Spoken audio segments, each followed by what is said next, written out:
Good morning, good day, and good evening. How are you doing, ladies and gentlemen? Spectacular with the stand-up. How you doing? Welcome in. Let me quickly mute, because my desk has been getting a bit loud here. It's time to just get good.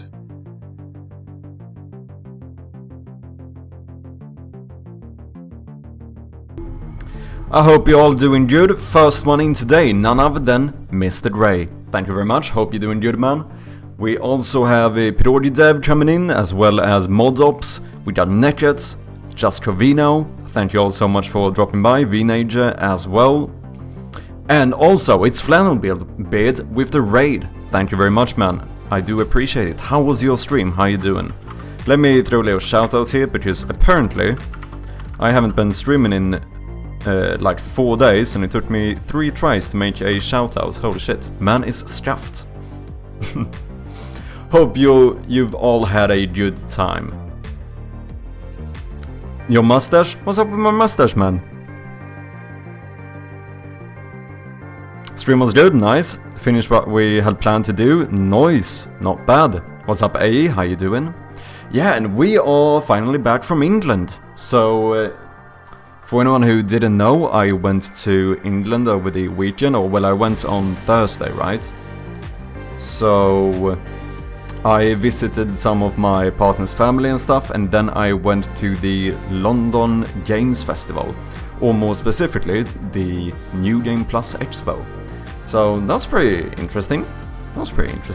It was cool to see some type of, you know, games event like that. I haven't really been to one before.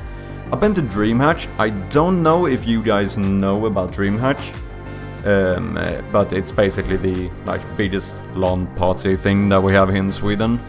I've been to that quite a few times, but that's a little bit more different, I feel like, because obviously DreamHack is quite focused on players, right? Whereas obviously an event like this is a little bit more focused specifically on the games themselves. Does that make sense? I hope so. Did you promote your game that? Not really, obviously I wasn't exhibiting, that's what you call it, right? I wasn't exhibiting my game or anything. I mainly went there out of curiosity, to be honest, just to kinda see what these games are all about. I did show my game to at least some, because it came up to discussion or whatever. I did actually speak to a couple of publishers as well of a horror game, so that was quite interesting. Not as in speaking to publishers, as in, you know, trying to get them to publish my game, but just you know, talking to them. It was just interesting to hear a bit from the perspective of people who are actually in the professional industry. Does that make sense? Because, you know, there's also, especially when it comes to this, there is a little bit of a... You do feel a little bit as an outsider, as an indie game dev, don't you? At least I do, in comparison to, you know, people who professionally work in game dev, you know. But, yeah, it was a quite good experience. I have some stuff, I have some photos and little short videos and stuff we can go through. I can show you guys. You can get a bit of an idea of what it was like. I would say that the event itself, my only little negative part about it, I would say, is that it was actually quite a bit smaller than I thought it would be. Not gonna lie, as far as I understand, the London Games Festival is a quite huge festival. It's you know, it spans over 2 weeks. There's multiple events and stuff. I think it's over 100,000 people who attends it and stuff. However, that's the entire festival, right? I went to one event on one day, and I do think maybe I expected it to be a little bit bigger than it was. But like I said, nonetheless, it was still cool to check it out. What's up, Wakacha? How you doing? So you're going to sell your game to Tencent already? No. Currently, I have no plans on having someone else publish my game. Currently, the plan is to self-publish. But you never know. I'm not gonna say never, you know, but... I mean, if someone would pay me fucking big bucks for my game, I mean, at some point... You know, everything does have a price, innit? Do you know what I mean? But the plan is to self-publish at the moment. Still, like I said, it was interesting to just talk about talk to people who do work in the industry.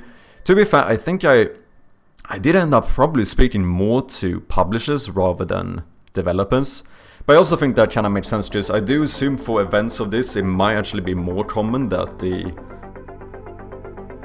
publishers are the ones showing the game off. I don't know really. Everything? Okay, maybe not everything. Maybe not. No.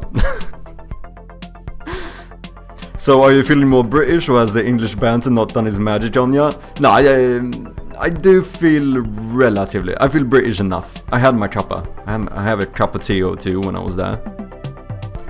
Oh shit, Vinny, sorry man. Oh dude, I didn't get no water. What's up, Vinny? I completely missed that one. Thank you very much. I will go and get water in a little bit. Sorry, no scams here. You gotta read the fine print. How you doing, Vinny? I hope you're doing good, man. Definitely feel like an outsider. Yeah, you cannot do it, don't you? Like, I feel like that's quite natural with something like this. Because, you know, it's the same thing when I listen a bit to the AIA podcast, the Game Developers Notebook, I think it's called, by the... No, Interactive Arts... No, AIA, the Academy of Interactive Arts and Entertainment. Holy shit, that was a mouthful. And the same thing with that podcast, they like interview a lot of people who are in like the professional industry of game development, you know? And for me, it's hard to not listen to that and be like, holy shit, I am so fucking outside of it, you know? Like, I am so far from like the professional sphere of game development. Like, I don't even know what it's like to really like develop with another person. Like, of course I do have my audio guy who makes the, you know, Bjarne doing all the audio and stuff for the game. But in terms of like just something like GitHub, I don't even know how to start like collaborating with someone. I don't know the workflow. There's so much I don't understand from like the professional aspect of it, if you know what I mean. Those uneven LED lights are getting me angry. Uneven? What's uneven? Are you talking about these? Or those? Technically both are LED. What's uneven?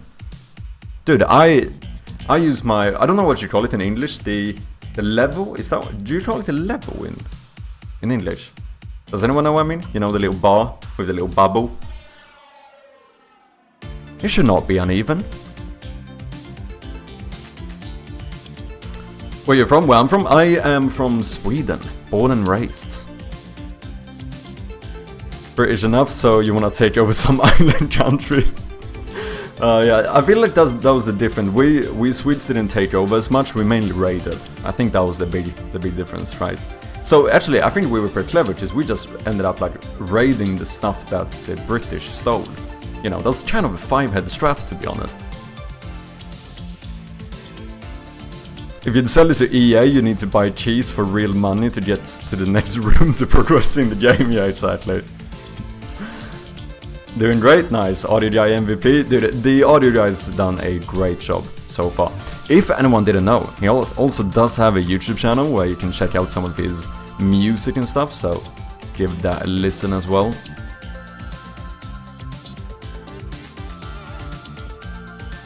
Yeah, I know something about that. True. Yeah, I think we did perhaps visit the Czech Republic a handful of times as well. You know, old Swedes were a little bit harsh that way, I do suppose. Friendly visit, yeah, exactly. The forming in S, but the top one does not fit that, is ruining the inverse symmetry. Nah, it's fine. What? No. It's perfect. The bottom one is straight below the top one. It's perfect. So, first of all, do you guys want to know what's fucking mad? This is actually pretty mad. Like, I don't think... You guys probably know, I've been to England quite a few times. This was the first time that I think I I actually almost had a bit of an issue. Like, I was like this close to not getting into the country. Holy shit, normally, I should say, I'm like an incredibly laid-back person. I rarely stress about stuff. This time, during my trip there, I was actually a little bit stressed out, cause... Okay, wait, let me sit down and I'm gonna explain the full thing. It's kinda mad, not gonna lie.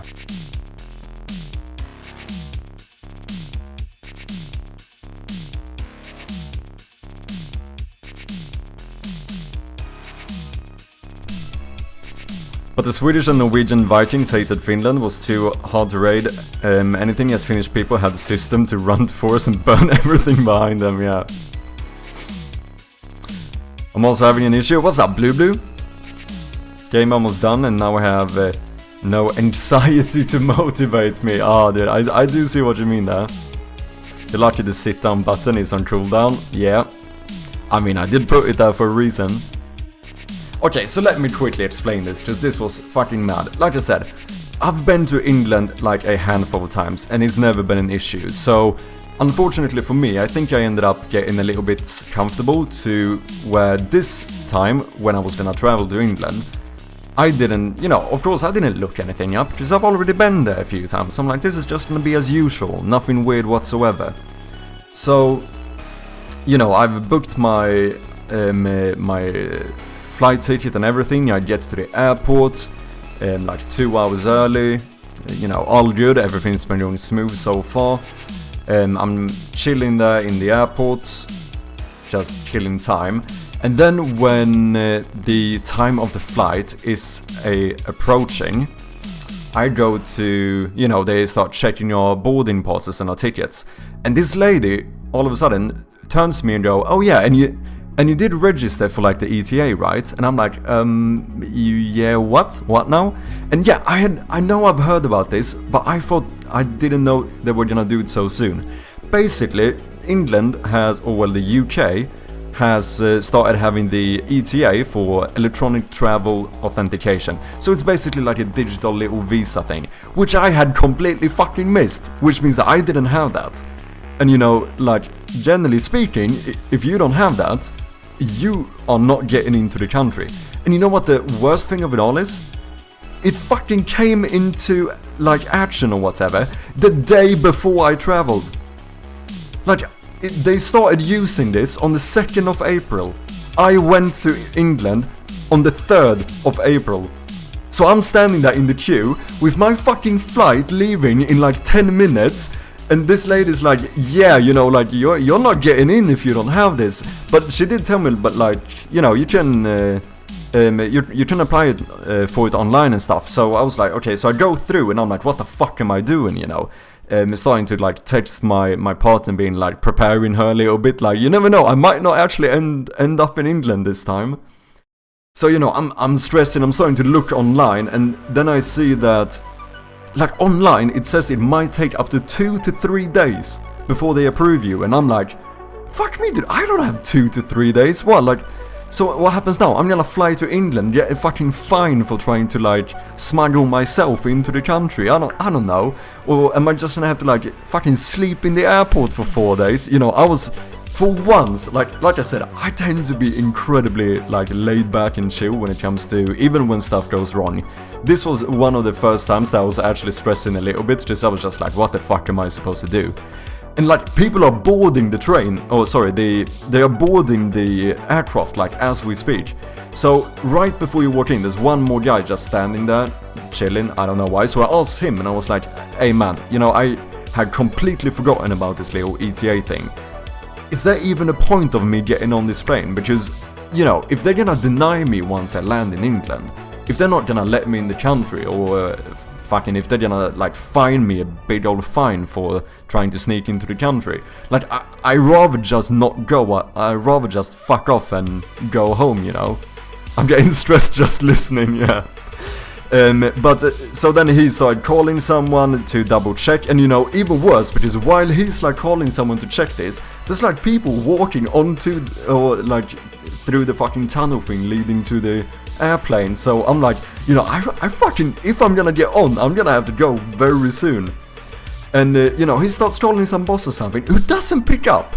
You know, it's just, you know, it just keeps ringing and the person doesn't pick up. So after a while he gives up, calls someone else. And that lady was responded and was like, yeah, no, I think you should just try applying and hope like it will probably be fine. And they were kind of telling me that worst case scenario, if there's not enough time for me to get approved, I can try and show them that I at least applied, and maybe they'll be kind enough to, because like we said, it was just a day earlier that they actually implemented this. And I was like, ah, yeah, fuck it, I guess I'll try then. So like, as I'm walking towards the airplane, I'm like on my phone, like downloading the fucking government application for the UK, starting to fill out these forms and stuff to apply to visit the country. And not only that, it wasn't like, oh yeah, here's your name and blah blah blah. Like, you know, I had to enter my like travel documents, and no, I had to take a photo of my passport as well as a fucking selfie of me and send in to the British government. And I'm doing this as I'm walking up the staircase into the airplane. I can just imagine the people around me being like, what is this fucking guy doing? Looking like I'm some fucking influencer on the staircase, taking photos of myself and my passport, like stressing, trying to get this shit up. And you know, then when I sit down on the plane, I realize that you have to pay a fucking fee as well. And then, you know, all of a sudden, of course, like my Face ID doesn't work on my phone, so I can't connect to my password manager. I can't get I can't log into my like payment things. Like, everything was going fucking bad. And I promise you, once I finally managed to like get through into all of my accounts and stuff and pay the thing, like literally as I paid the application fee, that's when the pilot fucking starts the motor of the train. And I'm like, holy shit, man. Like, I could not have had less time to do this shit, you know.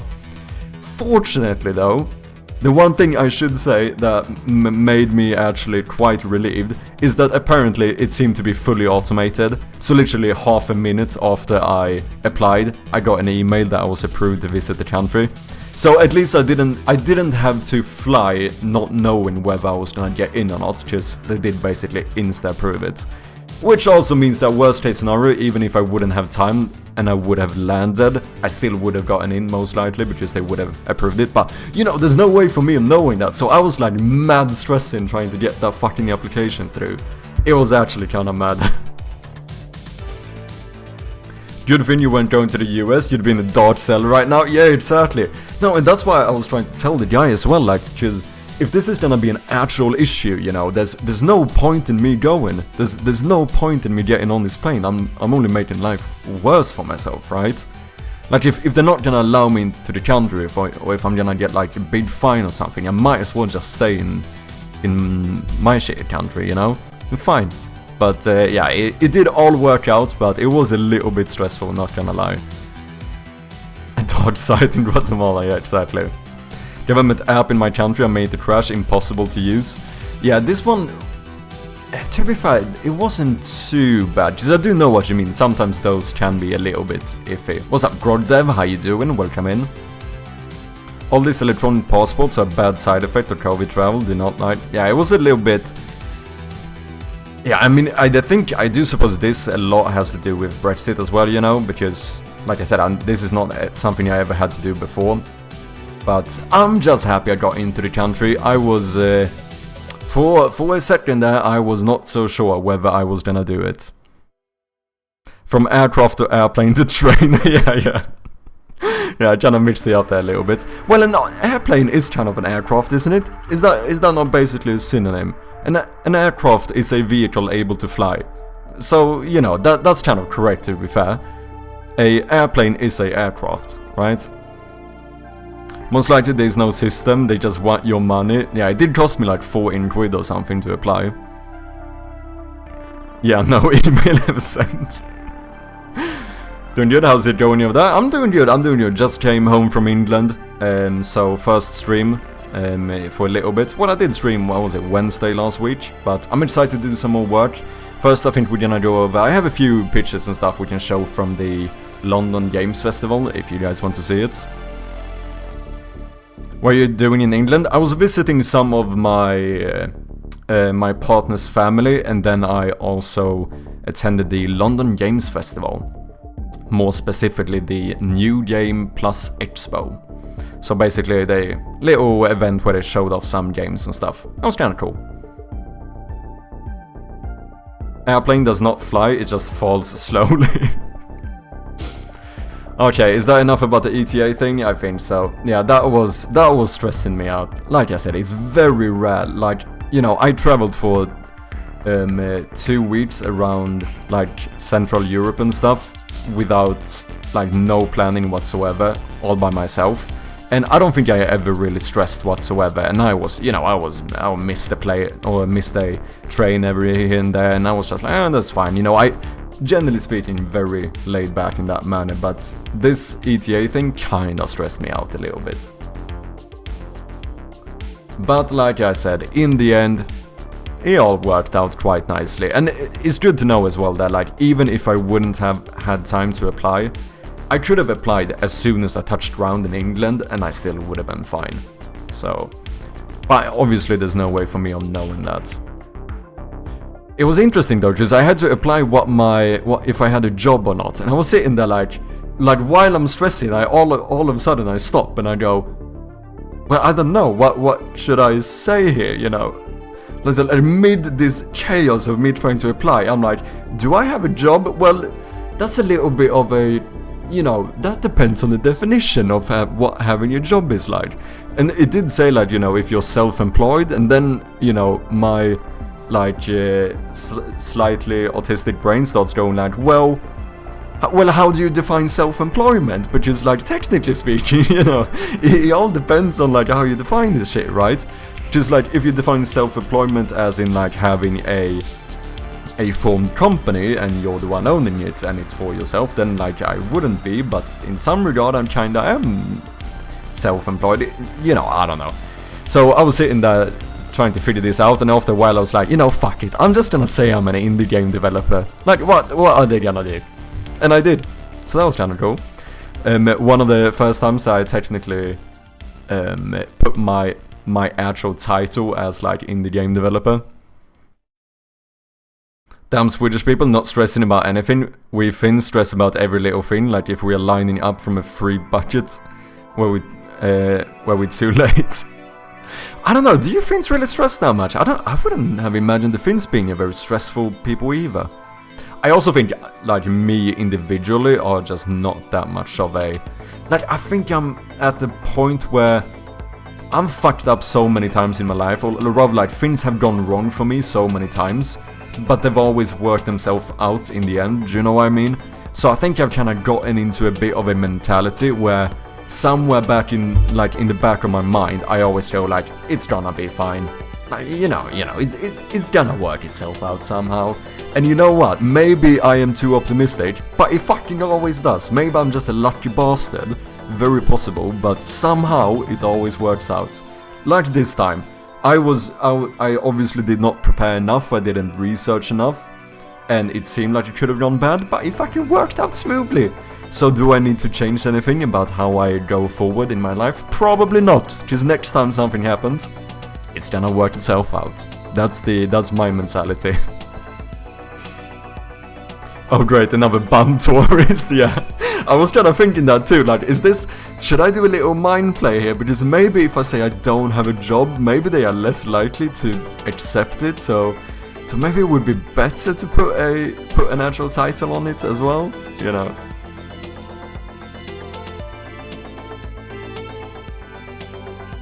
Do you have a company? Not currently. I plan to form a company, but at the moment I don't. You don't need to register a company if you're not making a lot of money. I mean, theoretically, I think you wouldn't need to form a company even if you make a lot of money. Because as long as, the only difference is that after a certain amount you have to start paying taxes and stuff, and obviously you get a lot of advantages having a company. You get a lot of like legal safety and a certain like tax advantages and that kind of stuff, you know. But technically it's not a necessity, but I do want one. Yeah, exactly, it's easier with company tax reductions, etc. Absolutely, that I do agree. I'm just saying that, because even if I started making above the sum that you're allowed to make without paying taxes, the only difference is that I have to declare my own taxes or whatever. Which most of it here would be automated for me anyway. But I do think before I release the game, I would probably like to have a company, because if I'm gonna put a product out there, it does feel better having a company, because yeah, as Flandenbeard says, it does help to protect yourself in many ways. Since if you are like a sole proprietor of a certain product, whatever might happen with that, you know, you are the one responsible. So if someone decides to fucking sue the game or the product that you made, you are the person being sued. So that's like, you know, the worst case of that one is that you go into like personal bankruptcy. Whereas obviously if you have a company, if you have a like what you in Sweden would refer to as an AB, aktiebolag, or in America they have the limited liability company, right? I think that's what you refer to it as. Basically where the company itself is its own legal entity, is basically what that means, right? And the good thing about having that is that if you would ever get into real issue with anything, you can just bankrupt the company. But you as a person is not going to be affected by it, you know.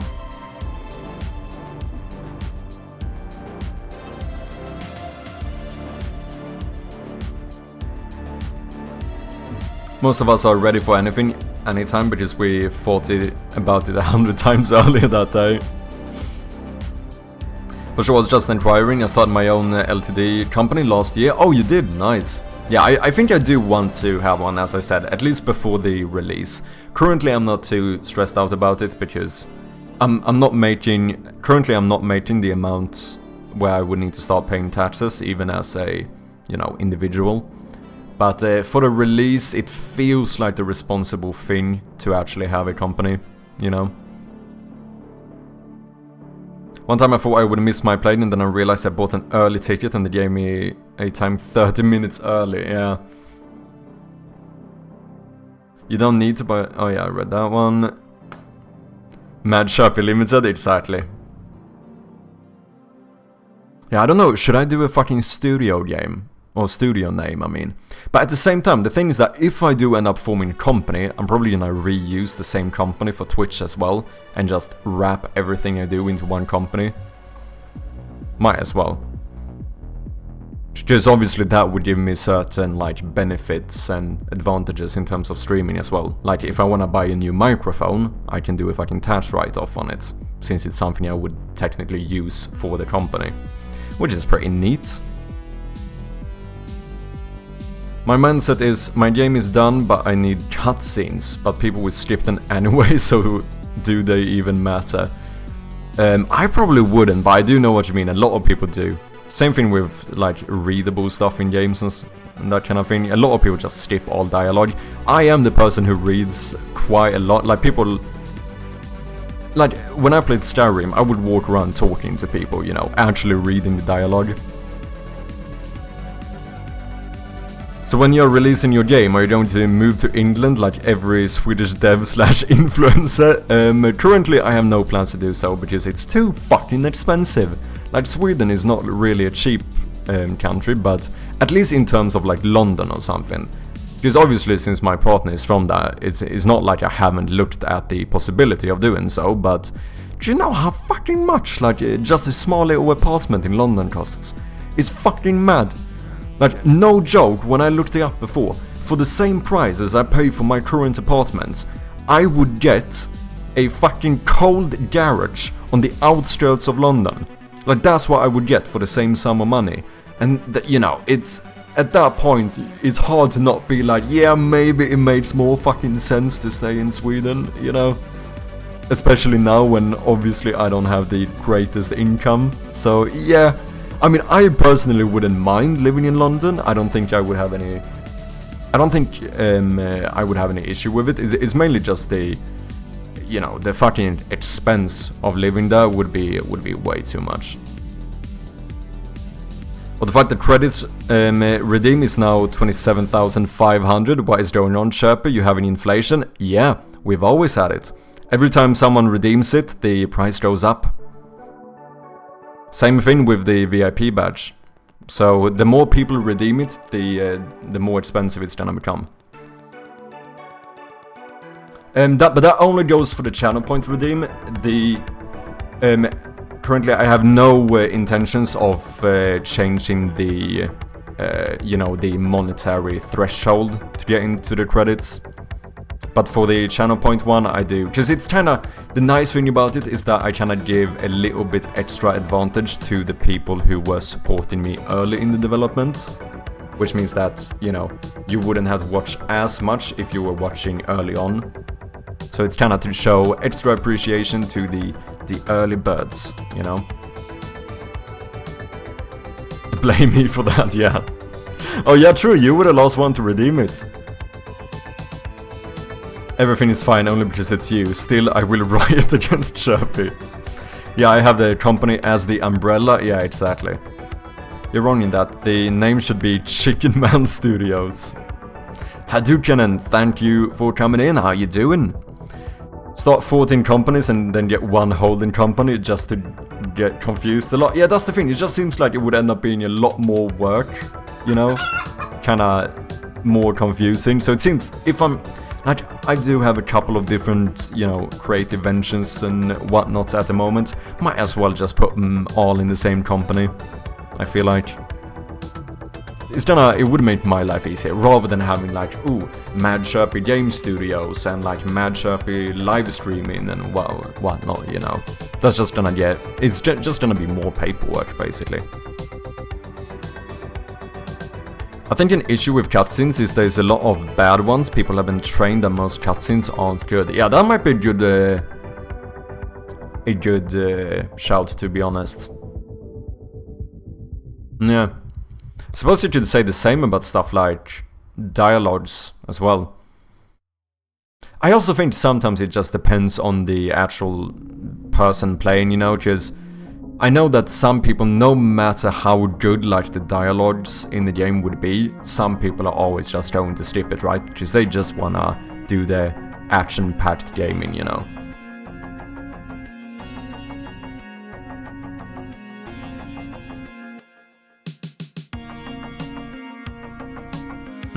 Move to Scotland. I did visit Scotland. Scotland is quite nice as well. I don't know, is Scotland a lot cheaper compared to London? Or compared to England, rather. Because I do also, even in England, I do suppose that if you would live somewhere, further out, it would probably be cheaper than living in central London, of course, but I still think England in general, when it comes to housing, is quite expensive. It's like Sweden, but the people are like drunken Finns. I mean, that sounds a bit like Sweden as well, to be fair.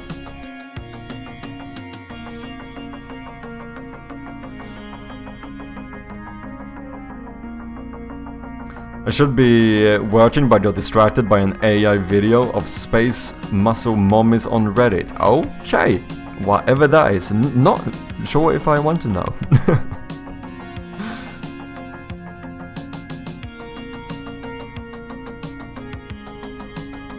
Can you talk a little bit about the process of publishing to Steam? Well, for me, I can't say too much, because technically speaking, I haven't yet actually published. So I did get I got the Steam, the store page published, but I never released the game so far. Speaking of which, if anyone hasn't, feel free to go and check out the game on Steam, leave a little wish list, we do appreciate those very much. But getting the game first on Steam was actually quite easy. It's a little bit of wait time. You have to apply to become a Steamworks partner, and that can take a couple of days before they accept you. And then, the biggest thing in terms of getting the Steam page up was basically art assets. You need a lot of different images and stuff, So that takes a little bit of time to put together. Other than that, there's a lot of things one can look into in regards to good practices on the Steam store, as well as, everything with festivals and Steam Next Fest. But I don't want to speak too much about it either, just because, like I said, I haven't really got into that part myself yet. But hopefully soon I will have. However, if you are interested, I do have a great little piece of... Where is this? Give me a second. Here, how to make a Steam page. Chris Sachowski, who is like the, you know, Steam marketing guru, made a free, might I add, a free course on like how to make a Steam page. So we did that one live on stream, and it was actually quite useful. So that one I can highly recommend. Instead of cutscenes, you could use gameplay telling, then you can't skip it and you interact with it. Yeah, true.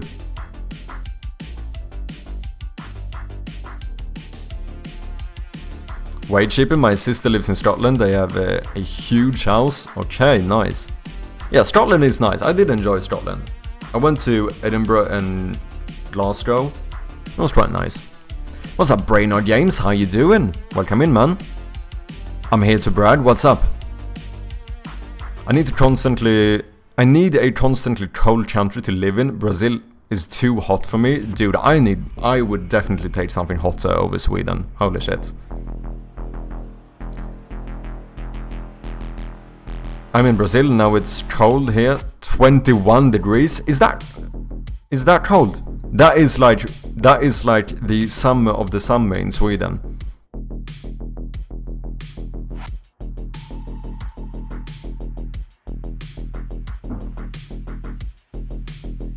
General rule of thumb is further away from cities, cheaper it gets. Yeah. Further away from England, cheaper it gets.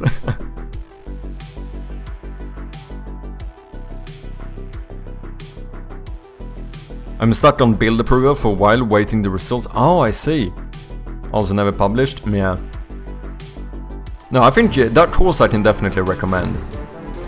And Amisis with the raid, another one who quite recently released his first Steam page as well. I don't know, did you use the Chris Sachowski course as well? Thank you very much for that raid, Amisis. How you doing? I hope you're doing good, man. Let me throw a big old shout out here to the one and only Amisis. Eisa peite satana perkele. I did use it, yeah, it's quite good, right? I don't know what you thought about it. Okay, let's show off his game as well.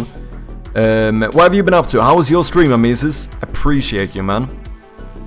Amisis is currently working on Shadows of Tuo, Nila. That one letter, I always mix up which one it is.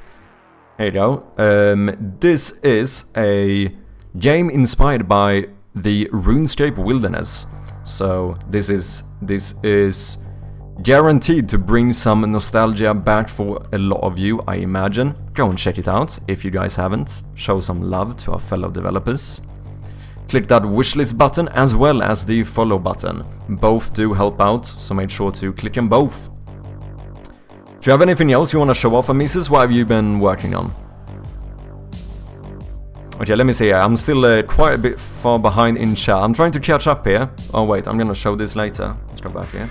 I just got back from my trip to England, so just doing a bit of catching up here before we get into the meat of it all. Oh, the lazy streamer is back. What's up, Hilford? How you doing? Welcome in, man. Hope you had a good trip, mate. I did. It was a good trip. Thank you very much, man. How you doing, Hilford?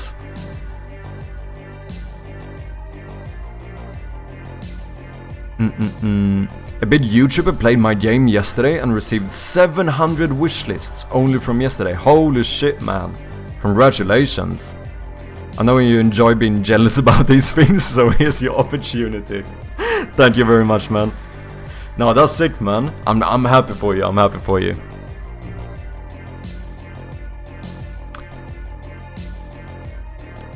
Sweden is so freaking wet and cold. It is. Flexing on us, indeed. Okay.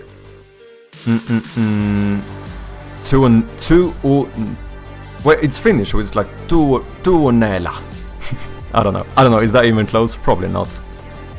Saatana perkele. Ei saa peitse. Minä olen joulupukki. Yeah, this is what I do over here, just throwing out random Finnish sentences that I know. Can't help it. I think it's like Swedish Tourette's, where whenever you meet a Finn, you have to like throw out the few words you actually know in Finnish. I think it's obligatory. My brain was melted, 2 weeks of absence, and you gotta do baby steps to get back into focus.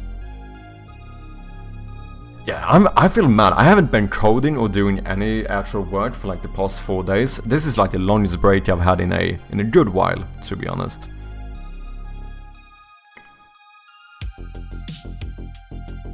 Is it best for a game to launch or to wait and grow the wishlist? Generally speaking, I think it's good to make sure to actually market and get wishlists before. Like, there are games who have popped off like after release, so to speak, but generally speaking, I think the consensus would be to try and grow the wishlists before you actually do the release. Did you have a full English breakfast on your trip there? I did. I had multiple even. Not too bad, you know. I do quite enjoy a English breakfast, to be honest. I even eat it here sometimes. Every now and then, when I feel like it's gone too long, I'll cook up a little English breakfast. I might skip the mushrooms though, because I'm a fucking baby and I don't really like mushrooms. You know, I haven't fully grown up yet apparently, but overall, English breakfast is pretty damn nice. Brazil is a tropical country and is literally between 2 tropics. It's more hot in this area compared to other countries far away from the tropics. So 20 degrees Celsius to many is cold, to the point that I love cold and hate hot, so Brazil is too hot for me. I see what you mean. Yeah, I do think it's very, you know, in some regard it is quite subjective as well, what you actually experience as hot and cold. I'm doing good, man, shipping your way through the projects as always. Nice, glad to hear it, man.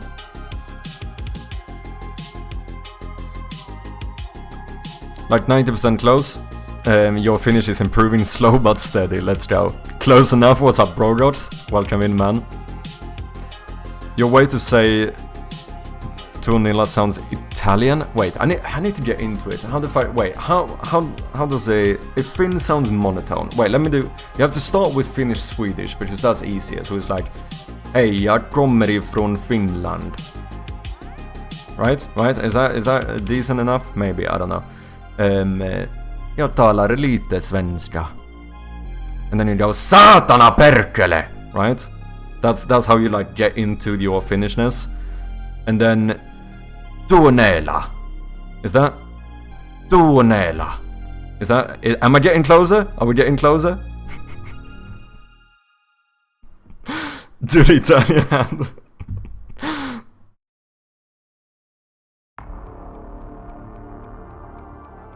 Yeah, I think that's the best I can do at the moment. I need to study more. Finnish, to be honest.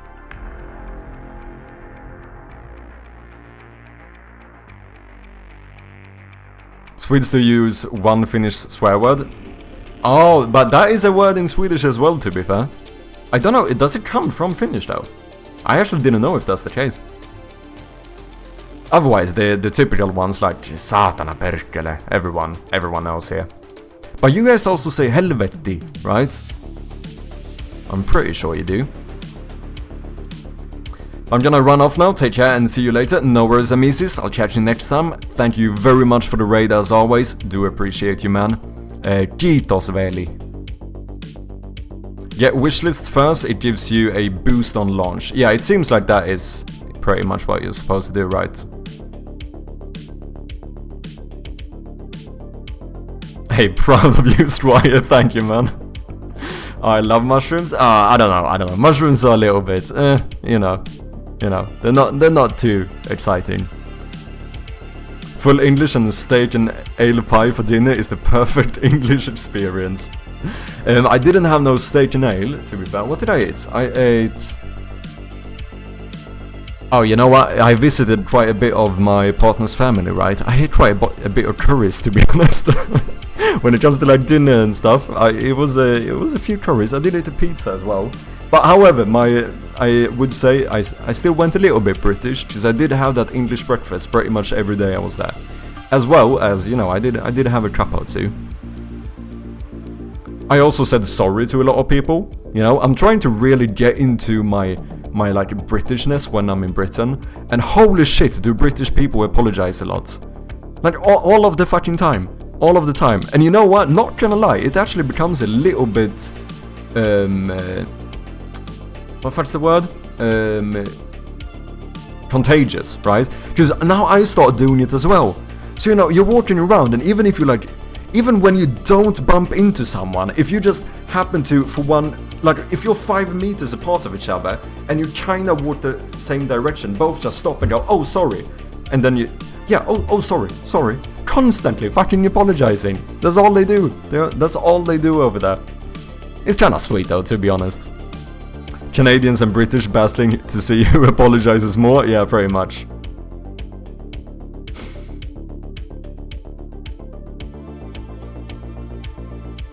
What's up, Polyglot Programmer? Hope you're doing good. I was just talking to my dad today, and he was saying that it got cold this week, and it was 20 Celsius. Holy shit! Like that's summer for me. That's like peak summer in Sweden, man.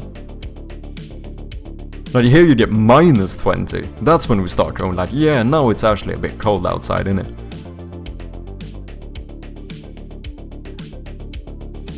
Oh yeah, vittu. I have heard that one. I wonder though if we did the opposite trade with, oh I don't know. What about like helveti and helvete?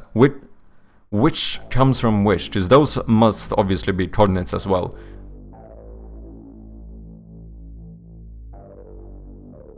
That would seem more like it's a Swedish loanword into Finnish, since helvete is also a coordinate with the English word hell, right? So that I would probably assume that we lended that word to you, and then we nicked the vittu from you guys. Probably. This is pure speculation though. Plus I live far away from the big city. Where I live is literally surrounded by mountains and forests, so it gets more cold here. Oh yeah, I see what you mean.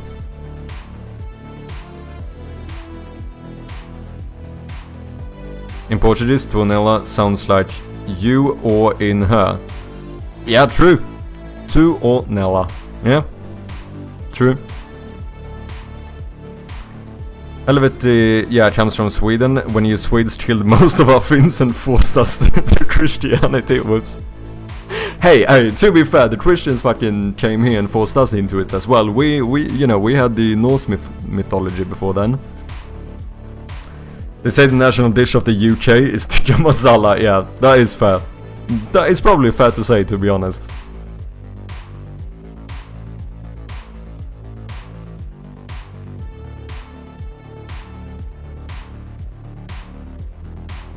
Brits have the best food, made by Indians and French. Yeah, pretty much. Yeah. Yeah, we say sorry a lot. It took me about a year to stop bowing after leaving Japan, so similar thing. Oh yeah, that's true. With Japan, they do bow a lot, right? And they can even bow quite fucking low, innit? No, yeah, it actually is something that really, like, the first time I ever went to England, it was something that was, it was like very odd to me at first, because it's not that like we wouldn't be polite in Sweden, but the like amount of apologizing you actually do for like the tiniest things in England is actually quite interesting.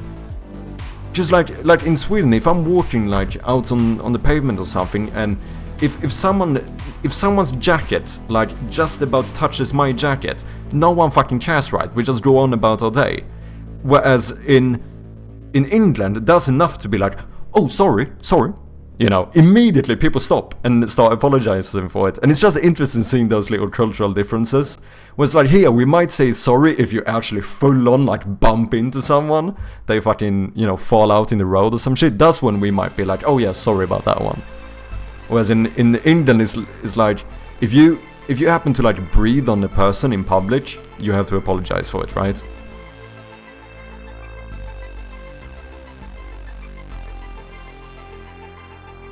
We're big on please, thank you, sorry, and cunt. Yeah, basically. Meanwhile, it's a competition in the US for who'll back away first, otherwise you have a collision on the walkways. Yeah, that's basically, the US becomes the complete opposite, right? There it becomes like a full-on, you do like the chicken game. Is that a thing? Do you guys call it? Because here, sometimes we call that game chicken when you, two people, even on the pavement or sidewalk, as you would have said, or in cars, or on bikes. If you're going like straight towards each other, you basically play chicken to see who's gonna turn away first. But that's the thing, in England you would apologize before even reaching the other person for the potential. You would apologize for the potential to be in the same place, you know? They just take it a step further. It is quite wholesome though, to be honest. It is quite wholesome. I do like my Brits. They're quite nice. Holy shit though, I forgot to say, dude, one time when I was flying home from England, I had this guy working in the airport, and I think he was checking my passport or something, and I walked up to him, and dude, I still feel bad about this. This is as a Swede, this is the kind of shit I fucking have nightmares about to this day. I walk up to this man, like giving my passport. He takes it and he went like, yeah, hello, you alright, mate? That kind of thing. And I go, yeah, I'm fine, thank you. And then he just sat there, and then he looked at me, and then I was like, oh yeah, and how are you? And he was like, yeah, there you go, thank you. And I was like, oh shit, dude, I still fucking cringe about it. Dude, he really called me out for I don't know, not caring enough about him, and I still feel bad about it. I think about that man every now and then. Now you better know that I never make the fucking same mistake again after that. Every time I'm in an airport, I will ask everyone how they're doing. Can't help it. I will make you late for your flight because I have to ask the workers how they're doing. That's the point we're on now.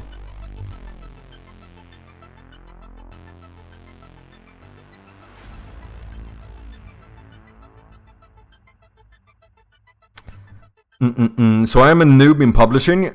Where do we check the wishlist for our game? I haven't the build approved yet. You don't need the build approved. I still don't have a build for my main game. I do have the playtest, but not the actual... Like, I've only published a Steam page for the main game. And it's in the... when you go to Steamworks, you do have your dashboard, right? You go into your game... You go into your actual application, and then if you scroll down on that dashboard, you should have something called View Sales and Activation Reports. And if you go in there, you can see the amount of wishlists you have. And then you can view like detailed wishlist breakdowns and get the graphs and everything,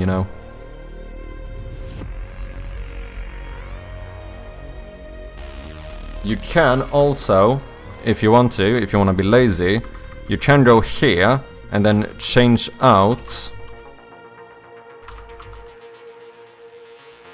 here. If you change out the app ID at the end, it should take you to the same page, I'm quite sure. So you just get your app ID from your application at the end there, and it should be fine.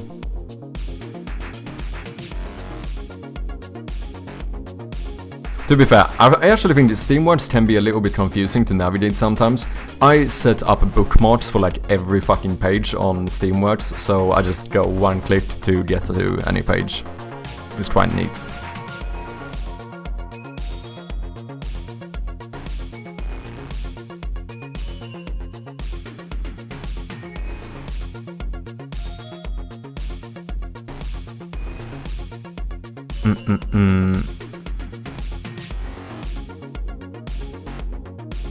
When you had the history of England, all the wars and killing, you would say sorry all the time, yeah. Cage with the raid! Welcome in, man, how you doing? What have you been up to? Do you have anything you want to show? Thank you very much for the raid, man, appreciate ya. What's up, iHot's Funny Boys as well, how you doing? Hope you're doing good. In Sweden, it's ruder to talk to a stranger than to not apologize. Yeah, that's actually a good way of putting it. Yeah, because like having to apologize to a person in Sweden means that you are sparking up a conversation with them, right? And the possibility of that conversation inconveniencing the person you're talking to would be way more would be considered way more rude than just not apologizing at all. So if you wanna, you know, the best bet is to just fucking be quiet, stay out of the way, go about your own day, and you know, most likely it will be fine. How are you supposed to meet people though? Covino, this is Sweden, we don't do that here. Meet people? No, have you not... Dude, if you look on like... if you look about people moving to Sweden on like Reddit and stuff, like 90% of what they talk about are like, how the fuck do I make friends in Sweden? That's like half of the conversations. It's actually kind of mad. To be fair though, I do want to say, like, Swedes are nice, we're just not very... Swedes are quite reserved people, innit? Like, we just don't tend to be very... Like, I think it does stem from a good kind of mindset as well, because I think it often is about the whole thing about you, like, not wanting to inconvenience people. You know, so the risk of inconveniencing someone is greater than the benefit of whatever you could get from talking to them a lot of the time. I think that's how Swedes kind of view it. I should say, I am not the most stereotypical Swede. I'm not a very reserved person. I am quite outgoing, and you know, I don't think I'm very stereotypically a Swede, but in general I do think like Swedes are not like the small talk at the grocery store kind of people. Do you know what I mean? Unless it's like, you know, if you get a Swede like 5 beers down or something, you know, then it might be better.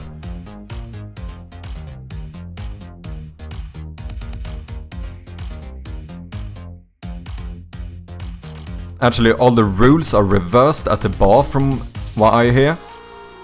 Wait, all the rules are reversed at the bar.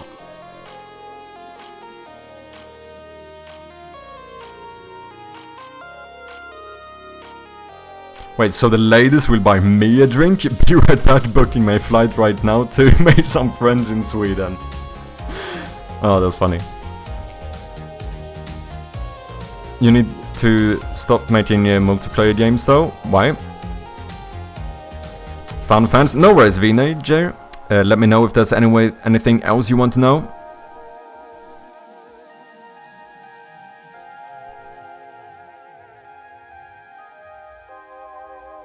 Well, the music we're listening to coming from YouTube, yes, it's a playlist with Stream Beats synthwave songs. I've been listening to this one for quite some time now. It's just to have something in the background.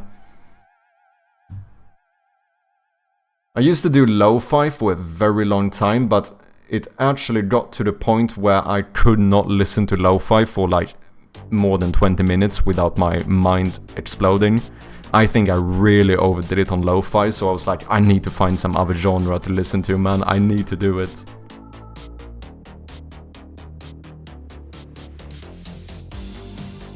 Yeah, big companies create crazy wild things, but suck at creating an easy to navigate site. Yeah, I think that's true, but I also think most of the time they kind of do it well when it's a public facing site, but something just like Steam is quite fine, right? Like the actual Steam store is quite fine because they have an incentive to make that part of the site easily navigated and stuff. But something like Steamworks becomes a little bit, it gets put a bit on the back burner, doesn't it? It's a little bit like, you know, this is just for the developers, so, you know, we don't have to make, no one cares if we don't do it perfectly. I think that's a bit of a factor, you know. Nothing to show really, was working on a game design assignment for a game economy designer position. Ooh, interesting. So you're applying for that position? That's the funny part, you don't? Yeah, exactly. I'm doing good even if friendless in Sweden. No, don't say that.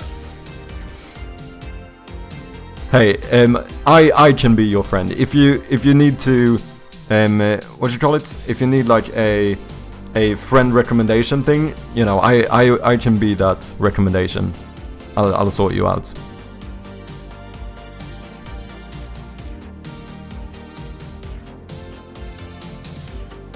you have remote friends, it's alright. Yeah, exactly. Yeah, to be fair, like, what's the point anyway to have a bunch of friends? Like, do most of us in here in this category go out a whole lot? Because, you know, I'm not gonna be, you know, I don't want to be that guy, but like, if you're out like touching grass for 2 hours every day, like, are you really a game developer? Like, like, you know, I don't want to be a gatekeeper. You know, I don't want to be a gatekeeper. But if we're being honest, are you like really part of this club? If you see sun, like, look, do you know how you can know that I'm a true game developer? I'm fucking in Sweden, one of the like countries with the worst fucking weather ever, and I still fucking keep my blinds down every day. It's not really that visible, to be honest, but they are down. Like, I blocked the sun purposefully from coming into my apartment. Like, that's the true essence of a game developer, right?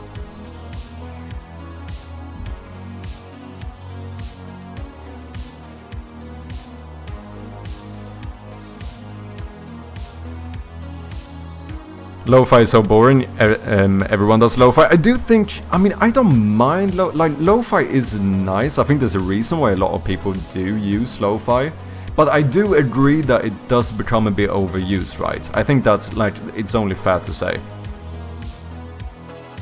Choppy, how often do you use your VR? Which one do you have again? I have the Oculus Rift, and I have not used it in probably over like 2 years or something. It's been a long time since I think it's in like that drawer at the moment, but yeah, I think I've used it like, dude, it might even be more than 2 years. It's been a long time since I actually used VR. Don't really play a lot nowadays. We should maybe do some special VR stream at some point. I wouldn't mind doing that. I have done the VR streams before. But it's definitely not, because I think the thing about VR is that it's really cool, like, especially at first, and it's, you know, it's a dope experience, but the thing is, it's also a little bit inconvenient a lot of the time, because, you know, you have to set it up, you need to like, oh wait, I'm just gonna move some furniture to have the space to do this, and, you know, it's just, I can't help but feel like sometimes it's a little bit inconvenient. It's nice to just like, you know, sit your ass down on the sofa and grab a controller sometimes and just play casually. Do you know what I mean? To be fair though, I haven't looked at the new VR games in a long time, because that was also a thing when I was playing the most VR, it just wasn't like, I didn't feel like there were enough new interesting games coming out, so I don't know.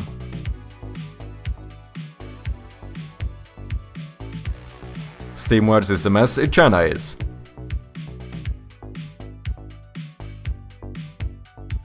Yeah, job hunting at the moment. This is one of the 2 I have at the moment. Oh, interesting. Well, best of luck, Cage. I'm rooting for ya. What is this out you speak of exactly? Friends, what is this concept even? I'm so glad to hear that we're all on the same page. Lovely. Yeah, it's even more convenient if my friends live in my computer. Exactly. What's up, be your problem? The sun, my eyes, yeah. That is basic, like most of the time when my partner is here, whenever she comes in, the first thing she does is to open the blinds, and every time, I don't know, this has become a habit now, I can't stop. Every time when she opens the blinds, I have to go every fucking time I do it. I can't stop, like the joke is not even funny anymore, and I keep doing it every time she opens my blinds. Like, it's only funny because it's so stupid and I keep doing it, like at this point, it's not the actual joke that's funny, it's like the fucking pure dedication to the jokes that makes it funny, do you know what I mean? Like, I can't stop doing it. I'm so glad we're on the same page. I'm glad you guys are a bunch of loners too. Oh, well, I mean, maybe don't put it that way, No, it's not that I'm happy you guys are a bunch of loners, it's more like I'm happy that you guys are making me feel more normal.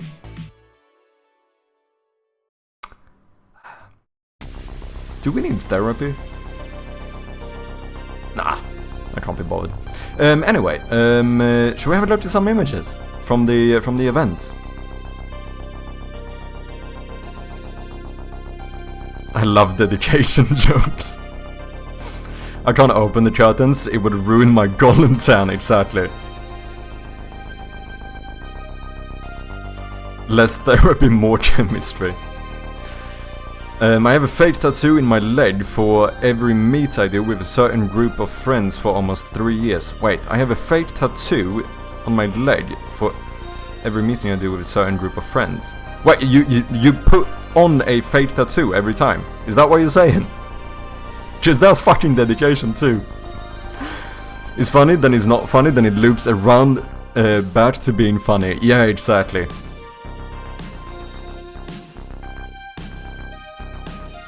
Let's see your passport selfie. Oh no, you don't wanna see my passport selfie. Dude, I almost cried when I got my new fucking passport. Holy shit. I looked at my... You know, here in Sweden you have to get a new passport every like 4 years. Right? I looked at these 2 passports, my old one and my new one. And I'm like, are there really... Is there really only 4 years between these images? Just holy shit, I've looked like I aged a fucking decade, man. It's not funny. It's not funny. It's kinda funny, but it's also not funny. Oh, the one you took on the way to the plane, coated in sweat and panic? Oh, dude, I wish I fucking had that one. I think it automatically uploaded, so I don't think it's saved on my phone. If it did, that would actually have been quite fun to see.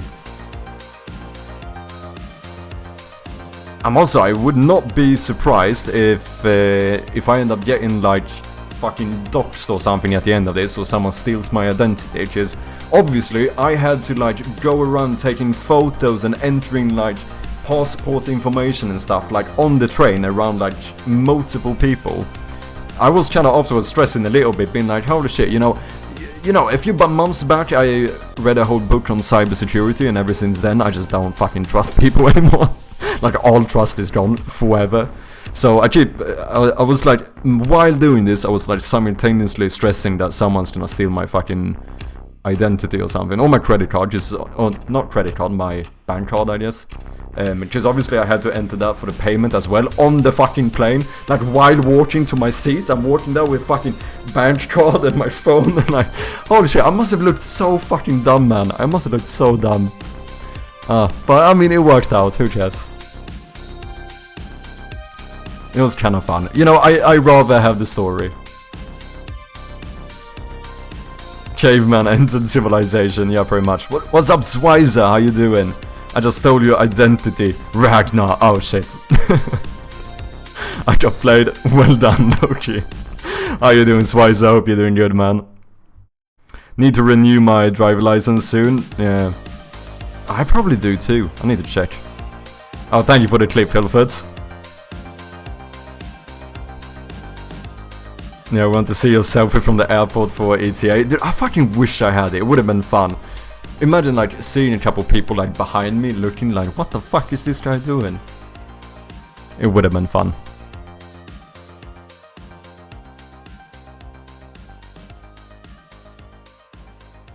One of my co-watchers said passport photo looked like I killed a family of 4 with an axe. Damn. I think passport photos just look bad all the time. I mean, they do kinda do that, right? Because it's also, you have to keep like a natural face, and generally speaking, like, you know, when someone tries to just have a full-on natural, you know, no expression face, it's not the most, like, you know, attractive thing most of the time. Maybe for some, not for me, I think.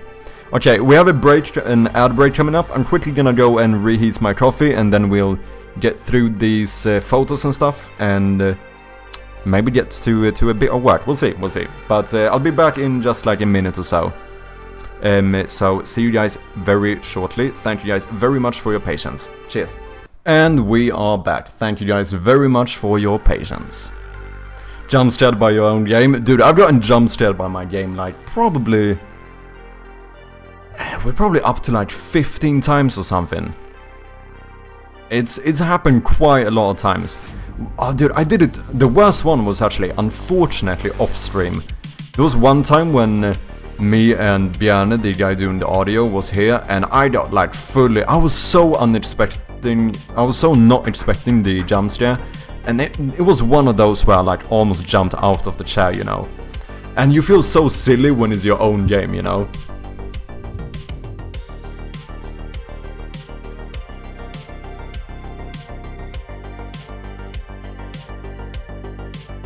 We are good until they tell us när ditt körkort ska förnyas skickar vi automatiskt ut en ansökningsblankett för nytt körkort. Oh! Oh, so we don't even need to worry about it. Sweet. Awesome. Coffee, good idea. Coffee is always a good idea. However, I do feel...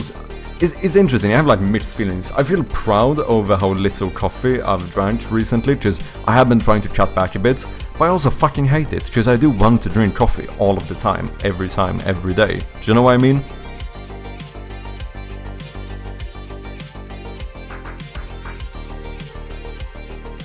For the record, in my honest opinion, everyone should go therapy, even if you're well. No, I do think so as well. If we're gonna, you know, if we're gonna take a small moment of seriousness here, I think everyone probably needs a bit of therapy, because, like you said, even if you're doing well, I think it's just talking through certain things is probably still a good thing. Do you know what I mean?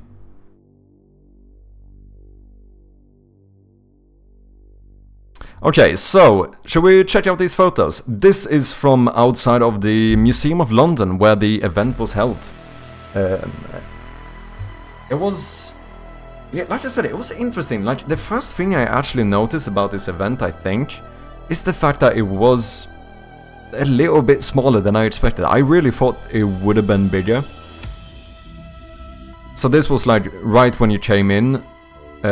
Basically on this floor they had, you know, these little booths where they were showing off different games and stuff, and you could play them.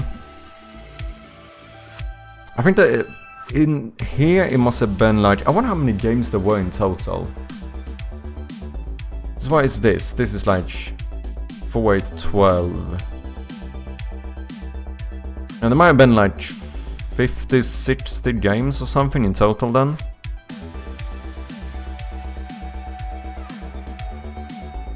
Yeah, I think maybe something like that. So quite a few actually still, but like I said, it wasn't as big as I expected. I think reading about the London Games Festival kind of hyped it up, when in reality the specific event maybe wasn't as big as the festival. I still think it was a nice experience though, to be fair.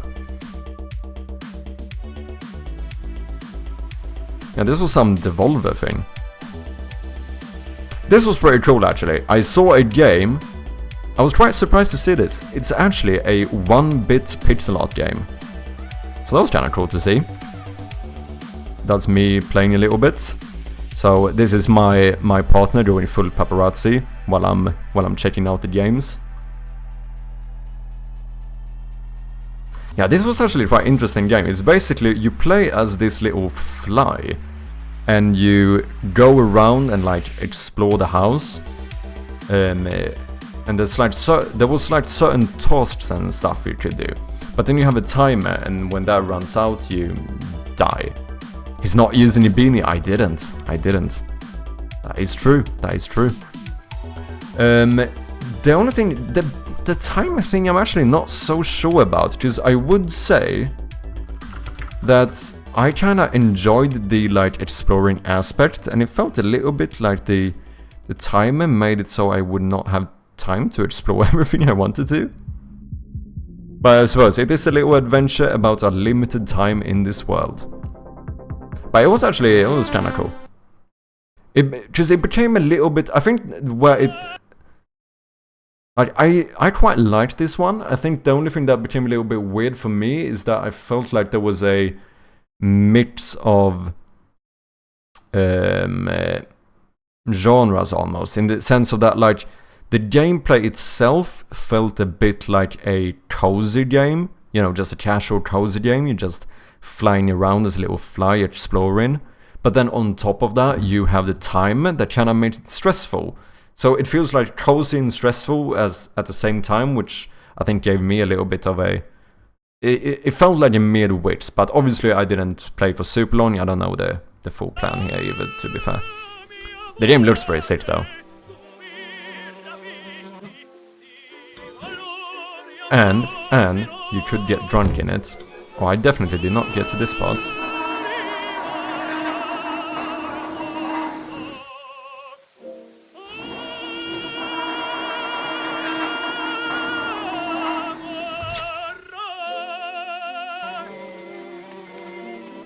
So then every now and then when you would do something, so like after you did this, it would show up a little like task list and go like, oh, made someone laugh.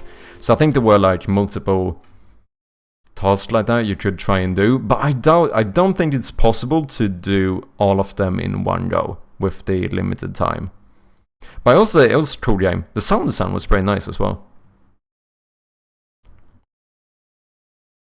He looks like a retired indie singer, do I?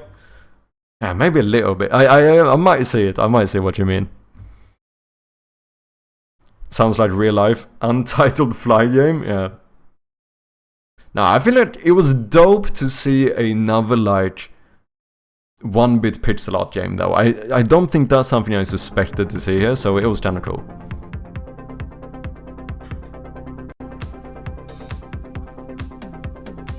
Yeah, this was downstairs, like after you went down. So up here, I think there were probably a total of maybe, you know, 20 games or something that you could play and see in these different, like, stalls.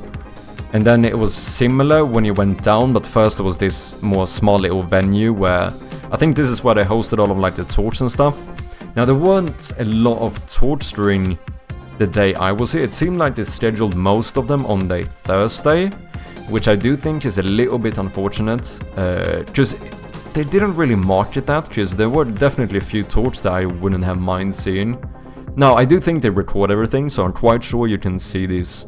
I could still watch them online if I want to, but like I know that the developers of Phasmophobia was here and talked about the, you know, like their process in making like a horror game, and obviously that would have been quite nice to see.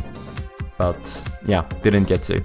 There was one torch, I think, during the time I was here, but I did kind of miss it because I was out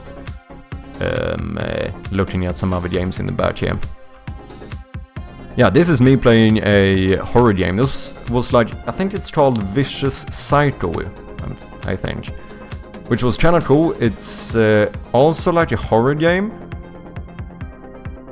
I don't know, it wasn't like super scary. I think for me it was the way they made the jump scare where just you're basically going on a bike through this little forest part and you have to like avoid certain things. But then every time you like mess up and don't avoid something, it's like, I don't know, it felt like you got quite a bit of a cue that it was a jump scare coming, so it wasn't as scary. The sound design was really good, but it wasn't as scary as I thought when I first looked at it, in my opinion. So yeah, this is it. You're basically evading these rocks and stuff.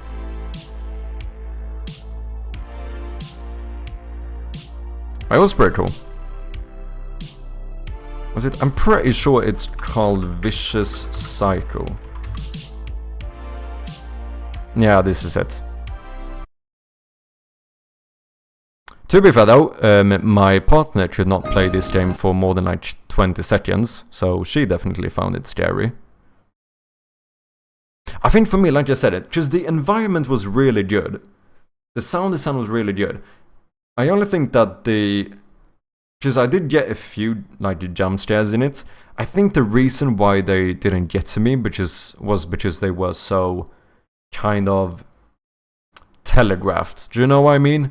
Where the jump scare was never immediate. It was like something happening and then the jump scare. So every time when something did happen, it was like, okay, I know it's coming now. And obviously that when it's not unknown, it doesn't get you the same way.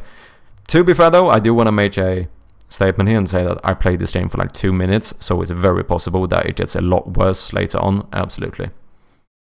North Europe horror game. It was people are forced to be next to each other on a bus stop and need to have small toast or the bus will never come. Dude, that would actually, I think that would work.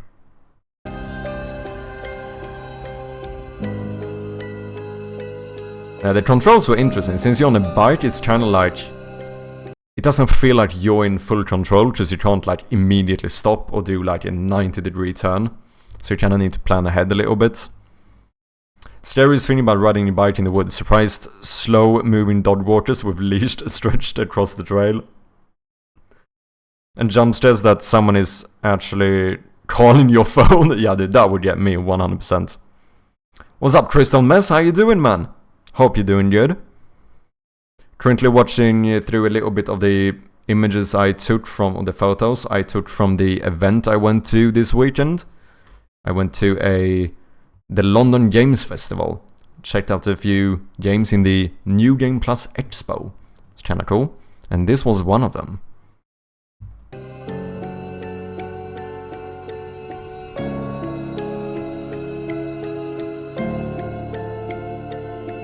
Oh wait, you can actually get off the bike. Ooh, yeah, I think this is what I mean. I think this game is probably a lot bigger than what I got the impression of, because like I said, I played like 1 minute of it in the beginning. So for me, it first felt quite arcadey in the sense that you were just going on this lane, but here it actually does seem like they're doing. Yeah, I think it was unfortunate because for a lot of these games, like for a lot of them, the developers were, or the publishers were like next to the game and like talking to people about it. But for some of them, like for this one, I would have loved for like the developer or the publisher of this game to have been there, so I could have been like, oh, I don't know, what was your thought process behind this, or whatever it might be. But there was no one around when I played this game. Like it was just an empty desktop with the game on, and I was like, I guess I'll play it. But that was quite unfortunate. There were a few of those where I saw another horror game as well that people were exhibiting, but then there were like no one around and the screen was fucking turned off, so I was like, I guess I can't even play that game maybe? I don't know. So that was a little bit sad. It would have been, but I also understand these days are like, you know, the event is open for like 7 hours or something, so very possible that they had been standing there for 4 hours and needed a fucking break. Of course. I don't know. I have no idea how it actually works, but it would have been cool to talk to the people who worked on this game. Were they AAA games? It was everything from indie to AAA, I think. It's both, as far as I know. I think, at least when I checked on the London Games Festival, I don't know if we can find this now, since the event technically is over. But I do know that they showed here, New Game Plus. Let's see, in the game's official selection, global titles, multiplayer. Yeah, so these were... Yeah, this is the one we were looking at now, Vicious Cycle.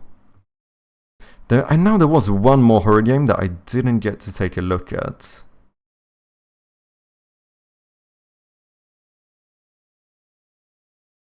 Oh wait. I don't think this is all the games. No, it's not. They're not getting all the games here. There are a few missing, actually. Because I still have some flyers for games that were not there.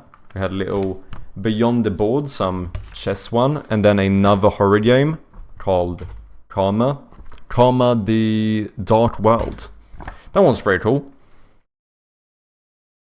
So you flew to London for the festival? I did indeed. Well, I flew to London to meet some of my partner's family and to go to the festival. So it was like a 2-in-1 kind of thing. That's a fun little trip for sure. Yeah, no, it was fun. It was fun. Yeah, this game actually seems bigger than I maybe gave it credit for.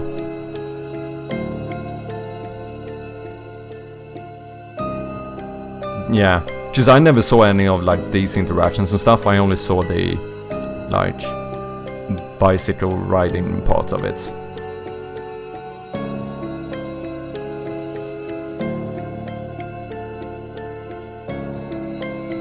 Oh yeah, this actually seems kind of sick.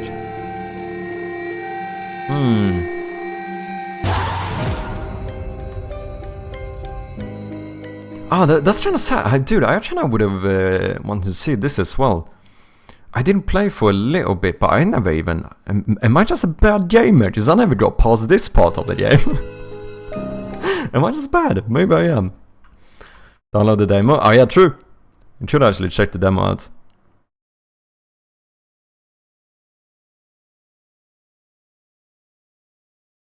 Yeah, it seems way bigger.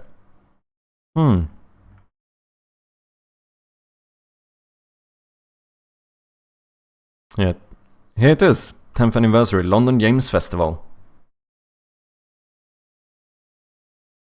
What else did we have? We do have some more photos, right? Yeah, my partner being a paparazzi. Oh, I think that's all I had from the actual event. The rest are just from London. Did they have any special guests like the devs at Rad Gyres? They did have the... just they scheduled a bunch of talks, right? But unfortunately, like I said before, all of those seem to be on the Thursday, so I basically missed all of them. But I know the developers of Phasmophobia was there, which is the one that was the most like unfortunate, just that one would have been nice to see.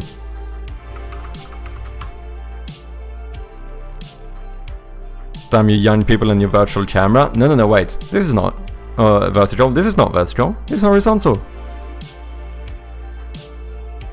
It's both. It depends on what I do it for. Like this one, I technically put on my Instagram story, right? So for that, it makes more sense to do it vertically. Speaking of which, you can follow me on Instagram here. Whenever I do these little ventures and stuff, I do tend to try and post at least a little bit from it. Yeah, this is the Shard in London, quite nice.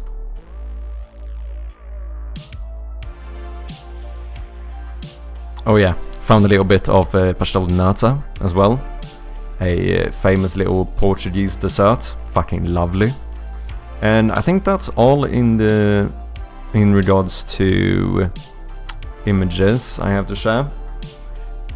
One other game that I did look at, because obviously I was focused trying to mainly check out the horror games.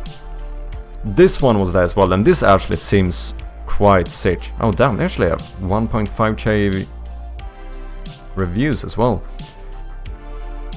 This one they did show off, and I actually talked quite a lot to the publishers of this game, so that was quite interesting. And the developers of the game wasn't there, because I think this game is actually developed by a Chinese Poloid studio. I think this is a Chinese studio, so obviously it's a little bit longer for them to travel, so... But Wide Productions were there as the publisher, showing off the game.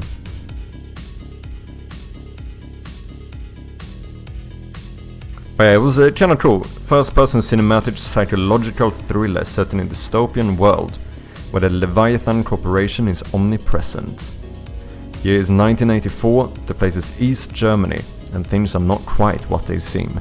So it was a quite like psychological horror game, where you like explore someone's like memories and stuff, and obviously it's that like psychological aspect where it's hard to tell what things are like real and not and stuff. It was pretty cool.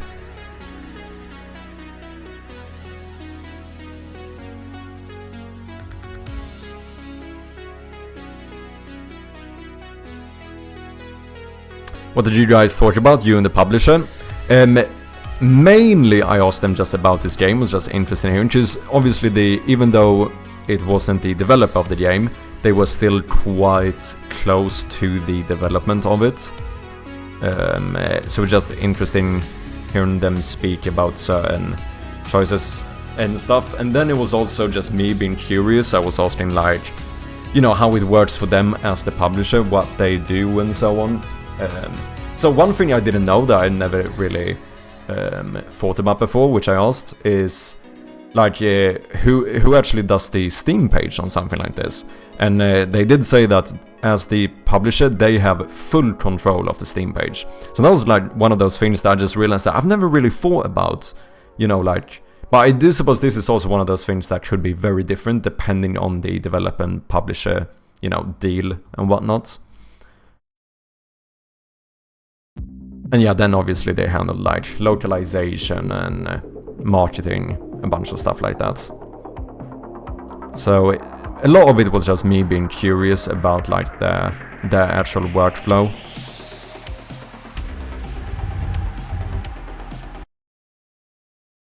Looks like it's made with Unreal Engine. Yeah, I asked them and they said it's made with Unreal Engine, but with a custom ray tracing system or whatever.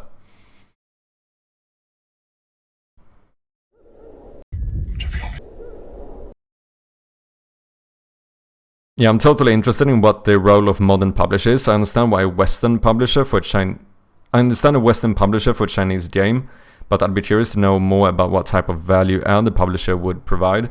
So here was quite a lot. Like, the publishers, like I said, they were doing like, obviously the Steam page and marketing. Marketing, which I think is the kind of obvious thing, right? When you think about the publisher, I feel like often I think about like, oh, they're gonna help you out marketing the game. But then they also did stuff like localization for the game, so translating into different languages. They also helped out with like certain other more creative aspects of the game as well, where I think the publisher actually had control of the music going into the game, because they also had some, I think Wired Production also had some type of role in music or whatever, or they had like connections with like an orchestra and stuff, so they actually ended up doing the music for the game as well, which was quite interesting. And I don't know how much is, because I think like having a publisher help out with like localization and playtesting, getting playtesters, stuff like that, I think is quite common. Having them do music might be something I would say is less common to see. But I have no idea, of course. This is me just talking hypothetically here. Actually, what comes to mind for game publisher for me is distribution, but that has been completely disrupted for at least 10 years. Marketing makes some sense if they're a large publisher. Yeah, because I think I agree that generally speaking, like if I think about like a book publisher, yeah, it's more like literally distribution. But today with like, when it comes to games, we basically don't have like physical distribution anymore, right? So I do think for me it has probably shifted more towards where I often see like one of the main things when I think about a publisher, what I like think that they would provide is mainly like the help with like the marketing of the game, because that kind of that's like the big part of publishing your game today, isn't it? Since you don't have to like physically make like CDs and stuff anymore. I mean, some still do, of course, but it's a lot more rare. I thought publishers' job is to add Bitcoin miners and data collection programs to your game. Maybe, what the fuck do I know, to be fair?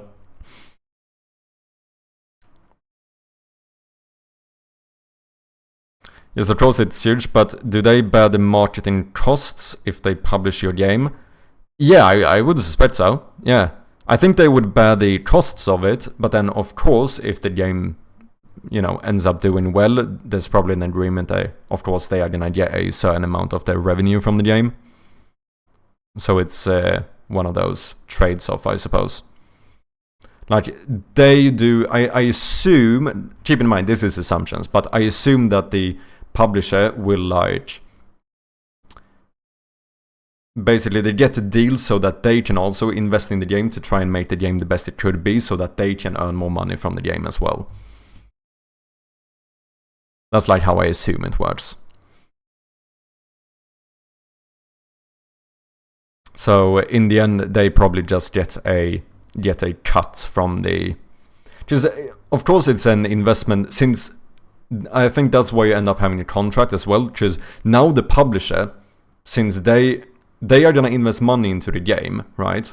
They want the game to do well, and I think that's probably why they do stuff like, for example, I assume it's in their contract that they get full control of the Steam page.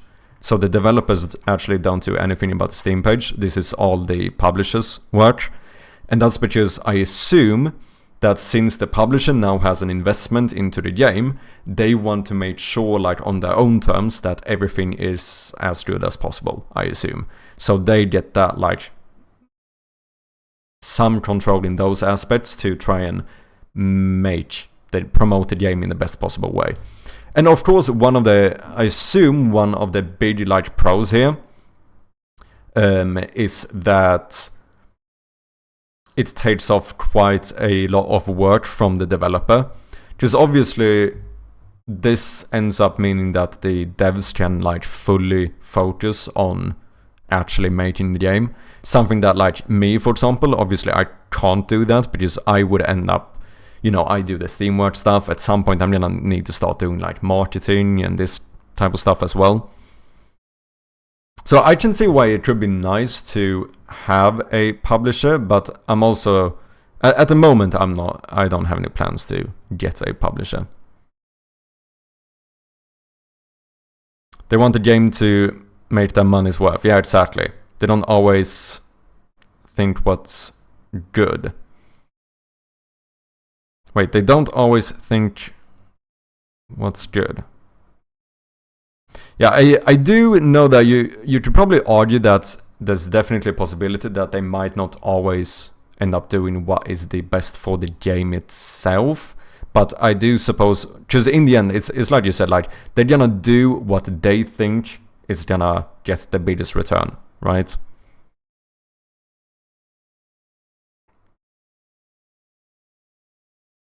So was the publisher you spoke with an accomplished publisher?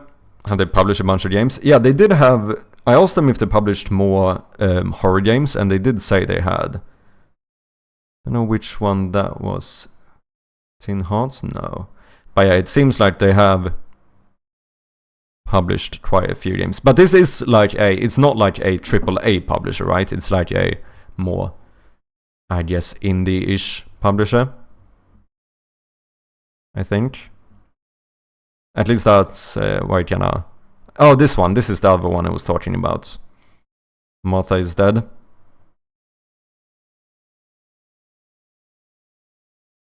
Dark first-person psychological thriller set in 1944 Italy that blurs the lines between reality, superstition, and the tragedy of war.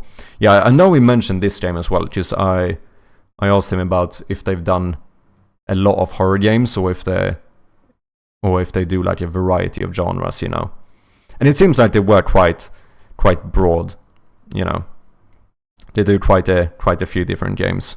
Because I did ask him as well, just out of curiosity, like what they would say are like when they get like a game pitched or whatever, like what are the things they actually look for, And I think from what I understood, it seems like the main thing was that they wanted something that had something unique, There should be some like X factor to it, something that made this game unique. They're doing something a bit more original, Seemed to be what they refer to as like one of the more important things they try to look out for.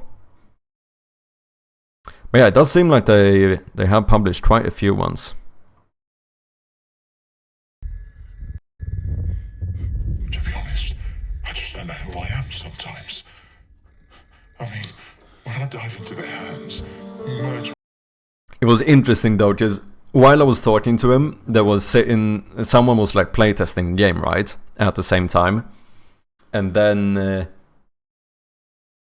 every now and then the person would get stuck. And it's always, when it comes to playtesting, it's like obviously playtesting is so good and so important, but it can be really tough watching someone get stuck in like a game that you're working on and stuff. Because I did notice every now and then how the publishers would kind of nudge him a little bit and be like, oh yeah, you can look over there. Because obviously they don't want him to get like completely stuck in the game. But it's, I don't know, it's an interesting like dynamic that happens.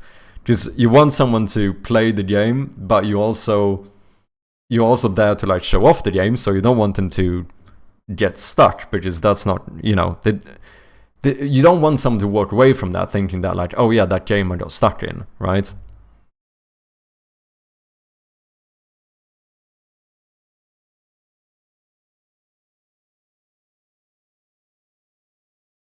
What, it was a cute platformer? I don't think I've seen that one.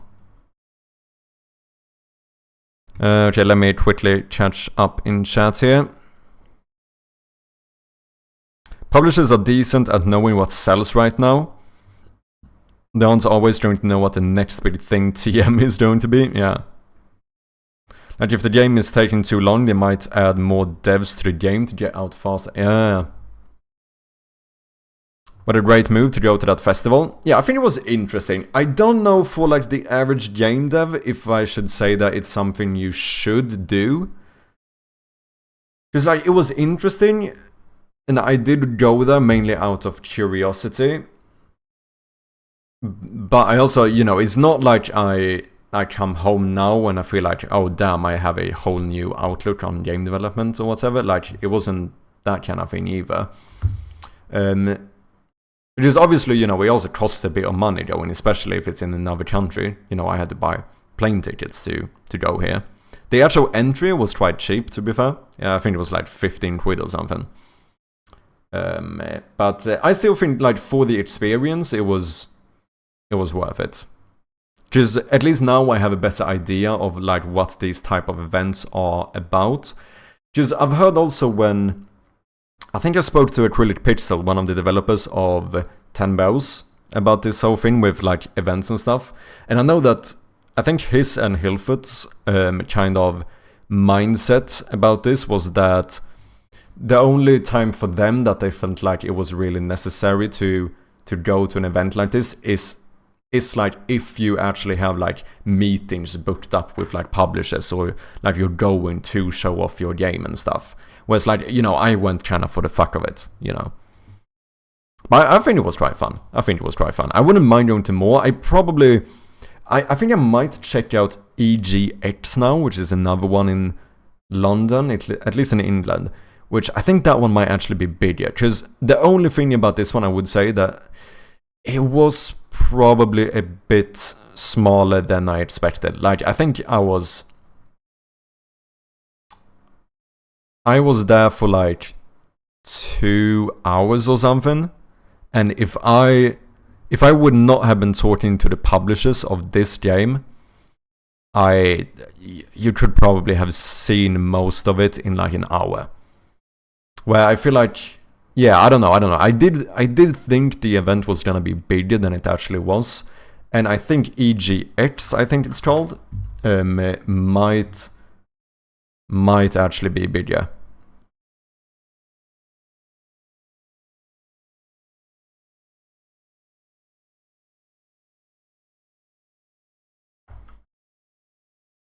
Yeah, this does seem way bigger. So I think maybe try going to something like this next to get a little bit of a bigger experience as well.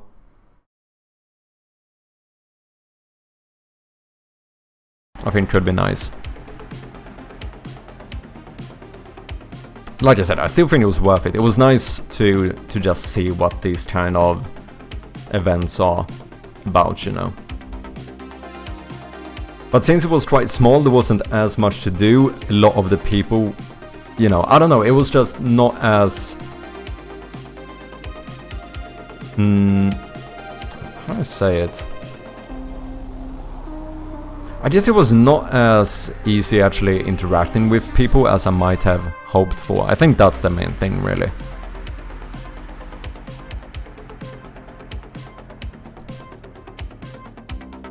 What game is this? The game we were looking at is Karma, the Dark World. One of the games that they were showing off at this event.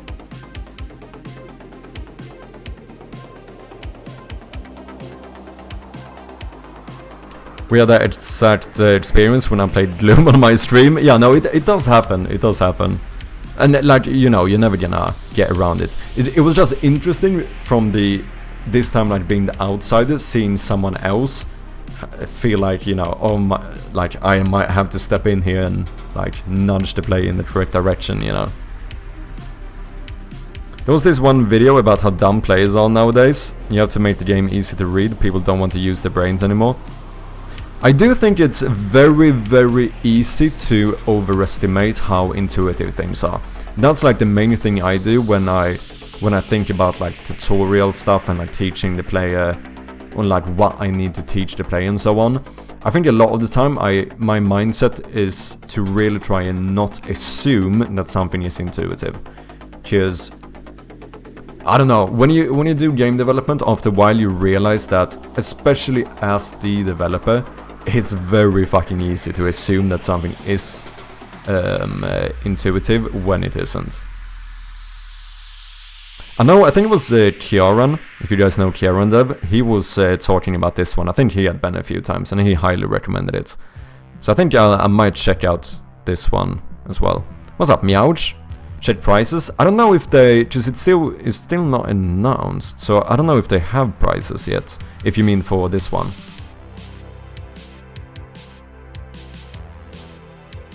Doesn't Gamestron have a huge indie scene too? Maybe. I have no idea.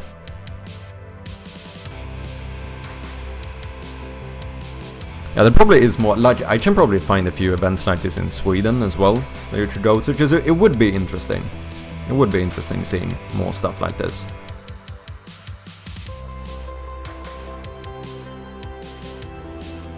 The one I'm going to is 250 Canadian dollars. Yeah, that is pretty expensive. But is that the... Because I do think even with the event I went to, the London Game, or the New Game Plus Expo, it was one of those things where, you know, you could have gotten like an industry pass, which would have cost more money. But I only got like the normal public one, you know. Am I blind? Yeah, this is the normal public pass. Holy shit. Okay, that is... Yeah, I don't know if I can... I don't know if I can justify going to one like that, if that's the price. EGX, let me check.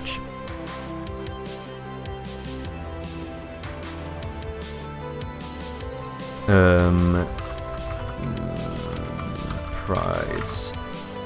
It's actually interesting.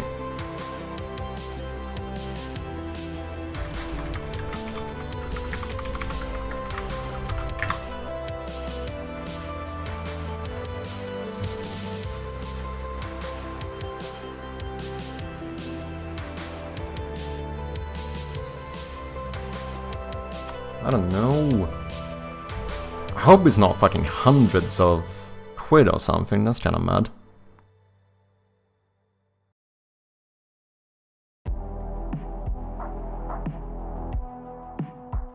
To be fair, obviously this does seem to be a lot bigger of an event, but still, it would be harder for me to justify paying that much, especially when I also need to get like plane tickets and shit. I'll see. I think this one, last year, I think the EGX one was in like October, so I might check when we get closer. I needed to move an exit for a level 2 tiles to the left so it didn't seem like cheese.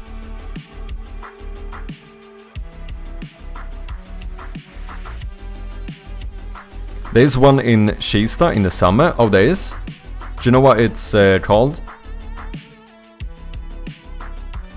Because I think Atrium showed me once, or some like game dev meetup thing once. Because that's the thing, I feel like it would just be cool meeting more game devs. I guess that's really it. Which is the thing I kind of felt with this event. Was maybe... It didn't feel like it was as easy just meeting or talking to the developers, because a lot of them wouldn't be at the table, or there was like... obviously there wasn't that many games to begin with. I don't know. Did you tell the publisher about your game or any other publisher? Yeah, that guy did ask me, because I think after a while, after I had asked a certain amount of questions, I think it was fairly obvious that I wasn't just a player. Because, you know, when they started talking about the demo, for example, they explained that in the demo for this game, they actually don't just do like the beginning of the game. They do like, they kind of jump a little bit and show you like pieces kind of throughout the game, which I thought was quite interesting. So I asked them a little bit if they knew like the thought process behind doing it that way and so on. And, you know, I guess I asked quite a few of these questions that were kind of more focused on the development aspect. So after a while, I think that they kind of assumed that I probably was a developer. So that they did. One of them did ask me if I was a developer as well. So I did get to show my game, but we didn't have too much of a discussion about it. I just mentioned I was working on a horror game as well, and we talked a little bit about playtesting. I mentioned that I was currently doing some playtesting and stuff, and yeah. I feel like the thing is that I didn't want to push too hard either, because I think my Swedishness kind of came through a little bit, where, you know, in some regard, I also know that, like, these are people here, like, they are, like, on the clock, right? They are, like, working to show off the game. I don't want to be too, like, oh, well, drop everything and look at my game instead. But we did talk a little bit about it.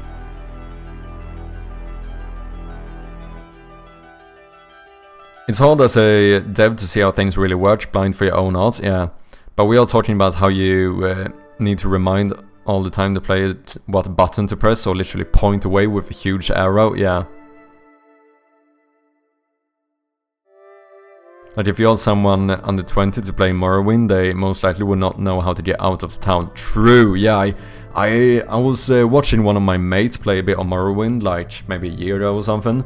And it was one of those, like, moments where it really made you think about that, like, how much less approachable games used to be.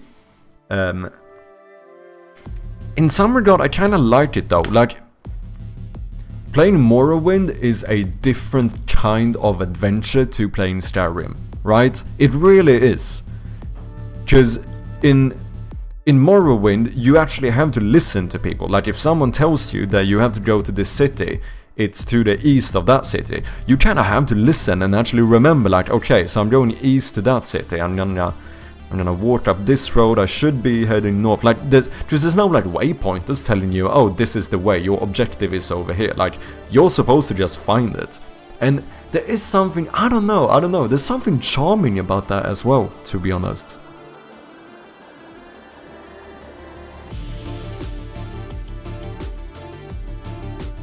The next game I'm working on is going to be deliberately obtuse and annoying to work with, since it's a satirical rage game. Oh, I see. Reminds me of that website. There's a website made to show off, like, bad UI. I don't remember the name of it now. It was quite interesting. It's like, you get to some sign-up page and, like, nothing is working the way it should, and, like, it's all intuitive. It's like, or unintuitive, and yeah, it's a funny website. I'll see if I can come up with the name.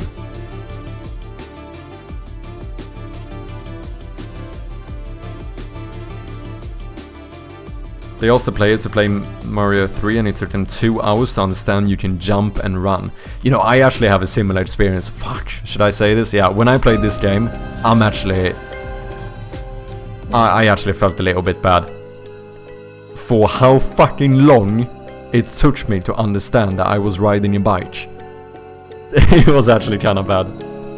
You know, the reason I understood that I was riding a bike was because after I was done playing, yeah, so after I had finished playing, I went back and I saw that they had a credits or a controller menu, and I went in to check the controller, and then it said, like, controllers on the bike, and I was like, oh, can you have a bike in this? And then I got my partner to play the game as well, and is when she started playing, I was like, oh wait, shit, you actually start on a fucking bike. For some reason, I never looked down and actually saw the bike. And you don't go, like, quick enough to where it's like, it has to be super obvious. I thought you just had, like, weird movement. I don't fucking know. I felt fucking stupid afterwards.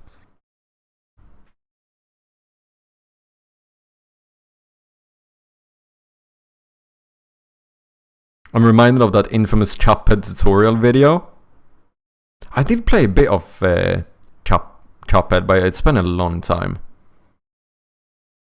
Do people move like that in Sweden? No, I don't know. Maybe if they're drunk. Like, that's the thing, because it feels like if you skip the bite part, like, it's hard to tell now, because it's now when you know it's a bite, it's hard to not feel like you're on a bike. Do you know what I mean? But like, at first it felt like there was just like a weird control scheme, but then like obviously everything made sense why. As soon as I realized that you were on a bike, it did make me feel a bit dumb though. But I also think that it's possible that I just missed the part where, because they might actually show this off, right? And I just missed it.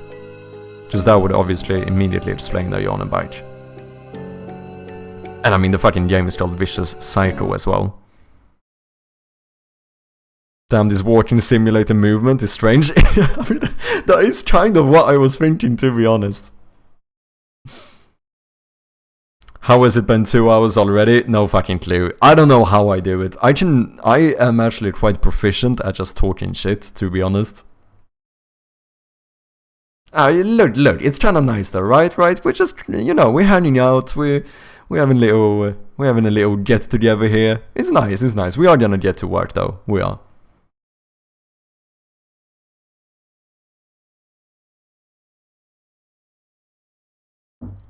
The Choppered video was a person that was failing to jump from a raised platform and then air dash over a wall. Instead they kept air dashing from the ground and hitting the wall. Oh, I see. And they kept doing that forever. Yeah, I think that is one of those things, right, where it really shows how games don't often... They don't tend to be as intuitive as you might think. Especially if you do something where, like, if you see someone who's not used to playing games, it's the same thing. Because a lot of the things that are intuitive to us are only intuitive to us because we've played a bunch of games before, right? Like, whatever it might be. The fact that you will aim with your gun when you click on the right mouse button, right? Like, if you play an FPS game, that's obvious to you, because you've done it hundreds of times before. For someone who hasn't played a lot of FPS games, even something as simple as aiming with the right mouse button might not be intuitive. So I feel like that's the kind of things where I tend to feel like it's better to always assume that stuff isn't intuitive. You know?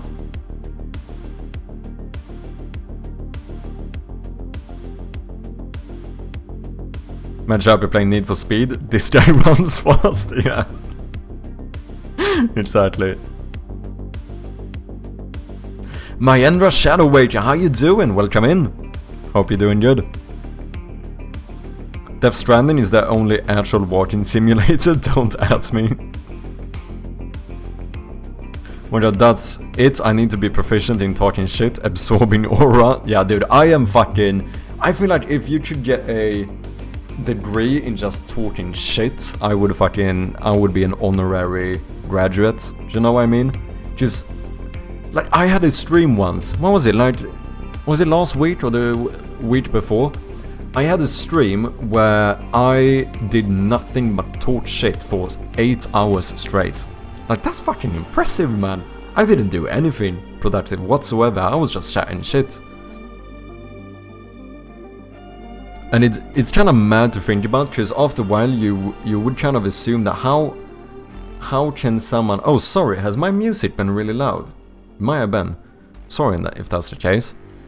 I don't know, you would kind of assume that after a while I would naturally run out to shit to talk about, but yeah, I don't know.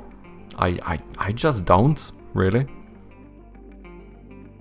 You should learn by doing a mistake, but these people just do the same mistake again and again, yeah. But then it might also be a question sometimes about whether you're giving the player good enough feedback that they are doing a mistake, do you know what I mean? Like, I think GMTK talked about that once, when in his game he had some... I think he had some gate where... What the fuck is this? Shut up. He had some gate in his game where you had to solve some puzzle, and that would like open up a specific gate, right? But then that gate would start going down, and the player had to run to like get past it before the gate fully closes. However, what he noticed is that the best way to do it, to give the player feedback to what the fact that they're doing it wrong, because I think the solution was to do something where you would actually get the gate stuck or something. Because when you would be running towards it, it would, if the gate would close, like when you're here, then it's close enough to where the player goes, maybe I could make that. It's not clear enough that they're doing something wrong, so they might start doing the like wrong thing over and over again, because they think that, maybe I'm just timing it wrong. So I think GMTK talked about the solution to that would be to make it very obvious that the thing you're trying to do is not going to work.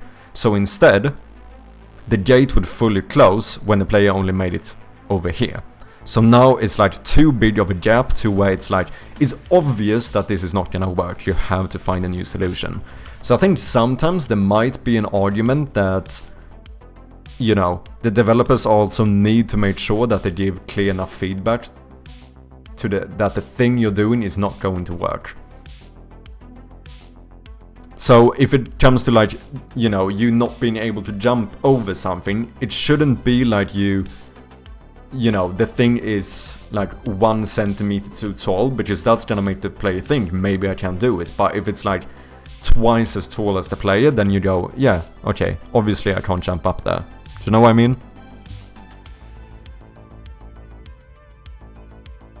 It's not too loud? Okay, good.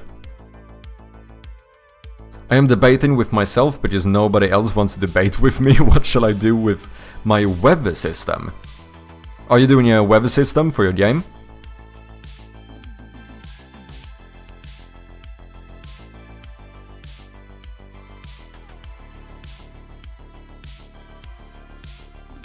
If we look at Mario 1, that has a perfect first map tutorial, but that would not be okay nowadays. Oh yeah, I see what you mean, because that one is not even a tutorial, right? Like technically what you're doing is forcing the player to learn the game, right?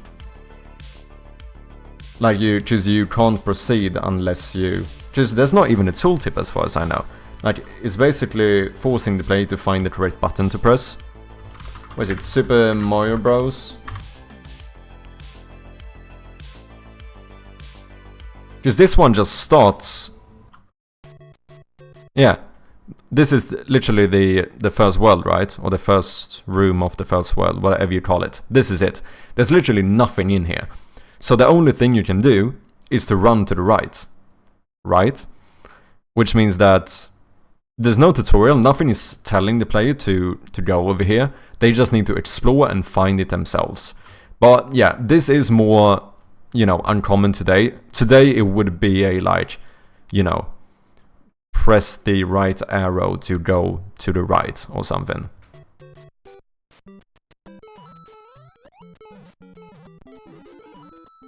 Yeah, because there isn't really any type of tutorial whatsoever here.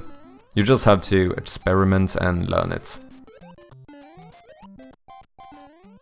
Which is, I do think that is nice when it works, but I also don't think that it always works, especially depending on the complexity of the game. Because imagine doing something like, now I haven't played it myself, but I can imagine that if you're playing like Civilization 6 or some fucking 4X game, a game like that with no tutorial elements whatsoever, I mean, that would be fucking impossible, wouldn't it? Like, this game also has the kind of the advantage of having very little input, right? Because it's basically movement, jumping. There might be one more like interact button to like throw stuff. Yeah, that's another button. So what? Is movement and 2 buttons. To be fair, you could argue that you would need to teach this stuff as well. Like jumping below those.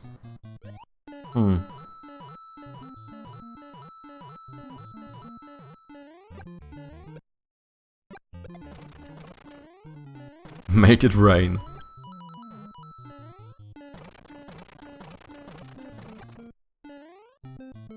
Yeah, I'm doing weather, time, day and night cycle. season and region-based system. Damn! Learn the controls or die. Yeah, I mean, here you are basically just forced to learn the controls. That is really it, right?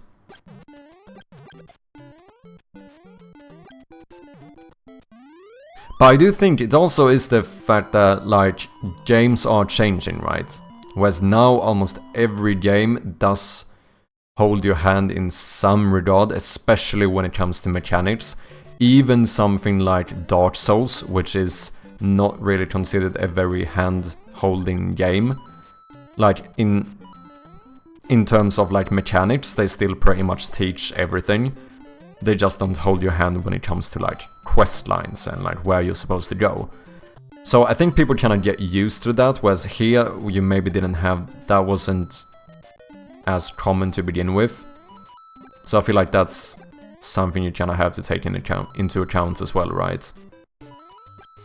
Because today, playing a game like this and not getting any clarification and stuff would probably be a bigger... or people would probably react more to it now compared to what they did here.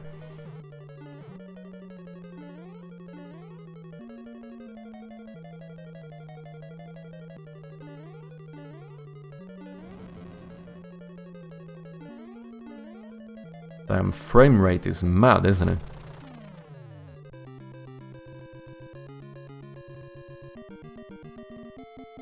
It's trial and error game based on stage play where you enter stage left and exit stage right, yeah. Mario style for Civ, build a village, or Jandy nukes you, yeah. But have you played the Mario games on Switch? It literally stops the game to tell you how to jump. Oh yeah, that I don't like. And no, I haven't. I've never played anything on Switch. I think... just that's the thing. You also have to... I think that, in my honest opinion, I think tutorials get too bad of a rep. I actually think so. However, I think that bad tutorials are really bad. I think they give players a very bad feeling in general. It's not fun to do a bad tutorial. However, I think that people often judge all tutorials on the bad tutorials. Do you know what I mean? Because most of the time, if you play a game with a really good tutorial, most of the time you don't even think about it being a tutorial. That's why I tend to want to make sure that like with Shroud of Gloom, I'm trying to do that thing where I, like, never want to stop the game to teach something. Like, I want the player to just do the thing. Because if you... like, rather than just being shown or told what to do, you just learn it by doing it, right? Even though that's like obviously a little tutorial tip telling you what you can do, it doesn't like technically stop the game. Like you could even not listen to it and click on something else.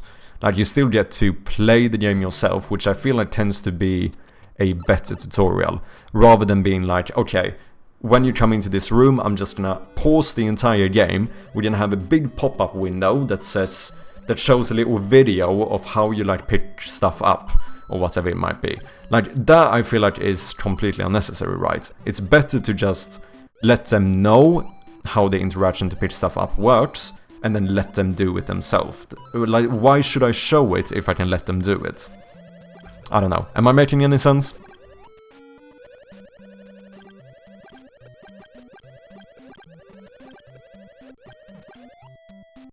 Do it right, survive. Do it wrong, jump scare, death. Oh my god, yeah, exactly. Is the idea of show, don't sell, like pros and stories? Yeah, exactly. No, that is really it. Like, rather than... just same thing, like, if you look on itch, which is fair, because obviously there's a lot of smaller indie games and stuff, so it's more common to see it, but a lot of the time when you start a game, there will be like a huge window with like 5 paragraphs of text explaining how to play the game. Like, that is objectively, I would say, a bad tutorial.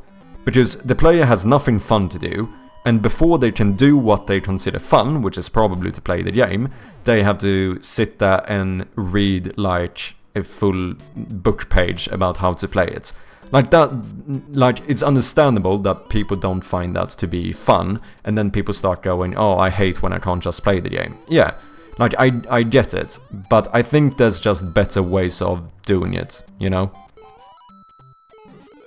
Are we going to watch this whole gameplay video? No, no way. We're gonna get to work quite soon. I feel like we're pretty much gone through the event thing, so we should be able to get into some work. How long have I been here? 2.5 hours? Yeah. Dude, I am so proficient at talking shit, man. I actually am. Frame rate is mad and sound effects are chirpy.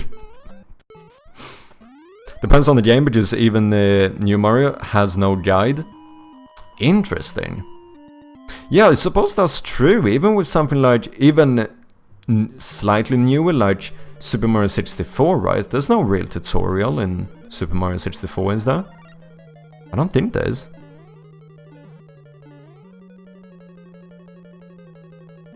There's a tutorial, but everything is implicit, so it will teach you how to jump by putting things above your head. It will teach you the fire flower, but before it teaches you how to dodge fire. Yeah. No, and I think that kind of stuff makes sense, because that is the thing where you're using the environment to teach, right? You're making sure that the player can't proceed without knowing the thing you want to teach them, which is something I try to do in Shroud of Gloom as well, where in the room where you pick up the backpack, to make sure that the player picks up the backpack, I put a key inside of the backpack. So like, even if I don't have any like tutorial whatsoever, I can rest assured and know that the player cannot get through this point without picking up the backpack and learning how to use items, right? Because to proceed, you need to use the key from the backpack. Like, it's kind of a way to... It's kind of like in the Mario game, like here. If the game would have started and you have this block here, you are... Right, you're forcing the player to know how to jump before they can proceed, because you can't continue. You can't proceed without jumping. Like, that is a way of doing it as well. To be fair though, I still have a tutorial tip or whatever for it as well, but... I would like to have an option to not have a tutorial at the start. Yeah, I understand. I also think it depends on the tutorial. Like, if Mario in the beginning, if it said here for 3 seconds, click right to go right. Like that, it doesn't break the game. The ones where, like, I would probably not skip that one. I would probably just not, like, care about it. Does that make sense? Whereas I feel like a lot of the time, the ones I would skip are when I'm forced to do something other than playing the game. That's when I get like, I don't want to do this. Even though sometimes you need to. Like, Project Zomboid is a game where you have a separate tutorial, right? The tutorial is a separate entity to the game. So you go through this tutorial before you can play the actual game. Like, that kind of stuff I feel like is always a little bit annoying, because it's like, I just want to get into the game. But I understand that Project Zomboid is a game with a lot of systems, so they might actually have to do that to teach you everything. And I did do the tutorial. But, yeah. I don't know. What's up, Verity? How you doing? Glad to see ya. Hope you're doing good.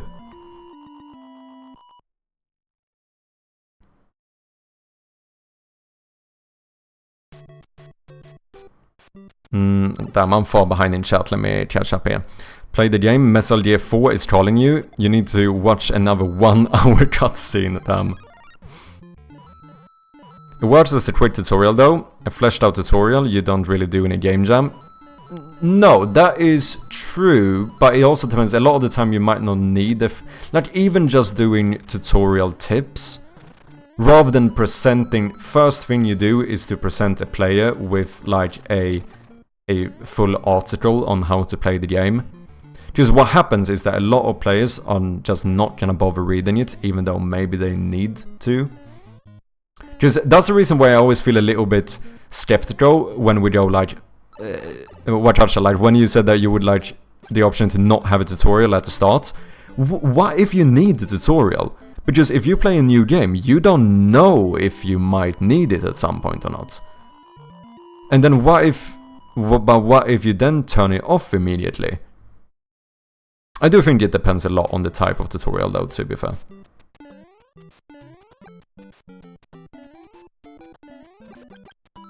Have page after page of instructions, but on the radial menu, you need to use the radial menu to advance the radial menu tutorial. Akito flies up to tell you camera controls, if I recall right. If I recall correctly. Oh, in Super Mario? Is that the little cloud thingy?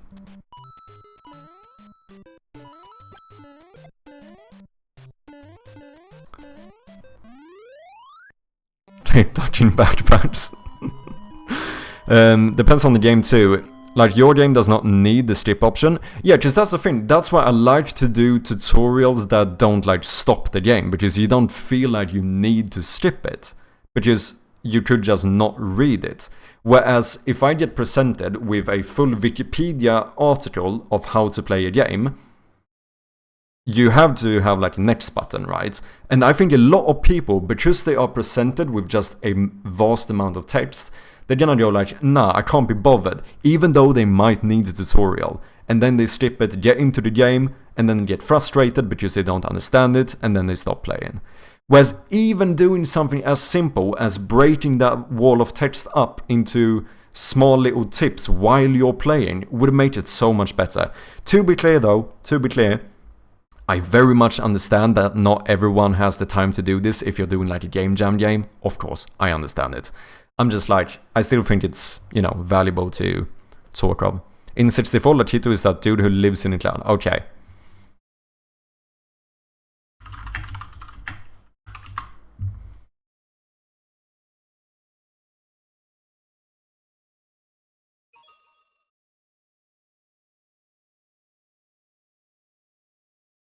In my opinion, every game needs an implicit or explicit tutorial. I agree. Players need to be guided to the end, or they turn it on, don't know what to do, and get a refund. Exactly. I think, and that's why I tend to always go with the mindset that you need to remember that things aren't as intuitive as you think. You need to teach them. However, I think it's important to try and teach them in a way that's fun. Reading a full page of text is not fun. That's why I think you should not do it that way. Making the players stop playing the game to read about the tutorial, it stops the fun, right? And that's why I think it's a bad tutorial.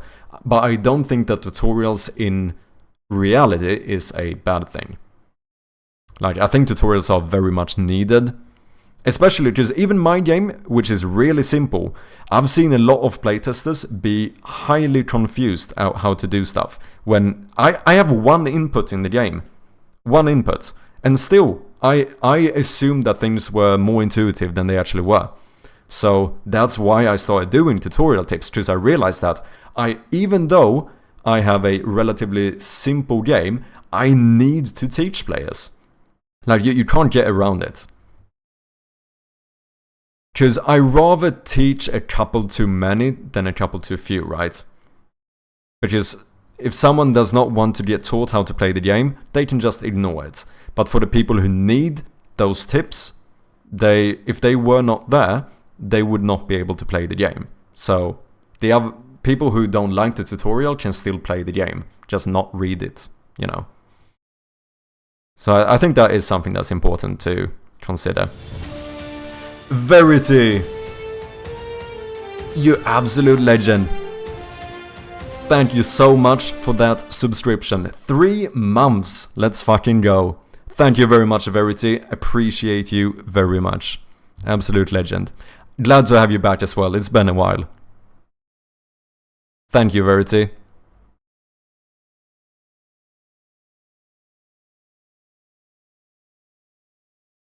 If I take my Porsche, the tutorial is your first quest.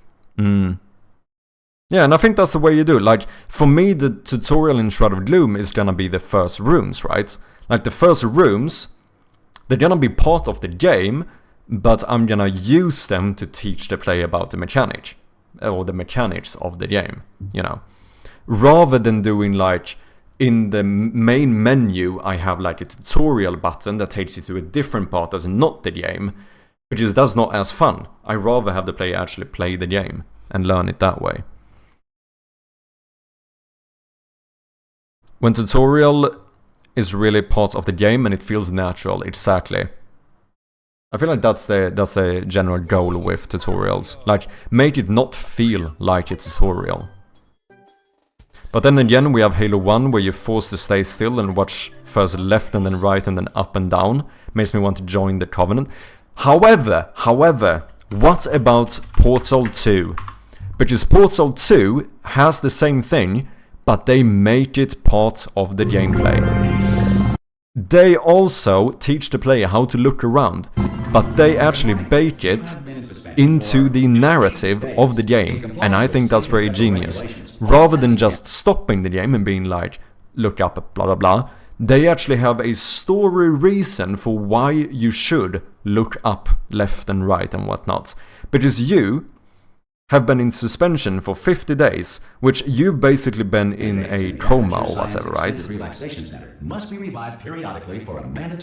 And you've just been revived. You will hear a buzzer. When you hear the buzzer, look up at the ceiling. Good. So this is teaching the player how to look around, right? Down at the floor. Good.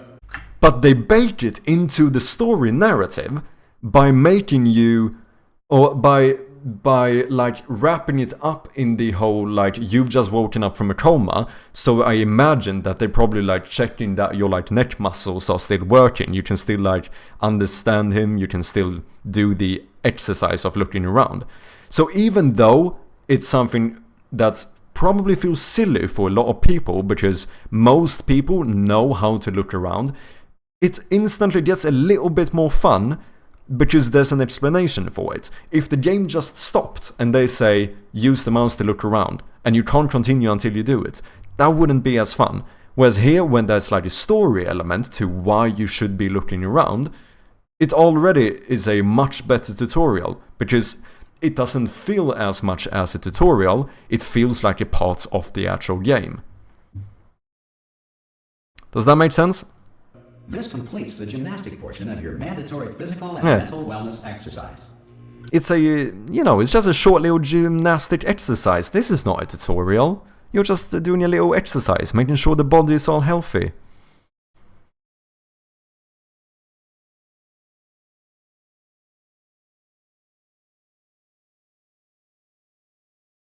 It's kind of funny that the tutorial in Undertale is done by a character that literally holds your hand and is named Toriel. Yeah. Making tutorials is hard because you need a noob and they are rare. wait, no. There's a lot of noobs. What do you mean? Yeah, I was not talking about intuitive/active tutorials, more like Halo 1 where you're forced to do something really simple. Yeah. I don't have a tutorial, but I have waypoints for your next quests and control pop-ups when you interact with something. I think something like waypoints are completely fine, because that's not a like destructive element. It's a quality of life thing, right?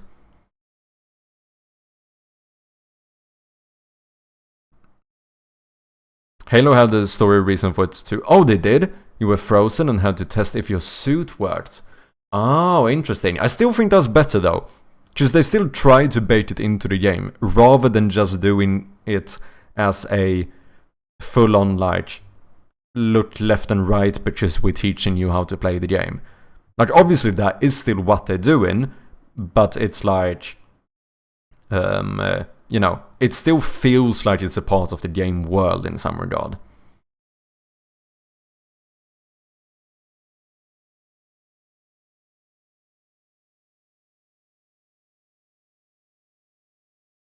Like here I want to walk out and the bots to tell me how I don't listen to them. If you look up and down the wrong way, the game change your settings in reverse. Import. Oh, do they actually? Ooh, that's pretty fucking clever. Oh, that's interesting. I didn't know that. I have ADHD. How dare the game devs think I can stay still for more than 2 seconds? Exactly. Okay, let me quickly check this. Okay, so we're giving the player an objective in the beginning. You should find her in the castle. We have a Cloudman. Damn, this is giving a bit of nostalgia, isn't it?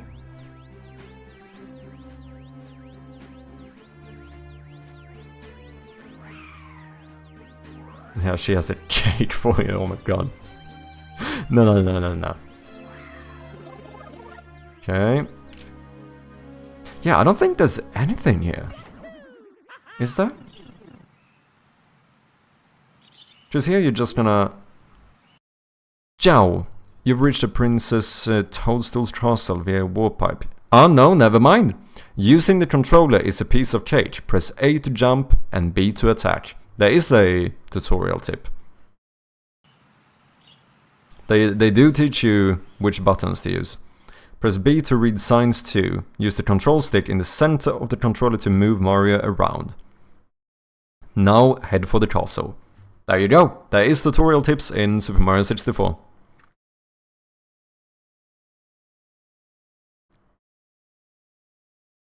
I never noticed that, always skipped it. Me too. Yeah, I think that's the thing, but that's the thing about something like this is good enough because for you, since you probably know this, if you can spam click through this, like it doesn't fully force you still. It's not like, you know, it's not like, what's a tutorial that does this? Yeah, I don't know. It's easy enough to skip it, I suppose, is really the thing. But it's not too much text to where even the people who might need it could skip it just because they can't be bothered. Because even though, as you said, like this is stuff that most of us probably knows how it works, like moving around the character is really intuitive. But I bet you that Super Mario 64 was the first game a lot of people ever played, right? I think a lot of people probably had Super Mario 64 as like one of their first ever games.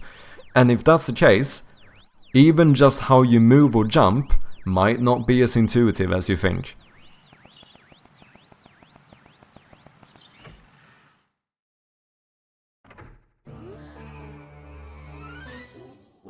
Damn, I wonder when I played this game. It was before I got my PlayStation.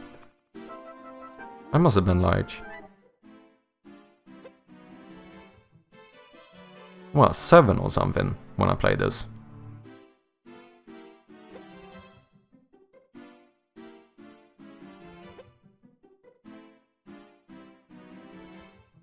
Those kids don't know how to read anyway.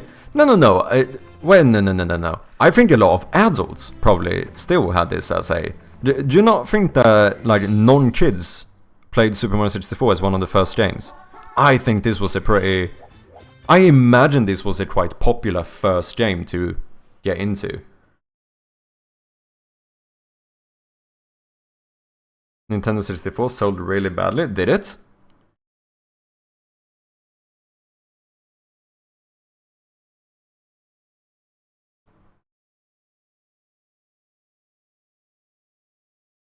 But isn't like, because Super Mario 64 is a mad famous game, right? So I imagine that it kind of sold that fucking badly. Can it? I mean, I don't know though. I was a fucking kid myself.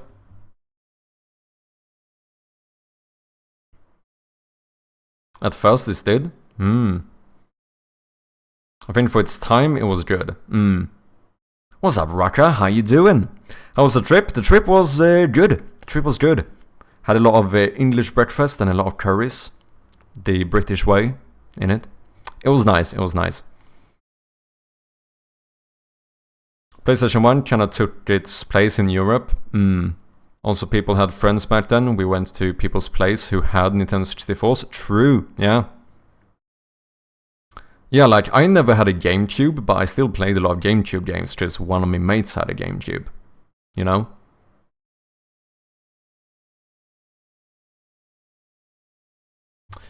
Okay, should we actually do some work, maybe?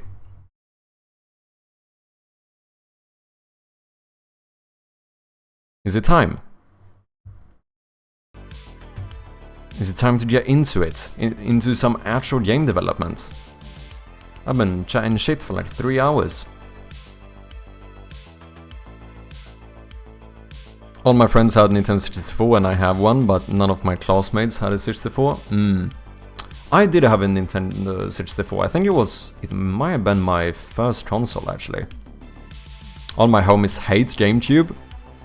Interesting. I know my friend really liked GameCube. I never had one myself though.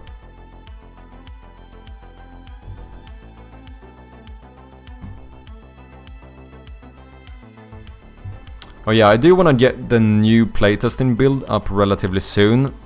So maybe we should see... I do need to re-implement an actual ending for the game, because I currently don't have one. Or like a playtest ending, rather. Oh, well, I do have it, I just need to trigger it, really. Maybe looking to making room size, change the reverb or sound effects, that would be kind of cool. I do need to do some new audio mixing, though, because the audio mixing is all over the place at the moment.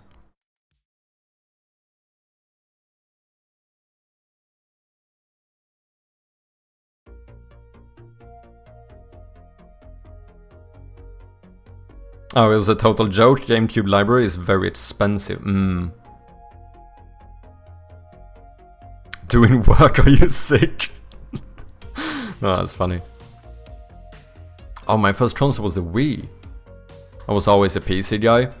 I was kind of as well, to be fair. At least as soon as I got my own PC, I think I did, like the amount of time I played consoles went down quite drastically. Got original Xbox from that generation.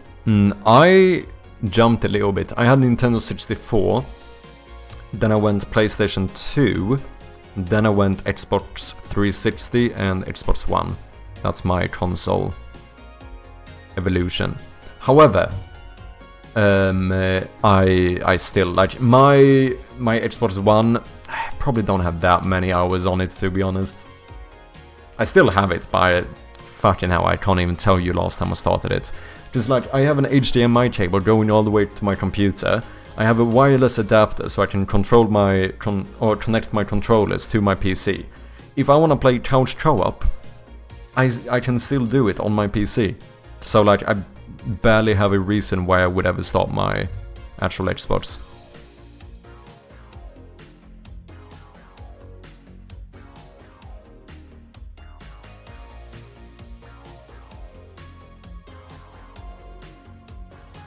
Halo 1 was my shit. Ironically, as someone who had multiple Xbox consoles, I never really played Halo. I'm gonna be honest. Is that outrageous? Probably. Seems like most people got Xbox for Halo, and I like almost never did it. Time to burn your house? Well, there we go. I see some things never change. Hours of talking in vids before playing. Before working or playing the game you plan to play. Yep, every fucking time. Can't help it, man. My first console was NES. I'm old. Oh, interesting.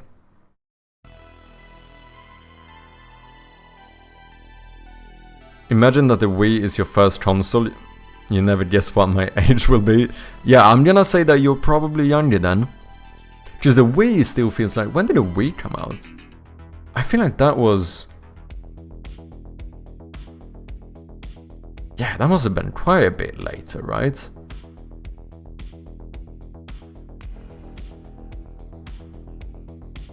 '06? Is that when the Wii came out? Yeah, that seems like it. Yeah. Interesting.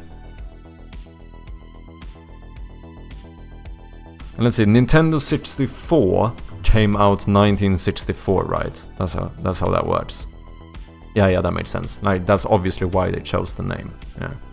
And that's really old console.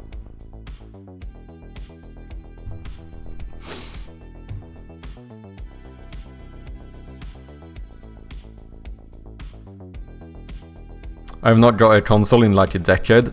I still have one, but I probably haven't played in like a decade, to be honest. I probably played my PlayStation 4 for 20 hours. Yeah, I feel the same. I had all the consoles after I got my Xbox. Had income.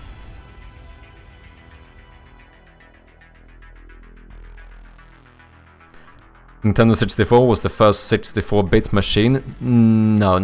But I think the name comes from it released in 1964. Yeah, I'm pretty sure.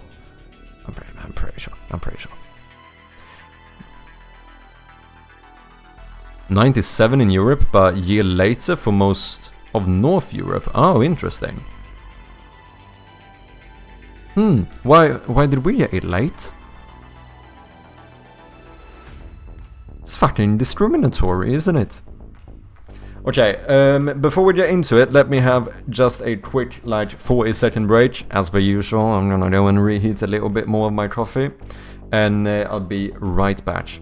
Thank you guys very much for your patience. Ciao! Okay, we are back. Thank you guys very much for your patience. Sorry, I just had to get a little bit of water as well, because I did forget to prepare that before the stream. We also have a very, very delayed hydrate redeem, so Vinny, cheers. Water, working. Do we need to call an ambulance? Probably. Let's see, to be fair, we haven't actually gotten into the work yet. So who knows, it's very possible that I will get distracted before we even start. Sound effects, increasing volume, re-implement ending. I wonder, let me quickly check if we have more sound effects. More new ones, that is.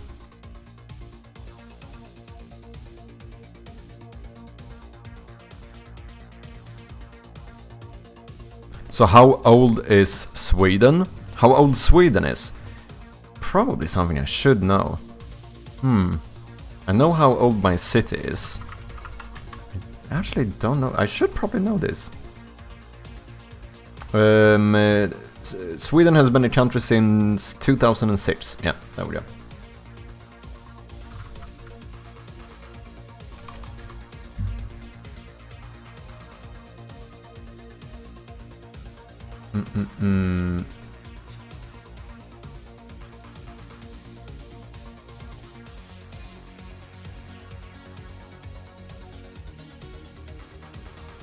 Give me just 1 second here. Let's see, Shroud of Gloom, sound effects. No, I don't think so. I think I've added all of those.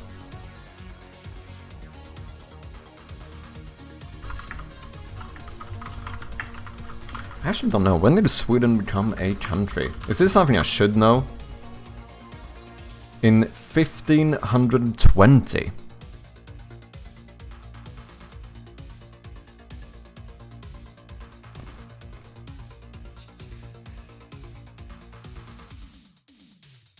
Nintendo is older than Sweden? No way. Nintendo is mad old though, isn't it? Because it didn't start as... It started as something else than like digital games and stuff. Yeah, 1889.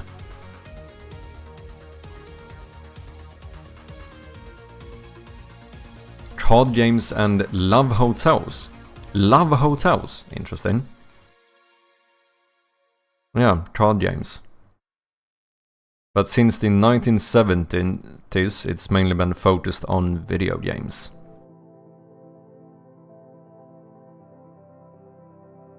Yeah, it is quite old. Nintendo. I actually did it! Holy shit, I actually did it! I actually got distracted before we even started working on the game. Who could have seen this one coming? Can we get a 1 in chat if you saw this coming? Oh, that's funny. Actually could not even start working on the game before I got distracted again.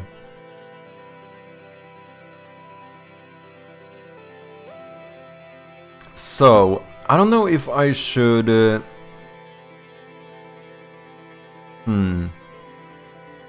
Did not at all try to do that.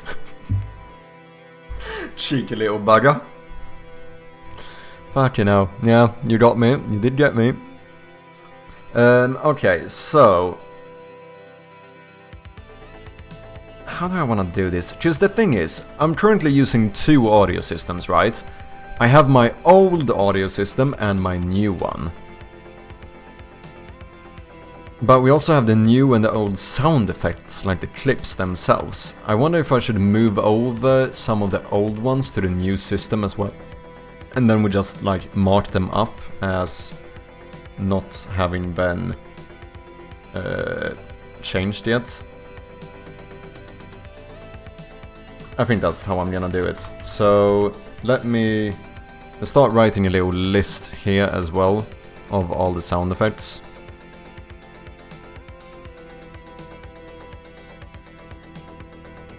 So I know which one are old at least.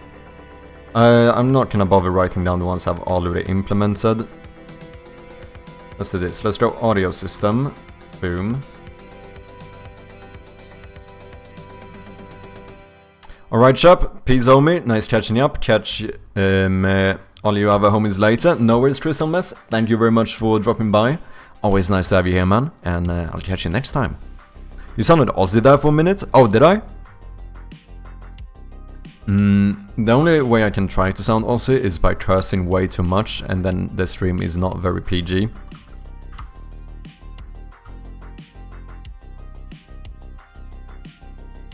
Like, I can't do an Aussie accent unless I start the sentence with, "Oh, you fucking cunt!" Like, I have to do it. I have to do it. I don't know how to not do it.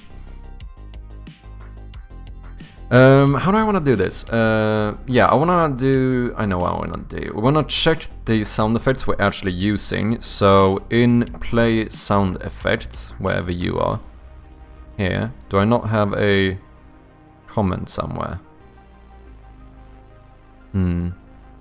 Swedish chef, like the one in, what, the Muppets? Is that what they're called? Here, play sound effect. Do I not have a debug log here? Yeah. Oh no, we have a lot of debug logs, apparently.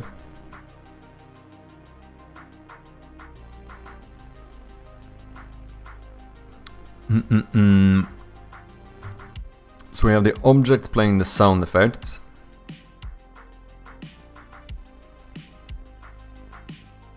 Oh, but I'm not saying what sound effect I'm playing. Oh, well, I know that when I click on something, right? Spatial blend. Oh yeah, just we added the spatial blend now, right? Is forcing you to stand up for 10 minutes. Let's do it!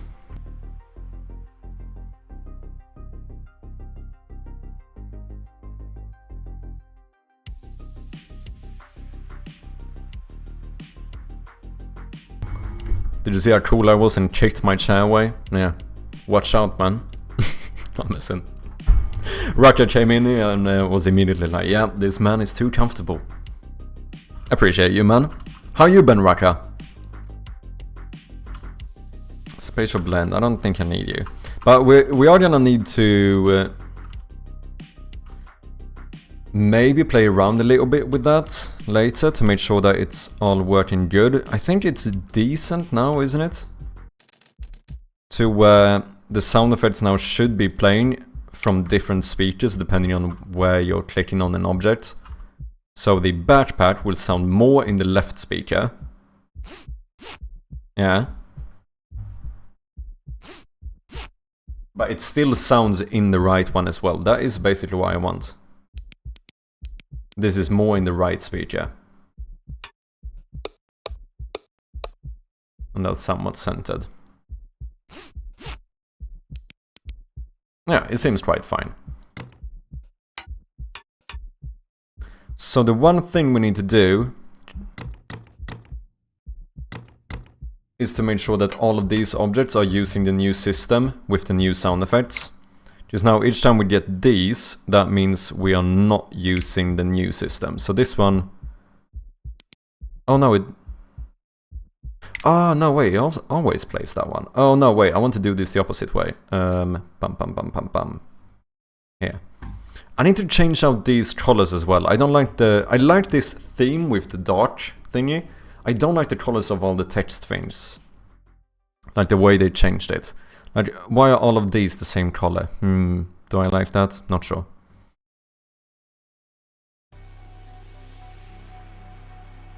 I kinda liked how it was before, but I still want a dark background, I think. Gotta go, have a nice stream, no worries. Mayendra, thank you very much for dropping by. Always nice to have you here, and I'll catch you next time. Appreciate ya. Yeah, old audio system. I think whenever we play a sound effect here, boom, old sound effect played.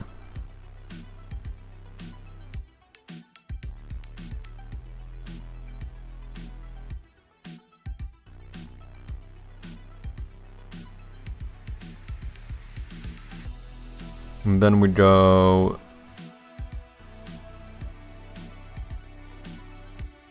here. Now let's comment these out for now. I do kinda like the commenting out turning grey though. I quite like that. So now if I click on something with a new sound effect, like this one,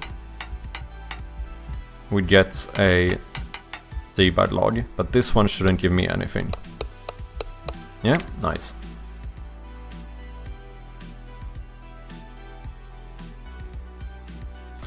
Kinda wanna know which sound effect I'm playing to.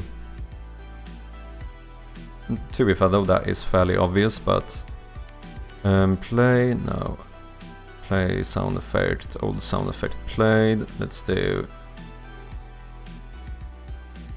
old sound effect played.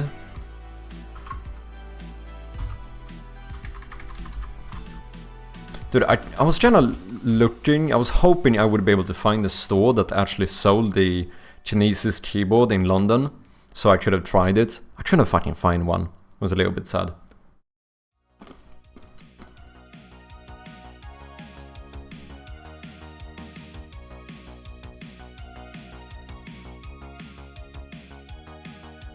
Wait, is this not a string? No, it's not. So I think, do I need to do this?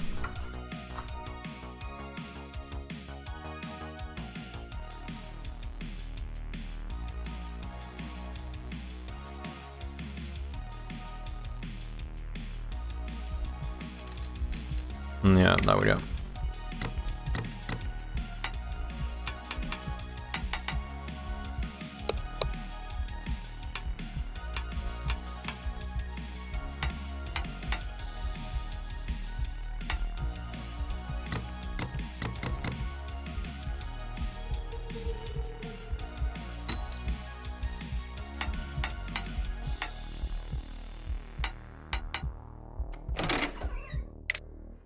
Okay.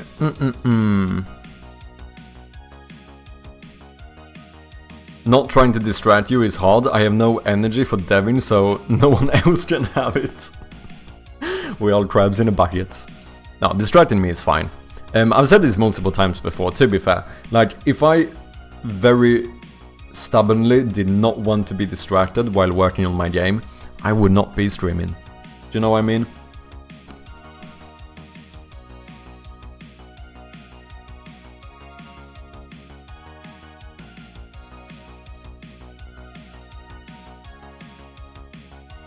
Okay, we need to make more scriptable objects. See! Raka, what keyboard do you use? Do you have some fancy one? You're an old programmer. Did you get some fancy keyboard, or do you just have good hands? Keychron, that sounds like those do make though. No, you don't have a split one. No, this is still a normal keyboard. Is this the one? Oh, it looks nice though.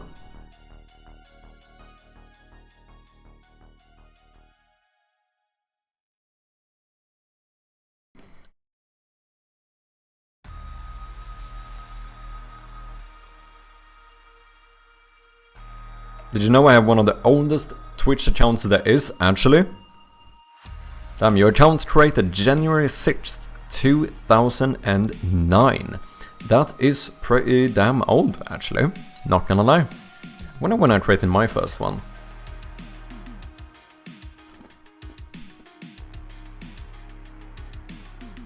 I think I created this one 2017.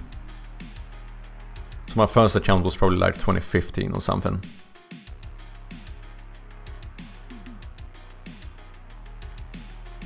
Mechanical keyboards are satisfying. Yeah, I do have a mechanical one, and I think I want to get a mechanical one as well.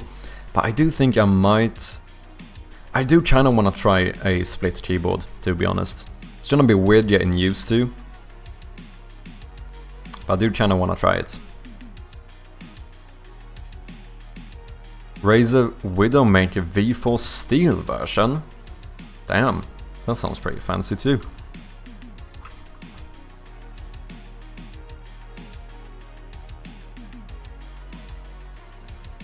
So wait, is the whole thing in steel? No. Focus. Yeah, I probably should. No more procrastinating, I probably shouldn't. Dude is back on keyboards. No. I'm working hard here, Joel. Don't you see? I'm working mad. I'm working mad hard here.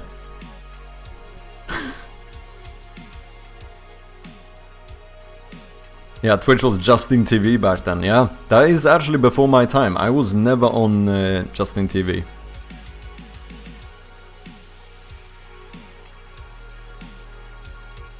Oh, it doesn't even show the real date when it was created? Oh, interesting.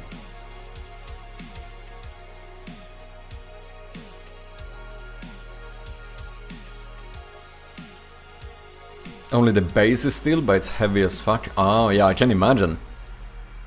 Black Widow was the keyboard I suggested, but you ignored me the other live stream. No, I never ignore. I might have missed it though, and in that case, I'm sorry. Dude, I barely... You know what? I almost can't save, because I don't think I've done anything to save yet. I added a few debug logs. Unity is saved. I haven't worked enough to have anything to save. Oh my god.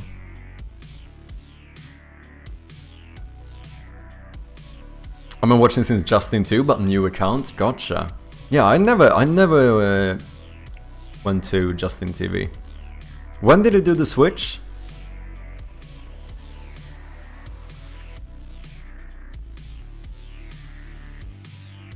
Sound click is just amazing.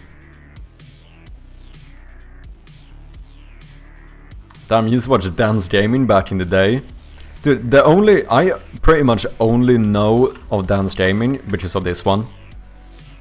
I use that emote quite a lot, to be honest. It's a pretty fucking good emote.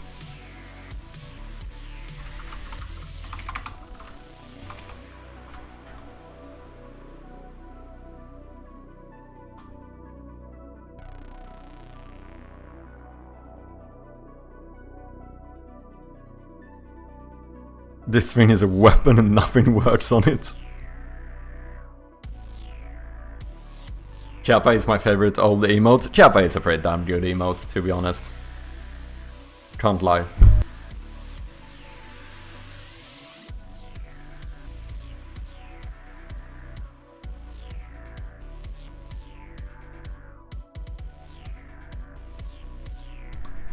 Agile.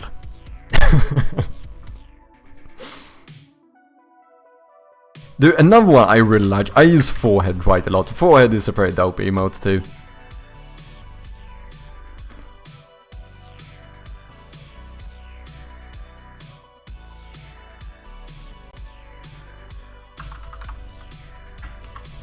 I do have my own little 5-head emote.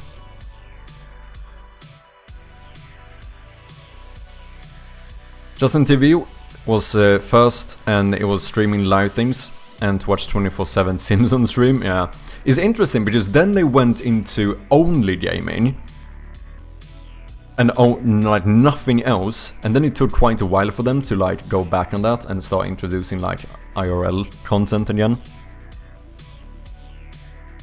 which they then broadened even more with like the creative category, which became like music and art and whatnot.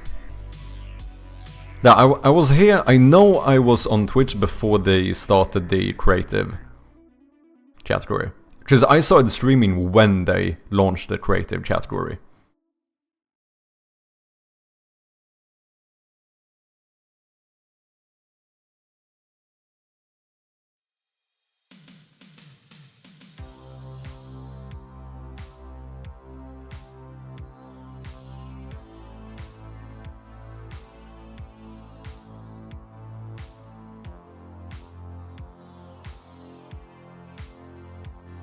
Let's see how much work we can get done by quarter past. Dude, I can at least make a few sound effects. I'm definitely not gonna get distracted.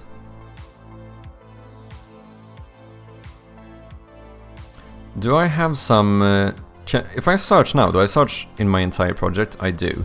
I do have one metal one, but this is a metal tap. I think I need a metal knock as well. So let's do a new audio sound effect. And I guess we take the old sound effect here, so we do knock. Metal knock. I don't know about the volume and stuff, I'm gonna have to check that. Let's do 5%. Maybe I should default pitch variation to 5%. Because I think for most sound effects I am gonna want a little bit of pitch variation. Let's actually default this to 5%.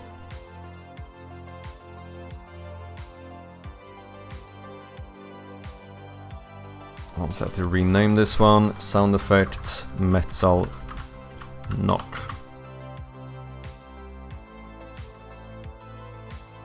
So that is now an old sound effect. How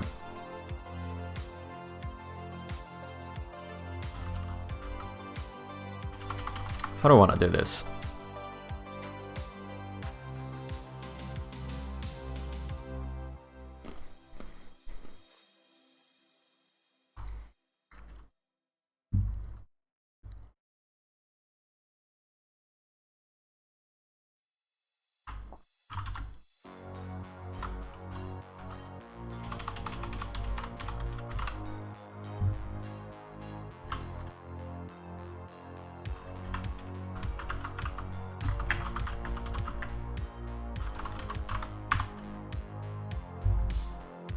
Just want to keep in mind the ones we haven't changed, because as some of you might know, currently the plan is to switch out most sound effects and actually record our own ones, because that's kinda cool. Hashtag no scope creep.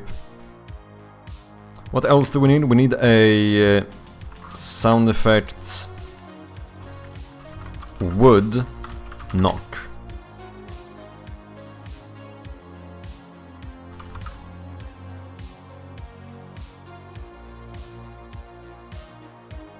Probably fine.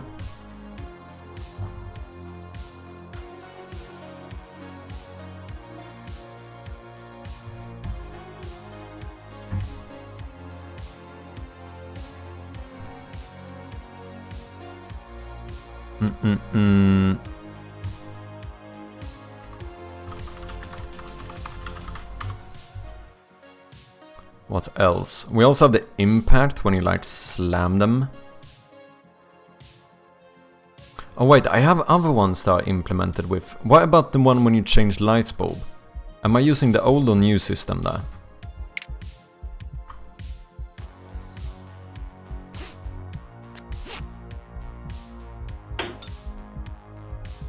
So that was an old one. What about this? No, that is old sound effect too, okay. We can see here we have quite a few. Oh, the flashlight flicker. We need to do that one as well. Flashlight flicker. Maybe I should just duplicate these. Doesn't really matter. Sound effect, flashlight, flicker.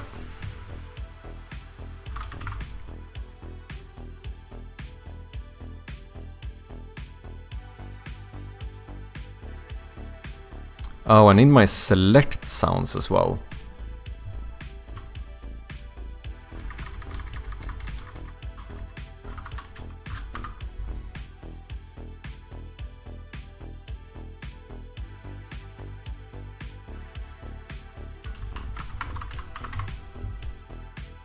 And here I think I do... Is it select click or select casual? Oh shit, I actually can't remember. Audio system, sounds, select. Select click is the one I'm using.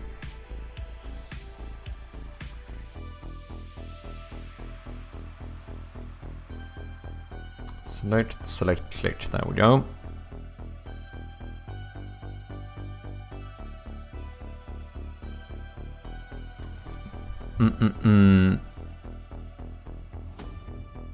Then Total Biscuit started streaming gaming on it and people copied him and they need to make another platform only for gaming, and later they closed Justin TV. Oh, I actually didn't know that. I thought it was a full-on rebrand. But you're saying basically Justin TV and Twitch at some point was live at the same time? Oh, I did not know that. I thought it was just a full-on rebranding.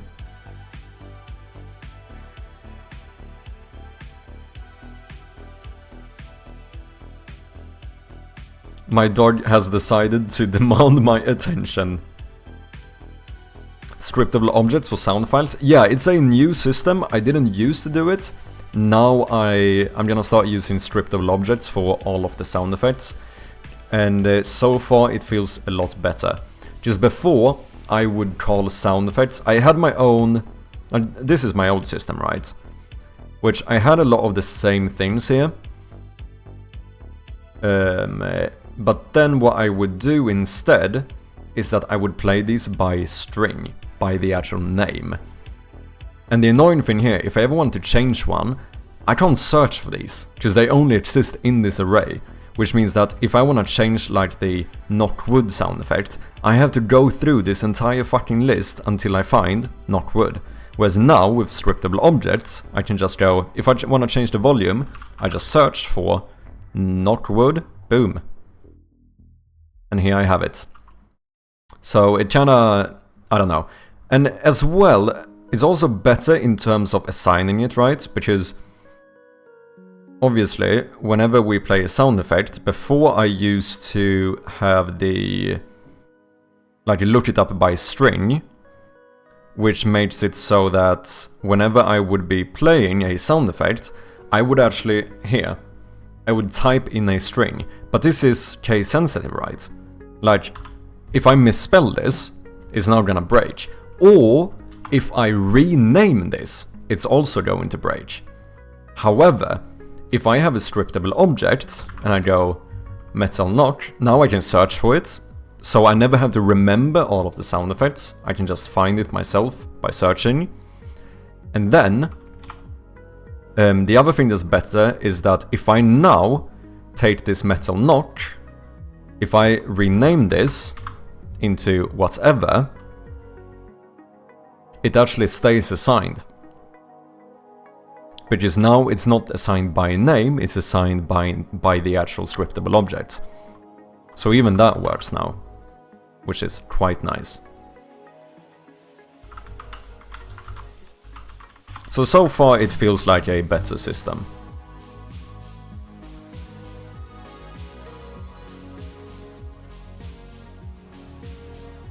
Do I even... maybe I don't need to do like a full-on to-do list. Actually, we can just do a normal list. Toggle list. Numbered, bulleted list. That's what I want.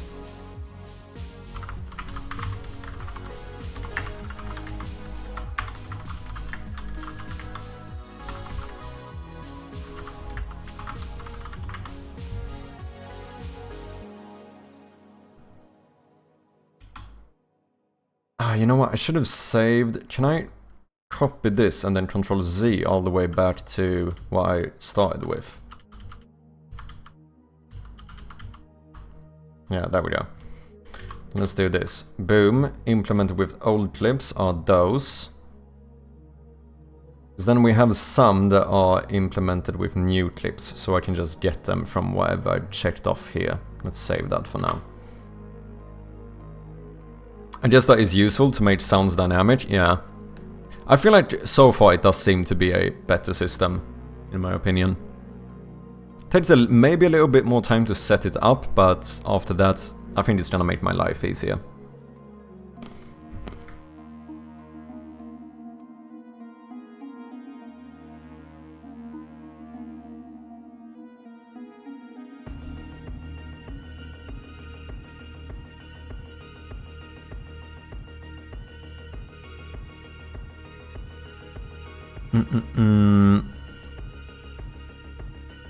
And it's a perfect time to do this because I need to like remix the audio a bit in the game. So no better time to do it when I'm switching between two audio systems anyway. Might as well do all the mixing. Okay, what other sound effects do we have? We have metal impact is something we're gonna need, so when you like actually strike something with like the hammer. So let's do metal impact.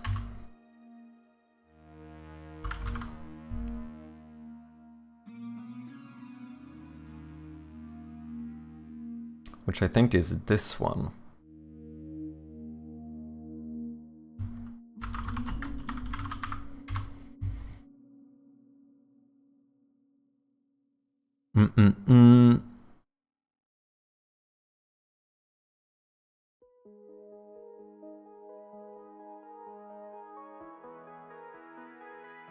Metal light tap. I think we can actually rename this and just call it... I think we can do like 3 different like intensities on these like interactive sound effects. So you can have, if it's like material, you can have a tap, a knock, or a impact. Basically light, medium, heavy, right? So impact is if something like maybe falls or if you smash it with a hammer. Knock is obviously something a little bit, is more than a tap, but it's not like a full-on smash. And tap is just very light. I think that's a kind of good way of doing it.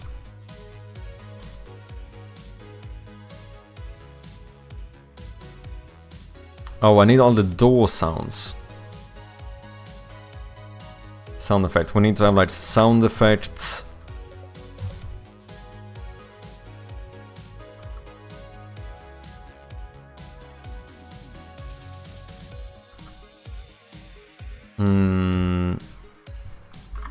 Sound effects. Door open. But we might have more depending on the door. But I think we will make one for like the normal doors. And then maybe later on, if we have more types of doors, you could have like a door heavy open for like a heavier door, like metal door open or whatever it might be.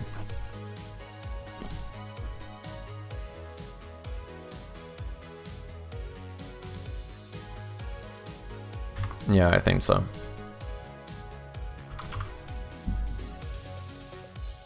Door open 1, 2. Oh, we have the door yank as well. Yeah, I don't know. Let's see which one I'm currently using. Audio system. I think it is door open quick. That would be door open 1.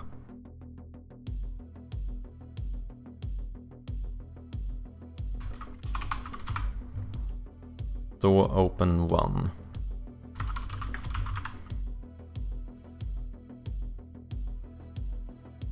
Do I have a closing sound effect?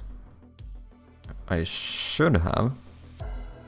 But I don't know if I maybe actually reused the same one. I'm not certain.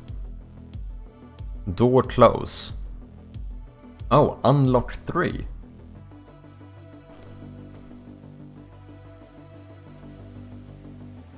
Do I even play that one? Like, do I actually call that one? Yeah, I do. Door close. Interesting. Cheeky. I actually play a unlock sound effect when you close the door. It kind of works though, to be honest. It does kind of work.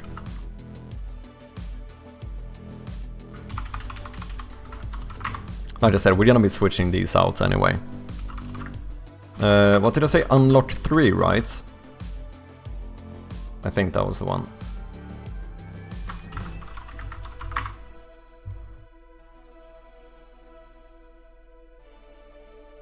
Okay. Open, close. We need the door yank. That's a quite important one. Sound effect, door yank. So that's when you yank on a closed door. Let's see which one I'm using. So this is why I hate the old system, because I can't just search for it somewhere. I need to actually find it. I think it's door yank heavy. Door yank single is the name of the clip.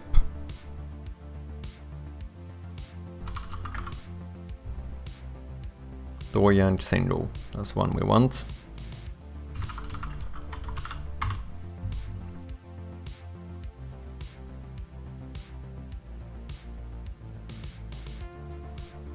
Otherwise in this room we should pretty much be done, right? Door close. Oh, unlock heavy.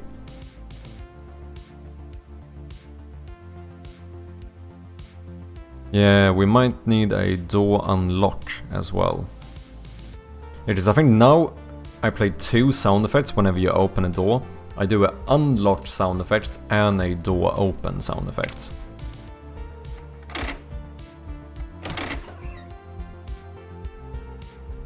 Yeah, because I think the door open.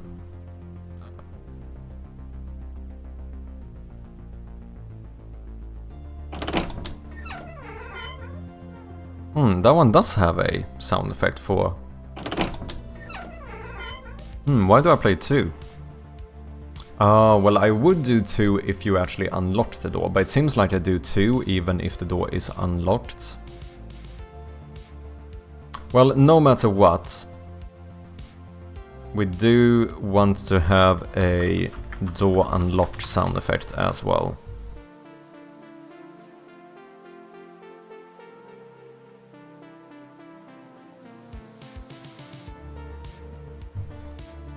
Sound effect, door unlock. I think the one I'm using is unlock 3.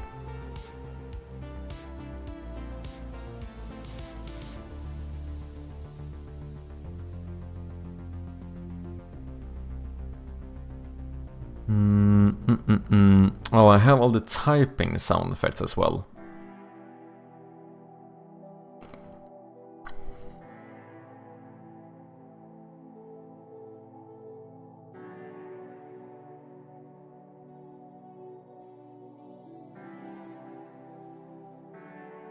Okay, wait, let me check other sound effects in game.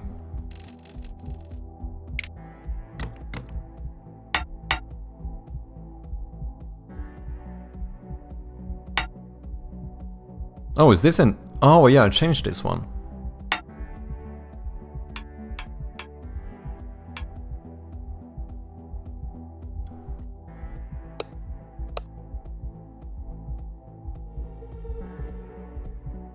Room transition. I think I'm gonna change that sound effect at some point. I don't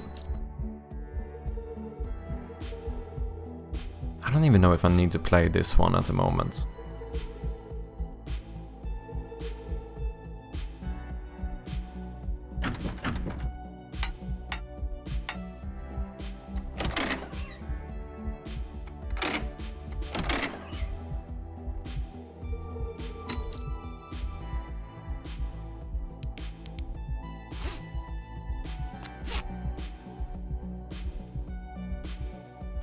Select 2.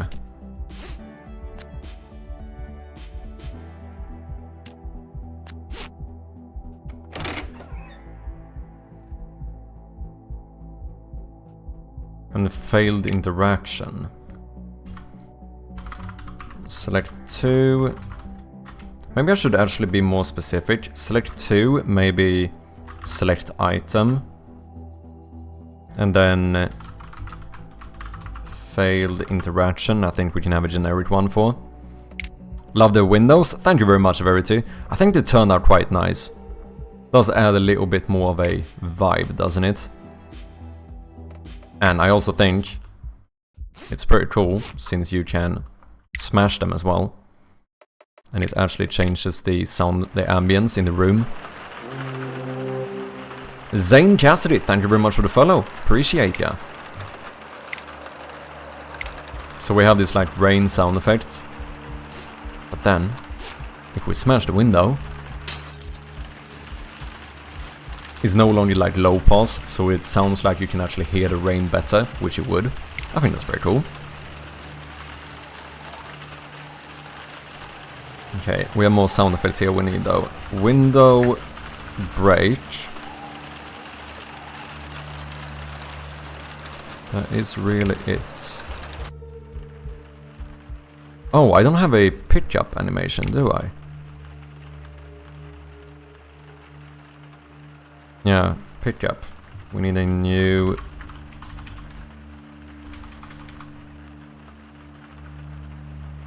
Maybe we should probably call it item pitch-up.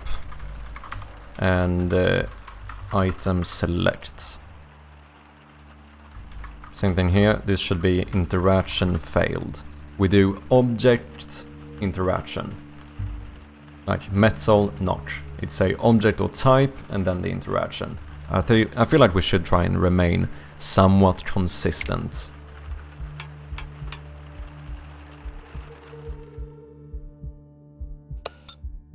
There's another one, broken lamp. So that would actually be called lamp broken.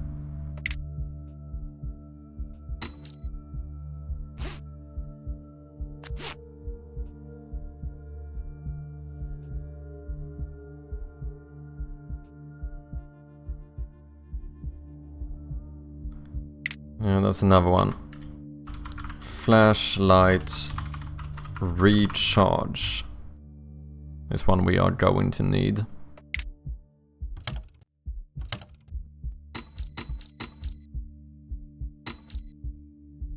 Oh, cabinet open. Cabinet close.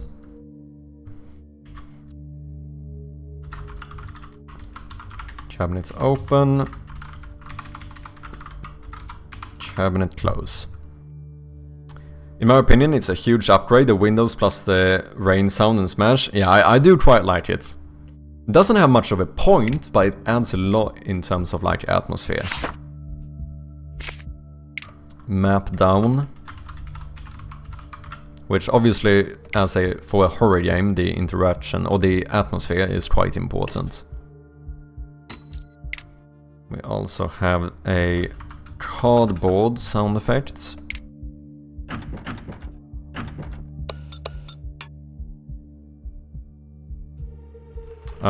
We probably have more impacts too, right? Yeah.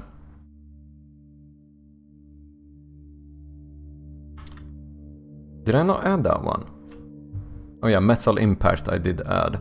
But I don't think I have wood impact. So if we do this. Yeah.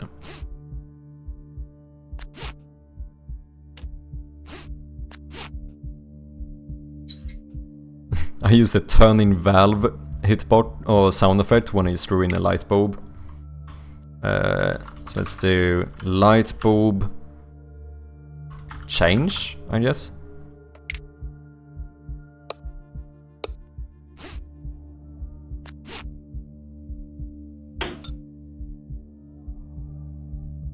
So currently I play impact metal and broken lamp when you smash it. Maybe we should have the metal impact and like a glass sound effect, maybe?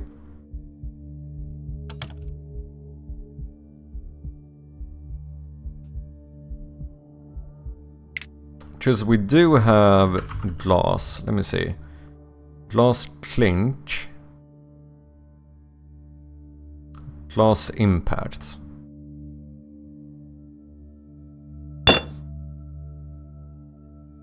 But that doesn't break though.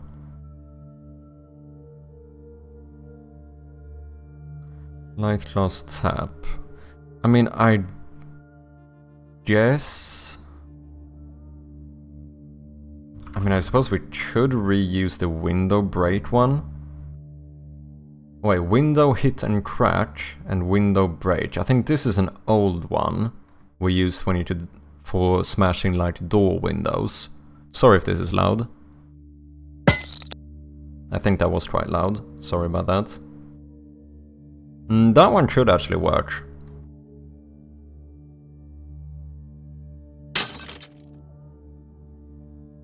Yeah, just this sound a bit too... It sounds too big for a light bulb. But this sound effect we could probably use. For the light bulb smash. Did I do window break? I did.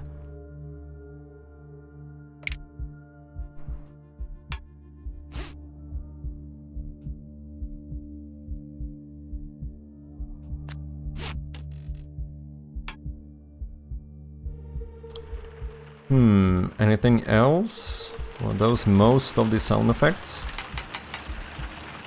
Oh, we have the typing ones too.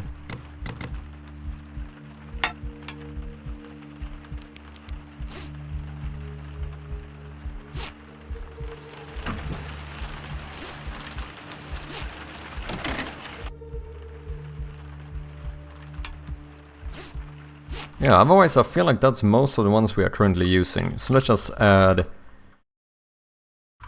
all of the typing ones. Currently I do both normal typing and quiet typing, but with the new system we should be able to only add one, because it's the same sound effect, just difference in volume, and then when we trigger what would be a quiet typing effect, we just lower the volume.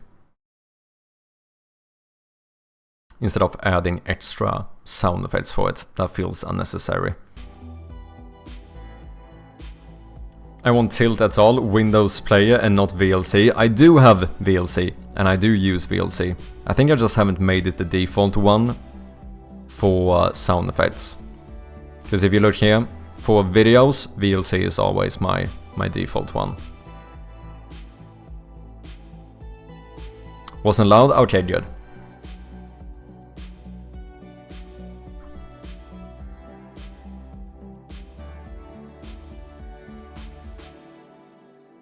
Okay, I think that should be most of the sound effects for now.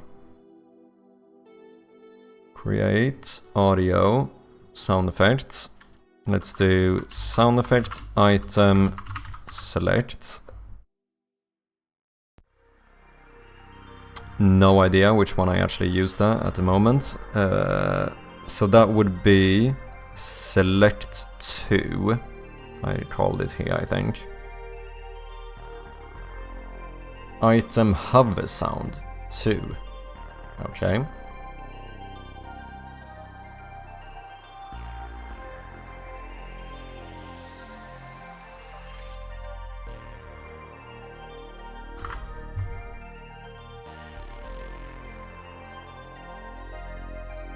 What did I say? Button? No, not button. Hover. Item hover sound 2. Boom.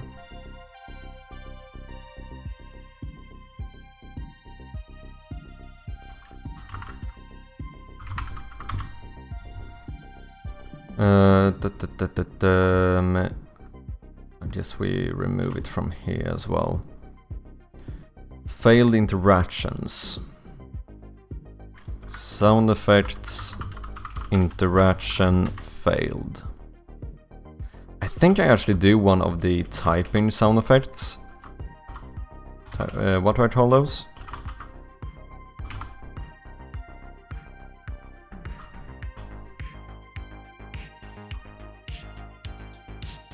Oh, keystroke, I think.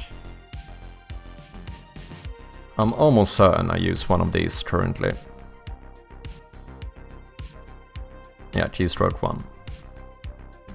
Can I move these with alt arrows? I can't, okay. Well, I can do this.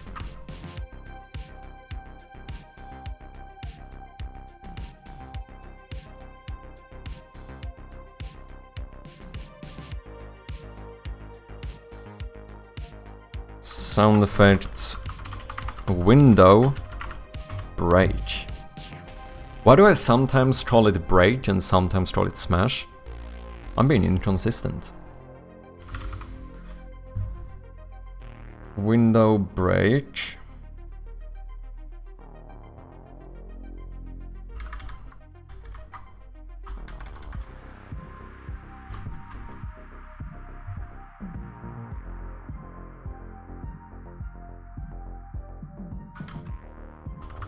Item pick up.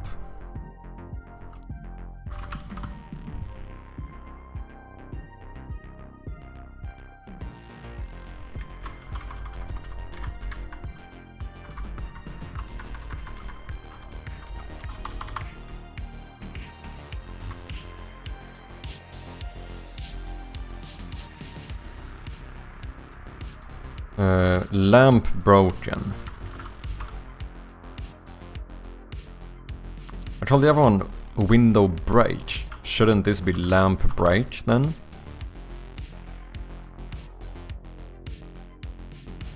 Yeah.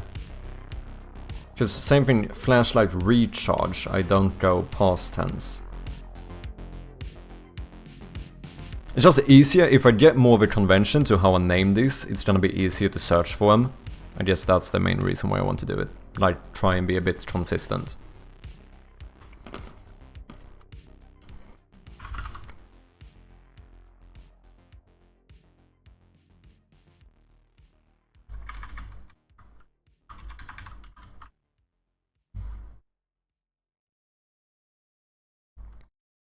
Flashlight recharge, I don't currently have a sound effect for.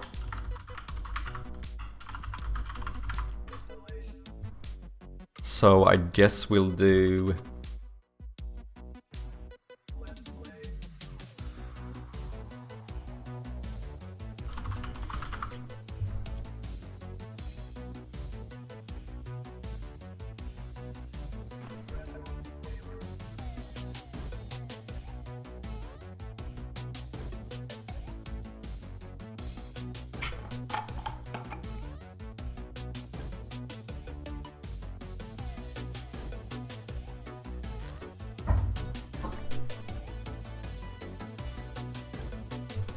I'm gonna do the old sound effect toggle sound effect. The old flashlight toggle sound effect, there we go.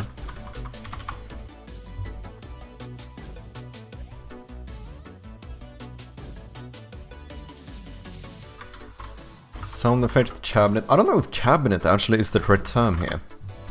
Can we define a cabinet? Stop. Okay. IKEA, that's who we should trust. They're probably gonna dox me though, so never mind. No, cabinet seems fine.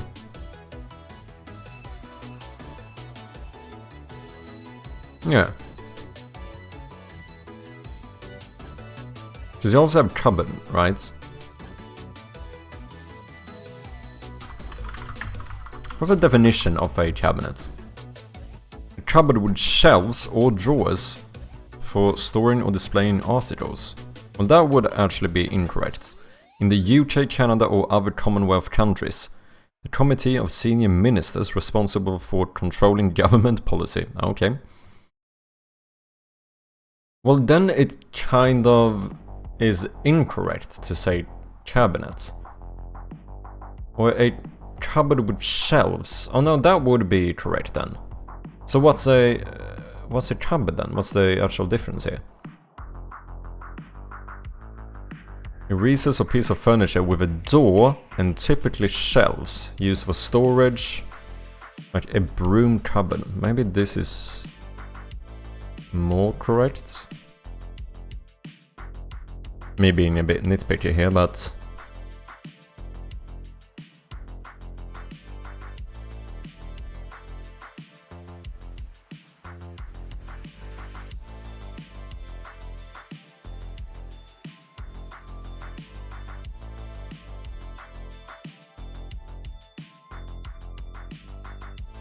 Cupboard, wardrobe and closet.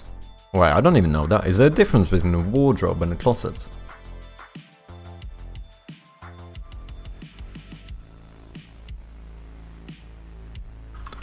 Cupboard versus cabinet. Well, cabinets often come with adjustable shelves or built-in compartments, making them ideal for permanence, high capacity and functional storage. Cupboards are more basic in design. They often focus on a single enclosed space, and may include open shelves or a top for additional display. I use scriptable objects for cutscenes. Oh, I see. Does I need an object reference for each text for my localization system? Oh. How do I think I use the... Do you use Unity as well? How do I do it now? Here. Oh yeah, I don't use scriptable objects. I just do... Maybe I should as well, actually. Maybe I should use scriptable objects here. Because here I just have a cutscene, my own serializable script in an array. I'm basically doing the same thing that I did with my old audio system, where I have a name, a reference to the timeline asset, and then a bool whether it's skippable or not. So then whenever we load a cutscene, I think I check it by name, do I? Oh, no, wait, I think no, I pass it in. The first room... Here, play cutscene on start. Yeah, but I call it by string.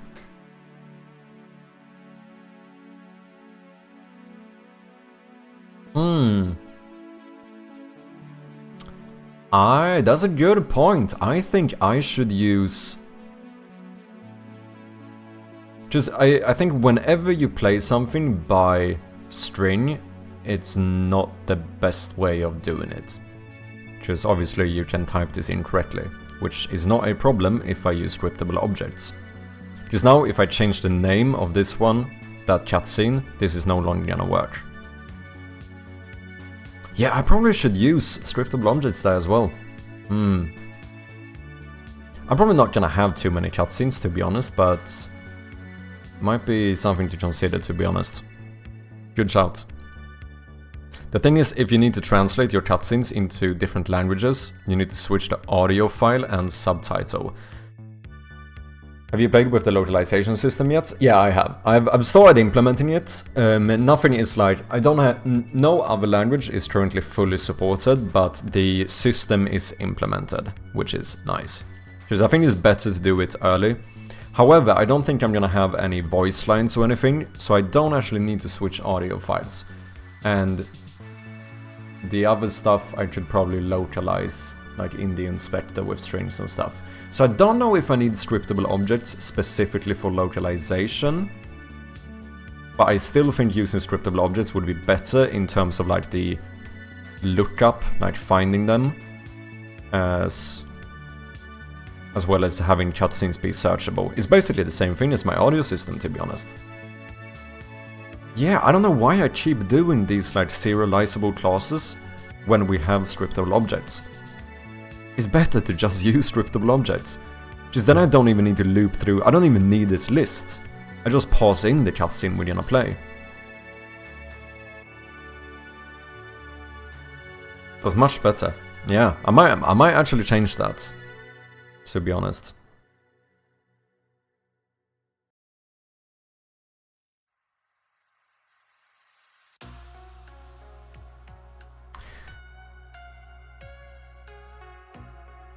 I was thinking about potentially making a new namespace too, for playing sound effects. I feel like that could be pretty good. So, here, if like my flashlight calls the audio manager.instance.play sound effect, I think what if I just used my own like chirpy audio namespace, and then I moved these into functions in that namespace.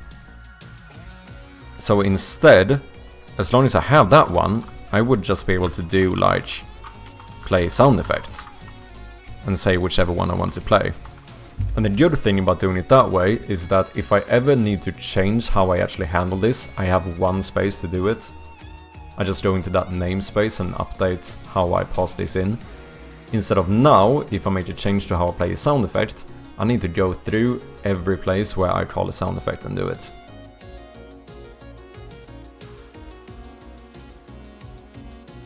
Honestly, I gave up on namespaces after prototyping. Too many namespaces.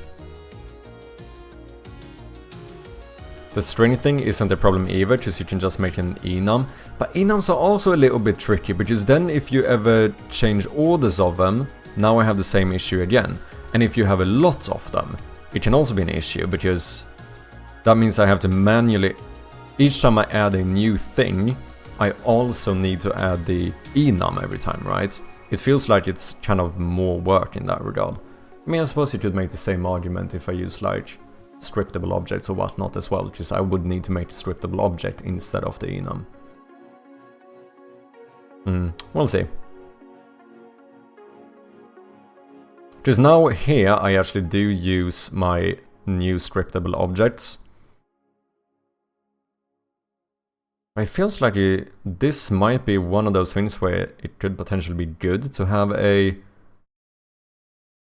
Would be an easy way to check whether I call sound effects from a specific class as well, because I would have the, like, using chirpy audio or whatever.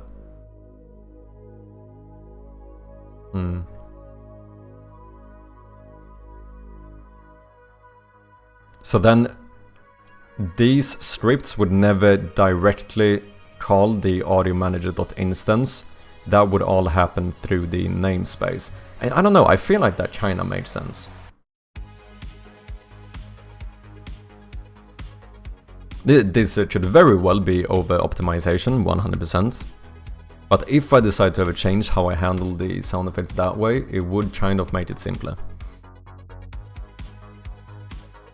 Depends on the system. You can have a system in the inspector that lets you edit enum based on a dynamic list of strings. Yeah, I do suppose that is true. Did I add any of the cabinets ones here? I did. Oh, sound effect cabinet. Oh yeah, I was still unsure about what I was supposed to call it, right? I think cupboard might actually be better.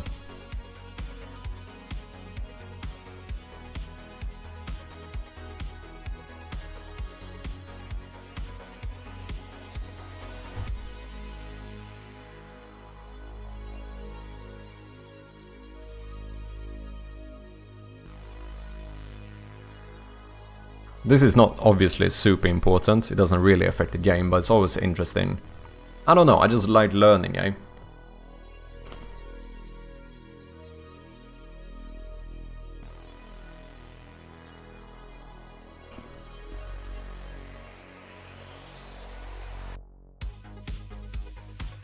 Cupboards are freestanding furniture. I think it should be cupboard.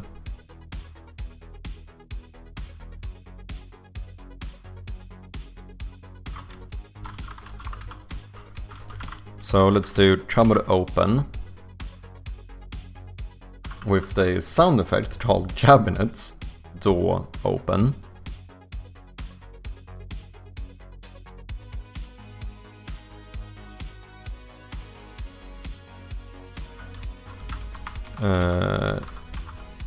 Cupboard close. Cabinet door close.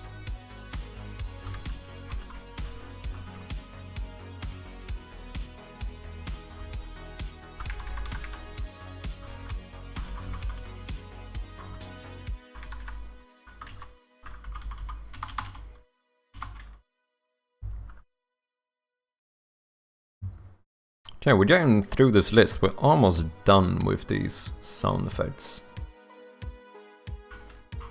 Map down.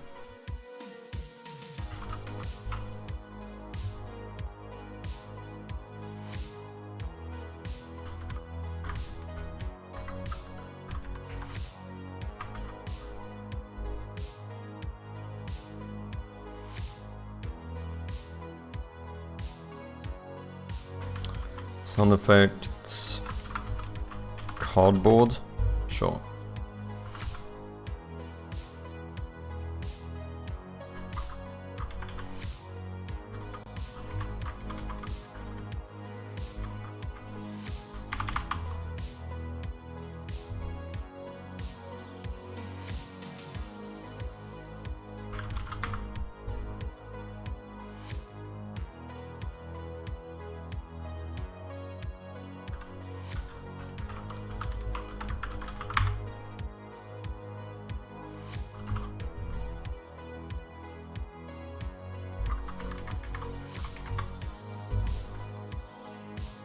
Light bulb change. Audio, sound effects. Whoops.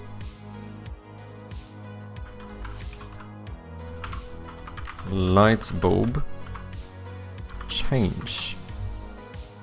And here I think the only one that even remotely fits currently is the not vent. No, wait, what you call it? Valve. No, turning wheel squeak. Let's do that one, but we're probably going to up the pitch a little bit. And then we're gonna have to change a lot of volumes to make sure this is all mixed properly. Light bulb smash.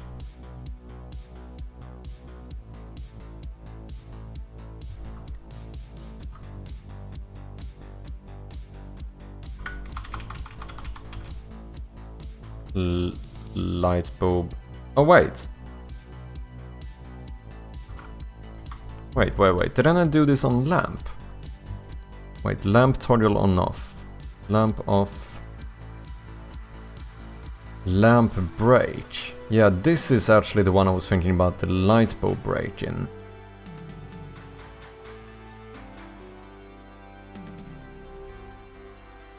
But then we have the broken lamp, which is when you try to like turn on a broken lamp. Okay, wait, how do I want to do this? Okay,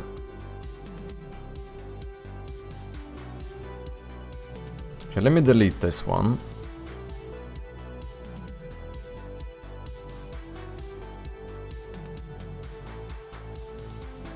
Lamp break. Sure, but then I want another one, which is called maybe lamp spark.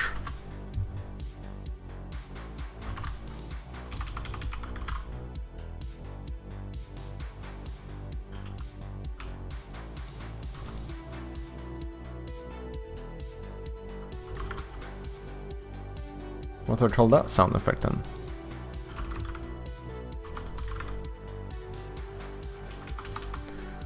Light, maybe? Yeah, faulty light bulb.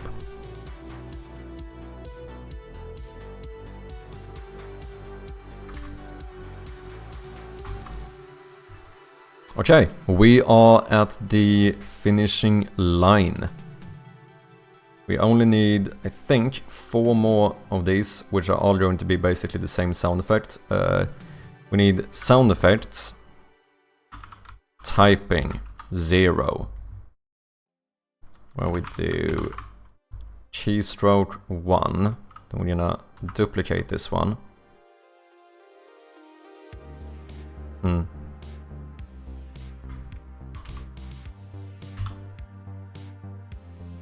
Keystroke 2.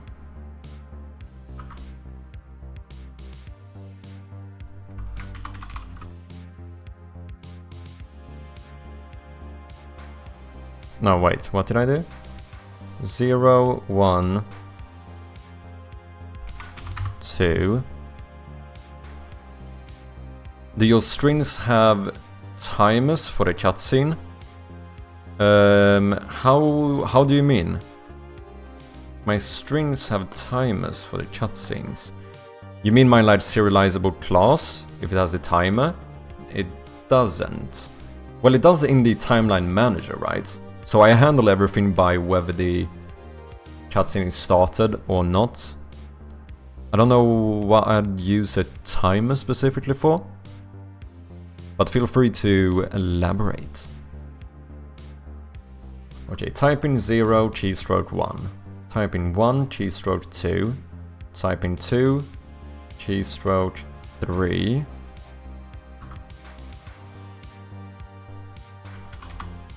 Typing 3, keystroke 4.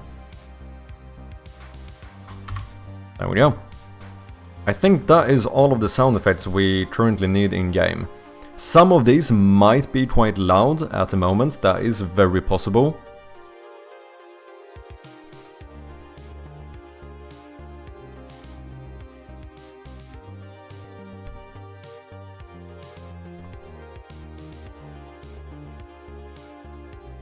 I think it might be easier to do this from the actual props here.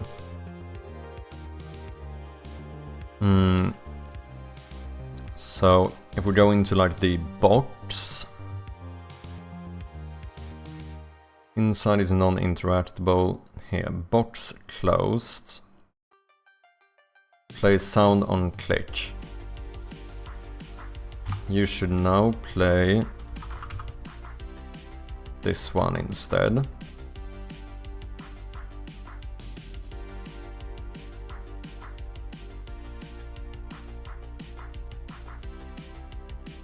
Clock. I don't have the clock in the game right now. Crate. Let's see, closed crate. Play sound on click, not wood.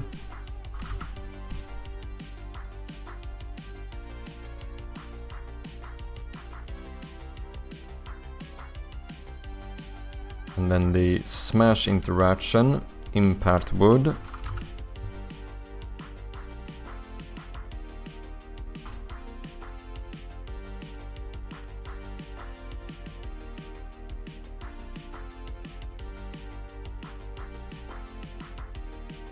Should be good.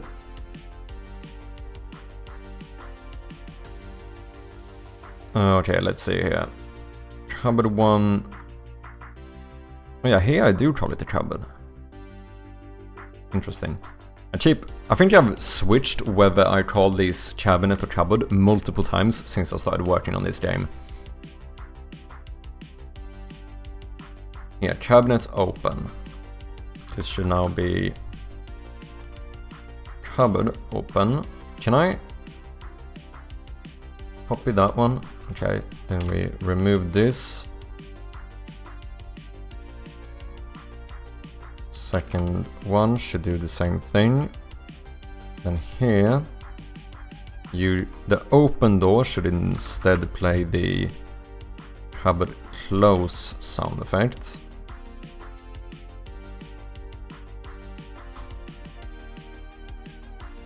Then we're going to apply everything. Wait, have I done some override in here? Oh, the position. Where?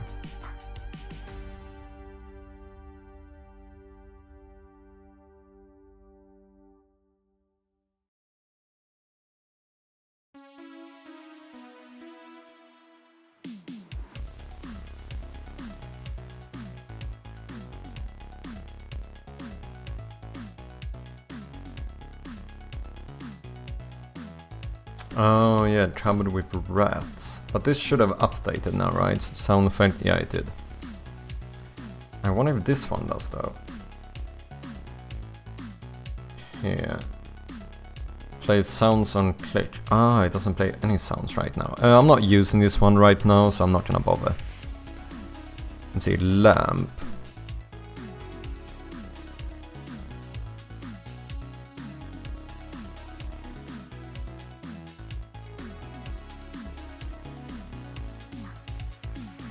Lamp on.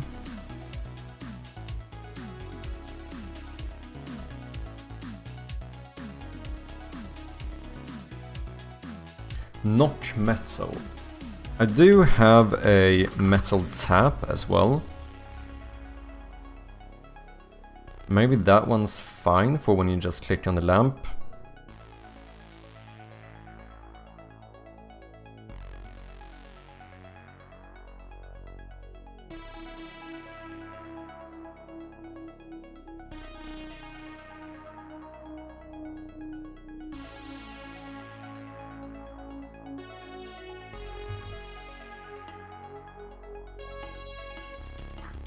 Ooh. It's almost too light though, I think. Yeah. I think we might need the notch here, but then we up the pitch instead to make it sound slightly lighter. Interaction smash. Let's remove this as well. Impact metal. And then broken lamp. That is the lamp spark. But wait, no, this is when you smash it. I think this is... Didn't I make another one for this? Yeah, light bulb smash. I think we can... Let's try that one first. Oh... Yeah, I think so.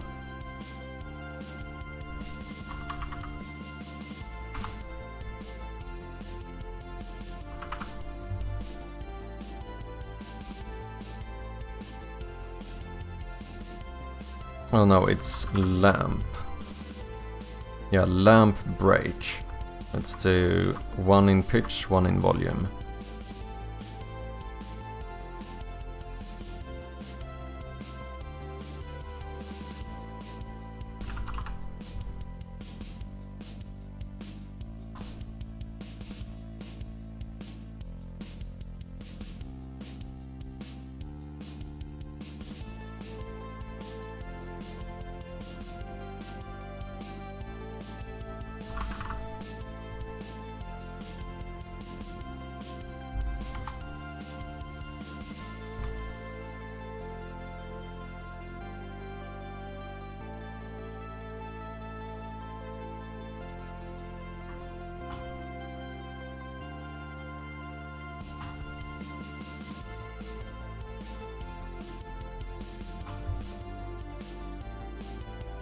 Broken lamp. So this is the one where I wanted to play the lamp spark instead. And this one is non-interactable, right? Yeah. Apply all.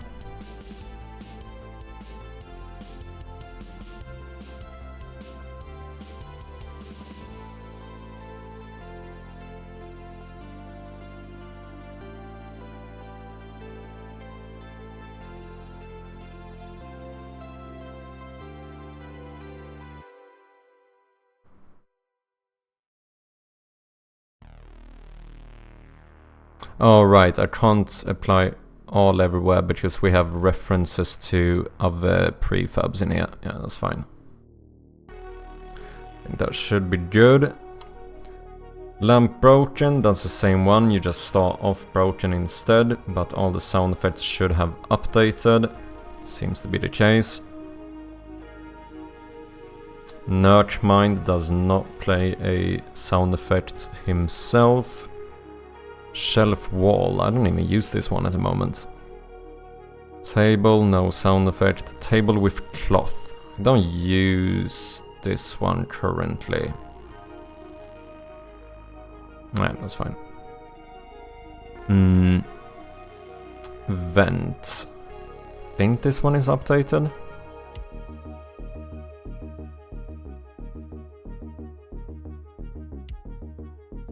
Metal notch. And the other ones are non-interactable. Yeah, that should be pretty much everything, to be honest.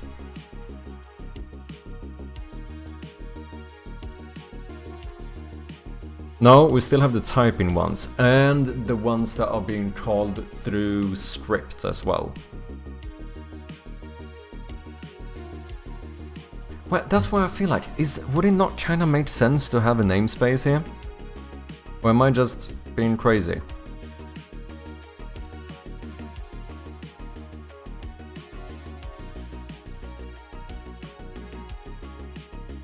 I might try just for the fun of it. So we would do like chirpy.audio player, maybe?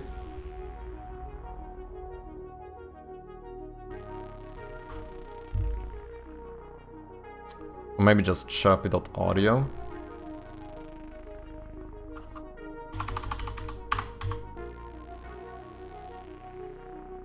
Wait, how do I do this again? I wrap the class up inside of a namespace. That's how you do it.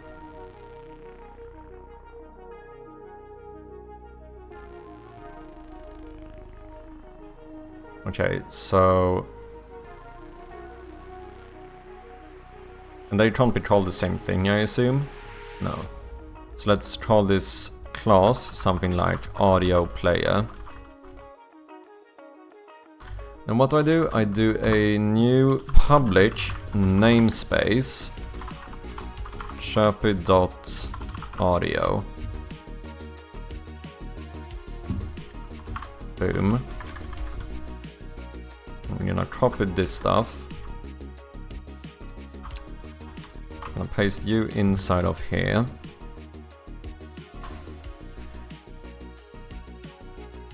Oh wait, does that mean, do I need to say audio player.play then? How do I start coroutine? Typing effect. Oh yeah, I don't need to reference the... Yeah, I actually don't, I never reference the namespace, I reference the class I want to use. Yeah, so then I think it would be like audio player.play, I suppose.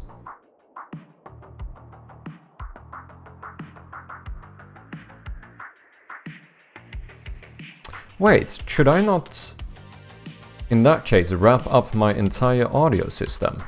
No, because, wait. If you implement a namespace, can you call private functions inside of that namespace from whatever class implements that namespace? Or can you only do public ones? Because if you can call private ones, I might not want to do it that way. If you can only call... Oh wait, can I even do it that way?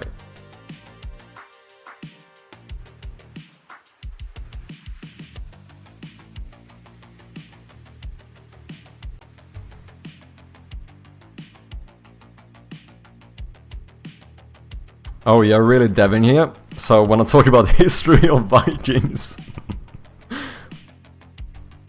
Public? Can you only call public functions in the namespace?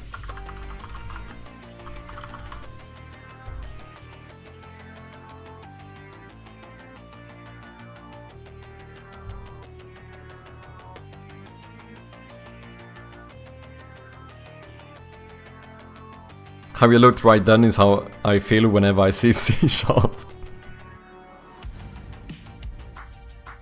The namespace just restricts.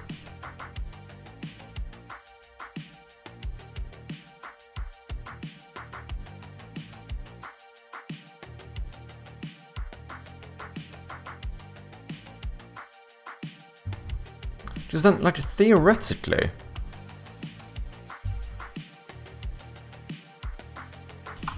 Audio manager.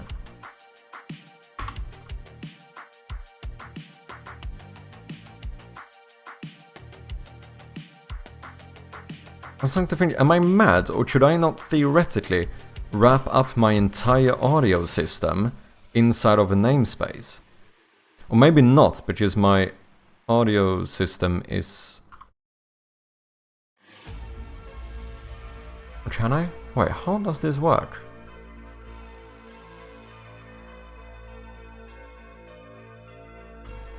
I love my spaghetti blueprint code.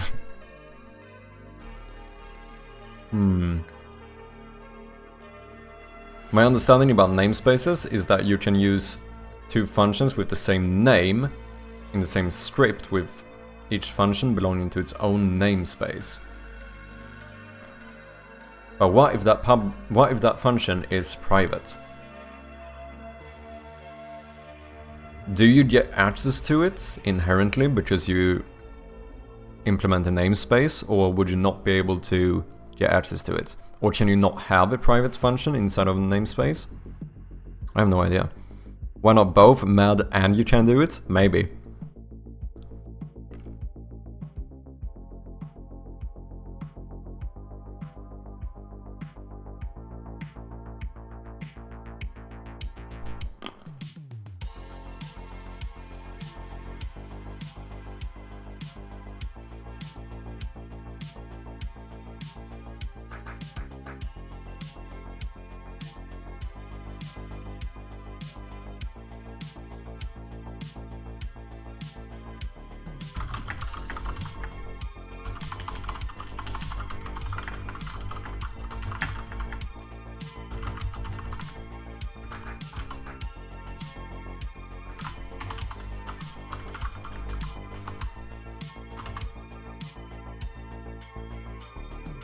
Yes, you can call private methods inside of a namespace in Unity C#, but only from within the same class or struct that defines them.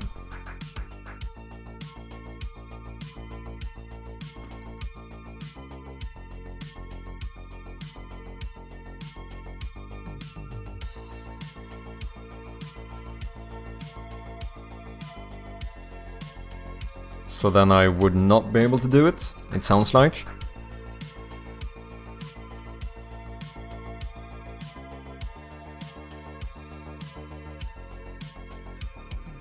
Yeah, so you can only access the public ones. It seems to be the case. As an Unreal Visual scripter, this is all Chinese for me. It's like how you can have your own method of a list. If you're not using system collections.generic, yeah.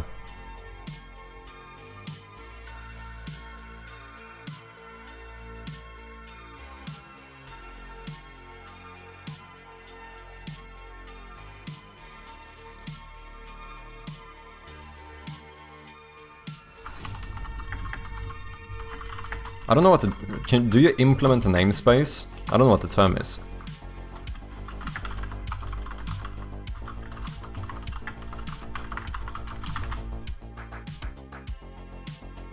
I think there's a small mix-up in wording. Let's clear it up real quick. Okay, yeah, I was wrong. In C#, classes don't implement namespaces. What do? They are containers to organize your classes, structs, interfaces, etc. You define them, there we go. You can define a class inside a... no, you define a class inside a namespace. But the namespace doesn't own or control access to members. The private modifier means only accessible within this class, no matter what namespace it's in. Yeah, so it should stay private. I don't think he's understanding my question fully.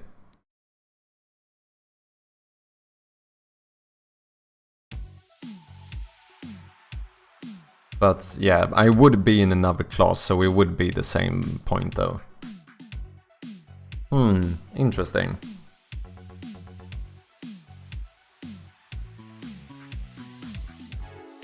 Ask anything about Boolean branch logic and I can answer it.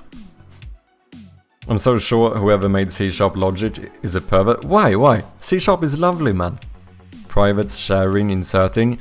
It's all very descriptive, I would say. Which I kind of like in some regard. But I'm starting to think, is it mad? Should I not wrap up my audio manager inside of a namespace? Or is that not gonna work because this is like a singleton? So is it gonna try and create a singleton for each class that implements it? I don't know. But I could just make a separate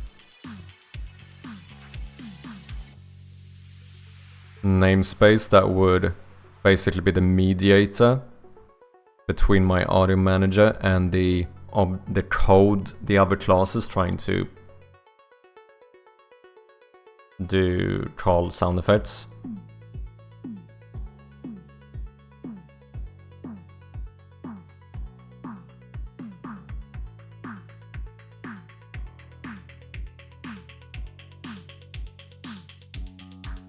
So basically, I would, inside this class, I would have like a public void play, which this would be to play a sound effect. So we would go ahead, go in here, and we would basically just mediate this stuff, fill that void. So we take this stuff, and then we're just gonna make you call audio manager.instance.play sound effect. And then we're gonna pass in sound effect, delay, volume multiplier, as well as pitch multiplier and position. But then I basically do the same exact thing, right? Like nothing really changes. Except for that in the other codes, I would only have to say audioplay.play instead of .instance.play sound effects. And it also means that if I ever change how I handle my audio system, I would be able to do it all inside of this class instead of in every place that calls this instance. In case, say that I decide to make my audio manager not into a singleton instance, then I have one place where all of these references are being made. I feel like it kinda makes sense. I'm not sure, but I feel like it does.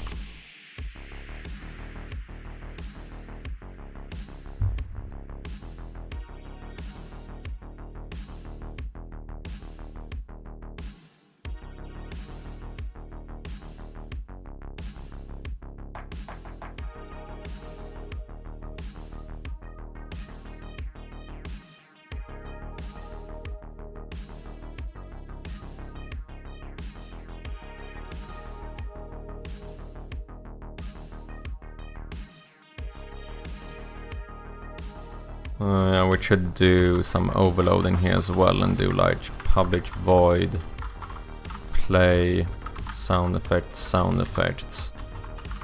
audio manager dot instance dot play sound effects. I don't know if this is the best way of doing it, but I kinda feel like it makes sense. So let me try this. Let's save this.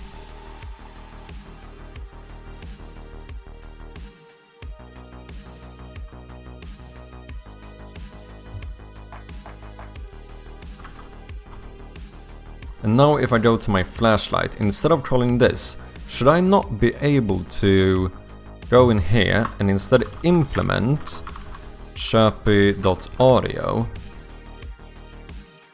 And whenever I try to call a sound effect like this, I should now say audio player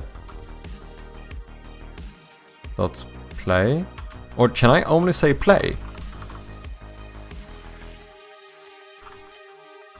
No.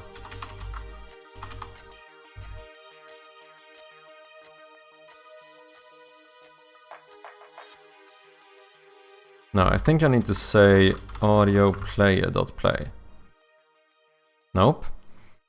Object reference is required for the non-static field method or property audio player.play. Sound effect float vector 3. So why is that not working?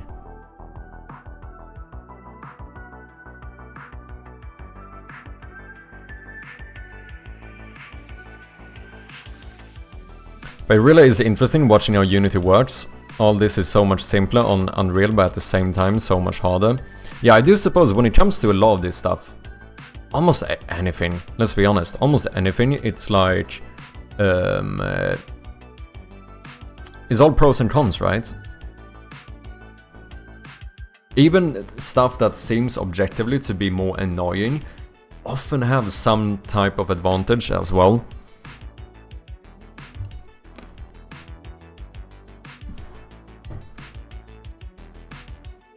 Isn't it namespace.function? Yeah, I think it is.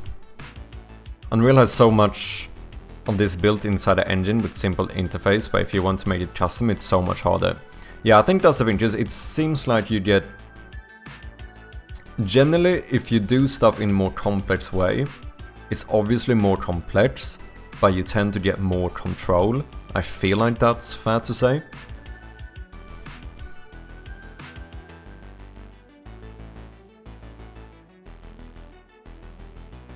Object reference is required for the non-static field, method or property.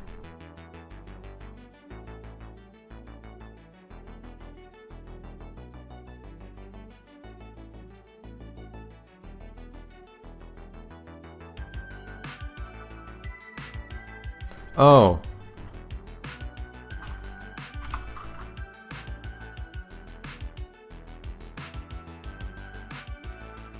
And I assume you should not be mono behavior either. Yeah, that's why it's not working, I think. I think this is all I need. No?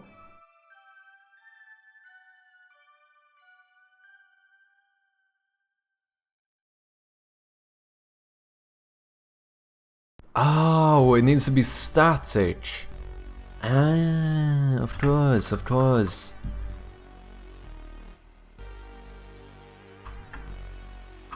That made so much sense. That made so much sense. I've been reading the game programming patterns, I think the book is called. I read it on like the flights and stuff. It talked a lot about singletons. I finally read the chapter on singletons. It was actually quite interesting.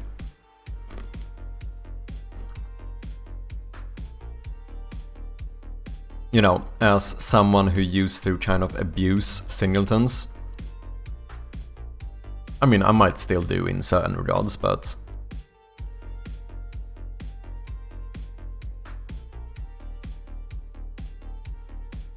basically talking a lot about how you can often just use like a static class instead. What's up, Ninja Sky Entertainment? How you doing? Hey, mad question? Shoot. Okay, does it work now? It does. So now if we remove this one, and then we change this into audio player.play. Let's see if it works.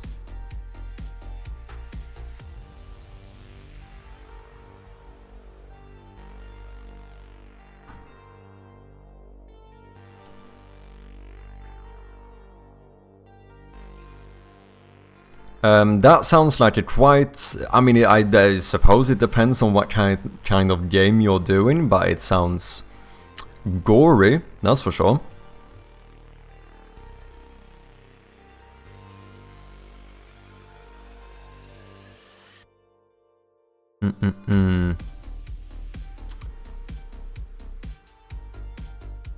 Probably not gonna be an animation for everyone, but you also have stuff like... Isn't Mortal Kombat like insanely gory with a lot of their like finishes or whatever they call them?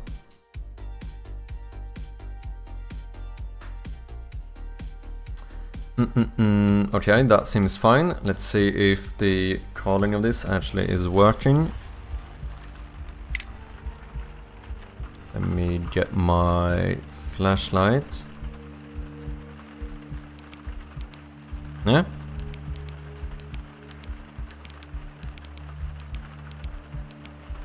That seems fine. Yeah, I don't know. I kind of like this, to be honest.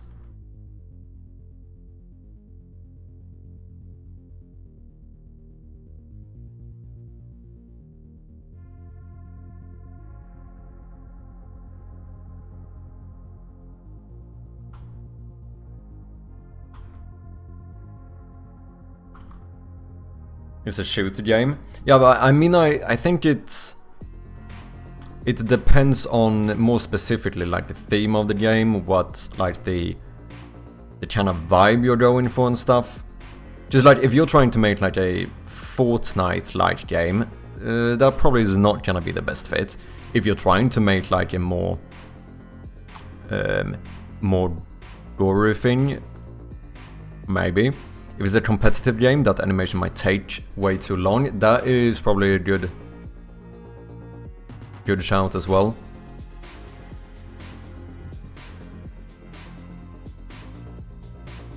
Add it to the campaign, so it would not be in multiplayer. Yeah, then that wouldn't be an issue. Yeah, I think it depends a lot on the like what type of identity do you want the game to have, because that's gonna be the deciding factor, I would probably say.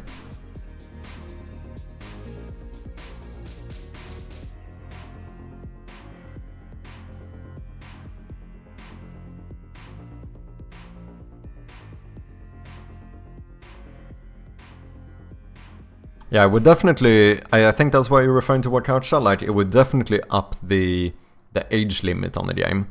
That's what I meant when I said, like, if you're thinking about making a game, you know, like with a, like,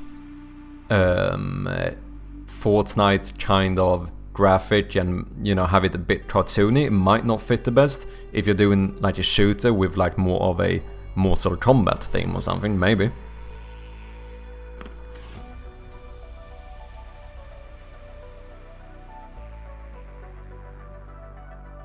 I think it depends a lot, that kind of on the vibe of the game.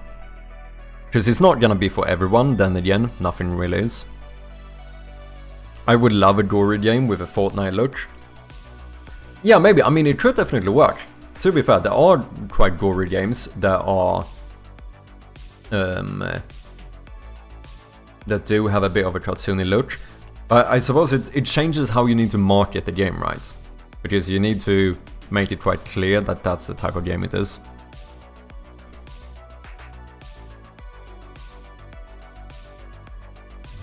Because you had that VR game. Isn't that literally a VR game called Gore?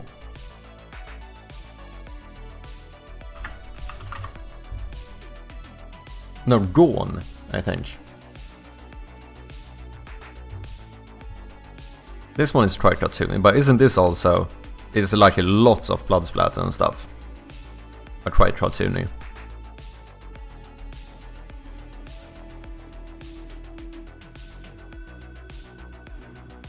Blood and gore. But same thing there, yeah. If you're doing realism, that's going to up the age limit even more, I suspect. Compared to something like this. Just this is still like... You know, it's obviously it's very gory, but it's very stylized, right? Whereas a lot more people are gonna be would be uncomfortable with a game like this if it was realistic art style. Because I think if you take the comparison of like, what is it, Sword and Sorcery? Another VR game. This one I guess is like more realistic with the graphics. Can I not find the Sword and Sorcery? That is the name, right? VR bundle.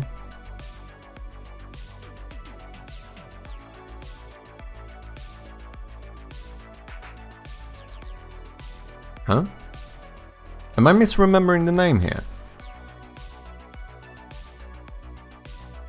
But I don't think that one is as gory, although you do feel like a psychopath playing it. Blade and Sorcery! Thank you, Tattle. Appreciate ya. Yeah, this is the one I'm talking about. So this one obviously has more, compared to Gone, it's more realistic graphics, but I don't think they go as gory instead.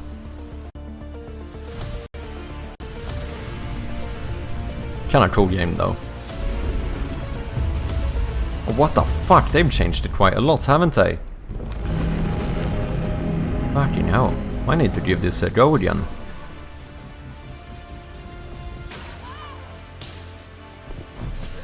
There's obviously blood and stuff, but it's not as gory.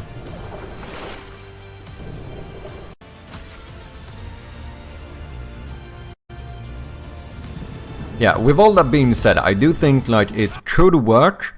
I just think it's important to note that it's very possible that you're gonna put some people off if you do very realistic and very gory. Like, some people are definitely gonna be put off by it.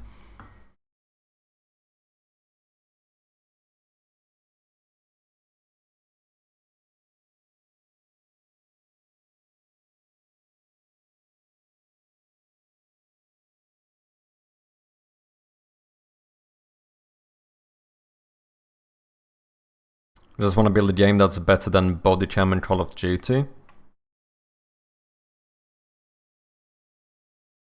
Oh yeah, Bodycam, that's the one they showed off with the ray tracing stuff, right? That basically looked full on realistic.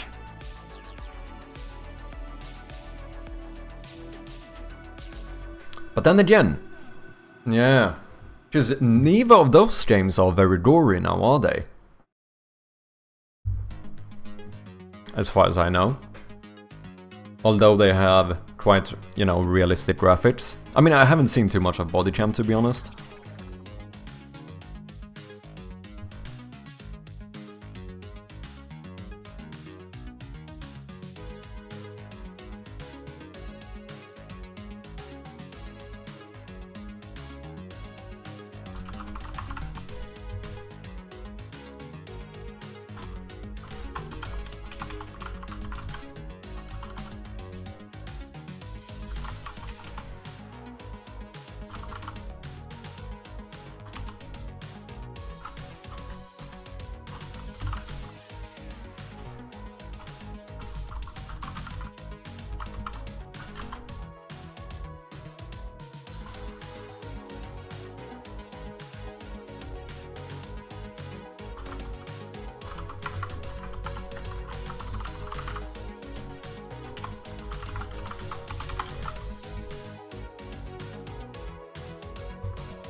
There we go.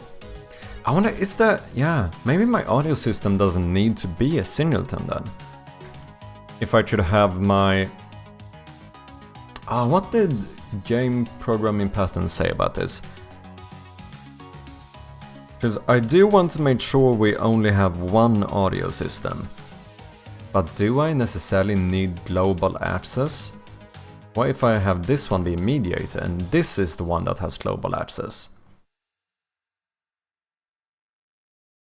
Can I... No, how would I do this?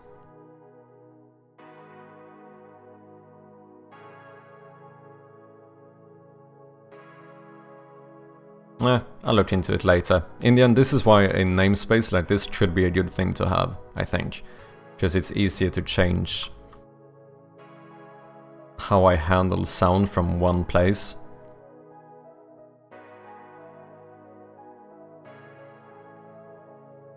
So play sounds on click, this is the same thing, right?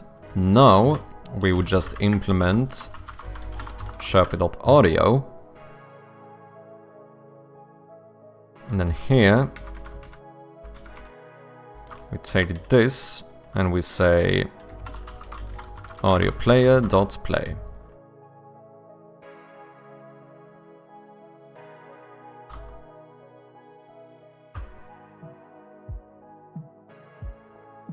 Oh, this is if I'm still using the old system, right? Let's remove that.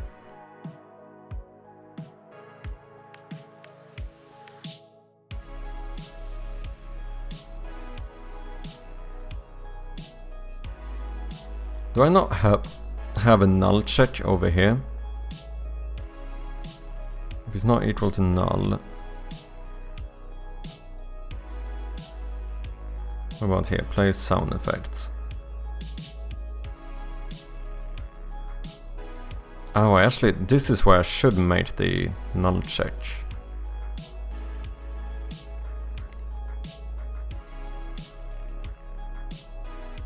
No way, I need to do null checks here too.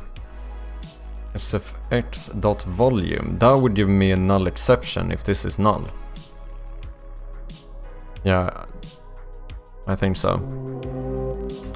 Hey Ninja Sky, thank you very much for the follow, appreciate ya. They were dumbed down due to underage kids playing the games. I don't wanna push out a kiddie game. Okay, I see what you mean. Yeah, I mean a more gory game would probably end up having less kids playing it. That's probably a fair thing to say.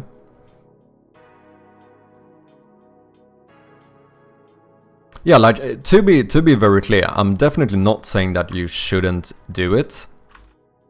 I'm just saying that you just take into account that you would, you know, it would, if you go very gory, it would put some people off. But that's not to say that you shouldn't do it.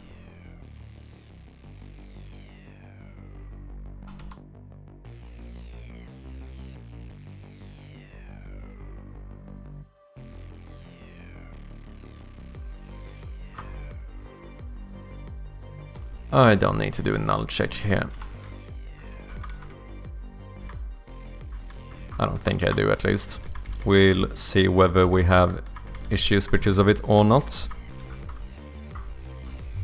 I should probably log it in case it happens though. So in my audio manager,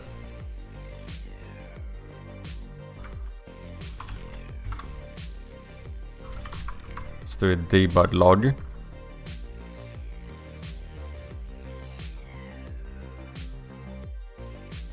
Yeah, I suppose the issue here is that I no longer have a reference to what was trying to play this sound effect.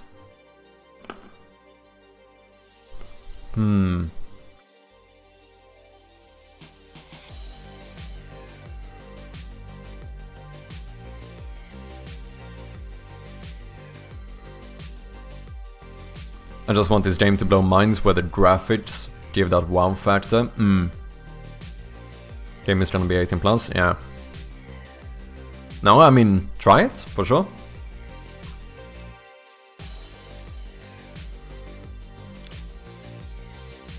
Vector 3 position. No.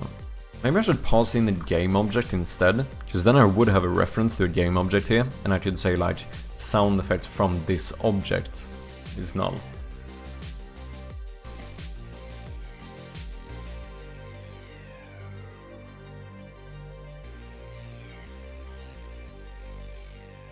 Rather than passing in a transform.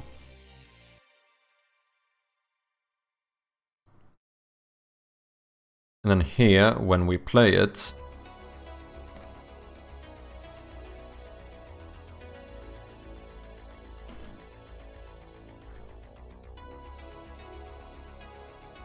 we can use that game object to get the position.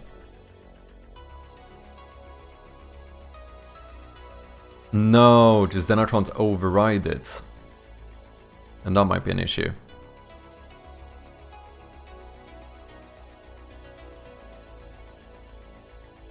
In case I want to override where I play the sound from. Which it doesn't seem like I can do here. But I think I can do it in...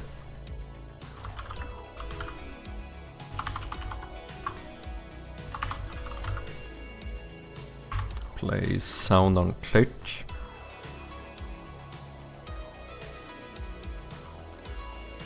Oh no, I actually can't.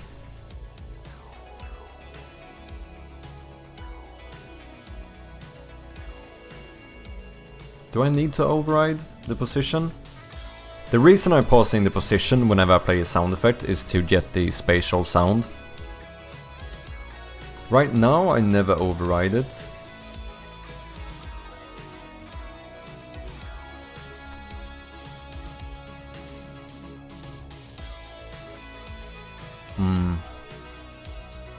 Let's keep it this way for now.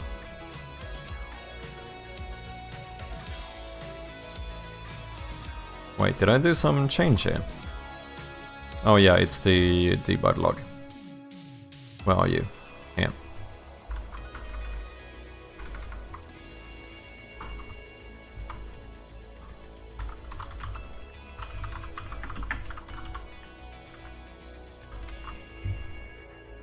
So let's debug log it and then return. Copy this and I think we'll do the same thing here. Then we remove this.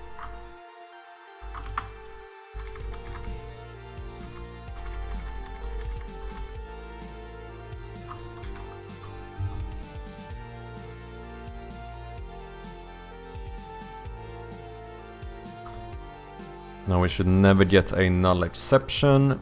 Here we don't need to null check, instead we just do audio player.play. Then play sound on click, we can do the same thing. So we are gonna be using shape.audio.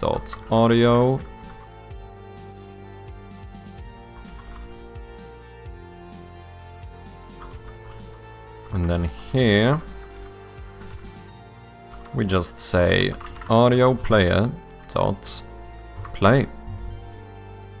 Yeah, here I actually can't get a null since I check it here, but that's the thing, since I check it in the audio manager, I technically don't need to null check it here.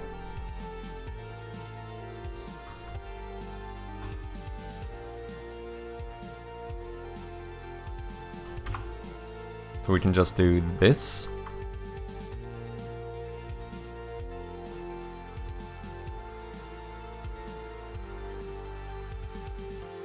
Okay, I am dedicated to the new audio system, so I'm gonna delete the sound effect string.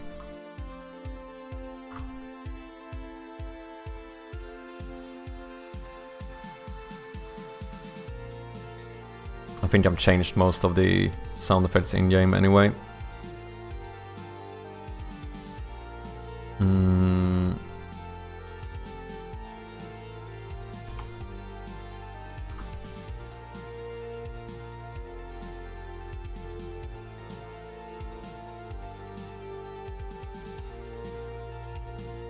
So this could also be called through my audio player, to be fair.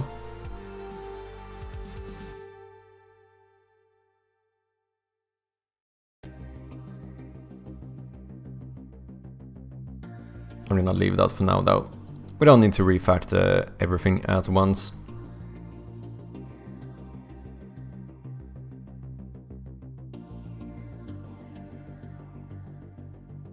Okay, let's see where we have old sound effects. Well, I do know some. The typing sound effects. Every time I use a typing sound effect that is hard-coded, I'm quite sure, like here. Sound effect random index. Oh, this is not gonna work with my new system. Oh, I actually don't know how to do this.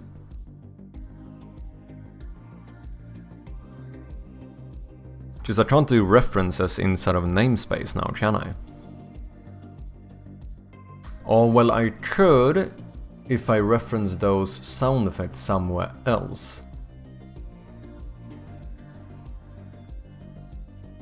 In like a singleton, for example. Then we could check the singleton to set up our references.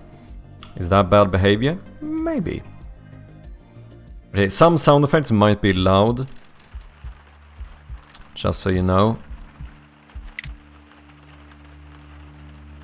Old sound effect played.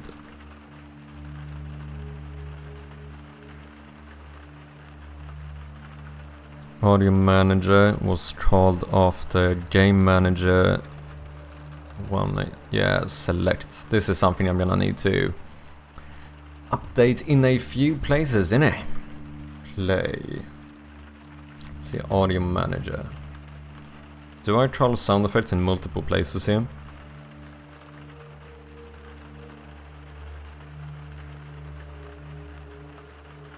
Doesn't look like it. Okay, let's define, I think. Implement? I don't know what you call this. Chappy.audio.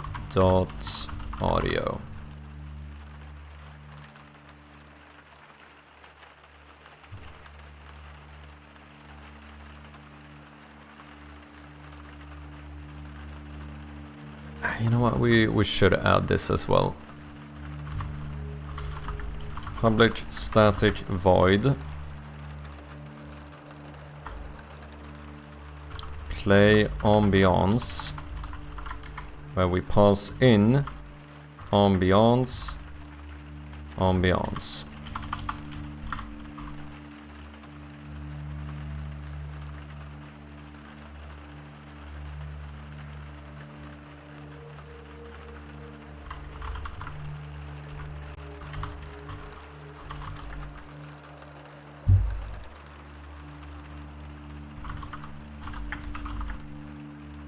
Should I have a namespace to get the singleton?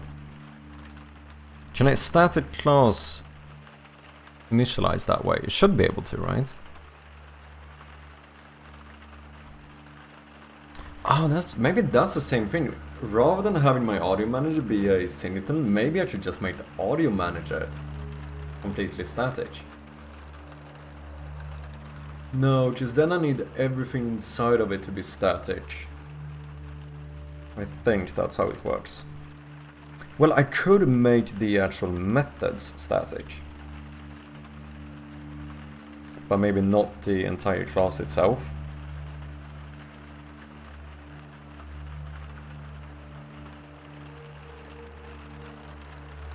Okay, I'm gonna do it this way. Me no care.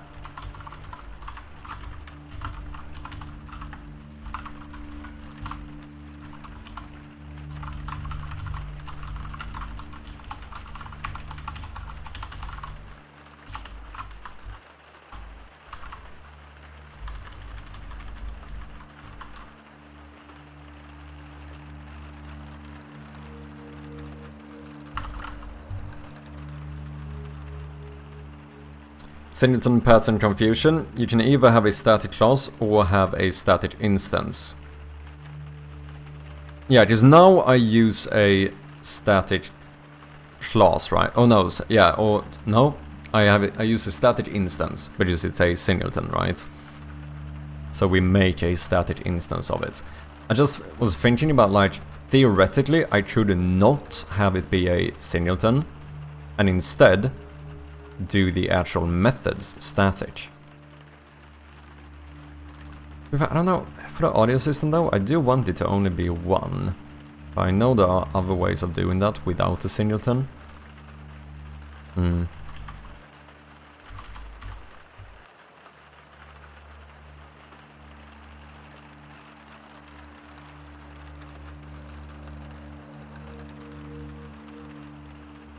Okay, we need stop ambience. Oh, we have with fade as well.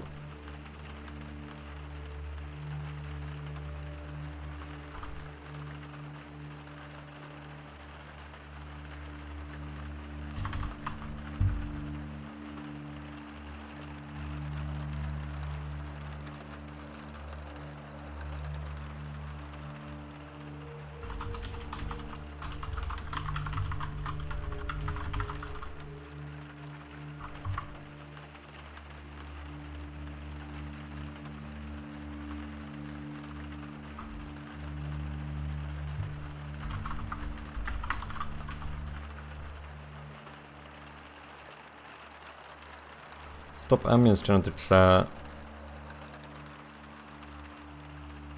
instance members in this. Oh yeah, all need to be static, of course.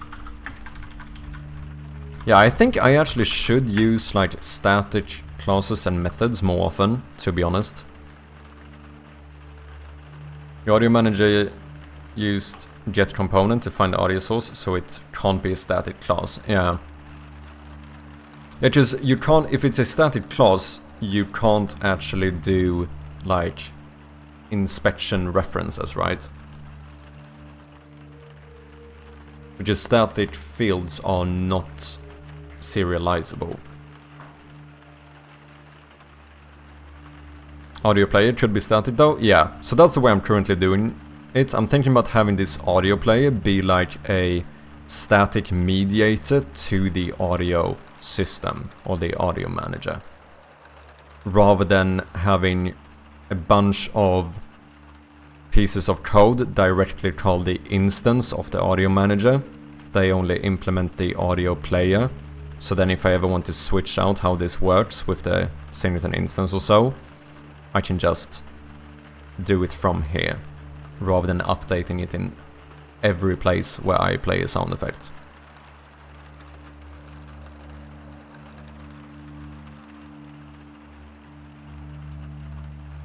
So now, for example, here, I can just say audio player. Well, I cannot say stop song, just I don't think I have defined that one yet. Let's say play ambience. Stop ambience. And then the overload, stop ambience. Play song. The nice thing about this as well is that I can instantly know whether a class uses like called sound effects, because I can just check whether it's using chirpy.audio, which I kind of feel like could be nice as well. Play song.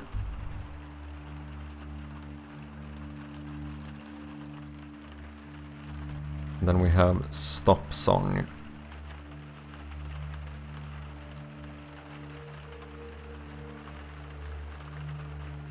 Songs with 2 O slot? Yeah, I know. It's kind of silly. It is going to change. It's because I still have a... Just this is something that I've refactored, so I still have an old class called song. So I am gonna rename this later. This is just my little temporary name for my scriptable objects.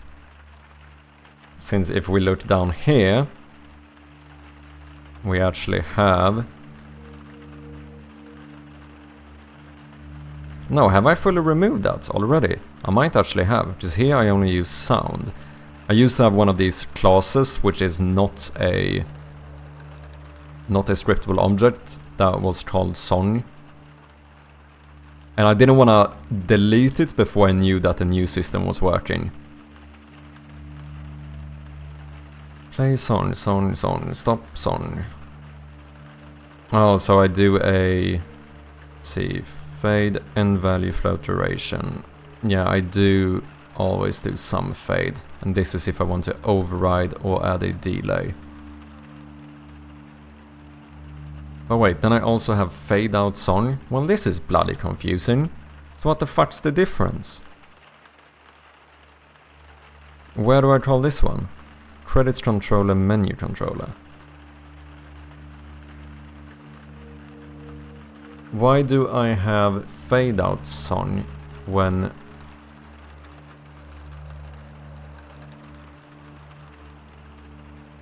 Why did I do it this way?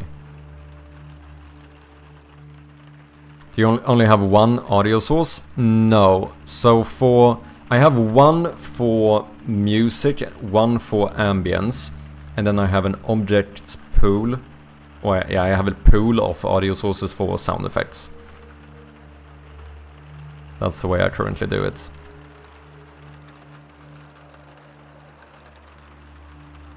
And then I also have a play song bool. This is so bloody confusing. This one has 0 references though, so I don't think I need you.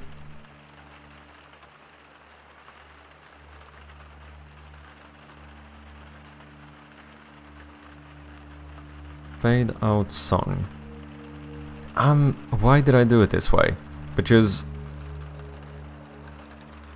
all of these use fading.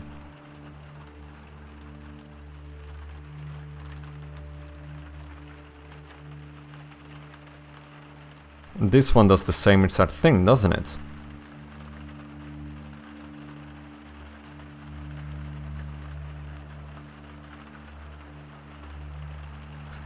No, it's because fade out doesn't actually stop the song. Yeah, because that was an issue I had before.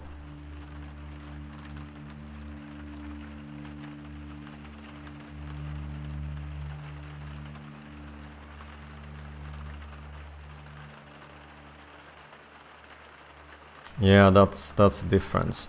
So theoretically, I suppose I should have another parameter, like a boolean, for whether or not we should stop the audio source. Okay, we have an ad going at the moment, so I'm gonna take a short little break, just go and get myself a bit of tea, and I will be right back. Thank you guys very much for your patience. See you in like just a minute or so. Cheers. And we are back. Thank you guys very much for your patience. Yeah, I think I probably... Can I do... Well, this is... I do use these squiggly... I never remember what you call this. Is it squiggly brackets? Squiggly braces? Curly braces? Curly braces? Is that what you call them? Brackets? Curly braces? I think it's curly braces. I think that's what you would refer to them as. I assume I could make any code in here, so could I theoretically do an if statement and do like, if true, then music source stop. Yeah, so in that case I could theoretically remove this one and then do a parameter, a boolean, for whether or not you're supposed to stop the actual source after you fade the song out. Because I need to be able to do that. Because I had an issue before where I would, if I would start playing the new song before the fade is finished, it would then stop the new song when I do like a fade in and out thing. That's why I think the only place where I actually use this one is, yeah, credit and menu controller. It's when I switch to a different scene. This one I think I'd call in-game. No? Yeah, transition to game. The reason why I can use this one safely when I transition into the game is because I know I, at least currently, will not be playing a song when the game first starts. Okay, I'm gonna leave it like this for now, but that's something to think about. Food for thought, I suppose. So play song, bam bam bam. We're gonna do... Well, I guess I need all of them then. So we're gonna do public, you know what, it's actually easier to copy them. Play room ambience, stop room ambience. Let's take all of these.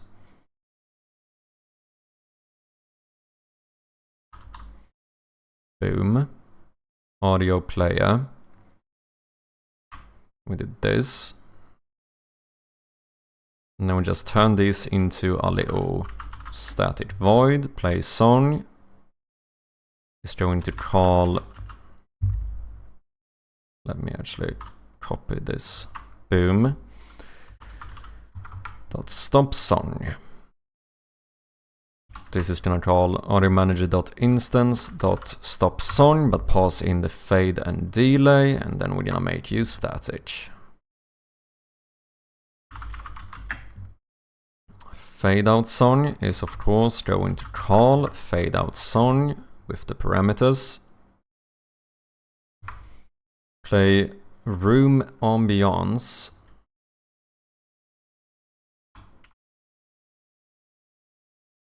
You, my dear friend, will call play room ambiance, pass in the ambience as well as the volume multiplier.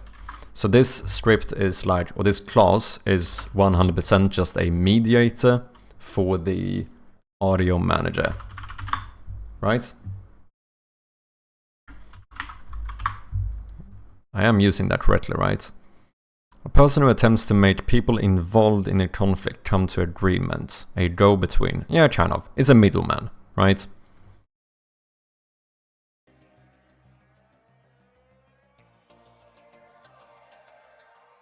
Okay, I'm finally ready to do work, even though it's 7 PM. Yeah, it's 8 PM here currently.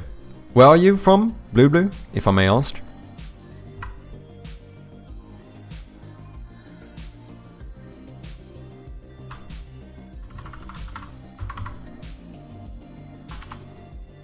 I think that should be all of the different functions I need. We're gonna save this. Now we should be able to say audio player dot stop song, and then audio player dot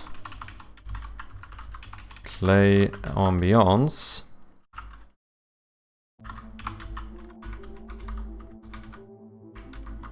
I'm gonna copy this little piece and do boom.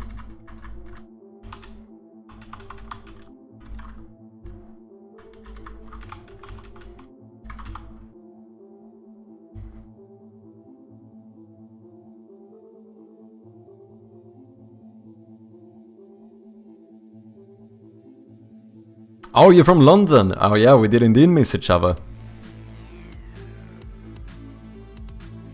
Wait, you didn't go to the event though, did you? Or did you go to the event as well? That would be mad.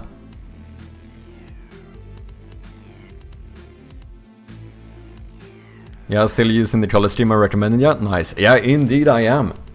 I do like it. I do like it. I do think I still want to change the text of the different types or whatever you call it. But I like the general theme. You didn't? Okay, gotcha. I know you can do it, because you have this, like... Is it customize? No. Options. Fonts and colors. Here you can select everything, like plain text and so on. So I think this is something I'm gonna do at some point. Like go through and customize the actual colors for stuff. I think the most important one, the one that kinda annoys me a little bit, is the fact that parameters, internal like parameters, don't get a different color right now. Here. State. This parameter is white. It's the same as plain text. Before, these would always get like a light blue, which I kind of liked. I think that's the thing that I dislike the most when it comes to these. I assume that one might be called something like parameter.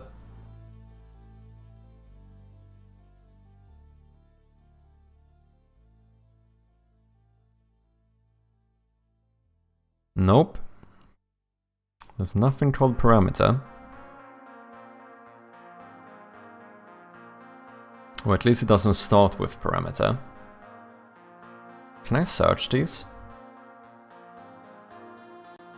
Punctuation. Yeah, I'm not gonna do this now, but I think I'm gonna switch around the colors a little bit at some point. Comment.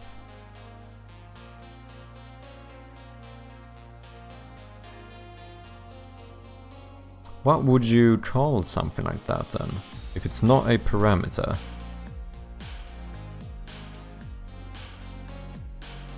Inactive indicator margin.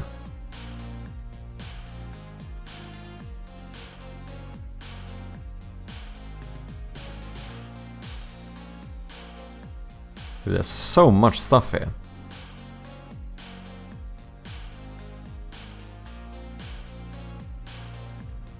Operator. That's like plus minus and so on, isn't it? Like mathematical operators.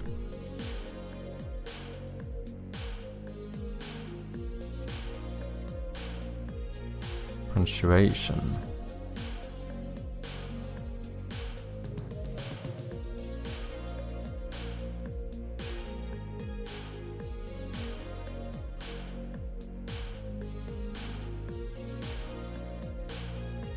Stale code. Dude, I feel like I could learn quite a lot of lingo just going through this, to be honest. Symbol static. Symbol definition.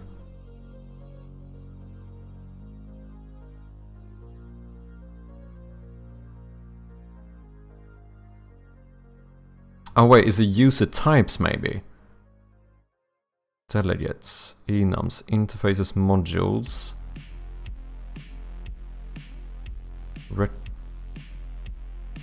Record structs or record structs? Records? Type parameters. No, that's that one. I think. Yeah, that's the type of parameter. I want the actual parameter. What is that one called then? User member properties? User member parameters. Ooh, I think this is the one.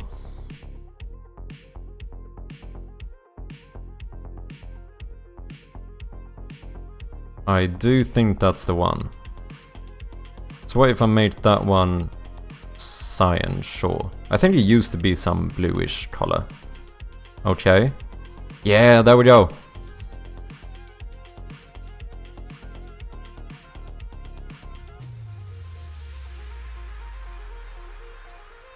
And I assume those would turn out blue here as well. If I do like new room events. Yeah.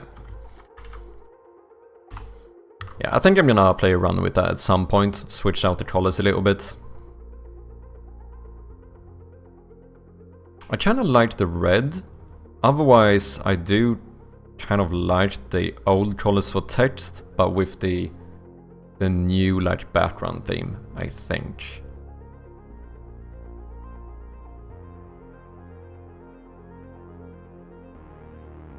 Or should you just make all text green and make it feel all like matrixy?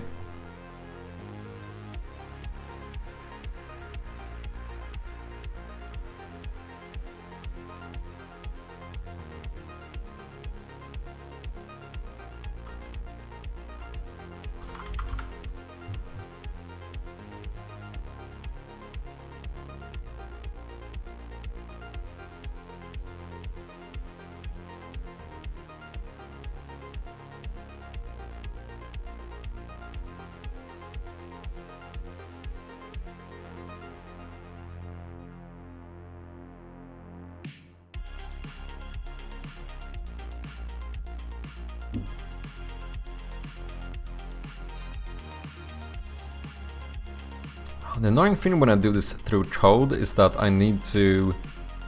I don't want my game manager to have a reference to the select sound effect. To be fair, most of the times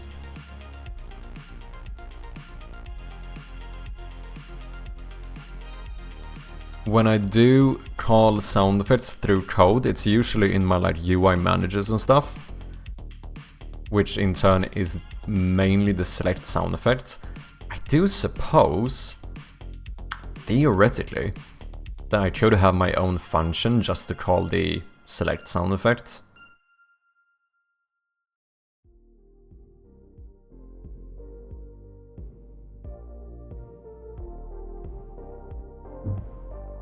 And then just do like play select.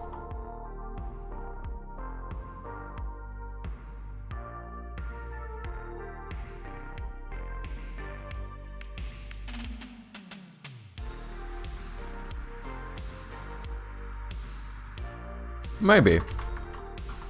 Like public static void play select, no parameters.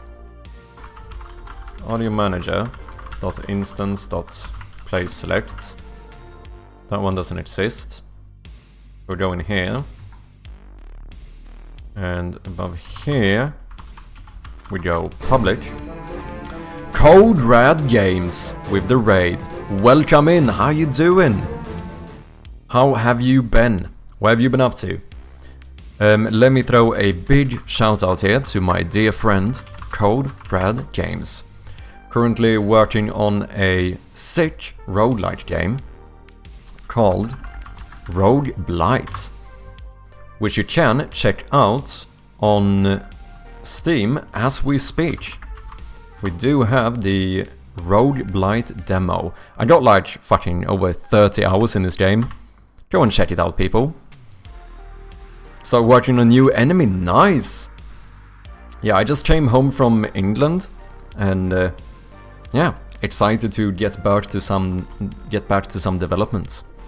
For anyone who doesn't know, I go by Mad Sherpy and I'm currently developing a point-and-click horror game called Shroud of Gloom, which you can wishlist on Steam as we speak. If you guys want to see a little trailer, definitely didn't steal this part of the show from Code Red Games.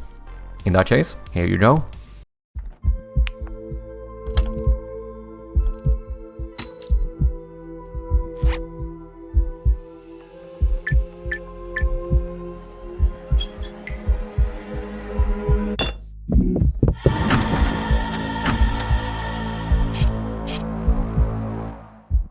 Slightly outdated trailer, but you know how it is.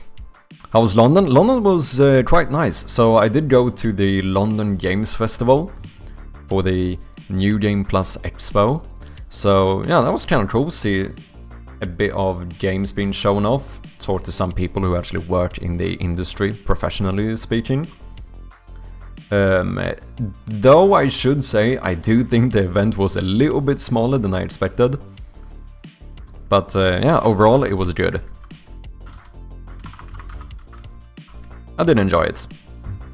Also went to see my partner and some of her family and stuff, so that was nice as well.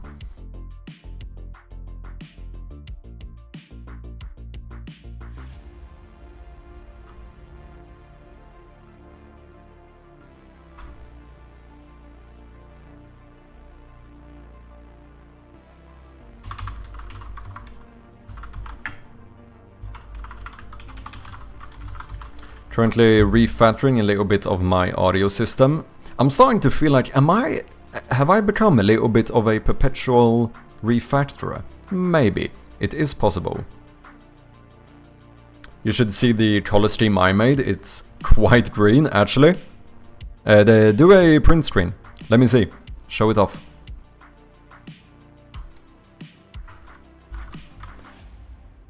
You can post it in the chat or in the Discord.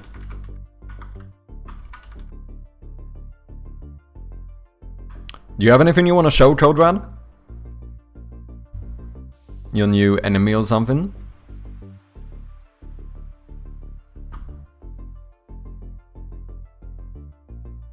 Okay, I think that should work. We now have spatial audio in the game. So if an object is on the left, the sound will actually play a little bit more to the left, which is kind of cool. Let me have a look.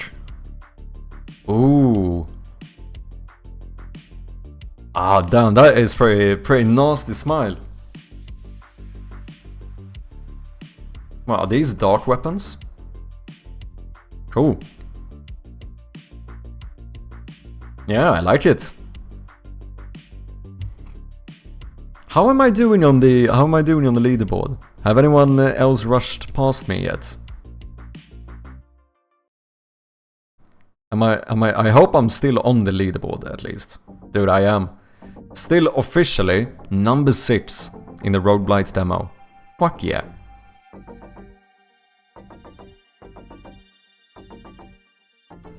I was number 5 for a while, but this guy did knock me down one place.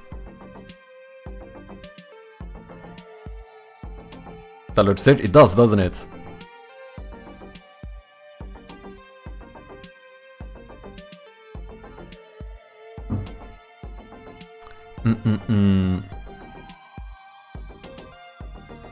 Yeah, how do you handle your sound effects, CodeRad?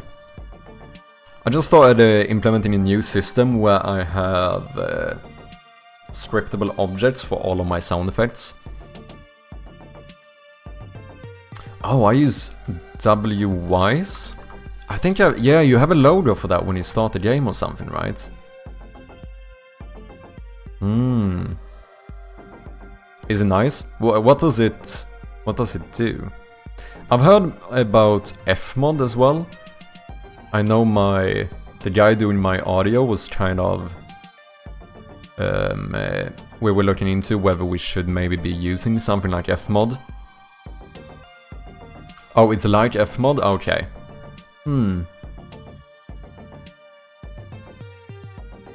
So did they have their own system for like sound effect asset kind of things? Well, how does it actually work? Oh, Fmod's competitor, I see. Did you guys know that Unity already uses Fmod, like under the hood? I was quite surprised, because right after my audio guys started asking me whether we should look into Fmod, all of a sudden I got an error during, like while I was developing, that said that like Fmod failed to initialize. And I was like, wait, what? I don't have Fmod. I started looking it up, and apparently it seems like Unity is actually using Fmod internally for their audio system, like under the hood, or like a custom version of it or something.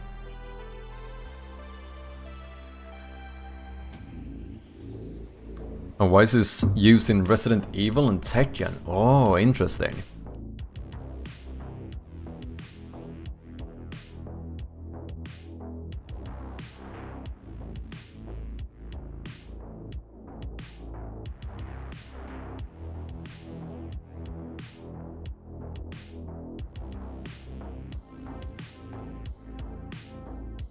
So it basically, yeah, because this seems to be the thing, you get a little bit more of a actual like door inside of Unity, don't you?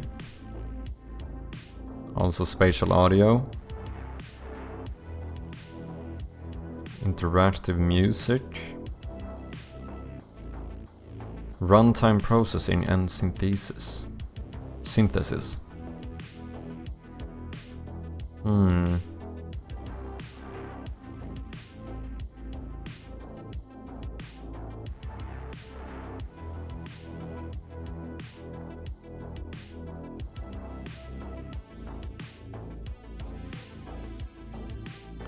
Kind of annoying though. If I implement something like this now, I've basically refactored my audio system for nothing. Is it bad that feels like the one thing kind of holding me back?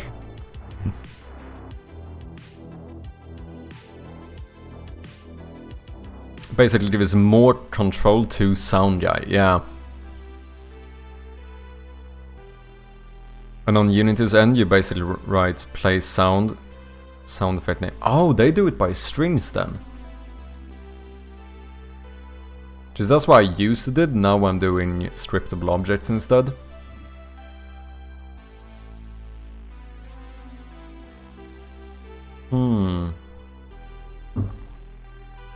Interesting. So how do you store your sound effects? Like the actual clips for it?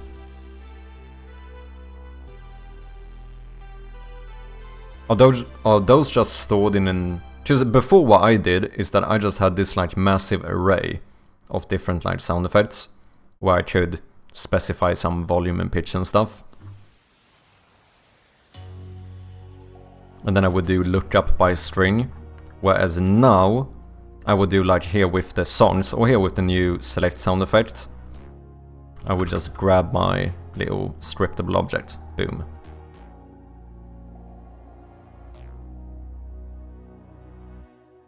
Oh, he builds project in Wise and sends to me. I don't have access to it. Oh, interesting. Sound effects are played in code by strings. So wait, how do you know, or would he like let you know about the new sound effects then that you can play, or how do you know the strings you can use? Or do you have some lookup inside of Wise to be able to see that?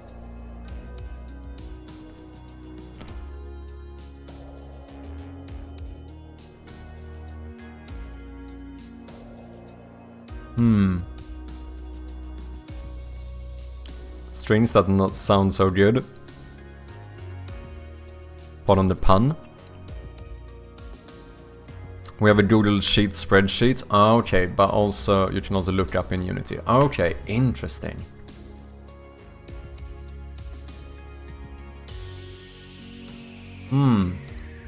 Well, fuck me then. Have I refactored my entire audio system for nothing? Oh, give me a second.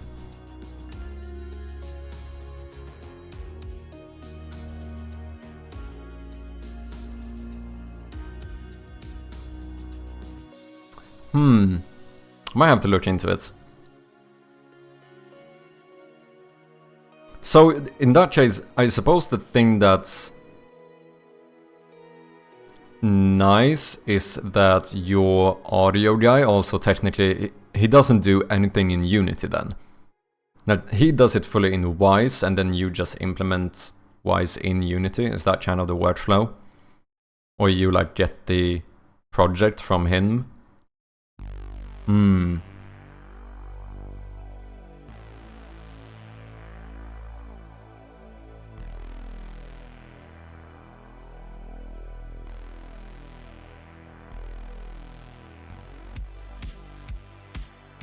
It's nice just sound-wise, I don't worry too much about it, yeah. But for example, hit sound event. You just play that. But in Wise, you can play 1 in 10 random sound effects so it doesn't repeat. Oh, so you don't even handle that. Yeah, just currently for me, it's like I do have to... Like, for me right now, it would be that Lind or Bjarne gives me 10 sound effects and then I program some randomness to it, you know? Same as Fmod, I guess. Yeah, it seems like it. I haven't really used Fmod either, but it seems to be a similar thing. Interesting. So what about... Or maybe you would just then do new sound effects. What if you... Because right now, for example, I'm a little bit lazy, so at the moment I have like a metal knock sound effect, yeah? So if I click on the vent, it plays a metal knock sound effect. And if I click on the lamp, it technically plays the same sound effect, but with slightly higher pitch and slightly lower volume to make it sound like a new one. So that I set up myself. But I guess for something like that, you might need to actually add a new sound effect. Or is there some way to like dynamically change stuff like that as well?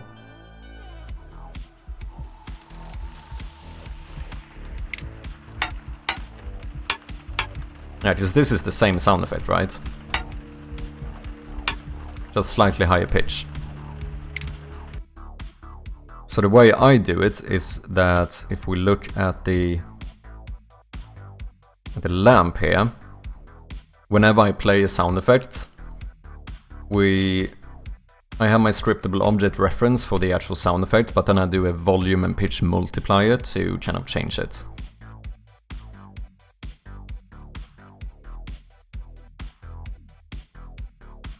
Well, you would set up metal hit event, glass hit event, and you just play those. Okay, so we would, in that case, this would probably be a new sound effect then. So I would have like a light metal knock, or like a heavier metal knock, or something like that. That is interesting. I mean, it does sound like a good workflow. Fuck me though, it kinda means that I've been refactoring my entire audio system for nothing, in some regard. If I implement that. Sunken cost fallacy, let's go. There's also switches that can modify events. Oh, interesting. So you could still theoretically do certain things like in runtime or whatnot.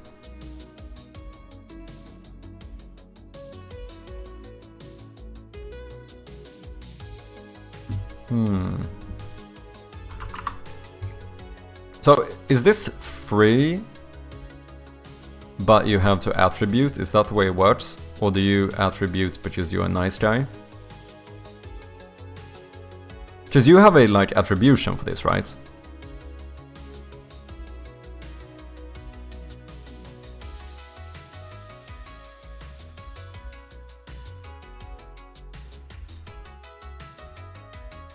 And footstep sounds, we have switch indoor and outdoor. Indoor is more echoey, but plays the same events. Ah, okay. Okay, I see.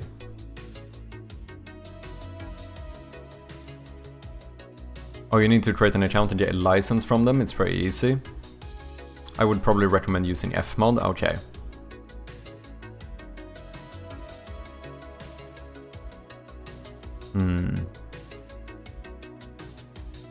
Or do you use reverb zone in Unity for that instead of separate sounds?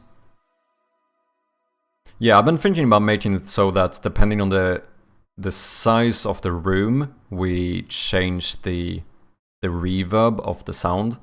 So currently, if I look at any room I have here, I have a enum for the room size.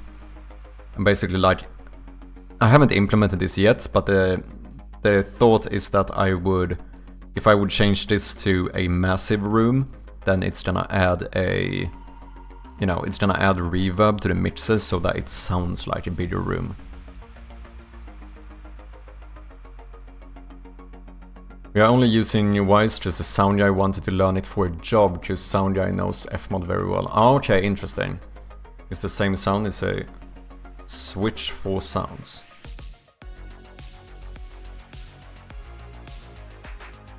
So you can modify all sounds in-game but just changing the switch. Interesting.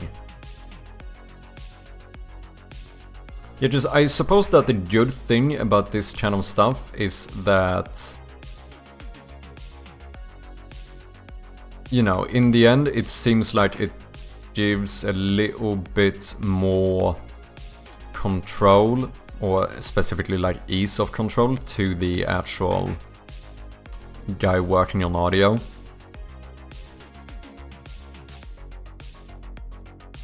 Since the kind of nice thing is that, you know, obviously Lind is doing the music.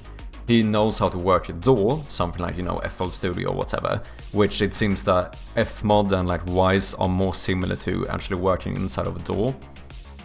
Whereas he doesn't know Unity, so if I'm gonna have him help me out in Unity with the sound, we do have to teach him like everything about how Unity actually works. So it seems like it would be more intuitive for a sound guy to use one of those. Okay, this is AE's theme. Oh yeah, you do have a bit of a green background as well, don't you? But I think you should make all of the text green and just do it. You should make it look like this. This is what your code should look like. Very readable. No, but very cool, yes.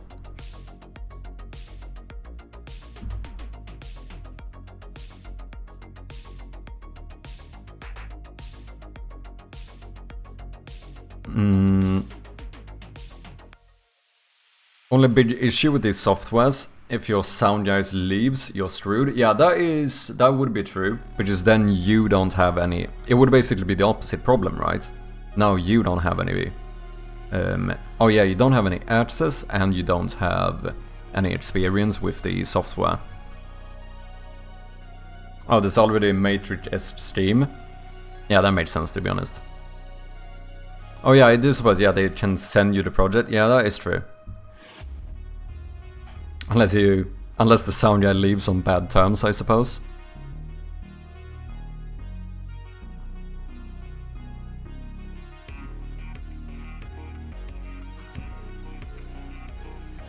But yeah, you would need to learn Fmod, indeed.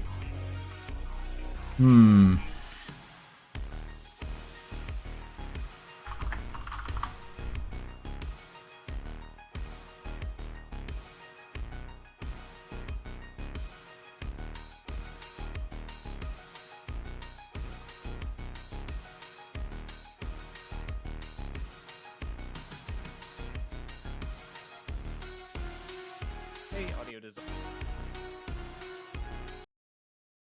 and game devs. Today we're going to be talking about why you should use Fmod for your Unity projects. So first off, what is Fmod? Fmod is both an audio engine and a workspace for the creation of DSP and sound events in the form of Fmod Studio. The audio engine can be used to replace the engine in Unity, or you can run it in parallel. Fmod, and Fmod Studio in particular, help expedite your audio workflow by providing all sorts of tools out of the box, such as the ability to crossfade and randomize at the click of a button, the ability to blend sounds together, and all sorts of different logic controls that don't exist in Unity by default. Additionally, Fmod helps declutter your work environment by pulling all of that logic out again of Unity and out of the Unity editor and placing it in its own box in Fmod Studio. Furthermore, the logic, tools, and interface that Fmod and Fmod Studio provides helps empower your designers to have a much deeper level of control over their audio workflow. Most importantly, however, when trying to ship a game, money is always going to be the question. So wait, do you use like the Unity audio? Do you use the Unity audio system whatsoever? Like, what about like mixes and that kind of stuff? Is that still through Unity, or does like almost everything you don't? Oh, interesting. So this, like, you basically use Wise as a full-on alternative to handling audio in Unity. Interesting. I use 0 of Unity audio.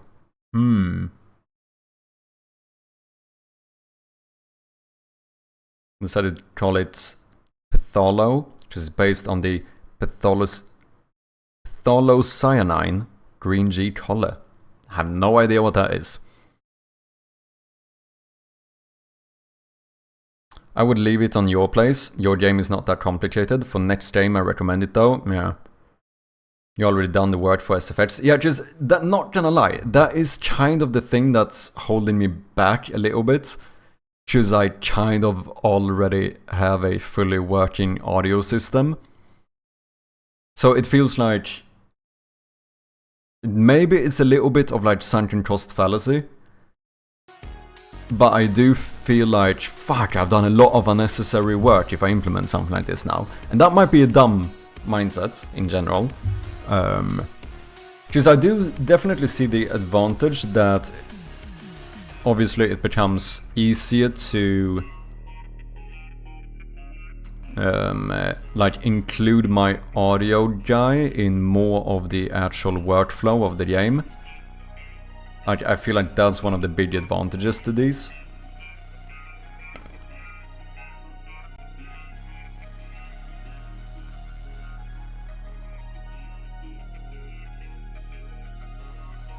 But to be fair though, you still do the same stuff that I do at the moment. No, wait, we do. The difference is that I actually set up the sound effects as well. Fuck off Discord overlay. How do I make you go away? Shift boom? Well, I don't want no overlay. So I guess the difference in like our workflows, right, is that, let's see, you have like the creation, right, of a sound effect. Like the actual creating of it. So this, in my case, this is handled by my audio guy, right? He makes the sound effects. And then what I do is that I implement the sound effects like into the actual game, and then I handle the like calling, or the, maybe a better term would be like the triggers, like what is supposed to trigger this sound effect. So I implement them into Unity, I like set them up with volumes and stuff, and then I set up like how these sound effects are supposed to be triggered. Whereas I suppose the biggest change here is that your audio guy technically does the implementation as well, and you only do the triggering. Like you only call those sound effects, but he has like, he's made the sound effects and then he has implemented them into like Wise instead of Unity. So you don't have to worry about the implementation, but you still do all of the triggering. And then maybe a few extra things, like you said, if you have like random sound effects, technically that's something that I handle as well, where it seems like that you could even do through Wise or Fmod. But it's really the, I feel like the biggest change, because most of the time when I add variation, I just do pitch variation. Irregular human with the raid, welcome in. Do I follow you? I don't think I do. Let me throw you a little follow as well as a shout out. What have you been up to? And if you want to show off, feel free to do so. If anyone coming in does not know of me, I go by Mad Sherpy, and I'm currently having a nervous breakdown about what I'm supposed to do with my audio system. But normally I am working on this little point and click horror game, which is available on Steam for wishlists, if anyone is curious. If you guys want to see a somewhat outdated teaser, then here you go.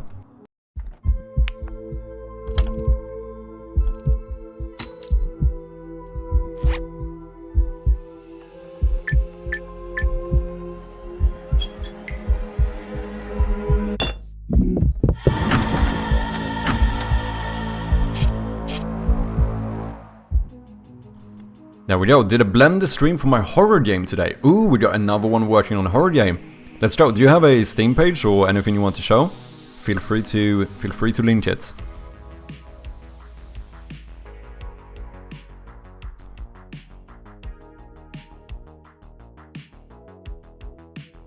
Steam page still not up yet, no worries, man. Try to finish that by next week. Ooh, it's getting close though, nice. What type of horror game are you working on? Can I start your stream? Can I see what you've been doing? I'm intrigued now. Blender, so I do assume you're doing 3D then, if you're using Blender. Yeah, I've been refactoring my audio system a little bit. And then we started considering whether or not I should be using something like Fmod or Wise. But yeah, this is my game. It's a... you know, it's a humble little point-and-click horror game, originally made for a game jam. Like I said, I have been refactoring my audio system, so the audio levels might be a little bit off at the moment. And a few missing sound effects. Actually, quite a few missing sound effects. You know, it's still in development. Don't judge too hard here.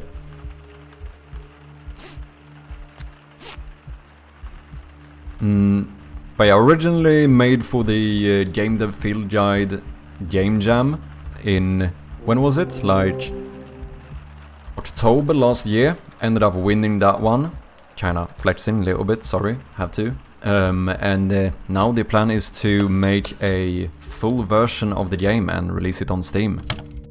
So since the game jam, we've been adding a lot more like interactions, switched out all of the UI to be diegetic, so the inventory is more like, at least somewhat diegetic. This technically isn't, but the button itself is. We also have a map now, still a little bit of a prototype here, but trying to use as little actually like UI elements as possible to kind of promote immersion, I suppose. And yeah, so far so good. I'm feeling quite good about the changes we've done. We have windows now, and you can smash them, even though the sound effect didn't work. Fuck. Not the greatest time to be changing all my sound effects, is it? But yeah, this is my game. This is my game. I love this art style. Thank you very much. Thank you very much. Drusept or Dr. Usept? Drusept, I think. Sorry if I'm butchering your name. Thank you very much. Man, transitions looking good. Yeah, it was actually... Code Red gave me the idea of having a little bit of like camera movement when you walk between the rooms. And I do think it actually turned out quite nice. So we do like a short little zoom in whenever you go into like a front door. And we kinda... I guess technically we zoom out a little bit and then finish the zoom in into the next room. And do the same for like every angle. I feel like it did turn out quite nice because you'd get more of a impression of movement. Just before it was very static, where it would be like this room, you know? It did turn out quite well.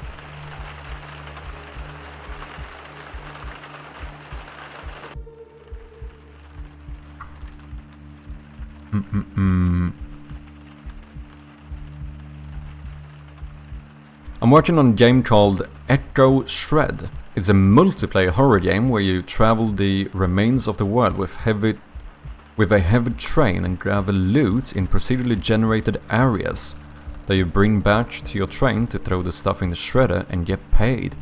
Interesting. I mean, that sounds pretty cool. Sounds complex. Fucking multiplayer is enough to scare me off. But yeah, it sounds nice, man. How far along are you with the development? And also, Irregular Human, thank you very much for the follow. Appreciate ya very much. I'm not a chicken, eh? But your game looks awesome, man. Love the style. It looks very unique. Thank you, man. Means a lot. You said something about Wise Fmod, right? What was that? I need to use better audio solution. Yeah, well, currently I have my own one, and well, I had my own one, and then I like fully refactored it over like the last week or something. And now I'm also kind of starting to think about these other solutions like Fmod and Wise, which seem good. Specifically, it would be better for the guy doing the audio. So, for anyone who doesn't know, I am a solo developer in terms of like the, you know, the code and the arts and all the stuff. The only thing I don't do myself is the audio. So I have a mate who's, you know, who's a bit of a musician, so I let him handle all of the audio, and he's done a great job so far. So I think it would be better for him if we use something like Wise or Fmod. But I'm also, maybe I have a little bit of sunken cost fallacy. But I feel like, fucking hell, if I do implement one of those, I've made a lot of unnecessary work with my current audio system. So we'll see, I'm still considering it. What's up, No Jewel as well, welcome in. New nickname, man. Okay, I assume it's not. I'm gonna assume it's Drusept then. Sorry for butchering your name, man. Eltus, welcome in as well. Danny, I remember the time when this style was the only style. Hashtag not old. Welcome in, man. Hope you're doing good. Hey, No Jewel, thank you very much for the follow as well. Appreciate ya. I get Dr. Yusuf so often I actually use it for one of my old stream accounts. Oh, I see. Well then, okay, I don't feel as bad at least. Eltus, thank you very much for the follow as well. Appreciate ya. It's so polished now, thank you Coderad.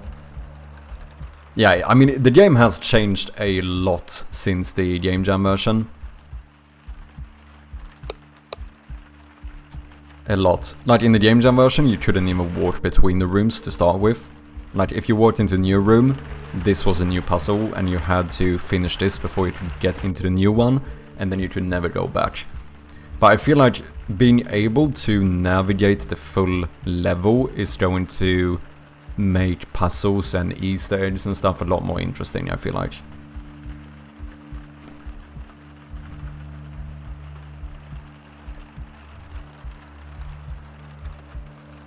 I started around 2023, but only started doing this full time at the start of this year. Oh, nice! Oh, you're doing it full time as well. I'm quickly gonna grab some foodsies, be right back. See you soon, Irregular. No worries. Yeah, I suppose, yeah, I went full time basically when I started this Game Jam project.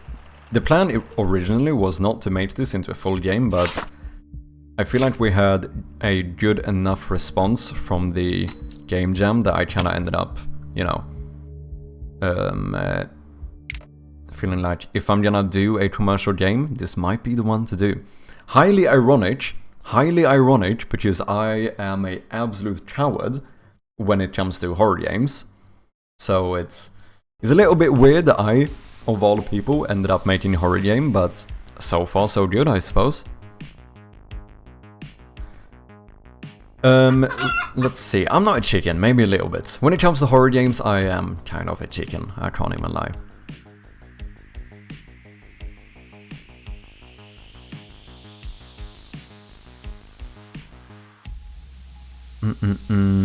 Room manager. Let's see, I don't think I want to play this sound effect. Or maybe I do, but we switch it out later on, because we are gonna have some sound effect for room transition, right? I just don't love the one we currently have. We have this little like wooey whoosh kind of sound effect. I think we might look into making little footsteps or something, potentially. We did actually try footsteps once, but it didn't sound great, but I think there is a way to make it sound good. Okay, let me add the sound effect room transition.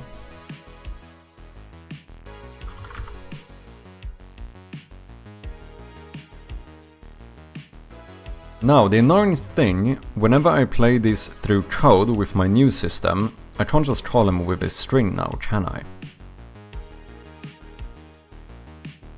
I need to have an actual reference to the scriptable object. So maybe I make the room manager just have a reference to it. Is that mad? Sound effects. Room. No, let's do transition. Sound effects.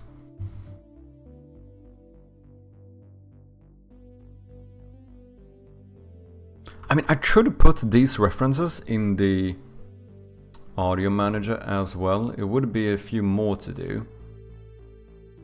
But maybe I could allow string lookups, but we get the scriptable objects.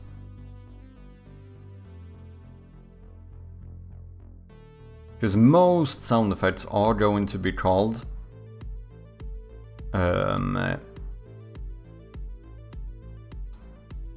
with like, I mean technically all are called through code. Okay, I'm gonna do like this for now. Transition effect. And then we're gonna implement our new little chirpy.audio.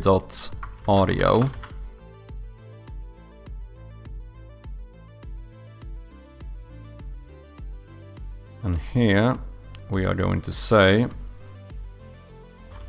audio player.play, and then instead of this string we're going to play the transition sound effects.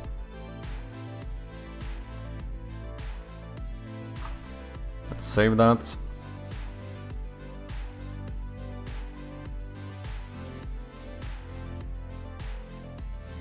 Room manager.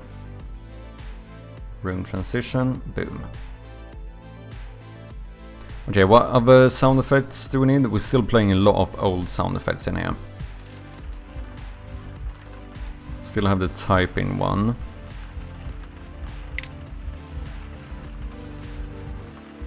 Sound effect is null.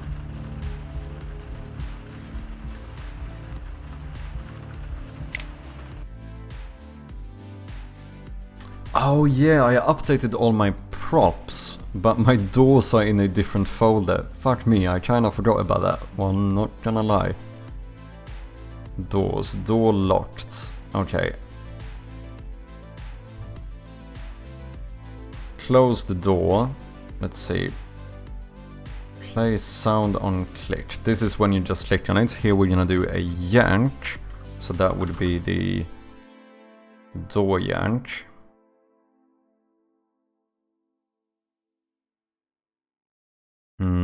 Interaction unlock. We do the unlock sound effect, and then we do the door open sound effect.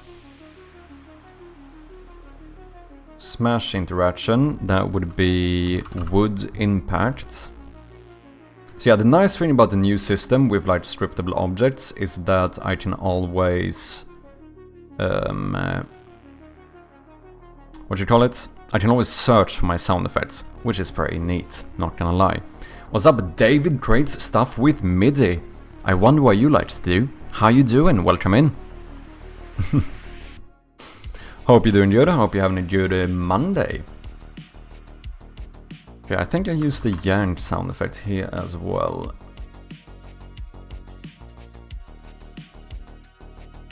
Door closed, unlocked. You would play... So this is the interesting thing. I actually played a unlocked sound effect and a door open sound effect. How does it sound if I only do the door open sound effect? Because if the door is already unlocked, we shouldn't really play a unlocking sound effect, right?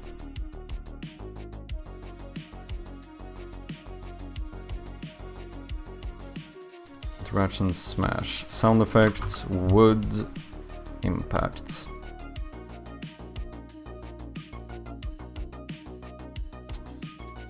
Open door.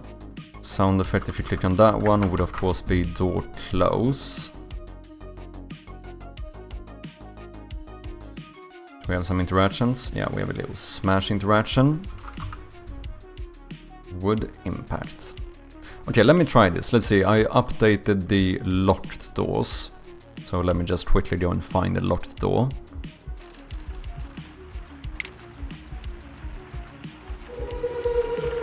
Yeah, that was loud. I do need to sort out some audio mixing.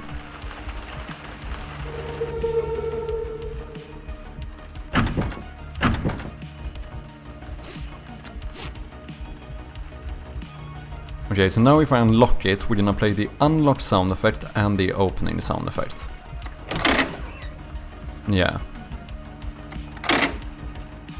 Then we close it. And now, if I open it again, we only do the door open sound effect.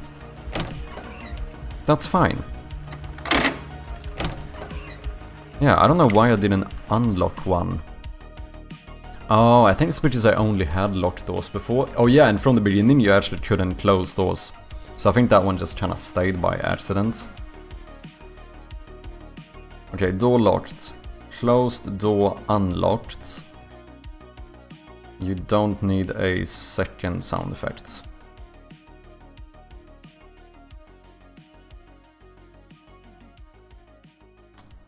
I do suppose that one is pretty much done. That should update all of the variants as well. But then we have the unlocked doors. These do need to change. Closed door, you no longer need two sound effects since you are already unlocked. We are only going to do the door open sound effect. Interaction smash, we're gonna do wood impact. Open door is of course going to play the closed door sound effects. Smash interaction is going to be wood impact. That's if you use the hammer on the door. What's up, Mad Birds Twist? How you doing? Welcome in, man.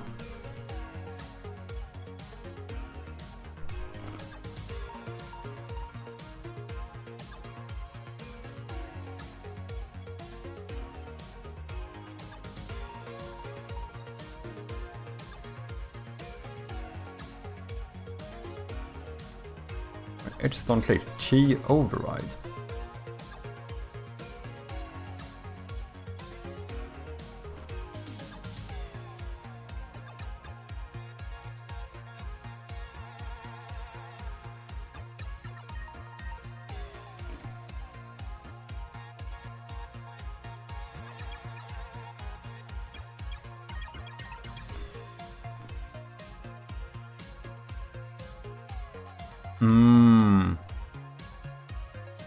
Wait, what?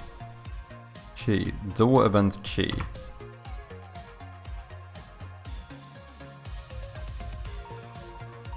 Why do I have this?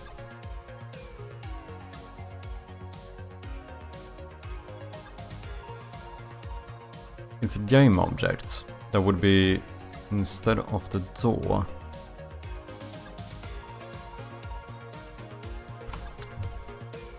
Don't you love it when you look back at your own code and you go, why the fuck did I do this? Game object door and direction. So if we do an override, we're gonna pass in a different object as the door. Why? Current room, try get room by door. Door event dot door.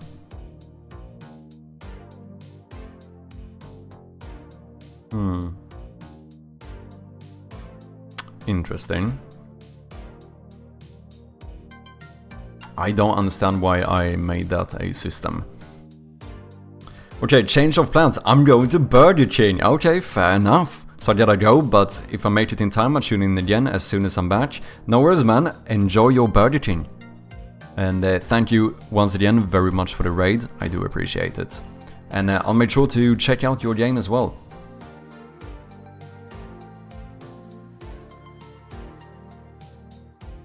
You know what, I can actually, I'm just gonna stalk you. Like, what are you gonna do about it?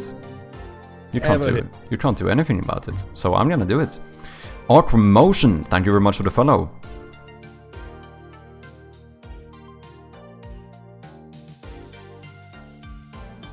Here we go. Wait, you were working in Blender today. Oh wait, is this from your game?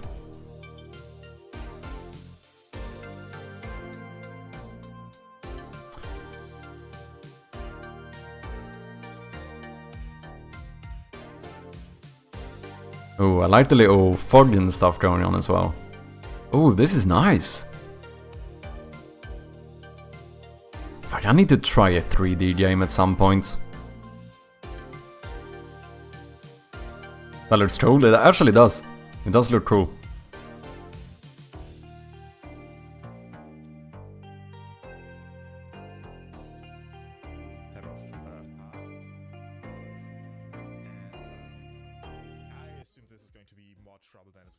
So we are not going to do that, and the new design doesn't have that. Also, we need to add a few more machineries inside the train, a few more kind of Echo Shred.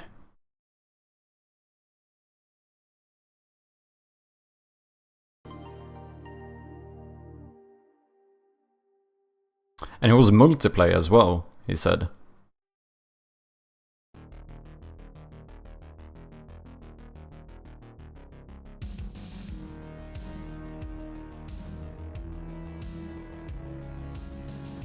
Fries? Chips? I'm messing. Or maybe it is. Wait, what is it?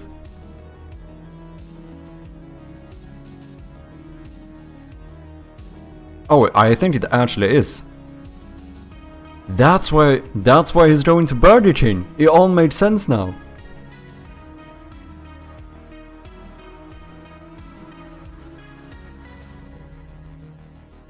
It all made sense. I would like to try blend at some point as well. What the fuck? There we go.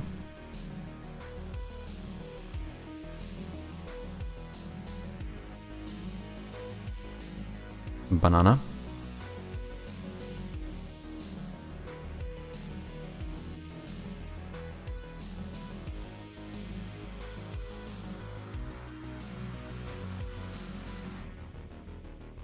Pull-up counter 455. Damn.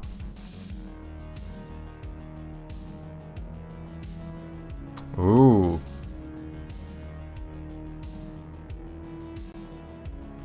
Ah shit, this does look pretty sick, not gonna lie.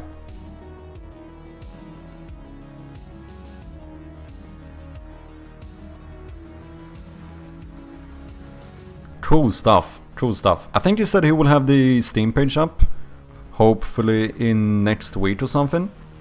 Let's keep our eyes open.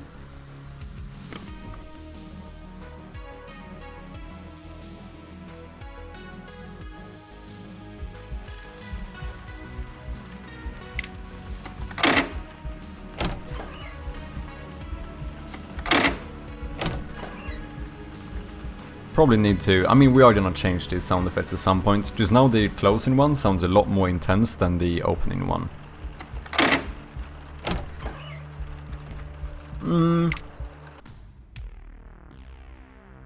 To be fair though, that might mainly be volume.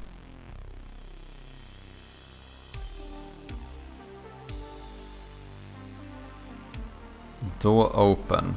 If we just take the closing sound effect and we do like 50% volume.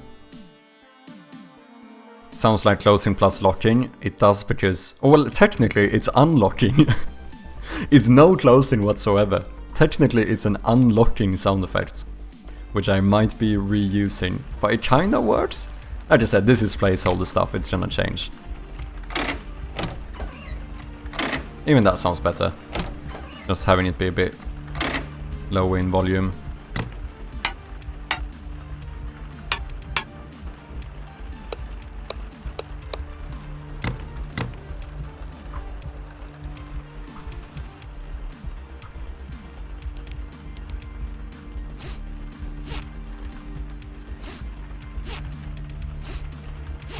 Have I lowered the volume of these?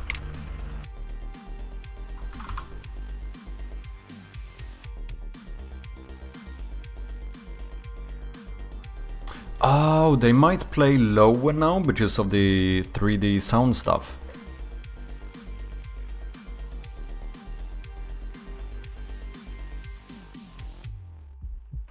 I might need to change that.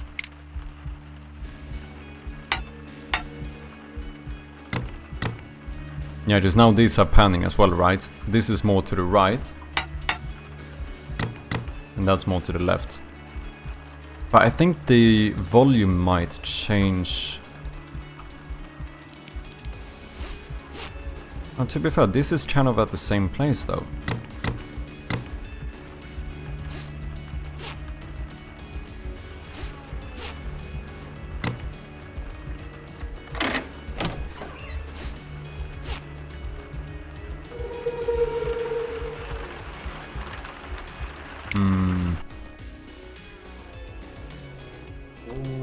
Mork, thank you very much for the follow, appreciate ya.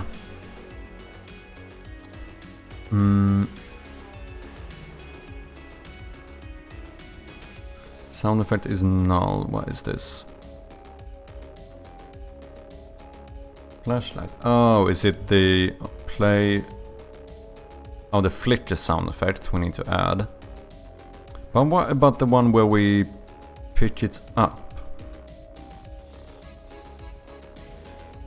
Where do I call that sound effect?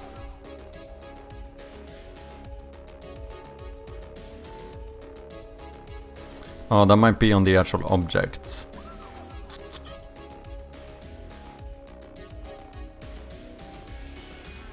Do I subscribe to something called a flashlight acquired or something? No, I don't.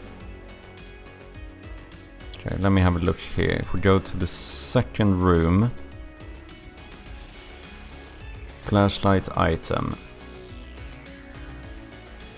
I have a flashlight acquired. Oh yeah, but here sound effect is null. Here we're gonna do pickup. Boom. What's up, gamedev? How you doing?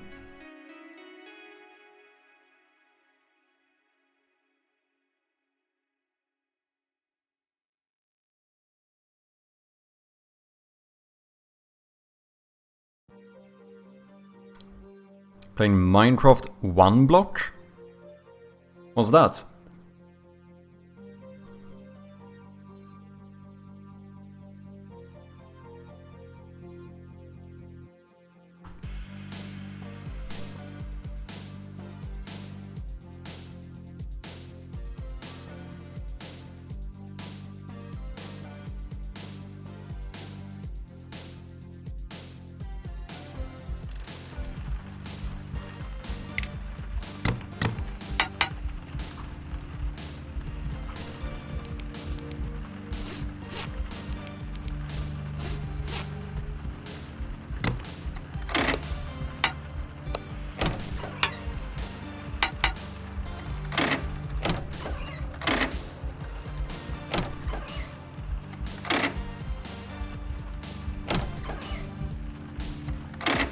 That sound effect is very delayed, isn't it?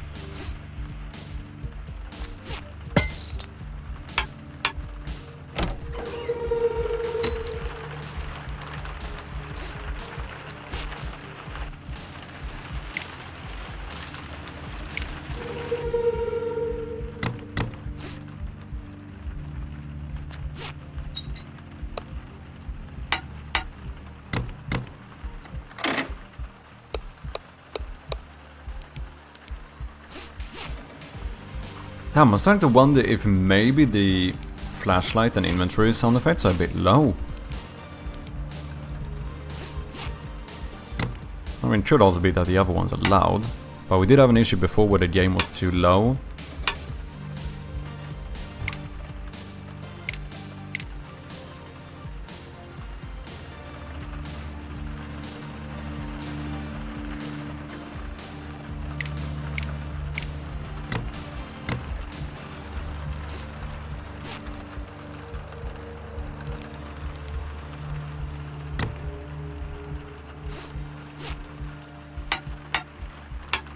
These are barely louder than the ambience right now. To be fair, you could argue that maybe the ambience is a bit loud.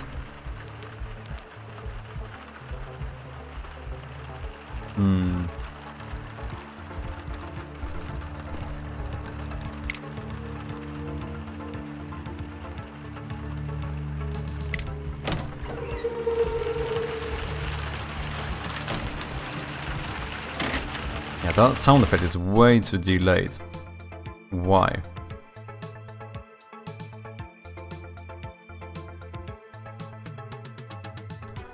That would be a unlocked door. And it's the open one, it's when you close it. Do I have a delay here? Delay 0.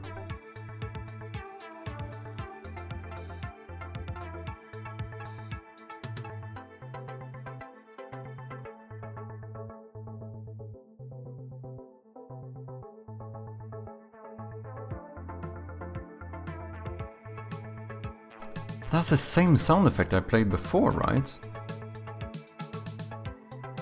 Why would it sound delayed now, not before?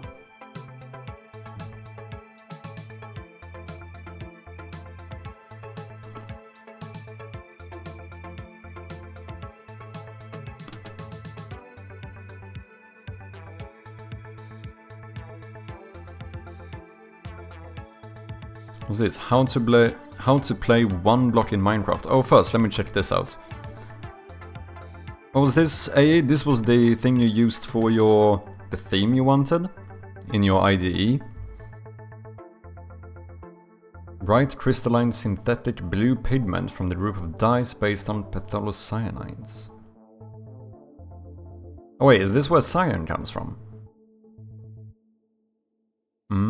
Yeah, brilliant blue is frequently used in paints and dyes. Oh, but that's very blue.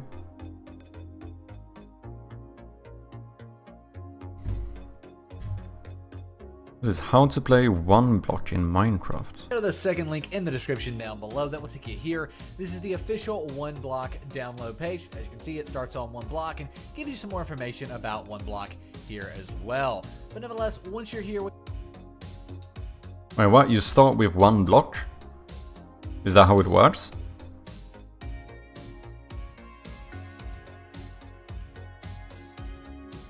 So wait, how do you get anything if you only have one block? Download page. As you can see, it starts on one block and gives you some more information about one block here as well. But nevertheless, once you're here, what you want to do Oh, is it copies infinitely, so you can mine it. From there, you want to find the one block version you want. Ah, okay. Yeah, otherwise, like, how do you proceed? If you only have one block, sounds like you would soft lock yourself. Okay, interesting. I don't think I've heard of this. It can be stone, diamonds, wood, etc. Okay, yeah, then it makes sense. So it's kind of like a challenge run kind of thing for Minecraft, I suppose.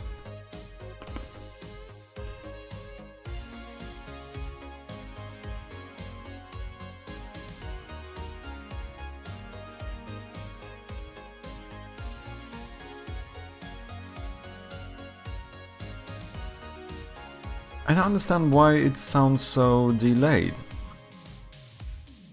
The closing sound effect, when it's the same one I used before.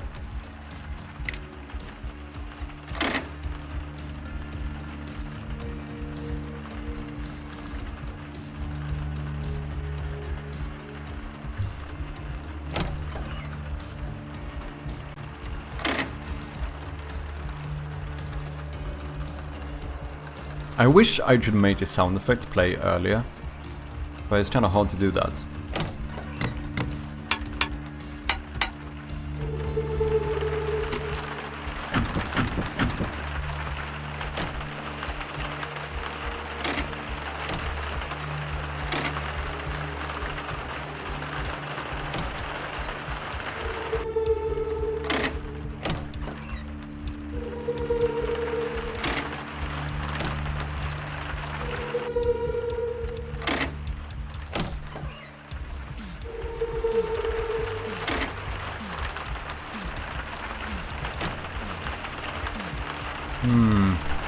It does sound like the volume changes a bit depending on the position.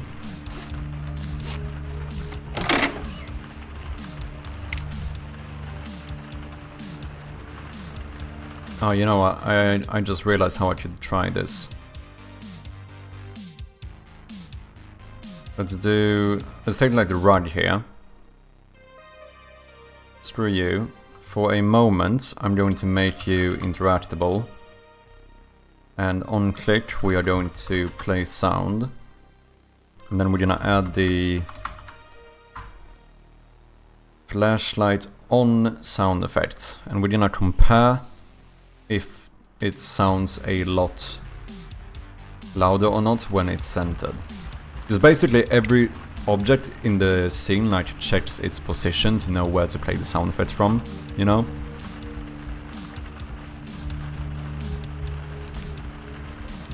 This one's quite low. It is louder. Hilford Games with the raid. Welcome in, people. How you doing? What have you been up to? Bly welcome in. How you doing? Hope you've been good. For anyone who doesn't know of me, I go by Manchappy and I'm currently developing a point-and-click horror game called Shroud of Gloom, which is available for wishlists as you speak. And you know, this game is sick. You can smash light bulbs. That's pretty dope, isn't it? Code and Gree, welcome in.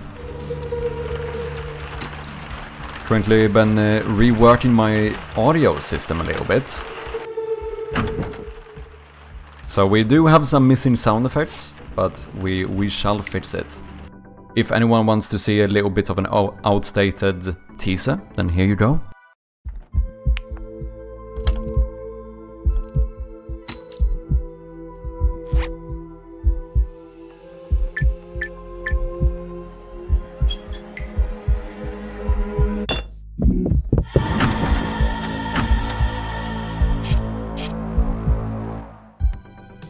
there we go. If it looks interesting, make sure to throw a little wishlist. We do appreciate those very much.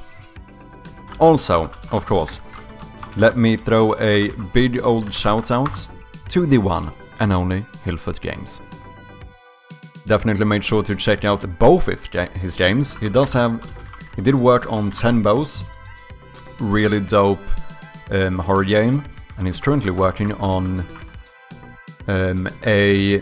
I think he would say it's a very it's a game very much inspired by specifically Joel from The Last of Us. Wait, is this really cool zombie game? Fucking game art, absolutely sick. Go and give him a little wishlist if you haven't. Facts. Blocking in cutscene stuff, had fun, nice. Going to Raid and Rando, starving Marvin? Okay, over here, no worries Hillfoot. Appreciate the raid, appreciate you, absolute legend, and I'll catch you next time. Thank you very much, man. I heard you were in England. I was indeed, Bly. I went to England to see a bit of my partner's family and also attend the London Games Festival, or rather the New Game Plus Expo. So that was kinda cool, not gonna lie.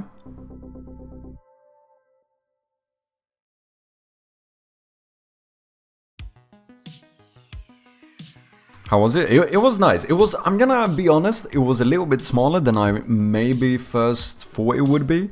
I did probably have a impression that it would be somewhat bigger than it actually was.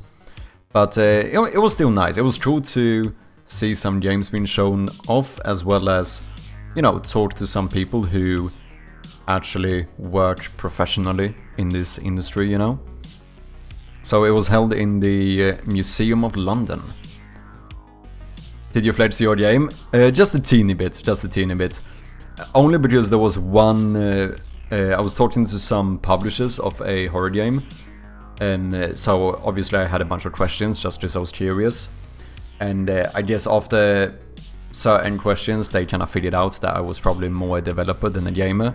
So one of them actually did inquire me about my game, so I did show it off a little bit. But not too much. I didn't want to... I also understand that people are here to be like working, you know, they're basically on the clock, so I don't want to be like too pushy or anything, you know. He's gonna publish his game with EA. Yeah, so I did sign a deal now, and EA is going to publish Shroud of Gloom. No, they're not. Yeah, so they had these little booths where you could try out some new games. Kinda cool. I did see this little pixel art 1-bit game, so that was pretty dope. I'm not the only one doing 1-bit pixel art. My girlfriend being a little bit of a paparazzi here, but... And this was a little game about you play as a fly and you explore this little home. It was very cool, not gonna lie. And of course, I think it's very sick that they're doing 1-bit pixel art. You know, part of the club, you know. Time flies, I like it, yeah. No, it's actually kinda cool. I kinda wish there was a mode maybe where I get it though, like, because even on the Steam page they say that they are trying to, like, the game is basically about how limited our time is, right? But it was also just kind of a cool game to explore and experience, so sometimes I kind of feel like it could have been nice to not have the timer, to just be able to go around and do whatever you want, kind of thing. But I get, like, that they are trying to do something different with the game as well. Shroud of pay $3.99 every time you turn on the flashlight, exactly. If you run out of batteries, you actually have to buy new batteries for real money. That's how we're gonna do it. Needs dark mode, invert. Yeah, just invert the screen. Boom, you got dark mode. Was Margin of Strange there? Not as far as I know. Not as far as I know. Yeah, they had this little area where they were doing little torches and stuff. There wasn't too... I went there on a Friday. It seemed like most of the talks were actually held on the Thursday, so that was a little bit unfortunate. I know that the fucking developers of Phasmophobia was there and talked about like the making of a horror game. Not gonna lie, that would have been pretty cool to see. I fucking missed it, but oh well, what can you do? Yeah, that would have been cool to see, not gonna lie. I do think they post this online though, to be fair. So you could probably find it somewhere, because there were like cameras and stuff, they were recording. You know, I was trying to photobomb it and everything. No, I wasn't. I do kind of behave sometimes. Me trying out some little horror game there as well. This was Vicious Cycle.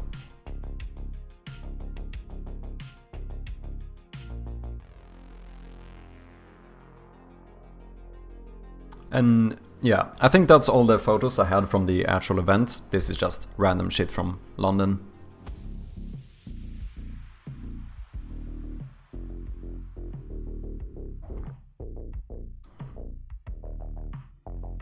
Yeah, pretty nice though. Not a bad view, you know?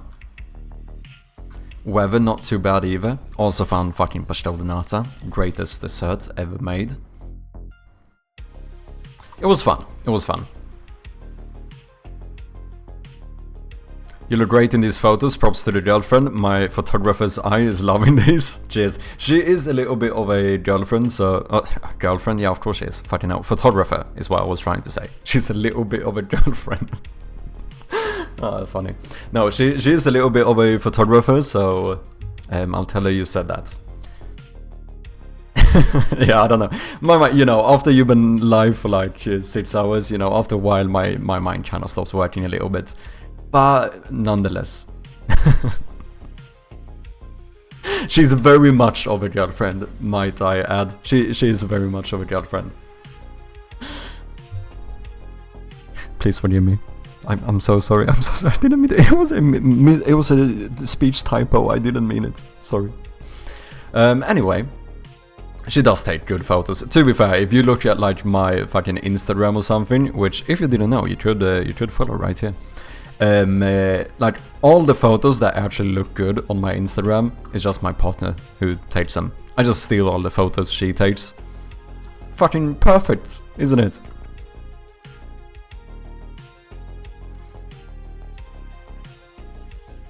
I'm glad you had a great time. Looks like a blast. It was fun. It was fun. It was. I do want to go to more of these kind of events. I have been thinking potentially about going back to England at some point for the EGX event. Which I do think this one is quite massive. So that would probably be quite cool. Because that is like the only thing. Like, yeah, I was a little bit surprised about the size, I would say. I did... Because I think it was just a misunderstanding where like the London Games Festival as a full-on festival is quite big, but like the New Game Plus Expo, one of the events in the festival, doesn't necessarily have to be that big. Do you know what I mean? Like it wasn't like super tight. Of course, there must have been at least like 50 games or something there, so it's still like, you know, relatively good size, but. Yeah, I don't know, reading about the London Games Festival, I got the impression that it would have been a bit bigger than it maybe was. So this one seems maybe to be a little bit more of what I expected from this one, to be fair. But I also get that there might be different, where obviously the New Game Plus Expo is more specifically to show off upcoming games. This seems like a little bit more of a broader event maybe. I have no idea, I'm just talking shit here, but potentially. I gotcha, I'm following from all of my accounts. Thank you very much, Bly. Appreciate ya. EGX is good. Oh, have you been there yet? Oh, you have? Okay, first question. The important question that I tried to look up before but I couldn't find an answer to. How much is the ticket?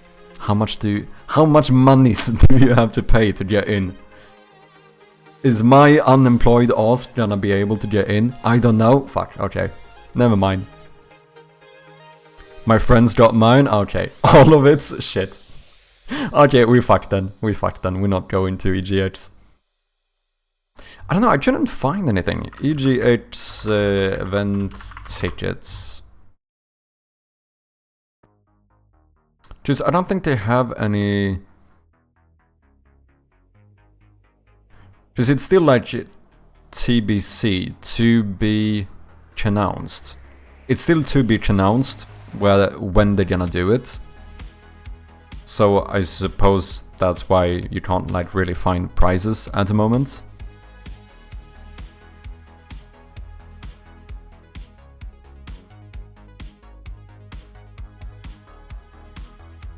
Someone must have said how much they cost somewhere.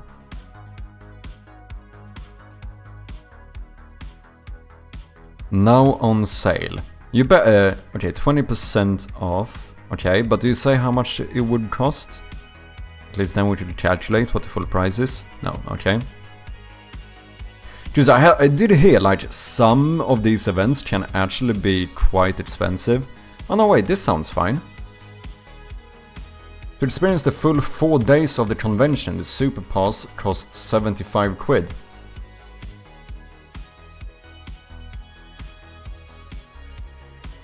I mean, it's quite a lot of money, but that is also for 4 full days. Because I know that there was another event that cost like 250, that was Canadian dollars though, to enter just for like the public pass, which is fucking mad.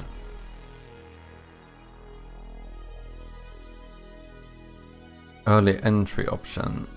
The day ticket is your best bet at 22 quid. So it would be a little bit expensive. I think I paid like 14 quid or some shit for the New Game Plus Expo.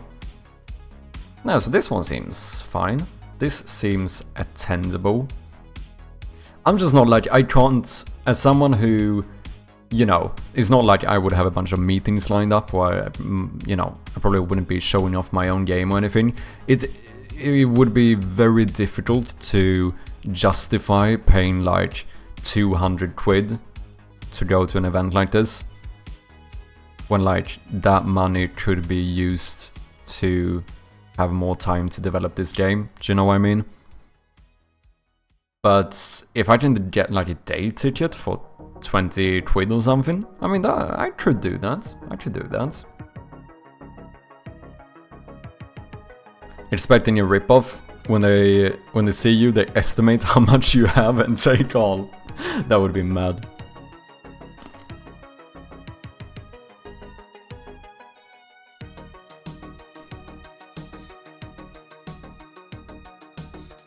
Have you ever had a Greg's? I don't think so. What's this? Some sausage roll?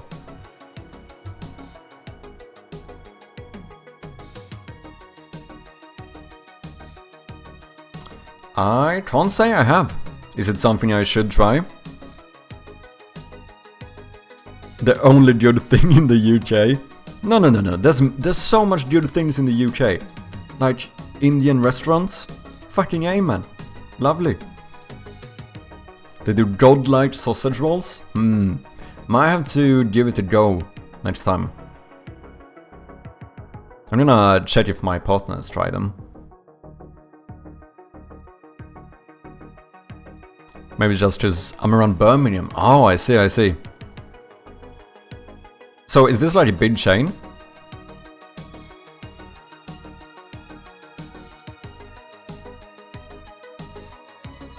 Yeah, British bakery chain. It is indeed.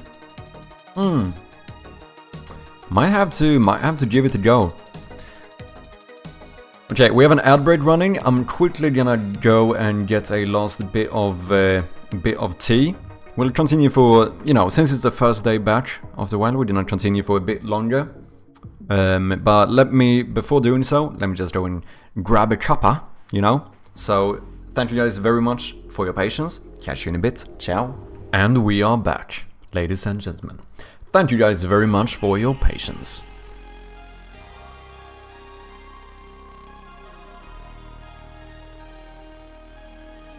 Was there any sound difference in these? I'm trying to figure out how much volume changes with the spatial blend. or if it's mainly panning.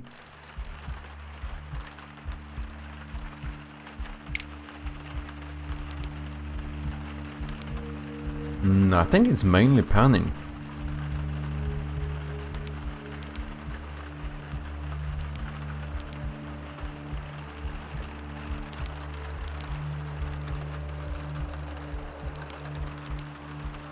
Yeah, the volume is pretty much the same, isn't it? I do suppose you could argue that this one sounds slightly low in volume because almost only one speaker is playing the sound effects.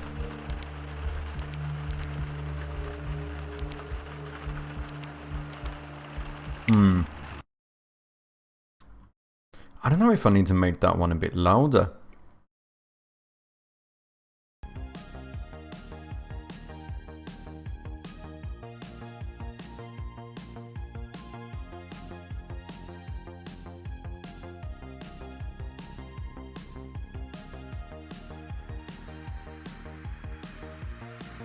Okay, shall we see if we can get a few other sound effects going in here?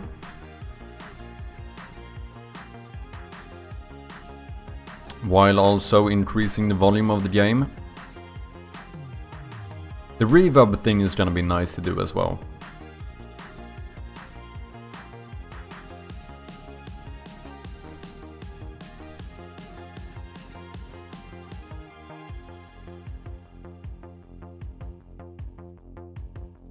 However, it would be quite nice, because as soon as we get most of the sound effects ready, we should basically do another update on the playtesting build. And maybe have some players try this out.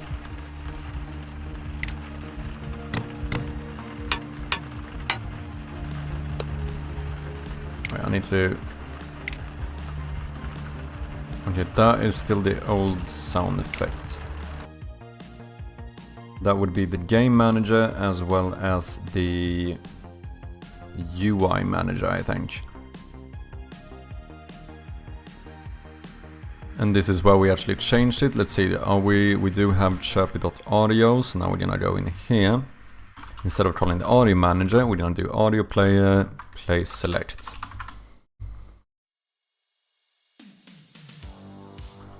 Go audio manager.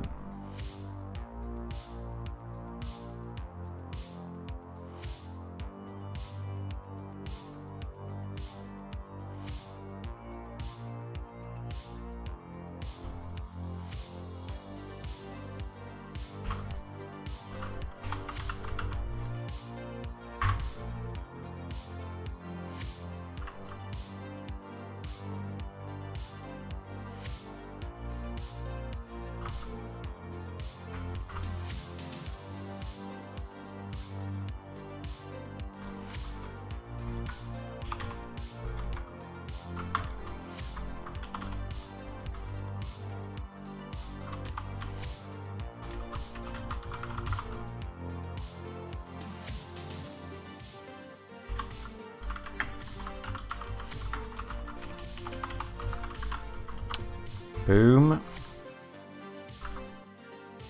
Now I think those should be good to go.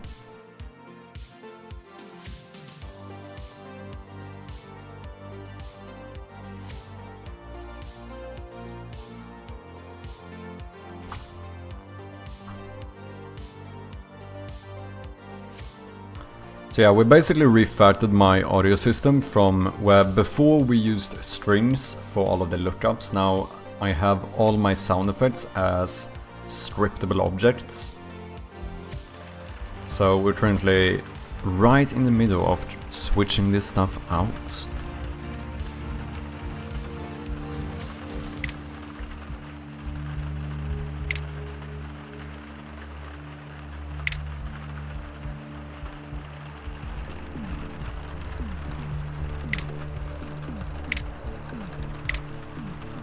I'm still playing an old select sound effects.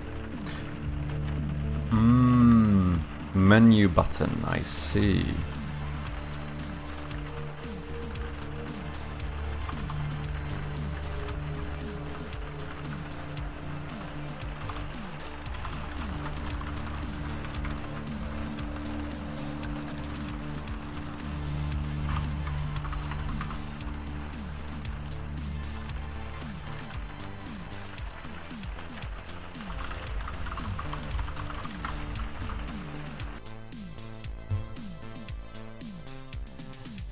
Dude, I think I should do some check. I am almost certain that I'm playing the same sound effect multiple times in certain places. I'm almost certain.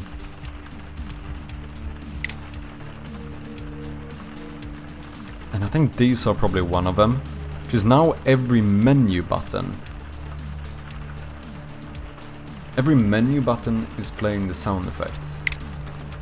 That means I should never actually play the sound effect through code in other places. So UI Manager, do you play select sound?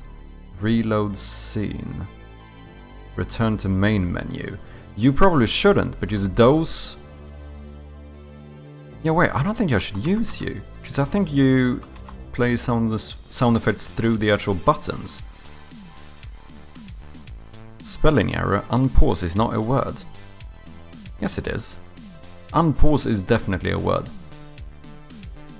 Dude, that was like... Did you guys know that Microsoft or Visual Studio is actually a little bit discriminatory to British people? I spelt neighbors with a U, and Visual Studio told me it was not a word. I think that is fucking outrageous. Cannot believe it. They say behavior though in Visual Studio.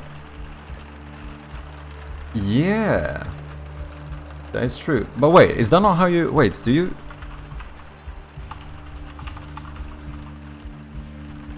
But they spell it that way in the US as well, don't they? I think that might be a exception. No, they don't, wait. Because there is behavior with only IO. Oh, interesting. I always write behavior. Oh. Yeah, behavior American English or behavior. I don't know why I did that pronunciation in British English. Interesting. Yeah, I know it with words like color and neighbor and stuff. I guess I've never thought about behavior before. Inconsistent Visual Studio, actually true. Actually fucking true. Yeah. So here they go with the UK one. But then when I call something fucking... What, is it in this script, I think? Do I have something about neighbors here?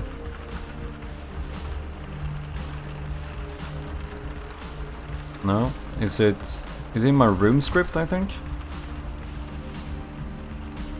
Yeah, neighbors. Spelling error. Neighbors is not a word.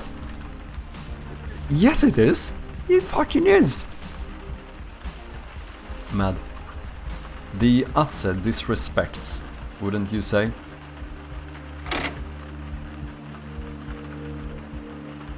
Well, write some angry email? Yeah, I think we have to.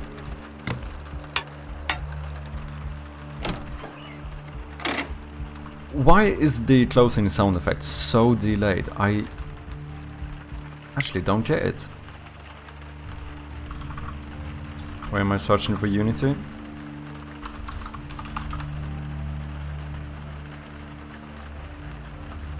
Door close. Unlock 3.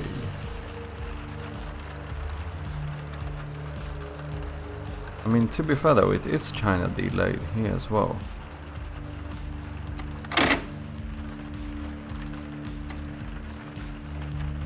Yeah, it is.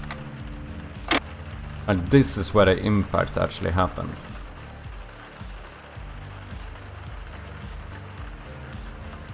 It does after like half a second or something, if we can trust this. What's up, Blood Kruznik? How you doing? Remind the folks to take a break, save, stretch, hydrate and eat if you haven't in a while. That is a good shout. I think I've done one of those things. I think I've done one. Is that good enough?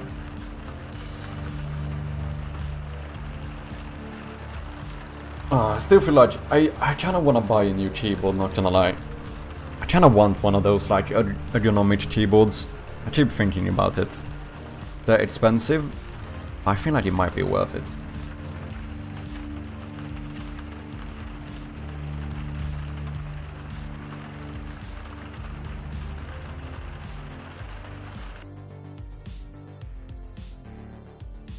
Off to bed, office day tomorrow, see you next time, no worry elses. Thank you very much for coming in today, and thank you for the follow as well.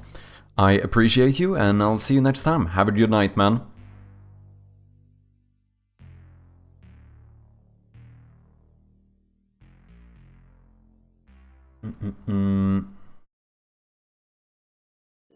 Okay, we'll see. If I can't figure out all of the mixing now, because I don't know how much time I should spend on audio mixing when we still have quite a few placeholder sounds and stuff.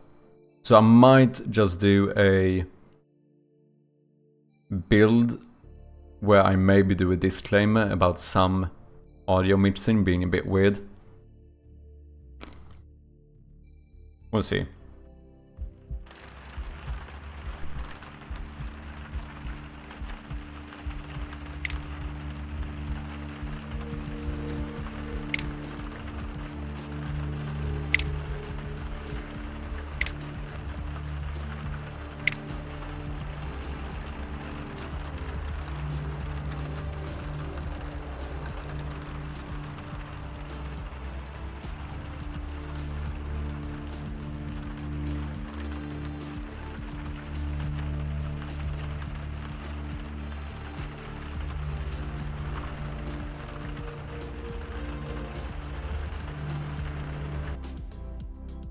So like in the end, you have to remember, all the playtesting we do now is still early playtesting.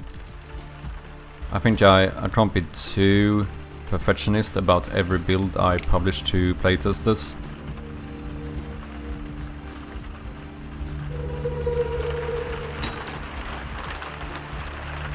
We still need sound effects here.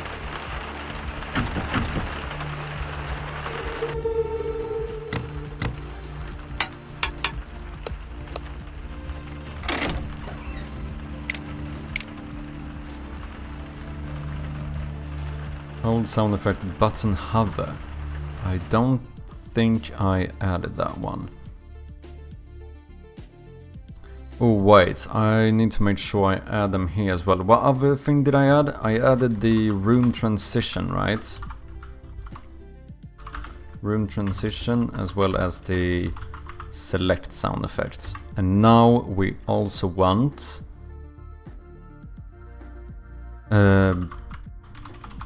maybe hover.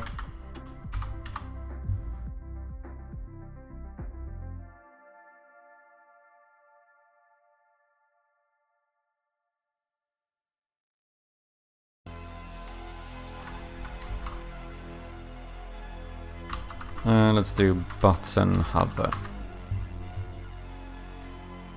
What am I using here right now? Let's have a look. I think I added that one quite recently.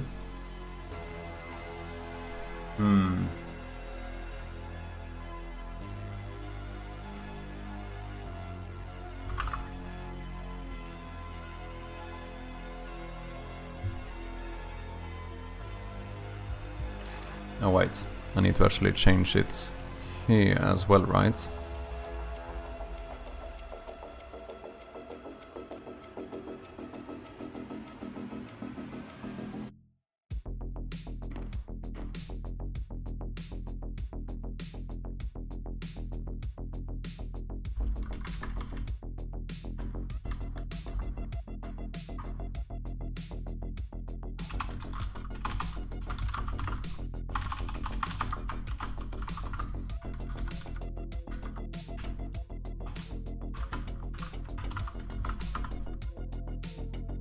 I don't want to reference this one on every single button.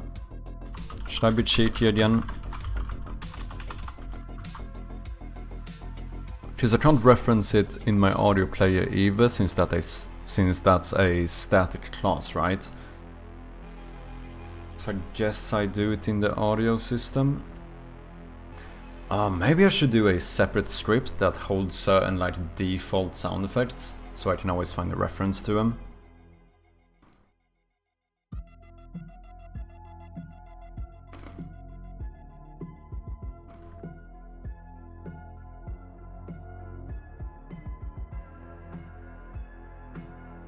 But also not clutter up my audio system.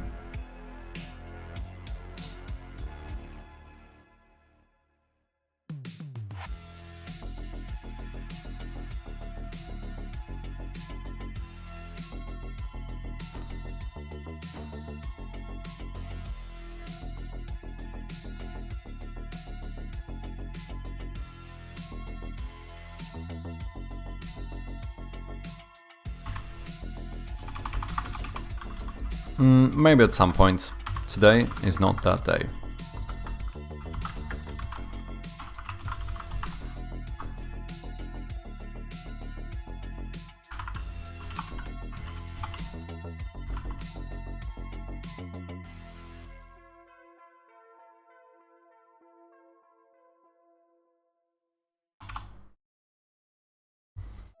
Wait, how did I do this?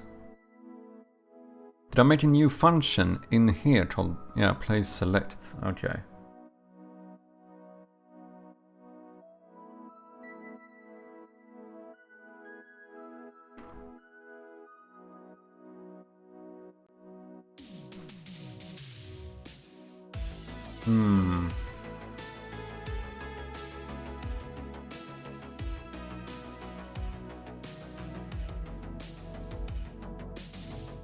Let's see, a static field is non-serializable, right? A static field cannot be declared in the inspector, or assigned in the inspector.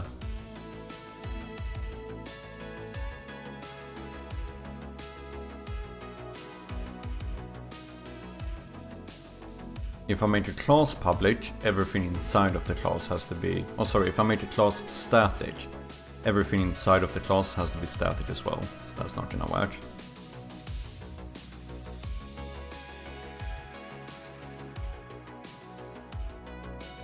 Why is the answer always singleton? Why? How?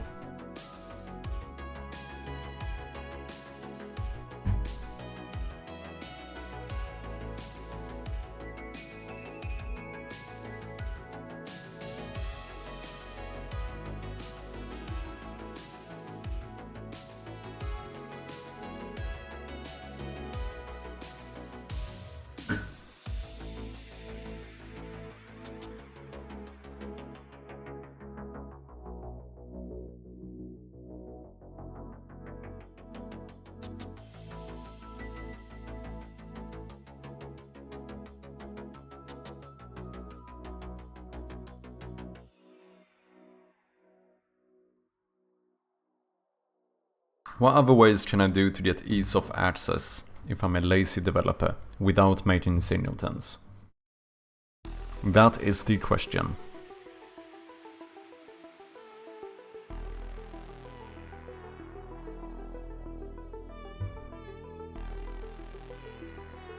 Get it from the base class. Okay, so that's if I use like inheritance. We can pass it in.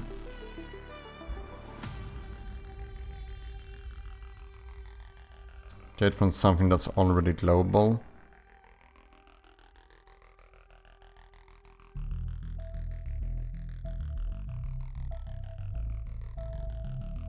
Yeah, but then it would be like having...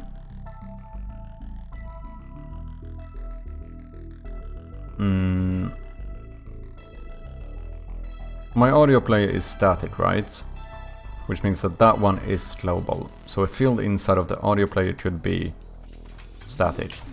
But I can't assign a static field. How do I assign a scriptable object to a static field? I would have to pass it in, which means that I would need to store it somewhere else. So now what is the point in... Yeah, I don't know. Service locator.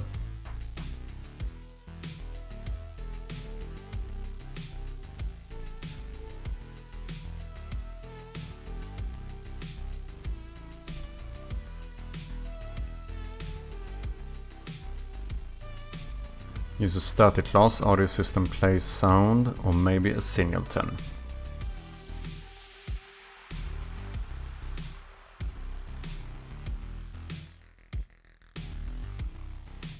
Yeah, I think my audio manager or audio system probably could have been a static class.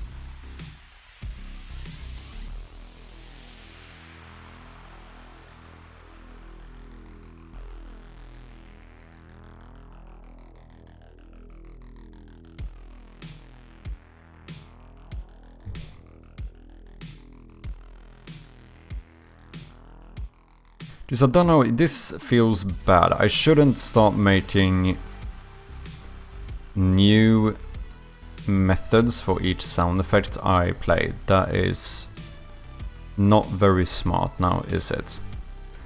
In that case, it kind of feels like it's better to make these public and then we pass them in instead. Still means that I need to access this instance of the audio manager.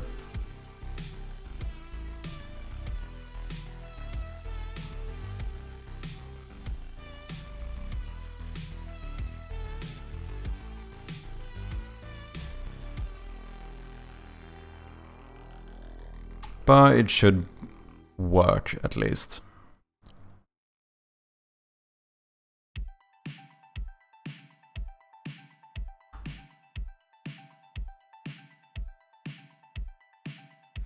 Because now, whenever you want to play the hover sound effect, we can just say play audio manager.instance.hover sound effect.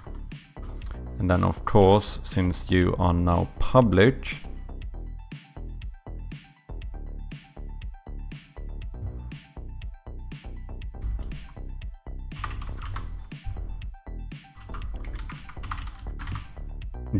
nope, that's not what I meant.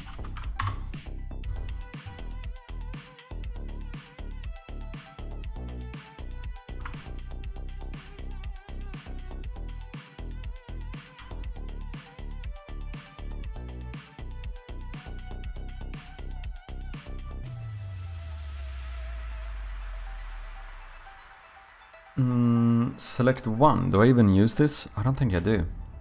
I think I made this one instead, right? Item select.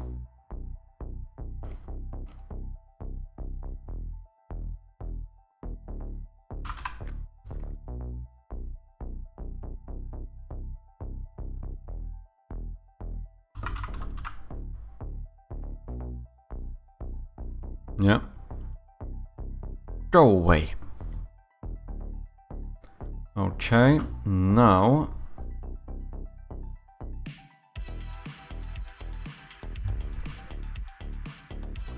those should be playable as far as I know. Yeah, way too high volume, but they do play.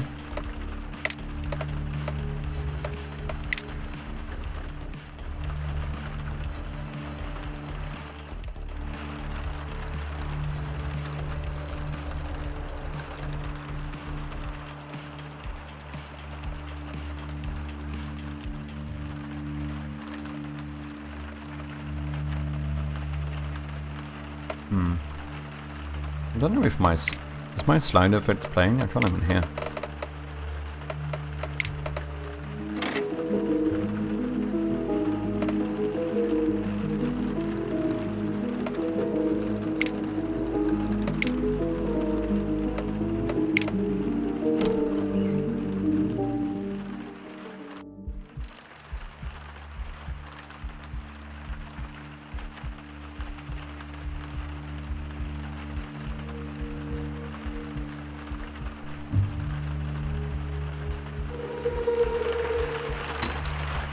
Okay, Windows. The Windows do not have sound effects.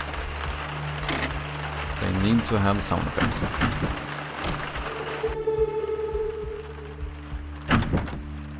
Well, I think the door yank is... I'll probably lower the volume a bit. That one is very loud.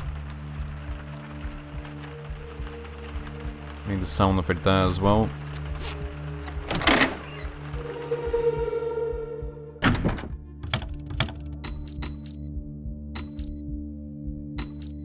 Pickup one is kind of low volume now too.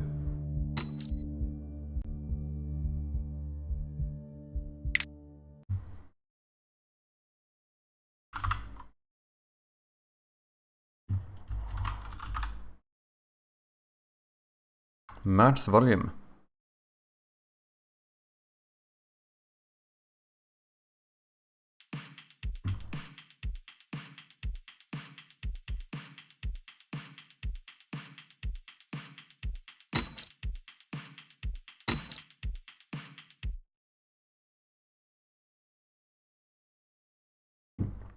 I think even if I lower some sound effects though to make this all work better, I think that should still be fine.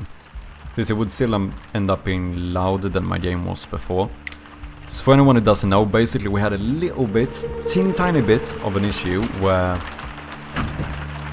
the game, I might have set the baseline volume for the game a little bit too low.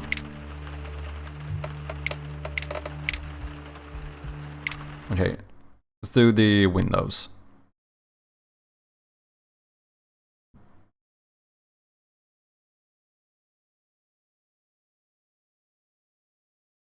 Oh, are these not prefabs? Have I not made the windows prefabs?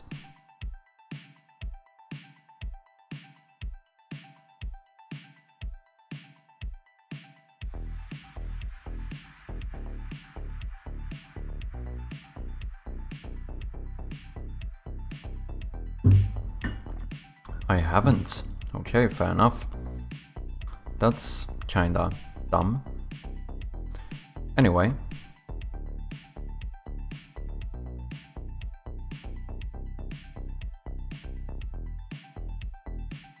Window.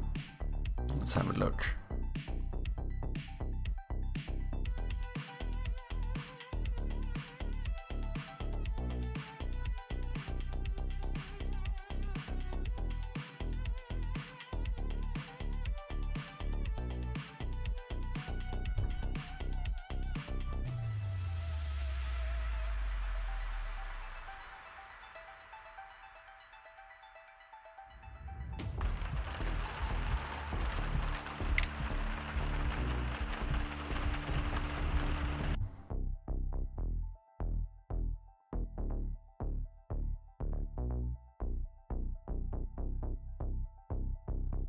Should we do the outside red?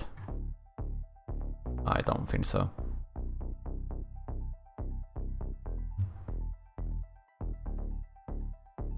Does look a little bit cool though. Maybe at some point, you know? Maybe at some specific moment or so, we should turn like the outside completely red.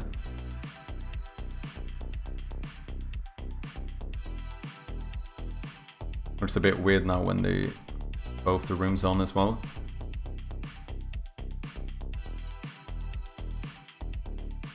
I mean, it does look kind of creepy, to be fair, but that's not gonna be the default. Outside, boom, boom. What's up, Cola Man? How you doing? Welcome in. Do you have any advice for new game devs? My biggest advice, something I didn't do myself. That's how you know it's good advice. I'm joking. I think the biggest advice I would give at first is to make a really small game. Like really try to actually keep the game small. Sounds like an easy thing. It's very, very difficult for most of us. Most people try to make something way too massive. In my opinion, at least.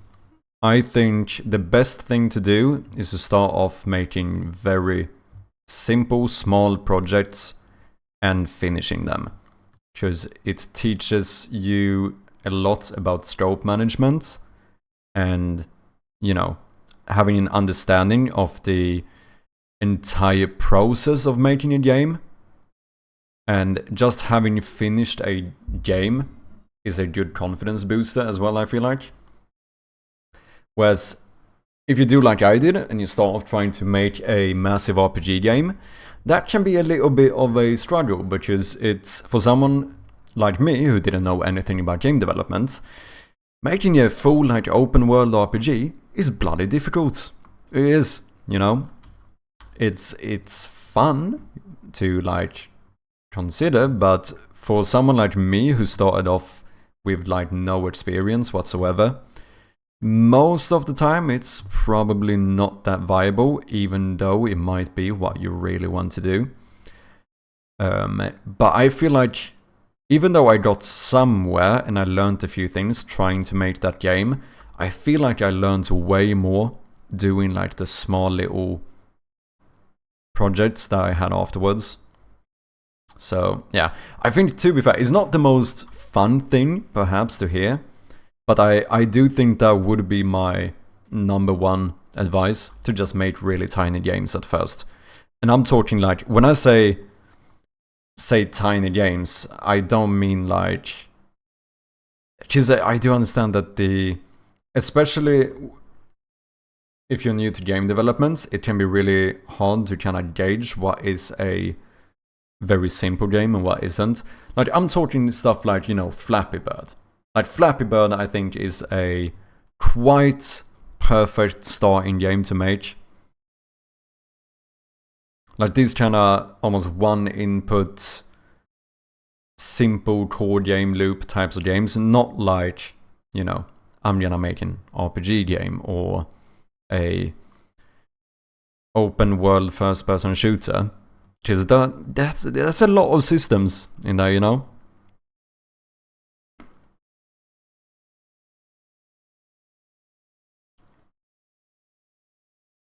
It's difficult doing Ludum Dare right now.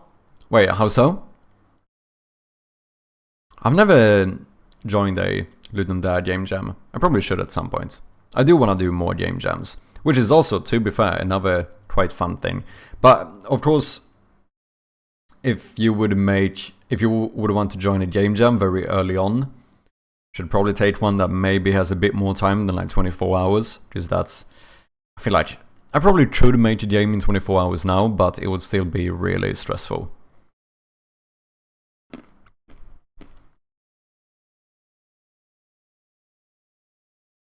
I made a simple game in a week to get a hang of the engine. Oh, nice.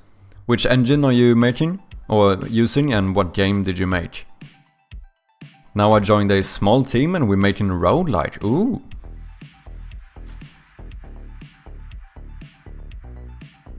I mean, we're keeping the game small because of time constraints. Oh yeah.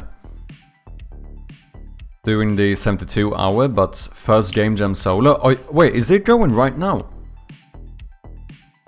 Is the Ludum Dare jam going on at the moment?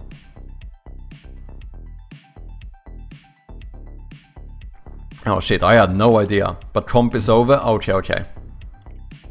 Compo, yeah. Okay, well fucking best of luck then to anyone who's joining Ludum Dare. I hope it all goes good for you, or did go good, in case you did the compo. Yeah, at some point I do wanna try one of those like shorter game jams as well.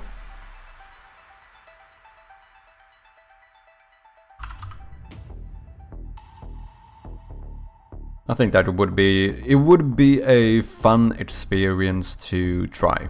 That's how I'm gonna phrase it.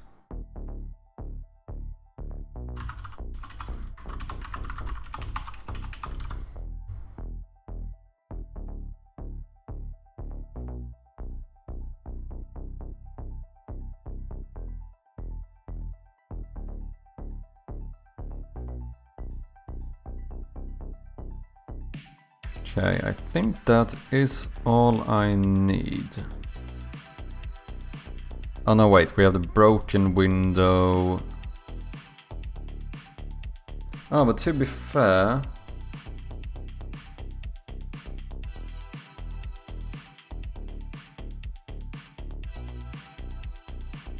the broken window does not have any sound effects. Let's change the room ambience though. Change room ambience. Wait, do I do this every time?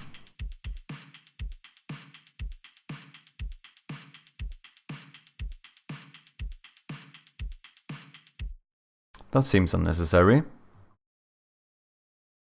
What's up, Zlad Supersonic? How you doing? Welcome in. Are you making a game? I am indeed.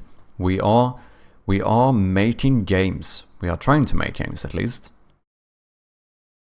Currently working on a bit of a audio system. Why? That's actually a pretty good question, you know. Why am I making a game? Because I think it's very fun and rewarding.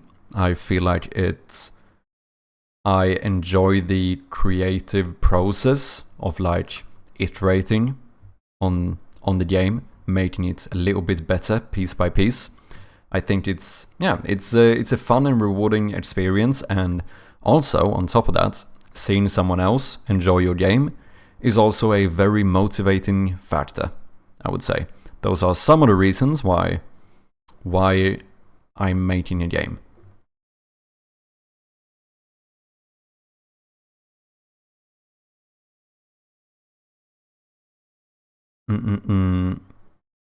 Yeah, it was my target, but couldn't make it at all. Oh, I see. Oh, so you were doing the compo?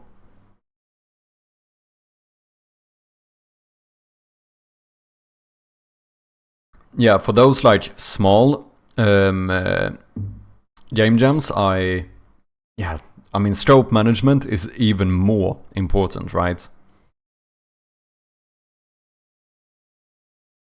I switched from Godot to Unity and made a game with loop and upgrading stats. Nice. How come you decided to switch to Unity? Out of curiosity. Thank you. No worries, Slad. What's your opinion on AI helping? Depends a bit. I think AI can be quite useful, especially in the beginning. I used quite a lot of ChatGPT to help me with code and stuff when I first started off, because like I mentioned earlier, I had no experience whatsoever. Like I didn't know what any type of variable was. I didn't know what a start function was. I didn't understand anything. And having ChatGPT there to kind of help me out, nudge me a bit in the right direction, was quite helpful. However, I do think there's a little bit of a caveat where I would say that the danger is kind of if you start relying too much on AI. Do you know what I mean? Like, if you start becoming dependent on AI, I would say it probably could be a bad thing. It probably is a bad thing. Because at some point, the risk is that you are not gonna be growing and learning as much, and you're gonna be blinding trusting AI. And even if that works out, which it might do, I still think that there's probably an argument that if you know and understand the stuff on your own, that's probably better, right? So I think for me, I tried to make sure that the more I learned even with using ChatGPT, the less or the more I would try to do stuff myself. Does that make sense? Like, as soon as I had any inclination that, you know what? I could probably make this method myself. I probably could figure out a way to make this specific method. Then I would try to make that method. Instead of just, in the beginning, if you use a lot of AI and stuff, it's easy to get the habit of, as soon as you have the tiniest, like, insecurity about writing a bit of code, you just go, I'll just ask ChatGPT. He'll write the function for me. And at that point, I feel like it does affect your ability to learn. Of course, you know, you can always argue that, you know, I don't have the fucking final judgment on this. So, of course, take it with a grain of salt. This is just me speaking subjectively. But that's kind of the, you know, it's kind of the view I have it on at the moment. I think AI is quite fine for starting out and learning. I think if you really want to become a better programmer, I feel like it's quite important to just make sure that you never grow like fully dependent on it.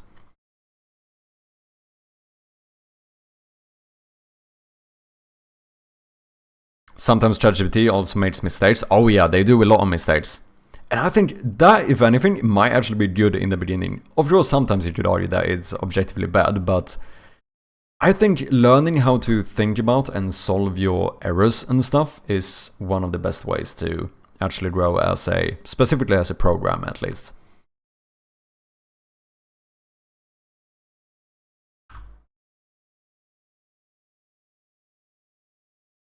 Because it's very, I don't know, it's easy to start just copy-pasting, not really thinking about what you're doing. But every error you have is a little bit of a challenge for you to figure something out. And I feel like that's kind of when you learn the most.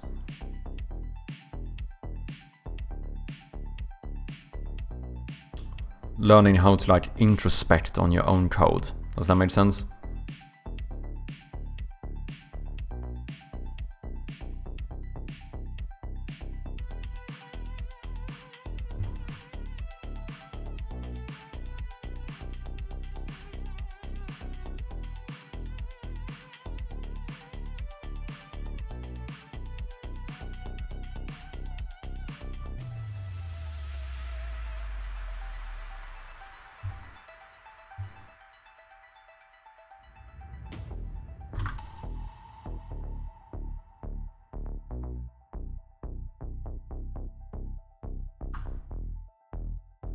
Okay, let's see if these new windows work. To be fair, we should fix the backpack and the map quickly as well while we're at it. Cola Man, thank you very much for the follow. Appreciate you. By the way, I switched to Unity from Godot because it always said something is null value, so I lost my nerves and switch. Interesting. Are you not getting null references in Unity? I still do. What's up, Lupo? How you doing? How's your Monday? How's it going? It's going good. We've done a first stream in a little bit. I went to England over the weekend, so first stream since Wednesday, right? Excited to keep working on the game. We've done a bit of audio refactoring today. Or continued, I suppose you could say.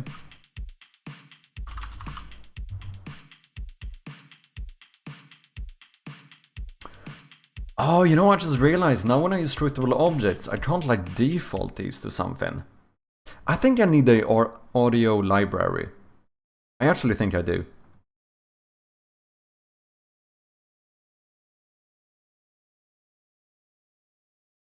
I think I want like a audio or sound effect library.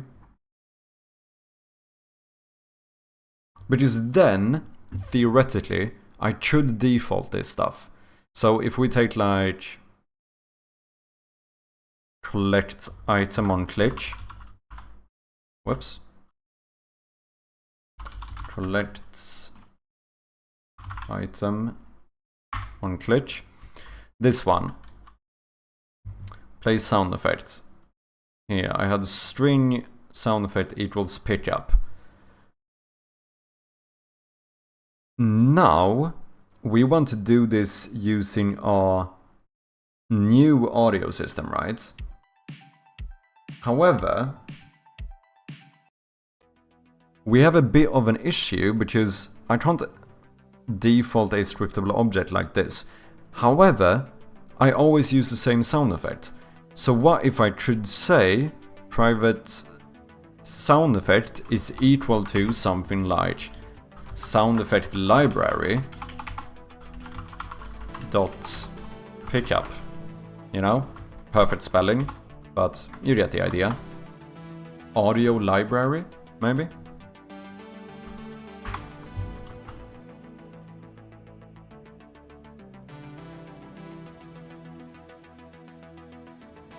You went to England? I did indeed. I went to visit my a bit of my girlfriend's family, and then I also went to the London Games Festival. First ever, like, gaming event, I suppose, I went to.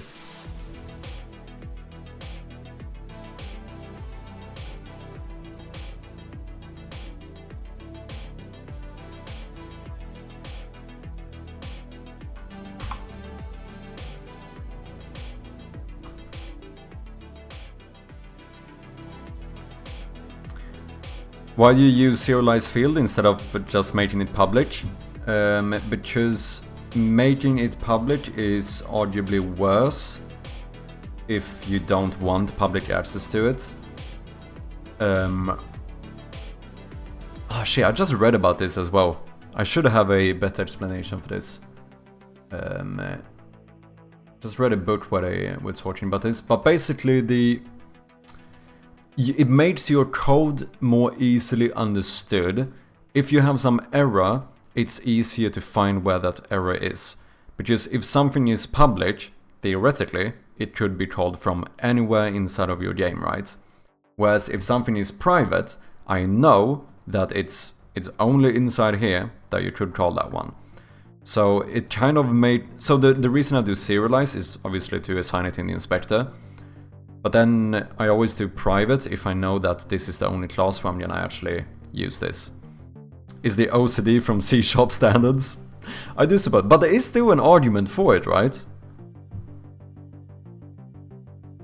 I mean, to be fair, in my way I do it in a quite like OCD way where I just go public bad, do private, you know? But I do kind of see that because theoretically there would be a greater risk, right? If you make everything in your game public, it's kind of a bit more prone to be to have a problem arise, I suppose, because everything could access it even though maybe it shouldn't. I don't know. Let's keep in mind here though, I am very much a newbie still as well, so everything I say you should take with a grain of salt. I am by no means a professional, and I should not speak like I am one.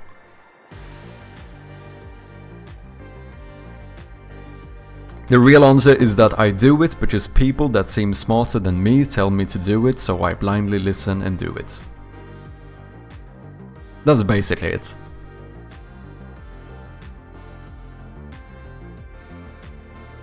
Everything can be public for our code and nobody cares. True. However, it's still like...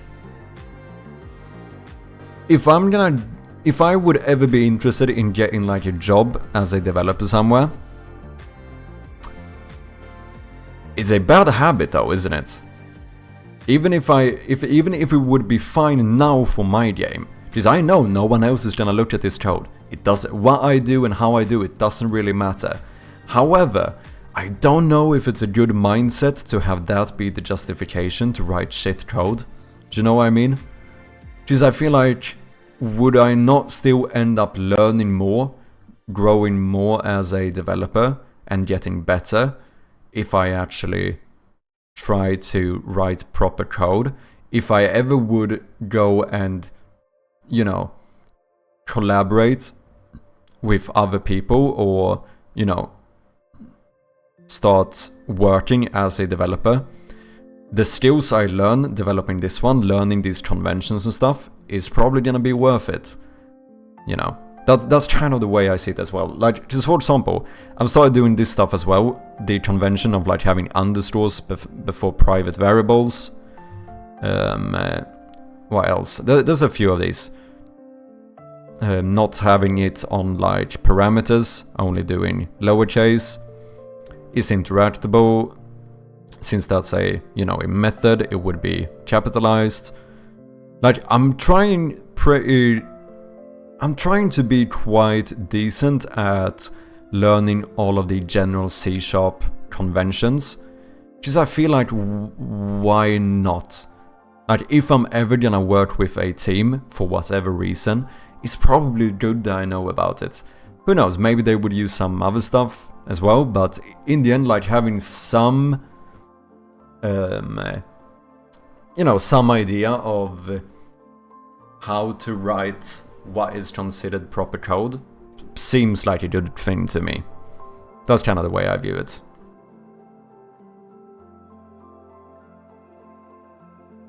If you're writing a commercial API / code that some other people use, then maybe.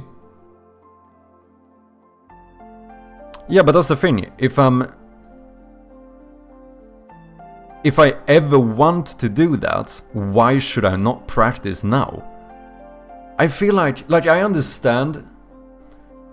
I understand the thought process that like I'm the only one working on this, so nothing really matters. I can do whatever I want. But I feel like that's a kind of bad mindset, because it just encourages me to not think about what I'm doing and not grow as much as a developer. And I've said multiple times before that I do really want to release this game, but I also put quite a lot of value into like learning this shit and actually becoming better as a programmer, as a game developer, as an artist, whatever it might be. So I feel like if I have the opportunity to try and get even better, I should take it. Even if I'm the only one who's ever gonna see this specific method or whatever it might be, why should I not try and make it good code? I could do bad code everywhere, but even if it's just for me, like there's a reason why I had to refactor after the game jam, right? Because I wrote shitty code, and I realized that if I'm gonna spend months working on this game, it's gonna be more annoying for me to work with that shitty code. So I rewrote it and I made better code. I grew and I became better as a developer, and now it's easier for me to work on my game because I, you know, took that bit of extra time to think about how to actually do stuff. I don't know. Am I making sense? Maybe not. But that's kind of my thought process.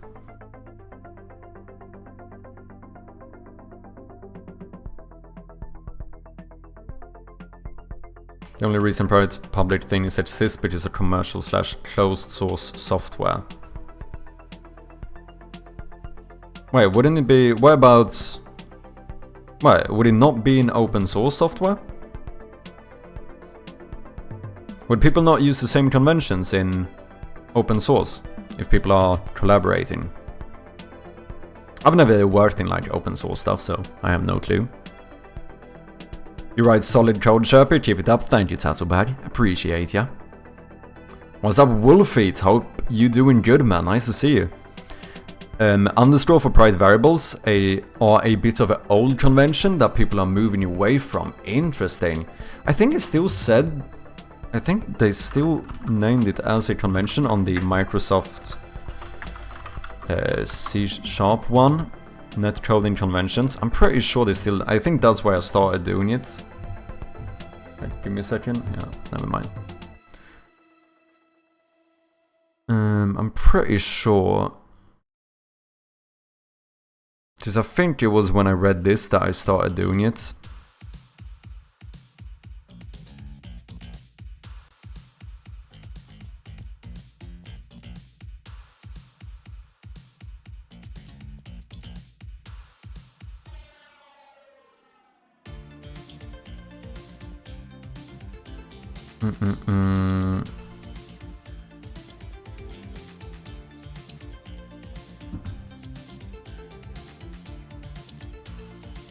Did I miss it?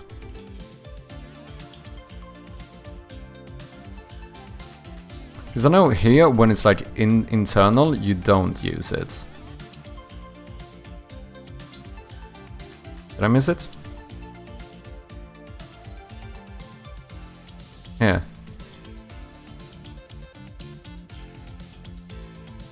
Wait, the C# compiler produces a ref and identifier that doesn't follow these rules. Identifiers must start with a letter or an underscore.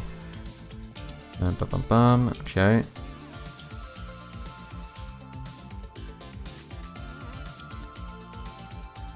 Yeah, use Pascal chasing so that it's capital letter in both words or whatever when naming a class, interface, struct or delegate type.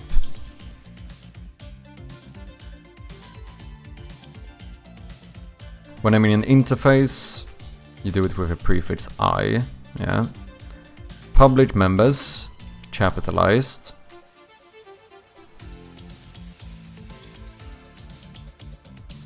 And then here, yeah, camel case. When naming private or internal fields and prefix them with underscore.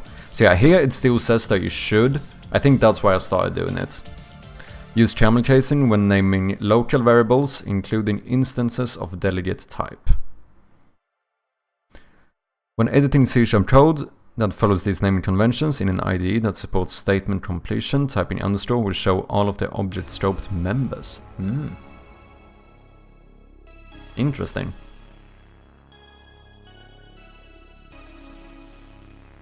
Yeah, I suppose that's kind of a good thing, to be honest, then.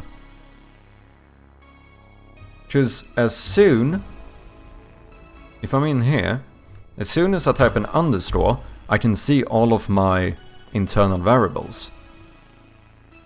I instantly get a list of all of them. That's true. I've never thought about it, but that kind of makes sense.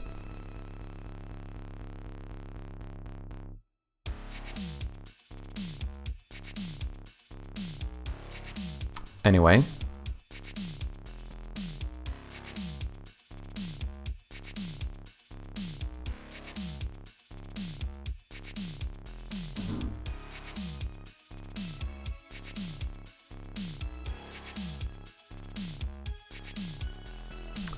When you try different ways of coding and using conventions, you learn what stuff works and why. Yeah, true. For example, Unity's code is closed proprietary software, right? It has classes with members that are private. They don't want you to reverse engineer that source. Okay, I see what you mean. But still though, I would imagine, even if that's the case, like an open source project probably has private fields, right?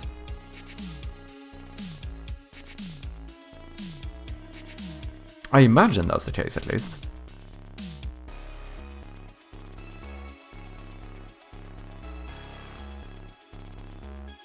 I think the main reason is because before we did not have auto-coloring in the editors, now it's kind of seen as additional bloat, I think. Many use it, it has been used for a long time, so old-timers have it in their blood to say, so to say. I see what you mean. So you're calling me a boomer, is what you're doing. You're basically just declaring me a boomer here, live on Twitch TV. That's fine, I can be a boomer.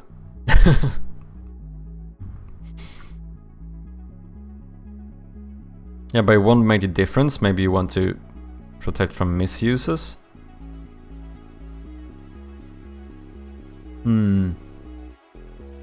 Oh, is there no argument that it's still better to keep stuff private if it doesn't need to be public? I know that, I think this book I was reading actually did talk about this. This one, right? I'm pretty sure it mentioned it somewhere. Maybe it wasn't this one. Oh wait, I'm only on this. Oh, I see.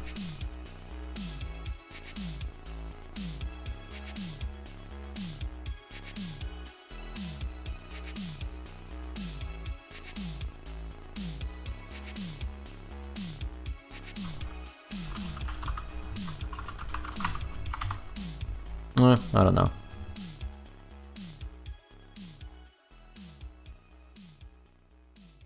Is object-oriented programming things private/public? Oh yeah, I suppose because... Oh yeah, that makes sense. Yeah. Oh yeah, that is fucking true, Tatobad. Keep it private. Clutter in inspector alone is enough reason to keep private. Yeah, that is absolutely fair. Just cluttering the inspector is never fun. That's why even here now, with my audio system, I'm starting to referencing all these scriptable objects, and I'm like, I don't want this in my audio manager. I think I should make an audio library where I can find these. But I'm also annoyed because I can't... How do I... Should I do it without using a singleton instance? Because I can't make these static, right? Because if I make this field static, it's not serializable. And now... Oh, so I do multiple. That's the one way you should do it.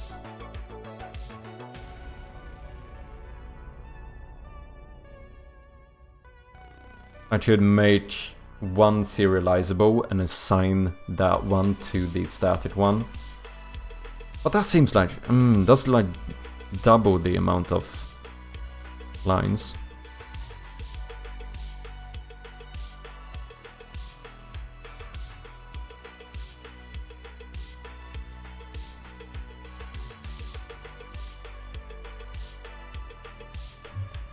Create empty audio library.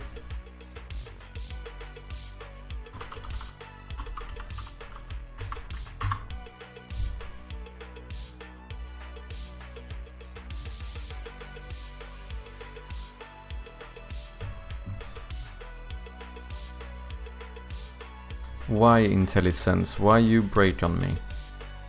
Don't get it. I don't get it, mate.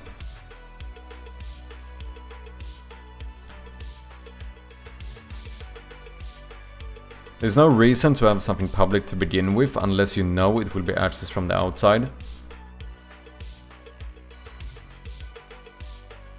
Just change it when you need to, or make a property that returns it or sets it. Yeah, I've done that sometimes where I actually make a... I still want so badly to keep a field private that I instead make a function to retrieve it if I need it, and make that function basically the same as doing private set, right? Like a public field with a private set. That would kind of do the same thing, to be honest. Just make sure that it can only be set from this class, right? Yeah, I don't know. I do kind of see it that way, as you said as well. Like, if I know that I don't need other classes to access this, like, what is the... Whether there's a big difference in using private or public in terms of like in the bigger scope or whatever, it's still like, why would I not use private? If I can use private, what is the advantage to using private?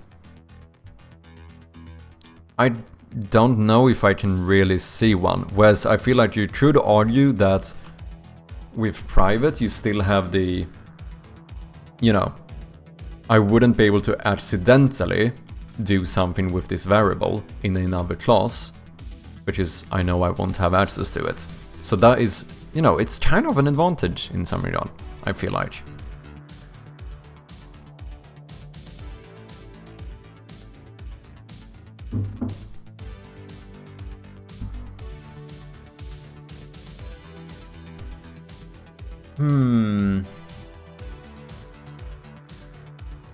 Because I could make static ones here. I mean, I could do something like this, right? Where we do a sound effect for like the select sound effect. And then I fucking do a public static sound effect. Select sound effect. And then like in a wake, we say that the select sound effect is equal to the private one, or the serializable one. But this feels somewhat annoying to have to do for every single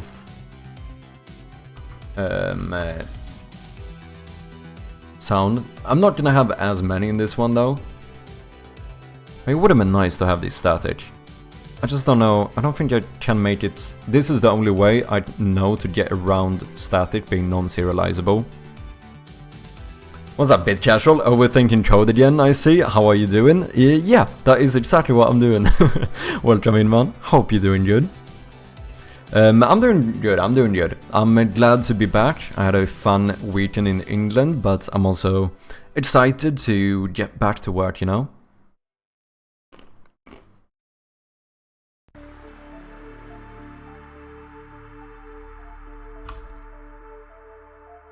Because otherwise, I should just make this public.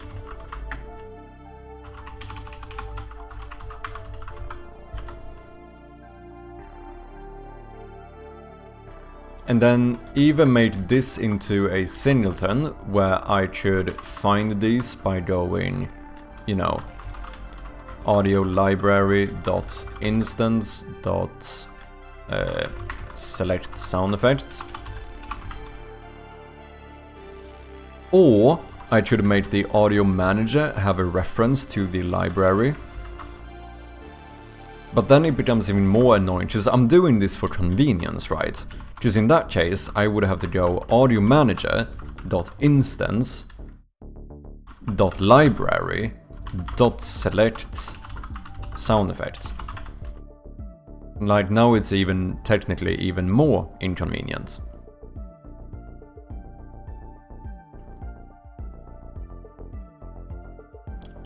Why do you even need static there? If you got a reference to the instance, you can use that instead.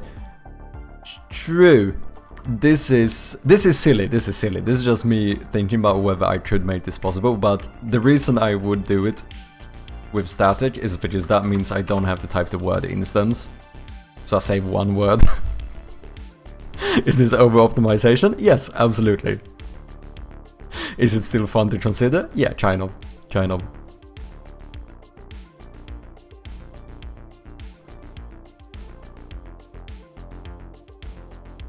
Oh, you know what?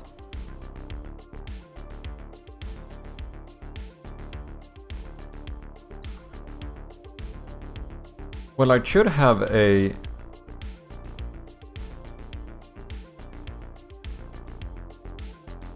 What's up, Beads? How you doing? Welcome in. And thank you very much for the follow. Appreciate ya. When did I get raided here, lol? It might have been with Hilfert. Hilfert did raid me an hour ago or so. Maybe a bit more. Welcome in, how you doing? Hope you're doing good.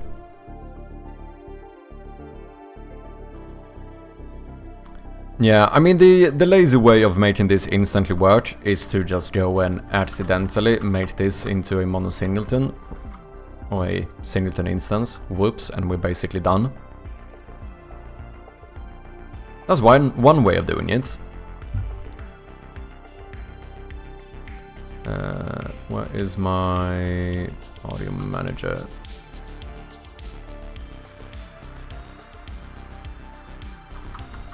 And this one can just get a reference to it. So we're gonna use it quite a bit here, I imagine. Let's make another header as well.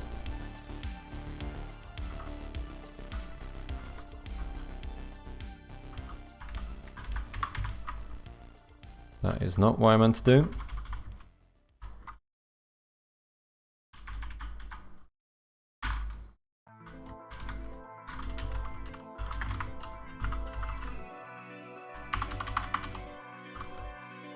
You're doing good? Nice! I'm doing good as well. I came back from London yesterday and yeah, I'm excited to be back on Twitch. Excited to do some more work.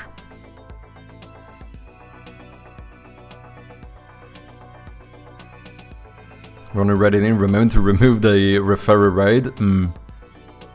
Appreciate ya.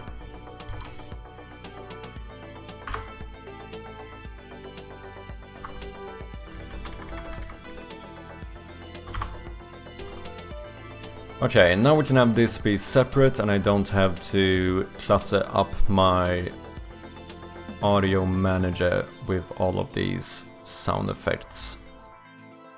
I feel like this is better.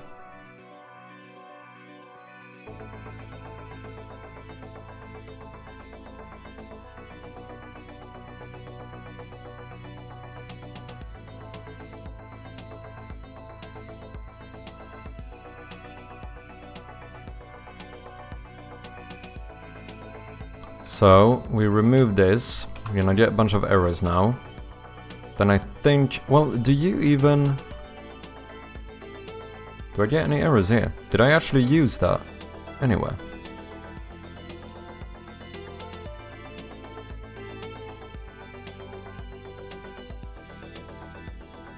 Oh yeah, I did.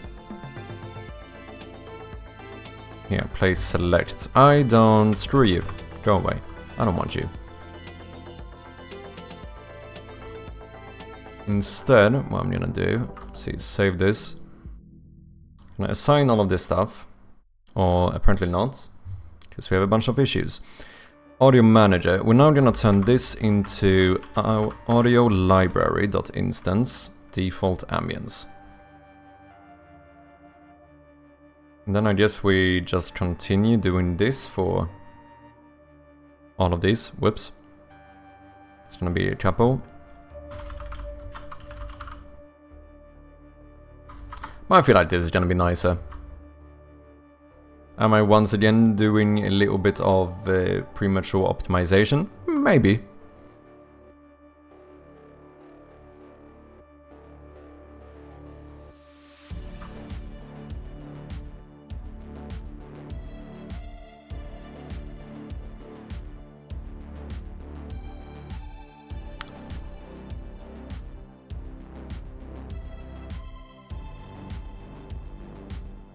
Dude, can I make my IDEs stop telling me about stuff not being words? Half the time you're not even correct. Yes, I'm still pissed off about my IDE telling me that neighbors with you, the British spelling, is not a word. It's too disrespectful, that's all I'm saying.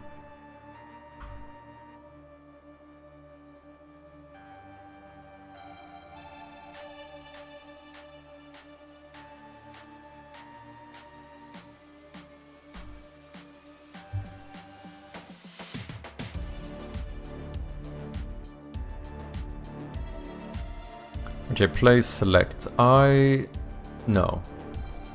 I don't want you. Because this means that I would start doing like new methods for all of these default sound effects. I'm not gonna do that. I'm not gonna use this too much. Like most of the time I do assign the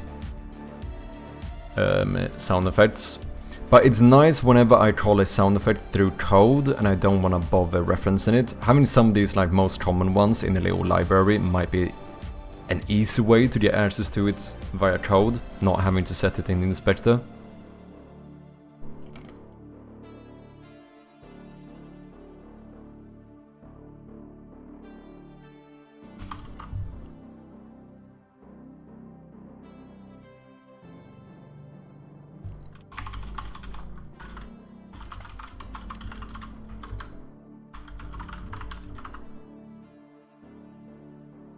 Well, here's the thing again now. The audio library, why am I using a singleton here? I just want this to be globally accessible. I don't care about this only being having one instance. I just want global access. Is there not something else I can use here? I know I keep overthinking these like programming patterns, but it's kinda interesting. I also literally yesterday read a book about how much, or I read a chapter in a book about how much people overuse singletons. So I did that might be one reason why. Zuit, thank you very much for the follow, and cheers man.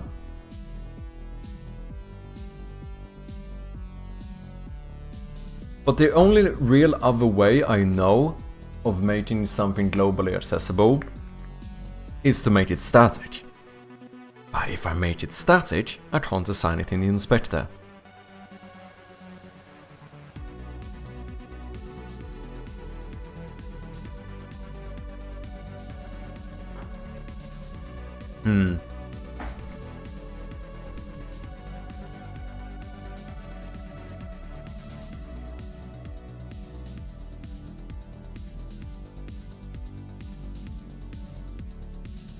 Provide the pattern if you really insist on making it more complicated than it needs to be.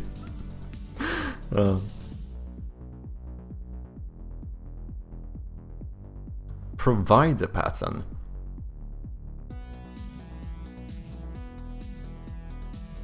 Yeah, I should not, I know I'm going too far here, people. I do know I'm going too far here. Does this book have a... Does it talk about the provider? Maybe. Don't know.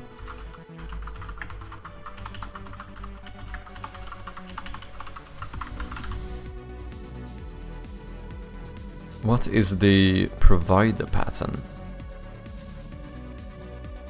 I mean, it sounds like you would provide it, I guess.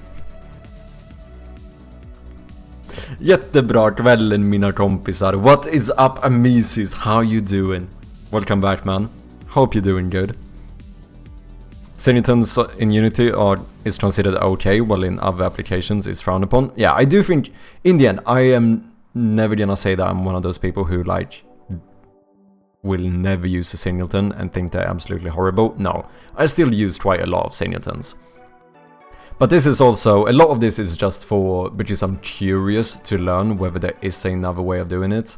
And in the end, like, if it's not worth it, I'm not gonna do it. You know, I'm fine with this being a instance. But it's interesting. You're doing alright? Nice, nice. How's Devin? So far so good. Doing a bit of, still some audio work here. Doing a bit of refactoring, trying to make a little bit of a audio library. And somehow I am now reading about the provider pattern. You know how it is. Could also just call the class and have it play the sound instead of providing the entire path.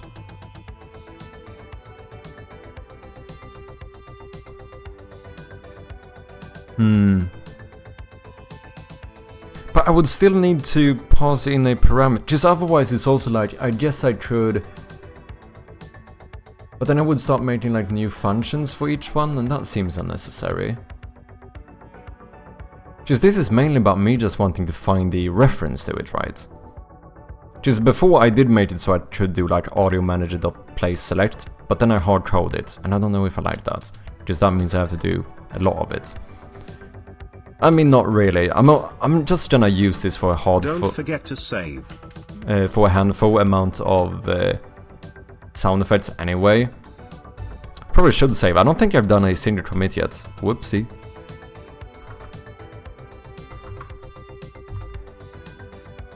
Whereas now, instead of saying audio player.placeSelect, I just check my audio library to find it. The main reason why I'm doing this is because the select sound effect is used in so many places, and I mainly call it through code. I don't want every little thingy to have a reference to... oh wait, I might have an idea. Sorry. Have a reference to that scriptable object, the sound effect.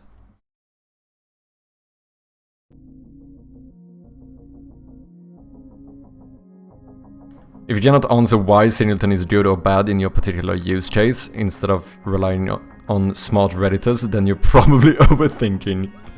Yeah, I suppose that is fair enough. I mean, to be fair though, the main reason why I wanted first to maybe see if there was a way to do this using static fields is literally because of convenience. I know that, of course, singletons in their own right are quite convenient. However, I have to type that bloody one extra word, don't I? I have to type .instance every fucking time. And I was just thinking, is there a way I could get around this, not having to type out .instance, doing one less word? Just that is the amount of fucking premature optimization that I want. Fuck that, I have to type one extra word? You think I'm gonna do that? That is mad! Imagine how many words I could save if I could type one word less. Oh, what the fuck is wrong with me, man?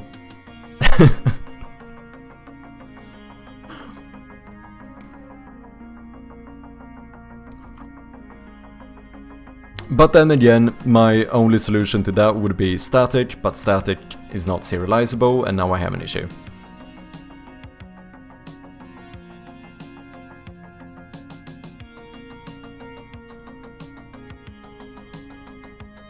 Why stop there? Make all your class names 4 letters max. Yeah, I mean, I see what you mean. Yeah. True, true. Yeah, I think I should do that. I think that's a good idea. Yeah. Let's do it. Menu button, clearly too wrong. I just wish short abbreviate everything, MB, right? Honestly, singleton pattern is a gift of God in single player games. I just spam singletons and events if I was doing a single player. Yeah, I think the way I view it is that first when I learned about singletons, I realized that singletons is the fucking shit. They are great and they make my life so much more convenient and easy. However, I do think there is an argument to be made that I was not using... I don't think using singletons is a problem, no. I do think using singletons the way I used singletons is a bit of a problem. Because if you don't know, when I did the game jam, we did some spectacular spaghetti code. The game did work. It was convenient. How do I make this stop? I am gonna get pissed off at the fucking distort overlay. Can I make that never show again? Okay, sorry, rant over. Anyway, the way I did it in the game jam version was that I took I made a bunch of singletons, right? So I made my game manager a singleton. I made my audio system a singleton. I made my room manager a singleton. Even more, do you know what I did? Which still is in the game. My fucking cursor is a singleton. Do you realize how far down the singleton fucking deep end I went? The cursor in my game is a singleton instance. Fucking everything is a singleton, right? So I kept making like singleton on singleton. Even some specific game objects in the game are a singleton. Like in the game jam version, the safe in the last room is a fucking singleton. Why? Don't even remember. But it was easier for me to do it that way for some reason, so I just went, fuck it, I'll just make it a singleton. However, the main issue here is that then I would have my room manager check my game manager check the room manager to know the current room. Whenever I finish the room, I would have the room manager tell the game manager that this room has been finished and we should now do victory. Which maybe would take my like cutscene manager and tell them to do this. That one would then, when the cutscene started, we would go and tell the room manager to turn something off. But during the cutscene, we would also tell the cursor to go and hide yourself. This would talk with this one, this would talk with this one, this go back to him. And I think a lot of you can probably see why this becomes an issue after a while. Because if you've ever heard about the concept of... what's it called?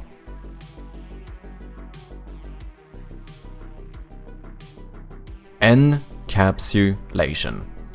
To keep things where things should be, basically, right? Meaning that everything that has to do with rooms should be inside of the room manager. And if it doesn't have something to do with rooms, it should not be inside of the room manager. This is the complete opposite, because every little arrow here is a direct reference to a singleton doing something that this one should not be doing, right? This one is telling the game manager that the game is completely...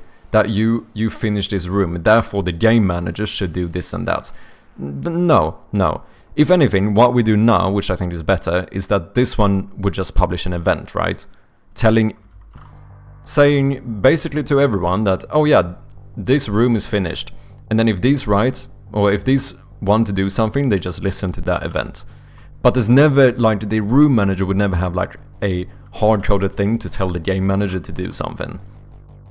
And this is, like, my main reason as to why I try to move away from all of these singletons, because... not because I think singletons are bad, but because I think the way I use them was bad. Do you know what I mean?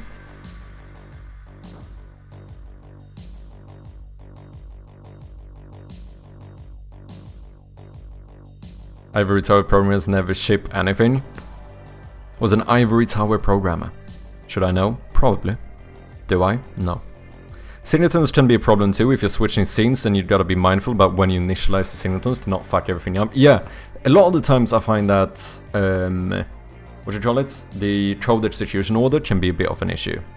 Okay, we have an ad coming up. I'm quickly just gonna run and get some shit. Give me like 30 seconds. I'll be right back. Cheers. Fuck me, dude. I looked over at the monitor as that old clip from when I played 10 Bows was playing. And I fucking got jump scared by it again. Holy shit, man. Anyway, welcome back, people. Thank you guys very much for your patience. Appreciate ya.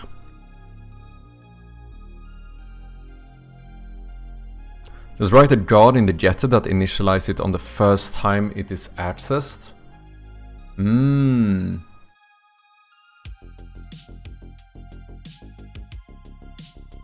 just have to zoom out to another level. Your spaghetti is encapsulated by the big box called My Game. So you are properly encapsulating. Fair enough. I do suppose that is kind of true.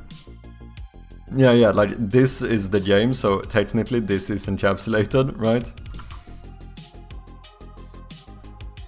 Actually, big brain.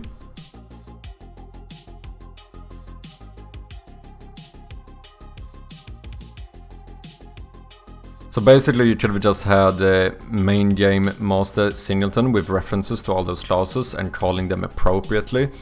Yeah, so, and even then, I think even if I would have had all of these be singletons, but I think the most important thing is the calling them appropriately thing.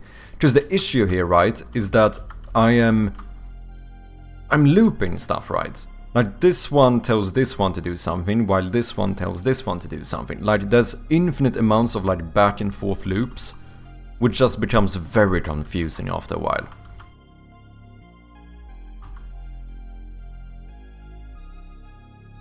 But I do agree, it would probably have been still like a lot of these could probably just be a...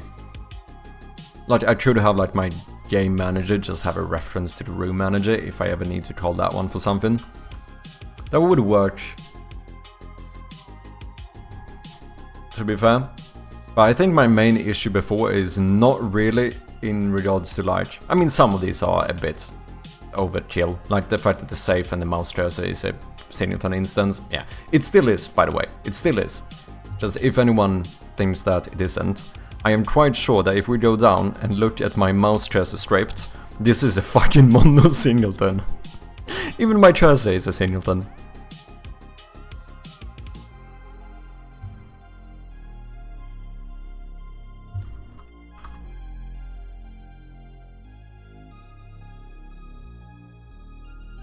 But yeah, basically what I'm trying to say is that I think my...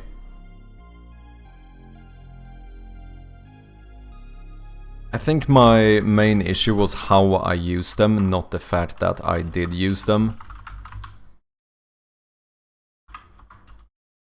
Oh wait, sorry. This is supposed to be select. There we go.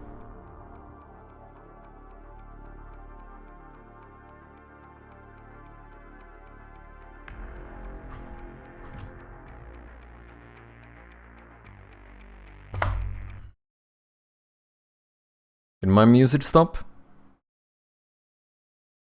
Oh wait, what was the provider pattern? In some cases, we want to make available data to many, if not all components in an application. That was kind of what I wanted to do. Well, let me catch up with chat first.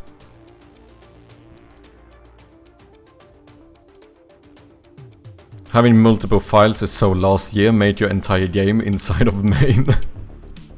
Just do one function for everything. Is that even possible? No, I mean maybe if you do something very simple. No, not one class, yeah.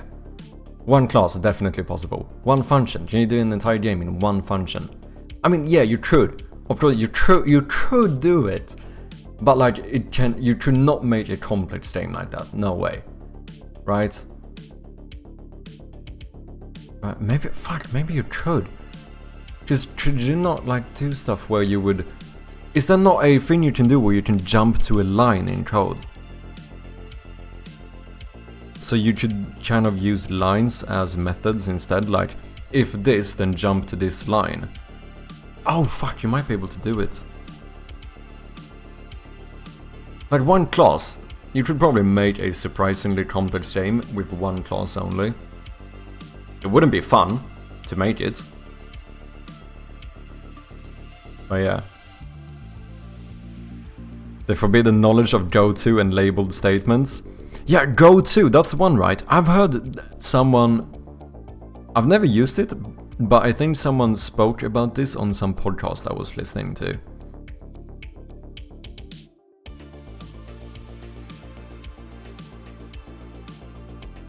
Yeah, jumping to another line of code. Yeah, that sounds kind of mad. It sounds like it could be kind of convenient. But is this one of those things we're just supposed we're supposed to just act like it doesn't exist? Is it like one of those, you know, you cannot speak of it?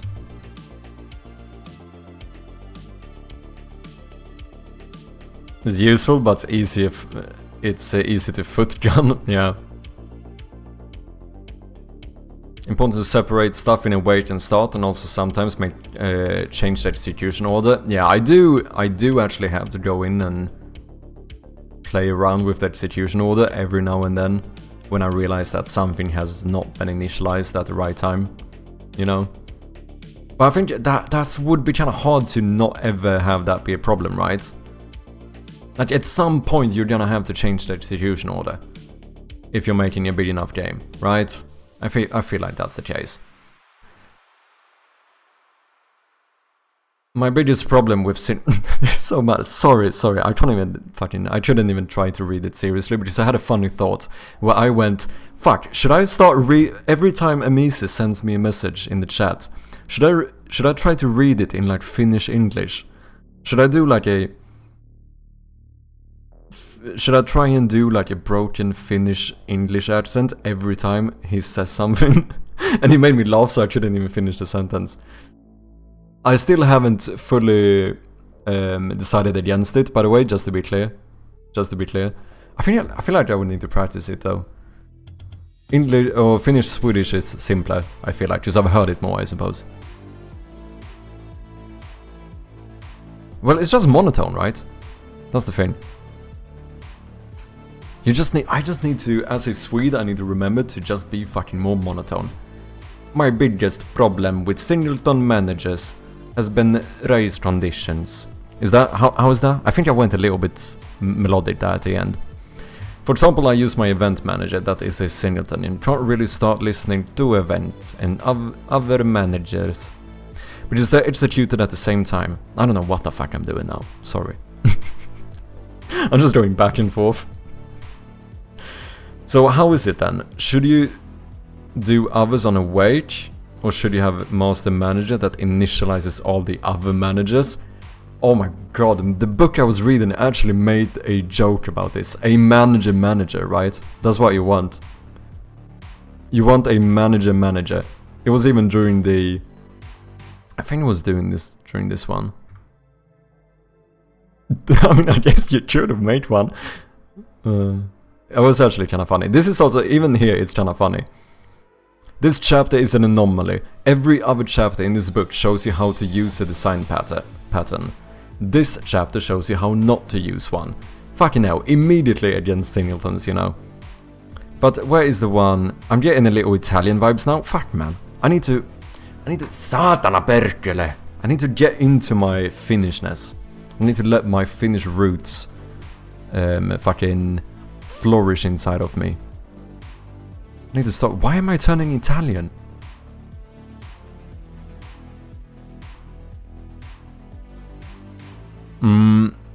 Okay, let me see if I can quickly find this, because I found it kind of funny.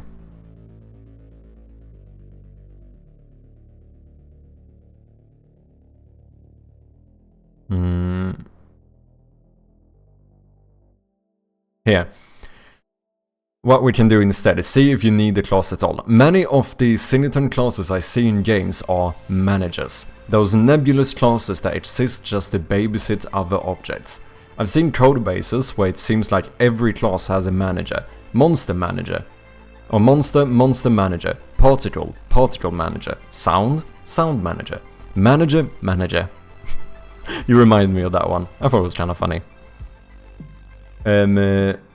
Sometimes for variety, they throw a system or engine in there.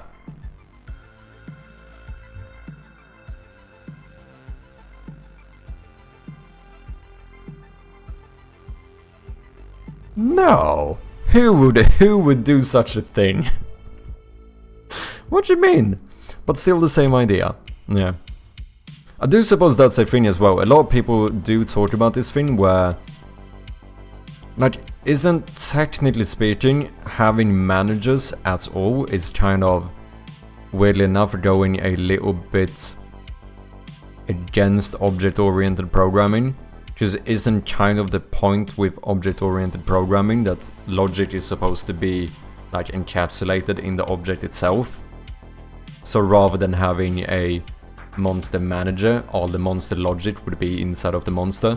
I don't know, take it with a grain of salt as per always, because I don't know what the fuck I'm talking about, but I've heard other people say similar shit and I'm just repeating it. No idea if it's fucking true. I barely understand what object-oriented programming is. You know what? I'll go even further. I still don't fully understand what the fucking object is. Everything is too fucking, I don't know. I don't know what the fuck I'm doing is what I'm trying to say. But we're having fun anyway, and that's all that matters, isn't it? Just call get instance once on a singleton when the game first starts. Yeah, lazy initialization, is that? No, that's when I do it immediately, is it? Yeah, because I think he actually talked about that here, where you could do it so that you would only ever initialize it once when it's needed to do it. The only issue that should be if you have to initialize a lot of things, right? And you could do, if you try to initialize it during like high action gameplay, you theoretically could get like a lag spike or something. I think that's what he said. In that specific book. But otherwise, I mean, in general, it does feel like it made sense. Just why should I initialize something if I don't need it? And for my game, I don't think lag spikes is going to be a huge issue with the small things that are going on here. Sometimes they also code in a way that have the player just makes requests for what they want to do and the logic then decides if it is possible or not. Go to yeah, but you could also just have variables set and each time you run a different each method as if else or switch statements. Oh yeah, because you could put the entire game. Yeah, still this is in reference to making an entire game in one method. Oh no, one class. No, one method. Wait, should you do this with one method? Yeah, I suppose you could, because you could do a switch statement. You have one variable that you update in runtime. So like, game over would change the enum game state in that function to another state, and that would, since it's in the update function, we would immediately go to another thing. Oh fine, I kinda wanna do it now. Is it mad that I kinda wanna try and make a game with one function? Manager, be bold and dynamic and name it properly. It's the COO. What's COO? Oh yeah, the Chief Operating Officer. Oh wait, I was saying that ironically, and I just realized that that might actually be what you referred to. I was being ironic, and now I realized that that might actually have been what you meant.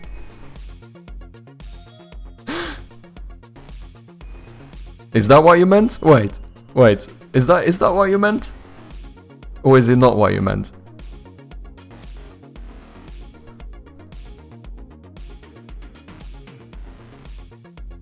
You don't use the monster manager to do monster stuff? Don't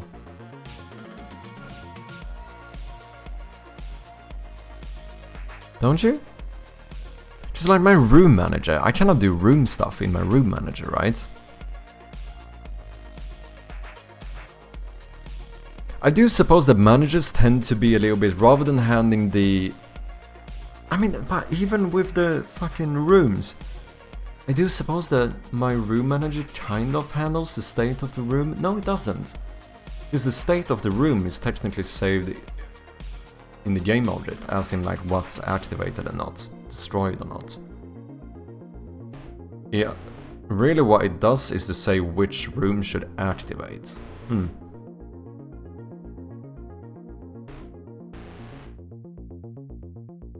You are going to end up putting yourself in inheritance hell with that kind of thinking. Managers and composition are much better. Yeah, I did move away from inheritance as well. In the game jam version I had way more inheritance, which I've kinda gone away from. But no, I agree, with like all of these things, I should be quite clear and say that many people do speak quite harshly against stuff like this, stuff like whether it's singletons or even managers in general. However, I do think it's one of those cases where it's like, you know, I understand the reasoning, but I also think that as long as you manage it in a somewhat coherent way, having, you know, managers and singletons are not really an issue. Like I said, even with that being said, like, all of my system stuff are singletons, all of my managers are singletons, and obviously, as you can see, I do use quite a few managers. I don't think that's really an issue in itself. I think that as long as you use it in a quite logical way, not like the way I did it at first, in my game jam version, because the issue is that I made my code very tightly coupled, right? Because of the way I used inheritance and the way I used singletons. And I think if you use like inheritance or singletons, but you manage to keep your code somewhat loosely coupled and still like maintainable, I don't see the issue for it. So I think it's more about the how and not the if. Does that make sense? It's not about if you use it or not, it's about how you use it that I feel like matters more. What's up, Intri? How you doing? Welcome in. Sometimes you need to have some methods that do stuff on all monsters or rooms, etc. Where do you put that if not in the corresponding manager? Yeah, that's a good point. I suppose the answer to that would have been to do it in a more functional way, right? Where the current room, because what I use my room manager for the most, right, is to find the room that you're going to, and to do the transition to the new room. That is really what my room manager does. And I suppose you could argue that theoretically, I could have made the room you're in, find the room you're going to, and have that room activated, so that we switch room, and then maybe have this one deactivate itself, or make the other one deactivate that one, to never have to do this like string pulling from up top, which it makes everything way more confusing. There's no reason to do this. This is not an argument for why you should not have a manager, I want to be very clear. I'm just saying that theoretically, at least with my room manager, I probably could have done it without it, but I doubt it would have been better in any way.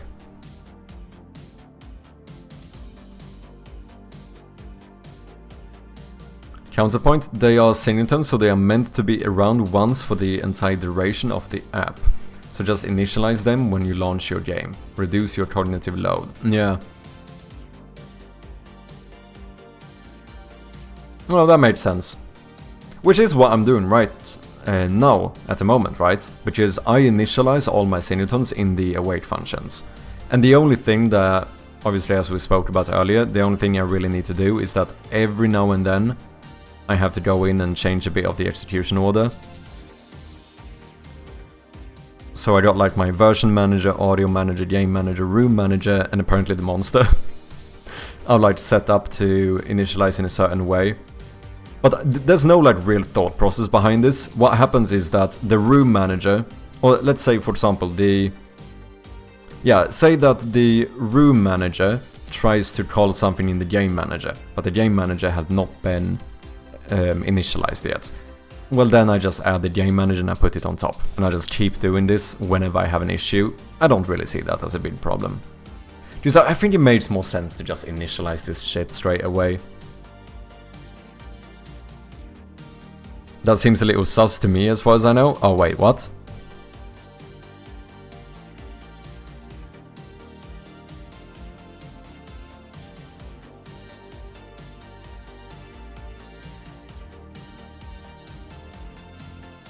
You shouldn't have clauses be singleton that you might want several instances of. That can only be... Yeah, that is true. Which is good, because in this regard I don't... That is the case for a lot of this, like my system stuff and like my game manager, like I would never want multiple of these, right? Something like, yeah, of course if I made my room into a singleton, that would be an issue, because I do have multiple rooms. Theoretically, tell me if I'm mad, could I not make a singleton that actually can change? Oh no, wait. Yeah, you can, but you still can only have one, because otherwise what is the instance? Yeah, just theoretically, you could still have... I could have all my rooms be a singleton, right? But whenever you load a new room, normally what happens is that that room checks if there already is an instance, or that singleton checks if there already is an instance, and if there is, it just destroys itself, right? So we keep the old instance that we have. Theoretically though, you could code it the other way, right? Where that one would actually destroy the old instance and like take it over. Not saying that you should do this. Not saying that it's worth doing or is a good thing you're doing. I don't fucking know. But you could kind of do it, right? You would still only have one, but you would kind of make it dynamic. So whenever a new instance pops up, that becomes the new instance. It destroys the old one. So in that kind of way, I kind of could make my rooms singletons, I think.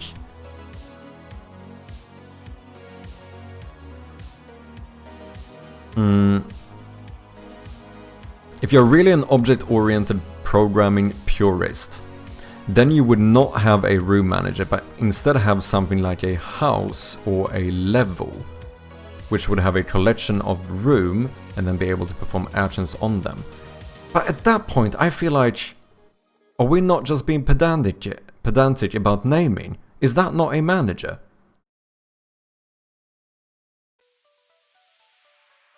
Well, I guess it maybe depends a little bit on the actual architecture as well. Like this is more objectively a manager because it's in a whole different place in the hierarchy. Whereas here I have the rooms parent, right? All of the rooms are on this one. If I made a script here called rooms and then had all my room scripts under it, maybe that could be considered less of a manager. But it still sounds like arguably a little bit managerial to me, you know? But what the fuck do I know? Yeah, switching from one room to another feels more right to me to be done from a level above instead of out of the room itself. Yeah, I do agree. I do agree. I think it would work, but it seems just way more intuitive to do it, as you said, from like a level above. Do it with like a... You know, the rooms are the puppets and the room manager pulls the strings, right? If you're going into different rooms as scenes, you can load them additionally and keep the managers. Oh, yeah. I know I looked into that before. So they're only loaded once at the start of the game, yeah. So the way I do it now is that each room is just a different game object inside of this scene. I was considering, I looked at like additive scenes, right, for a little bit, but I don't know, I ended up deciding against it because I feel like I added more complexity, maybe unnecessarily, to my game. It felt like I just made stuff more complicated that way. But I do see that sometimes it might be a good method of doing stuff. I don't understand why Unity devs always put themselves in a Unity-shaped box. You don't have to use the Unity lifecycle hooks to do everything. What do you mean, bit casual? Is it the limitation of Unity that all your managers are singletons? No, there's no reason why. A lot of my managers did not have to be singletons, if I'm being honest. It's just that a lot of them have stayed singletons because they had to be singletons the way I coded the game jam version. Now with the event bus and the event system that I introduced to the game, I think there's probably a fair amount of managers and stuff in the game that I could just remove as a singleton and everything would still be working. But I think I just haven't done it because, you know, we've been on a bit of a you know, refactoring period here, so it is taking a bit of time. But I think a lot of this, like my room manager, I don't know if anyone actually calls this one to check something. Oh well, they might do, because I do think I have a function here to get the current room, don't I? Oh no, I don't, because the current room is static. So not even that one. Yeah, I actually like this one. Actually, out of curiosity, if I make my room manager a mono behavior, is my game gonna break? Okay, the map manager gets the room manager, gets a reference to it. Why? Why? Do I not use that reference? Holy shit. Is this actually my life? I don't think I use it. I actually don't think I use that reference. Do I?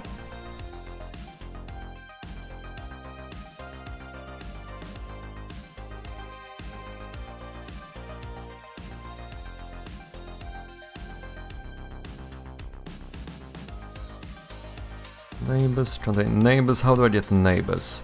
Current room? Oh no, room manager, current room. Yeah, but even that, I don't think I need this.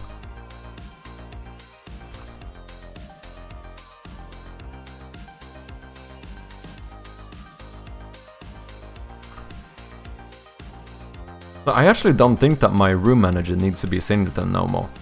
Before it had to be, but now I think I've gone away from it. Let me, out of curiosity, let me see if this works.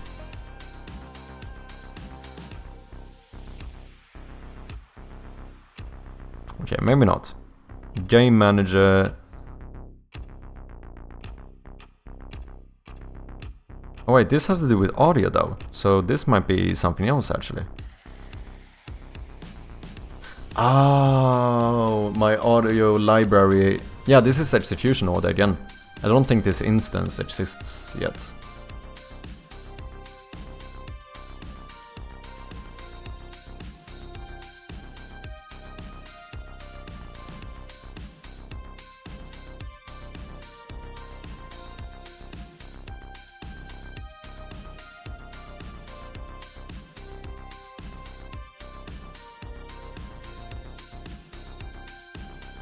So wait, how do you do the thing where you would say that I wanted to dynamically get the instance? How would that actually work in practice? I know I'm being a little bit distracted here, but I would have a method to like get the instance. Is that how you would do it? And that would initially set up the... So then I could do like start audio library is equal to audio library dot get instance, and that would initialize it. And technically made it so I wouldn't have to change the execution order. Anyway, I know we're discussing multiple things at the same time here. I'm a little bit chaotic, you know? You have to deal with it sometimes.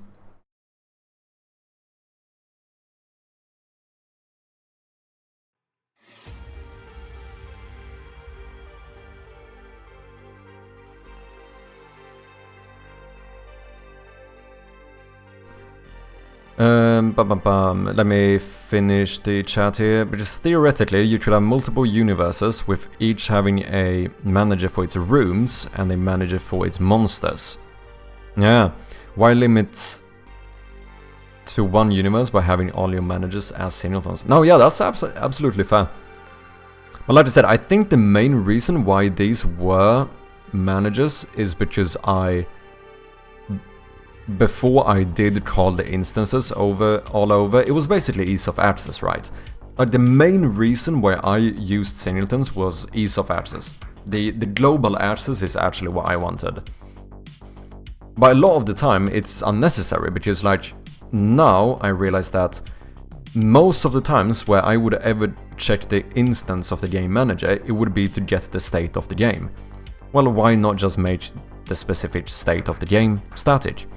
Now I don't need to reference the actual instance.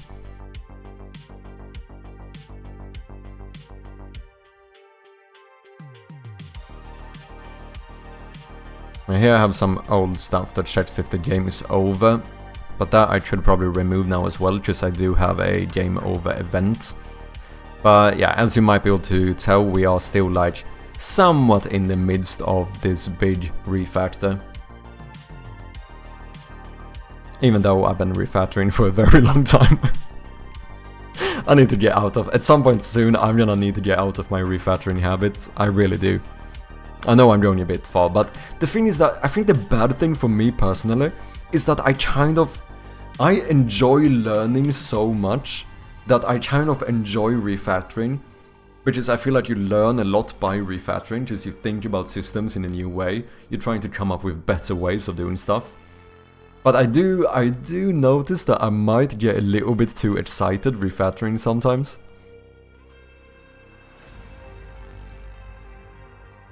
Yes, all pure forms of software design is incredibly pedantic, just do the thing, yeah. So the actual issue with managers is the lack of creativity for finding names for classes. That's actually very good, yeah. Maybe, fucking maybe that's the thing. Maybe it's just too easy to name stuff a manager, you know? Well, sometimes I actually skip naming something a manager just because I don't want to... I want to pretend like I didn't just do another manager. So I use these weird like synonyms and stuff. So if you go to like my initialization scene, I don't have an initialization manager. I have a initialization controller. Not a manager, to be clear, definitely not a manager. It doesn't manage anything, it's a controller, it controls, it doesn't manage. They're very different, obviously. Two completely, vastly different things, right? Completely different words, completely different meaning. It's kinda silly, to be honest. I might as well could have called this an initialization manager. Because it, you know, it's all the same fucking shit in the end. It does something to other things, right? No matter how you decide to diagram stuff, you need some way to control the program flow and some way to update state and decide whether you want to keep your data localized with your logic or separate. That's literally all it is, yeah. A lot of the Unity tutorials and video materials teach a very particular Unity way of doing things. A C# developer would come from a very different angle most of the time. Yeah, that's interesting. I mean, I do understand. I think sometimes it's a little bit hard for me to like fully understand this concept, because I have never really worked outside of Unity. Like for me, Unity is all I know, so it's hard for me to really say what I do that's more Unity centric and what isn't. You know what I mean? Like I do know some things, like I don't use a lot of like Unity events, I use C# events, which I suppose could be one of those things. But overall it's kind of hard just because I feel like at some point I need to get more experience doing other stuff in programming just to get a better understanding of how it is to work in something other than Unity. Like the main thing I've really done is that I did some scripts for StreamerBot, right? We did spend like a stream or two doing a bunch of StreamerBot things. And that is like one of the few things I've actually programmed that are... It's still in C#, but it's not in Unity. I once had my camera as a singleton, but later found out I needed another. But I did want to keep it the way I referenced it in my game, so I made a Camera manager singleton with references to the 2 cameras instead. Oh, I see what you mean. It worked fine, not sure it was a good solution though. Yeah. I mean, in the end, I do think it's one of them things where you can always go, you know, if it works, it fucking works. Do you know what I mean? Like, I do think it's very easy to go too far with this stuff. I think I very often go too far with this stuff. But in general, like, if you do something and it works, is it that big of a deal? Probably not.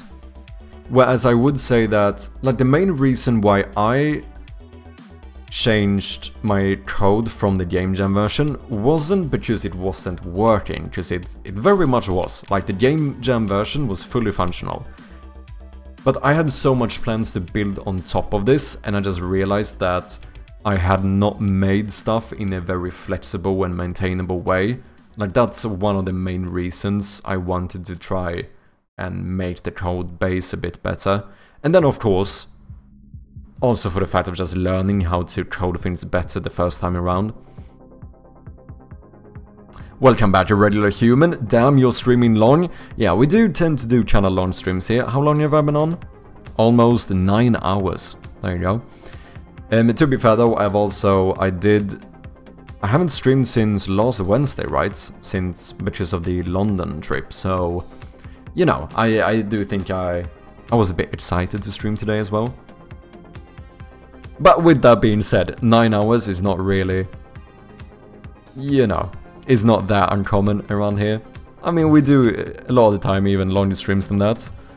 I do have a VOD channel on YouTube, which you can feel free to subscribe to if you ever miss a stream. It's a perfect way to catch up with what's going on. But yeah, 9 hours, 7.5, 7.5, 8, a little measly 6 hour streams, rookie numbers, 9 hours, 10 hours, 8, 11 hours and 46 minutes, holy shit. 10 hours 47, 10 hours 29. We do some pretty long streams around here. Most of the time. It's not too uncommon. However, also worth noting, I do this full time, so it's more understandable why I can do it, I suppose. I know that a lot of people also have like actual jobs or like family to take care of and stuff, whereas, you know, I don't really have that, so, you know, I think it's easier for me to stream longer hours, I suppose. That way, like, I don't have something else that, like, forces me to not be here. You can join my family. Thank you very much, Swize. Muitíssimo obrigado, pá. How do you find the energy to stream so much? This is something I've talked about quite a bit as well. I think another thing for me is probably that I am a quite extroverted person, and even though I'm not speaking to another, you know, I don't have another human being in front of me, but this is still like a interaction with other people. I think if anything, I kind of get energy from streaming as well. Like, I've been here for soon 9 hours. I have barely had a break. Like, I've gone to... What? I've gone to get a bit of tea every now and then. I haven't fucking eaten yet. I haven't eaten dinner yet.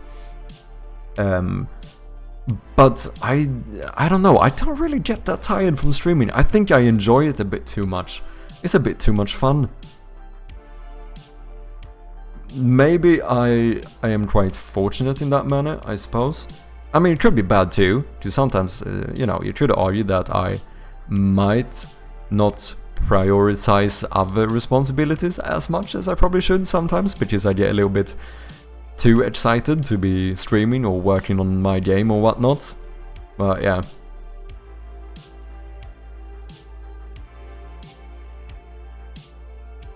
I'm also a full-time game dev, but can't do more than 2 streams per week, maybe 3. To be fair, I only do, currently on my like schedule, I only do 3 streams a week. So although I stream long hours, I actually don't stream as often as I probably should. I have been thinking about switching that up though. I'm thinking about maybe starting to do like 4 or 5 days a week instead. Maybe slightly lowering the amount of hours I stream. Because I don't think, if I'm gonna be streaming like 5 days a week, at that point, 10 hours a day might be a little bit much even for me. Probably. You know, because at some point there probably is some line where like my body will just nope the fuck out of this. So, yeah, I think then maybe I'll do some measly little, some weekly or 8-hour streams or something, you know, pure rookie numbers. I'm joking. I'm joking, people, I'm joking. No, I'm messing you around, okay? Intri, thank you very much for the follow. I appreciate you.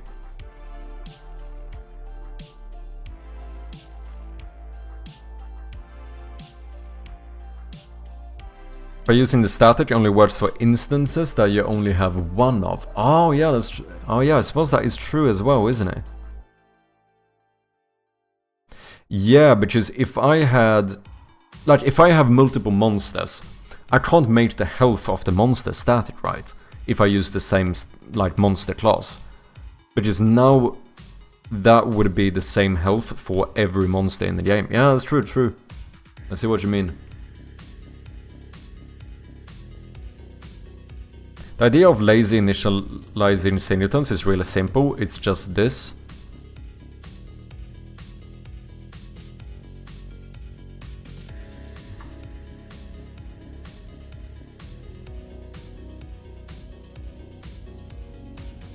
Singleton instance. Public static singleton instance.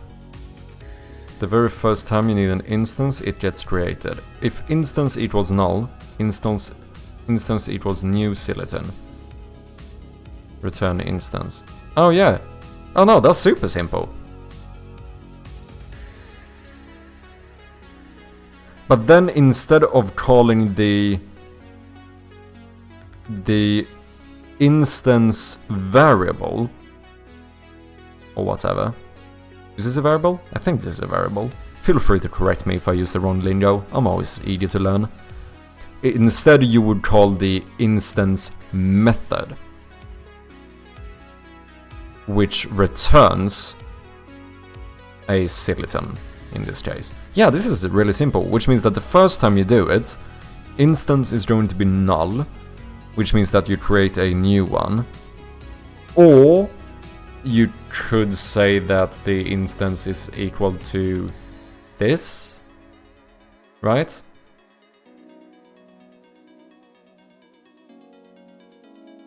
Yeah, I think that works as well.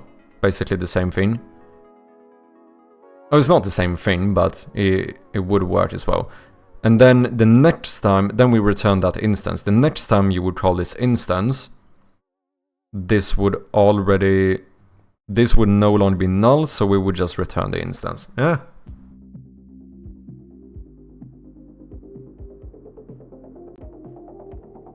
I use action for most events. Yeah, and that's the C# one, right? And then you don't use the Unity events per se. Just made it a static array. Isn't that suboptimal? Every time you want to access it, it gets checked for null first.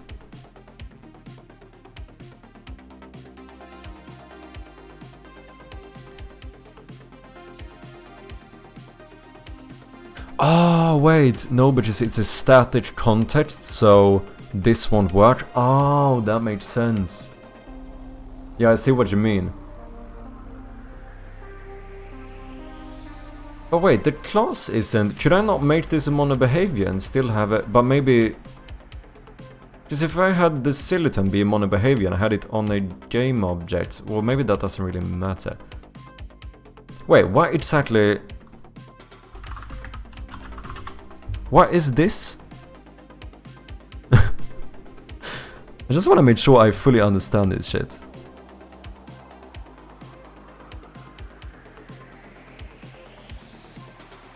This refers to the instance of that script, or itself. Oh, but it doesn't work because when you call a static method, you're technically not calling the method, in that instance, right? You're calling it from the actual class itself, but not a specific instance of the class. And that's why you can't use this.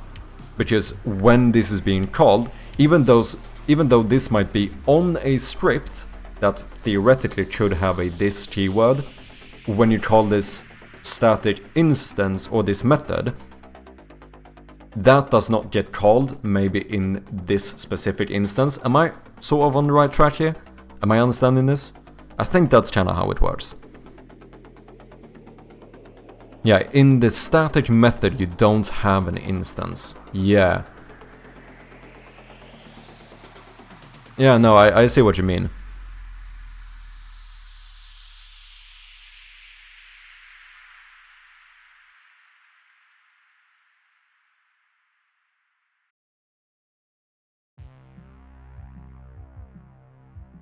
It's a single if check. If you're looking for that kind of performance, you're probably not supposed to use Unity.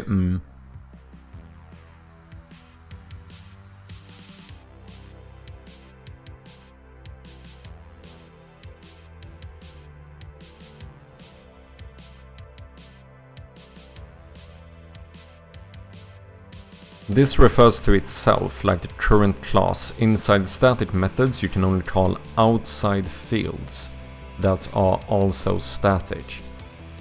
Ah. Oh. Oh. So wait, in a static method, I actually can't reference something that isn't static? Or it has to be outside. Well, this works because... Oh yeah, this is a static instance though. So what, if I do... Wait. But if I just do like a...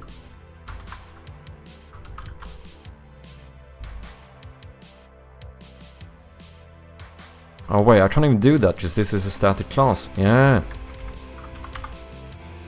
Righty. But if it's a non-static class...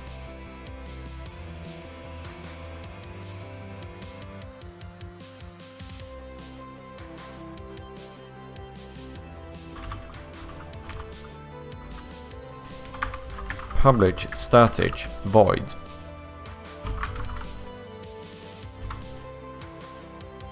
And then we're gonna make this a bool instead. We have a public static bool. And then we return. Can I return game started?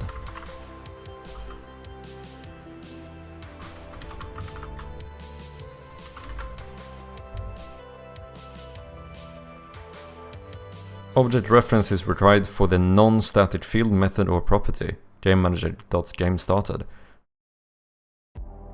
Ah. Yeah. However, if I made this into a static bool, it works. Yeah, that's true. I hadn't thought about that. So even inside of the method, everything needs to be static. Because I know that happens with classes, right? If I make a class static, basically everything inside of that class needs to be static. I didn't know that it expanded even into methods, but it kinda made sense, to be honest.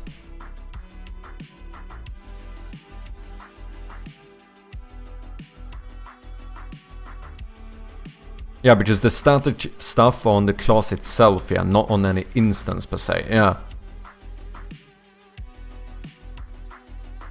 This is helpful if you have like a method that has a parameter that has the same name as a field in the current class, so you can differentiate. Oh yeah, that I actually do sometimes. I think I do it in a lot of events. Yeah, like here. Right? No, because I capitalized these. Never mind. I know before, because if this would have been non-capitalized door, I would say that what? This dot door equals door, right? To separate them. I do know I do that every once in a while. Game manager? No? I think I used to do it with that specific one, but I might have...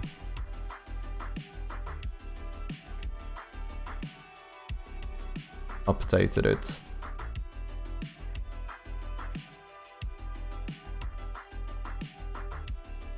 Okay, so... what I'm gonna do, ladies and gentlemen... Dude, I really should have done a commit, holy shit. I haven't committed anything today. I need to get a better habit of doing small commits, I really do. I think my main issue though, to be fair, is more so the fact that I am very proficient at working on multiple things at the same time, so it's kind of hard to know when the moment to commit is. So I end up going a little bit too far before I do any commits. Anyway, I think I kinda want to try lazy initialization just for the fuck of it. Is there a command to close all tabs? Close all by pin. Doesn't seem like it. Or close Control F4. So I could just spam that one. I guess that works. And then we do...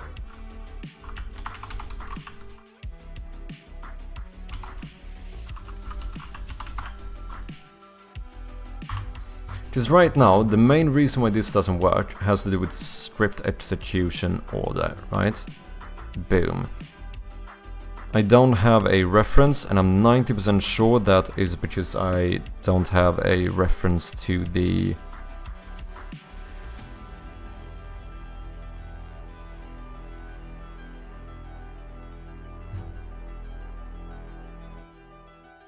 Oh, I don't do a null check here. Well, that's a fucking issue. I think the reason it's null to begin with is because the library is not set up, is not initialized correctly, I think. So this is being called from... what? The game manager, right? Yeah. I'm pretty sure that if I removed this, I would not have a null. Alrighty, I'm heading out again. Have a great rest of your stream. Goodbye, humans. Thank you very much. Once again, thank you very much for the raid. I did also check out your game. It looks really cool, man.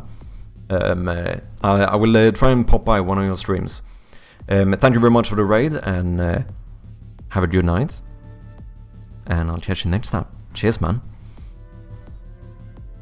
Let me just reverse the last change. The last change, 9 hours of work. Yeah, pretty much. In your case, you can use door equals door now. Think you couldn't in earlier versions of C#. Oh, really?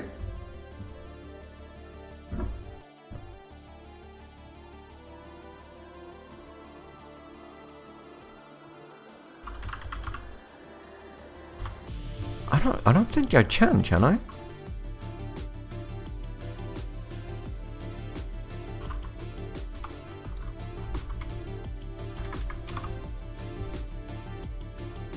Yeah, I don't think I can. Do I have an older version of C#? Is that why? Assign is made to the same variable. Did you mean to assign to something else? Whereas if I go this dot door, boom, I don't have an error. Am I just using an old version? Have I not updated it?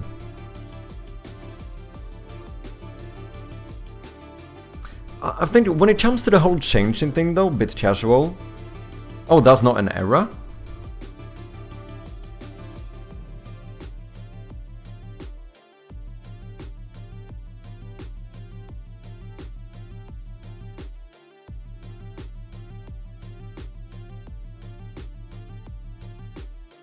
Oh, it's a logic error.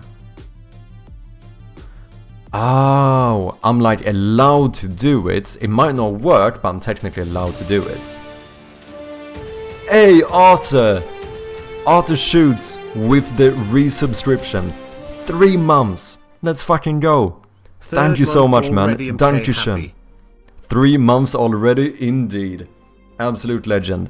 Thank you very much, man. I really do appreciate it. I think you should be more than halfway to the credits threshold as well. For anyone curious who has been supporting the stream, if you do !supporter, you can see how close you are to becoming a supporter. Which means that you get your name in the credits of the game. Just a little bit of appreciation to you guys who, you know, who help me out here. I really do appreciate it. Almost 80% indeed. Hope you're doing good, Arthur. Absolute legend.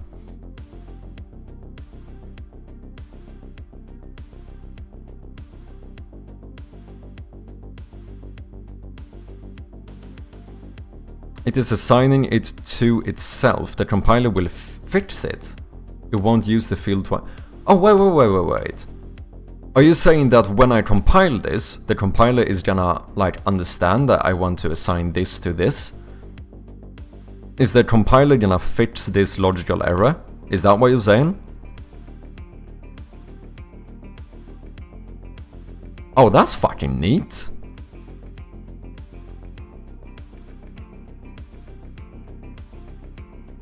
That's very cool. Yeah, Naked, indeed a supporter. You are currently in the credits. Oh, should I do... should I show the percent as well? Because you redeemed naming credits, right? Maybe I should show the percentage as well. I'll see. Maybe. Because the neat thing about the bot, the thing that I'm like the most proud of with how I made it, is that if anyone would use the channel point redeem and then later on hit the actual threshold as well, the bot automatically refunds the redemption. I think that's pretty cool. I don't know why I'm so hyped about it, but I'm hyped about it every time we bring this up. I think it's cool.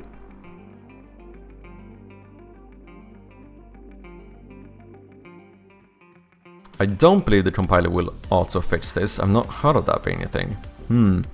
If it does, it's fucking cool. It's not an issue right now, because I use this capitalized anyway, so it does differentiate. I mean, it's easy to check it though, to be fair.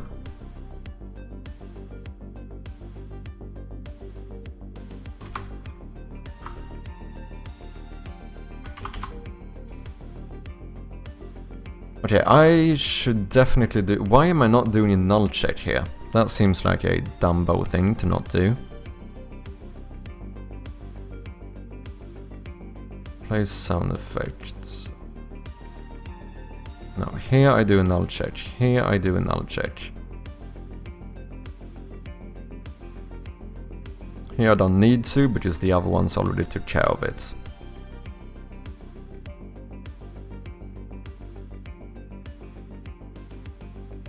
Play ambience. Here we should do some check in case ambience is equal to null.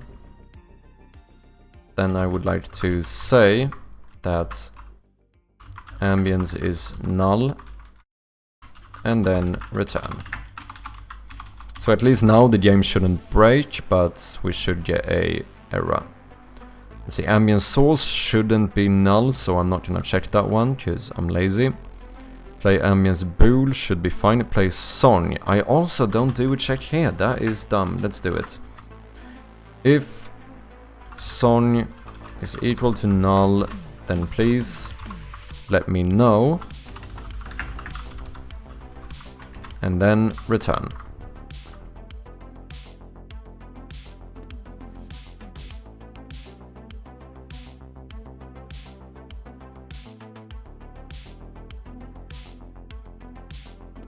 Why did I remove this?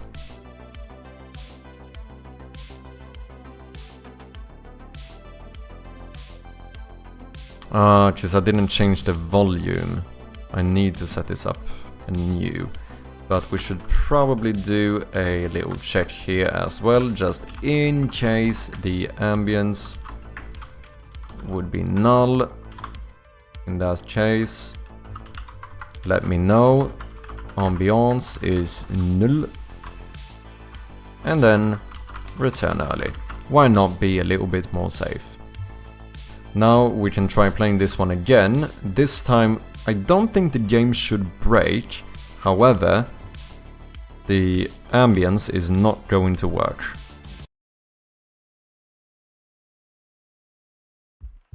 Yeah, ambience is null.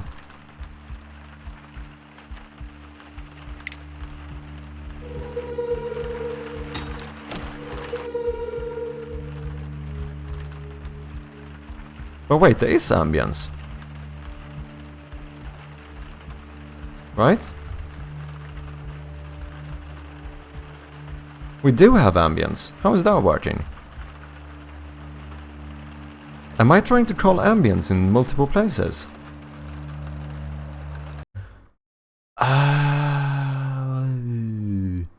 It might be... I might actually be calling ambience in multiple places.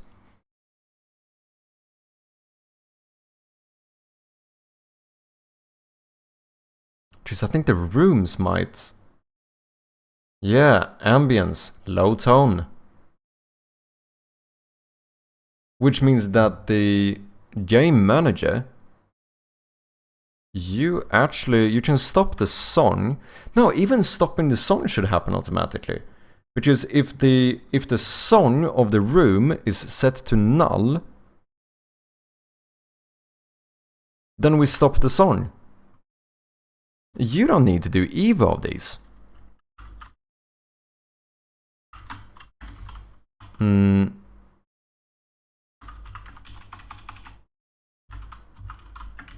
Let me do a little comment just in case. Audio is managed by the rooms. Just as long as I have a room initialized when you start the game, I don't need to do this from here.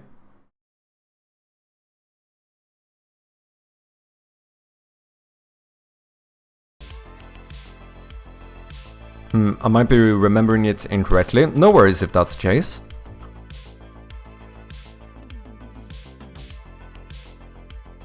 Okay, apply this. So wait, is it gonna just work now? Yeah, because it was the game manager which initializes early trying to call this. That actually made the issue. Oh.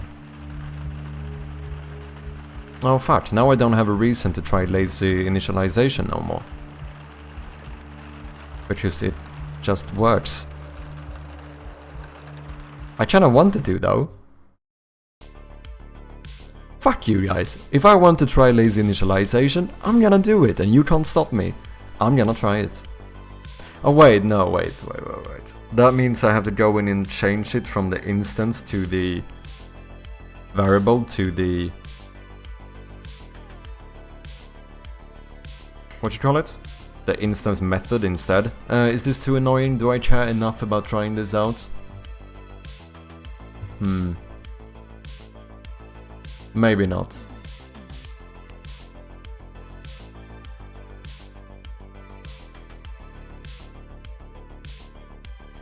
Because I would need to change all of these, right? Because we would have to make this into a method instead, if I understand it correctly. Yeah, this is, if you use the lazy initialization, this is how I would call it, right?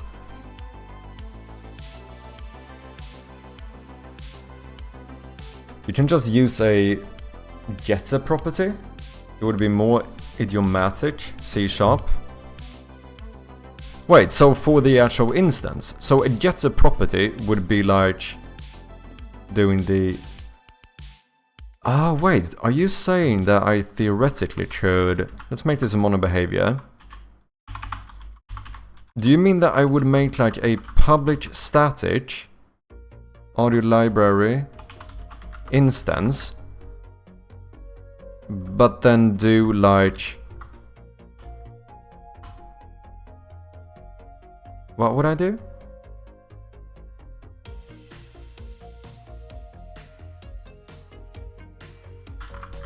Because you have the get set, right?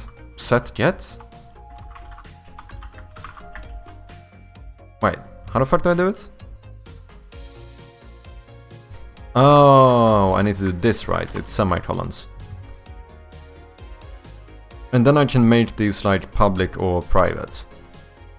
So do I make a private set still? Because I would technically set it inside, but do it when you get it. Wait, how does this work?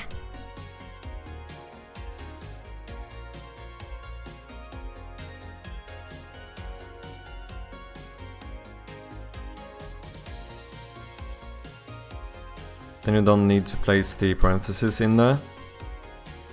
instead of the instance method, you place a property.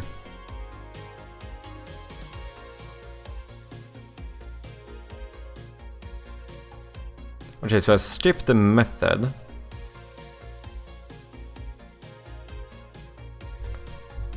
I haven't used getters and stuff enough. Instance.get. Wait, can I go into this and see what that takes me to? No, I can't.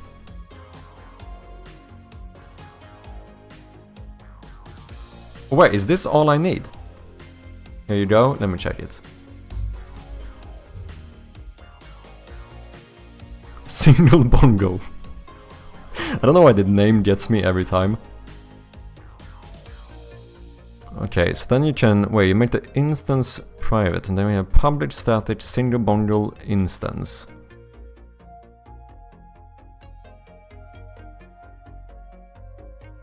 Oh, wait. Get. If instance is, oh, wait, this is syntax I have not seen nor used. Wait, public, I get it, I fucking get it. This is the same. I'm just confused because these parentheses are the same ones as these. So you're doing the same thing, but you're actually putting more code inside of it. Yeah. Sorry, sometimes, you know, keep in mind, I'm a fucking newbie. I'm trying to get my head around this. So yeah, you're just giving yourself more space to code exactly what get is supposed to mean, right? Because this means that whenever you try to get this, you're also going to do this code. Or you do this... Because you can use get without this piece of code, right? But maybe that would be an error in this specific case. Wait, how does this actually work? Because normally, when I've seen these, like, getters, setters, whatever, it's something like this. Maybe you do it like kind of read-only, where you go private set, public get, or whatever. Get. So this is a part of the property, but then, what? This is like, are you making a new get method here? No, but this is not really a method either. Wait.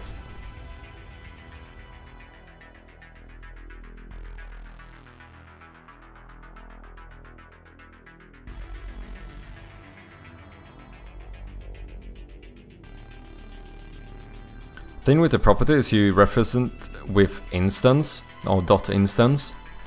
Well, the method you have to use the version you typed instance parentheses. Yeah, which is a little bit annoying because I will need to change my code in multiple places, right? So if I can get around that with a getter, that should give me an ability to try this out just for fun.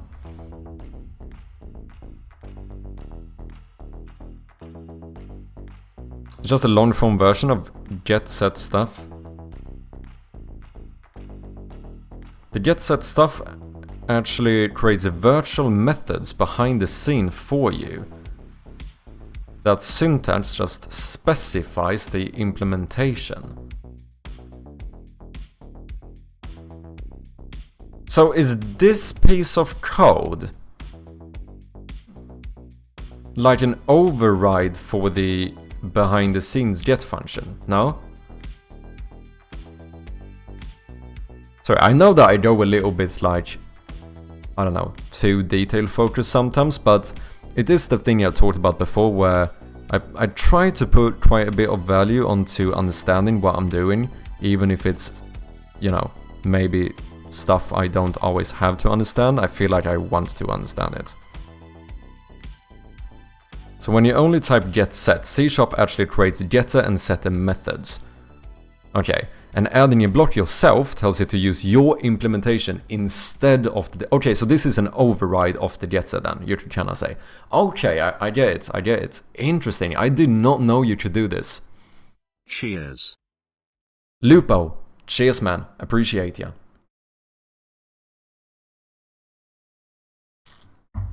Interesting. And then you can just call the instance. Okay, So I technically don't need to specify a set, right? I can just do...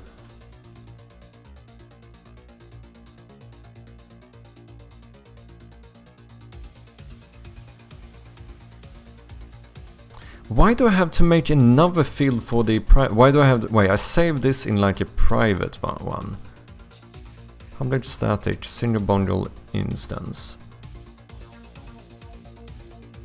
And then we check if this is null. Oh, but because this is a property and it like can't be null, maybe?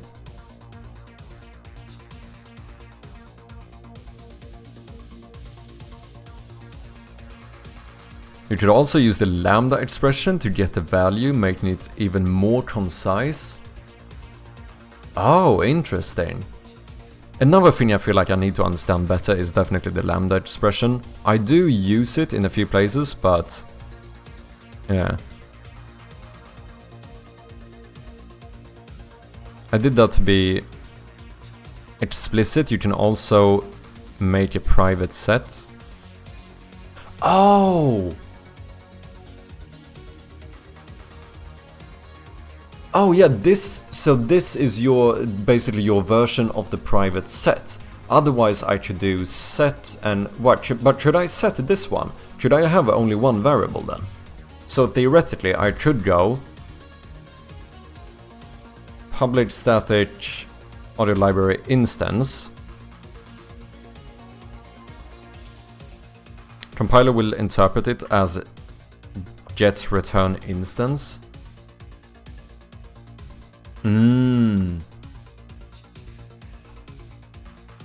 But then theoretically, just so that I get this, should I technically... Also wait, let me answer this as well. Lupo is asking why Unity? Lots of people are using Godot nowadays. For me, the main reason why I decided to go with Unity is because I kinda felt like when I started, like Godot of course was a thing and people were starting to use it more and more, but as someone beginning from like zero experience whatsoever, it just seemed like a better decision for me because of the amount of like documentation, tutorials, you know, videos in general, like the amount of info I could find on Unity. Like, I knew that if I run into any problem, someone else will definitely have had that problem before. If I want to try and make something new and I want to find someone to, you know, nudge me in the right direction, if I use Unity, I know someone will have used it. I do suppose that with Godot getting bigger and bigger, you know, this is less of a problem. It's probably less of a problem today than it was when I started, even though I didn't start that long ago. But it just felt like it made sense for me to use something that I suppose had been around a little bit longer. Because I knew that I would need that type of, whether it be like, you know, forum posts, tutorials, documentation. I mean, not that the Godot documentation is probably quite good, I imagine, but you get what I'm saying. And at this point, the next question would probably be, why am I still using Unity? And you know, the main reason I'm still using Unity is because at this point I'm starting to be comfortable with it. So now I'm going into more of the conservative area instead, where I go like, well, I know this and it works, so I fear change. Do you know what I mean? And so far I don't have any real issues with Unity, so I don't really see a reason for why I would switch. The nice thing that I respect about Godot is of course the fact that Godot is open source. Like, that's pretty sick, I respect it. But I also don't think currently that the pricing module of Unity actually is that bad. I think it's kind of fine for what you get, you know. But who knows? I've said it before, it's very possible that I could switch in the future, but right now it's like, I'm at the point where I'm basically just about starting to get comfortable with Unity, that it seems like a bad decision to change now. Wait, fuck. Do I have an issue here? If I do a new audio library, are these gonna be null? I just realized. Is that an issue? Or am I... Because I set this up in the inspector, right? They're not really saved to the class itself. So if I do new audio library, are these not gonna be set up? Maybe I can't do this. Still, Unity is a way more capable engine, isn't it? Being a commercial product and all. I don't know. I mean, there's probably more features in Unity, right? Which I suppose you could argue is capable in some regard, capability wise. So maybe. I suppose the advantage there with like something like the DOE is that it would be less bloat in case you don't need them.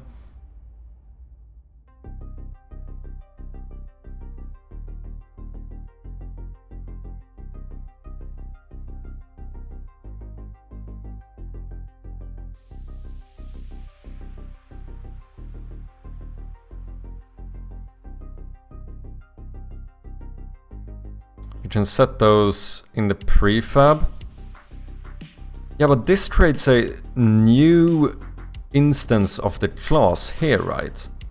So I think that's the issue, that this is not a prefab, this is not a game object, it's just this class. And if you only get a class, these are not gonna be like initialized by the inspector. You might need an initializer there that sets the instance instead.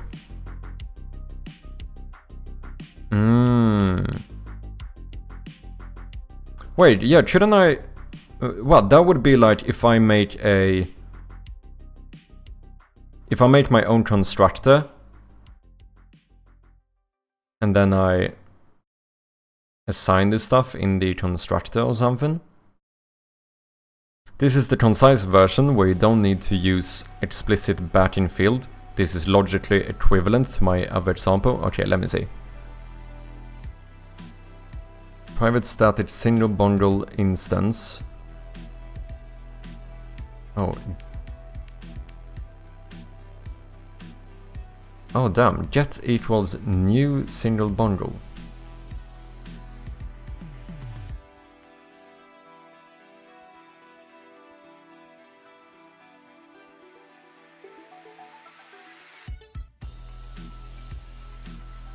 But wait. We don't have a if check here, right? Whether it's empty or not. Wouldn't this create a new one every time I do it?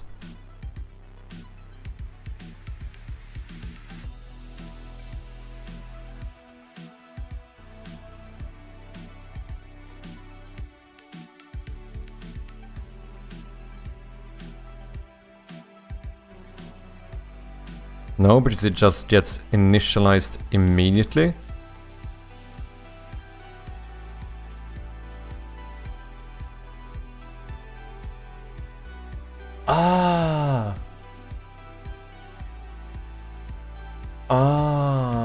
I see.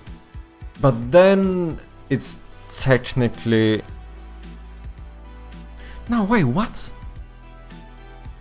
Are you saying that? But then... whoa, oh my god, this is blowing my mind right now. But then this is not technically like lazy initialization, is it? If it gets initialized immediately, as in... Do you mean immediately as in like when you start the game? Or do you mean immediately when you get it? Oh, it's static, so it's only initialized one time. Oh, yeah! Yeah. I read about that in the game programming patterns. Yeah, they said that this actually changed. Before you would have to be more explicit.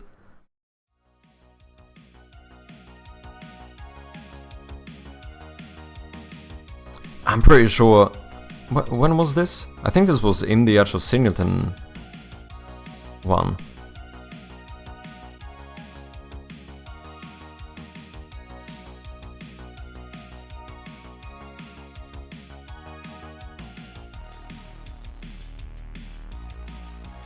Return instance. Yeah, I know we mentioned some. Of course, this is like, I think this is C++, but I guess it might be the similar thing here. Oh, yeah, asserts as well is something I've heard of, but never really used. Okay, I know he mentioned it in this chapter. That static ones only really get initialized once. So it would only be initialized once when you try to get it. Yeah? Is that how that works? So when you try to get this one, it would initialize it. The next time you try to get it, it's already initialized, so it's just going to return whatever this instance already has been initialized to. Is that correct?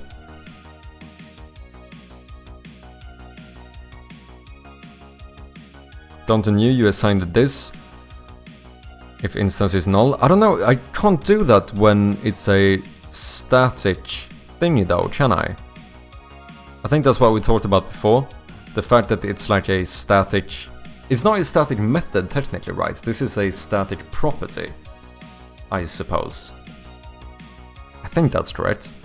Which means that I don't think I can use this keyword. Oh, no wait, this is not lazy, no, it's doing what I suggested at first. Save yourself a headache and just initialize singletons when the program starts. Okay, yeah, fair enough. No, and I think that's true. This is not because this is something I need. This is because I'm just interested in understanding like the different ways of going about this. Static initializers get initialized the first time the type is accessed.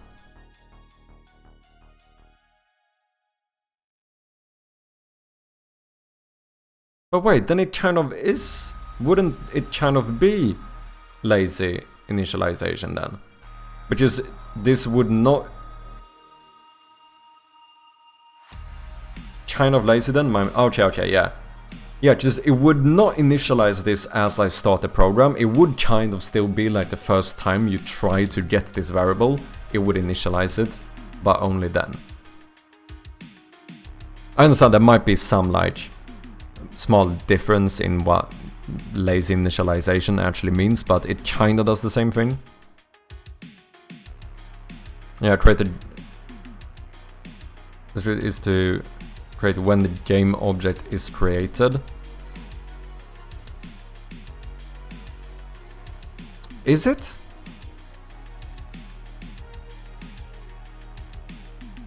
No, because that happens if I do the normal one in await, right?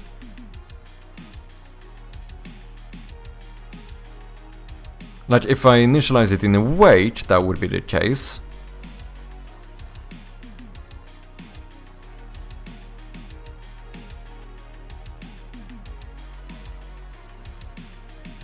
Yeah, just with a normal one, like my audio manager here, you are a mono singleton. This initializes at await, which means that it's basically whenever the game object is created. But this one I actually think works differently to where we only initialize it if you try to get the instance. I don't know if I can do this here. I think this might be one of the places where it might be unnecessary for me to do this. Because I don't know how to set these up correctly. Or it's gonna be a lot of extra work to set this up. I think I should just make this a normal singleton. We are talking about singletons? Yes, but we also discussing a, I suppose, maybe slightly less common variation of a singleton implementation, right? Basically lazy initialization. I'm trying to make this not initialize immediately, only initialize if you need to initialize it. So it's a little bit different, I think.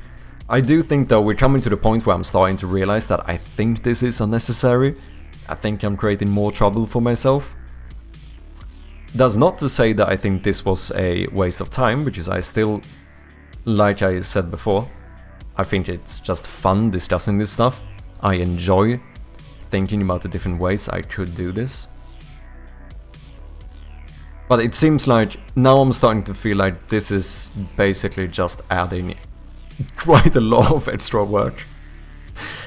However, it might be very useful to know about in the future. I think that is fair to say.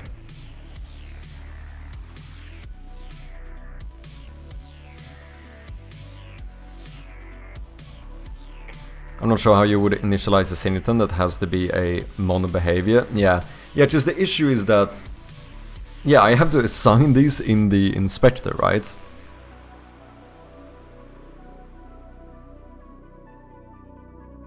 And that kind of messes up the whole lazy initialization part of it. If all of this were like hard-coded stuff, like theme song is equal to this, then it would kind of work. But since it isn't, I feel like yeah, it's just not gonna work really, I think.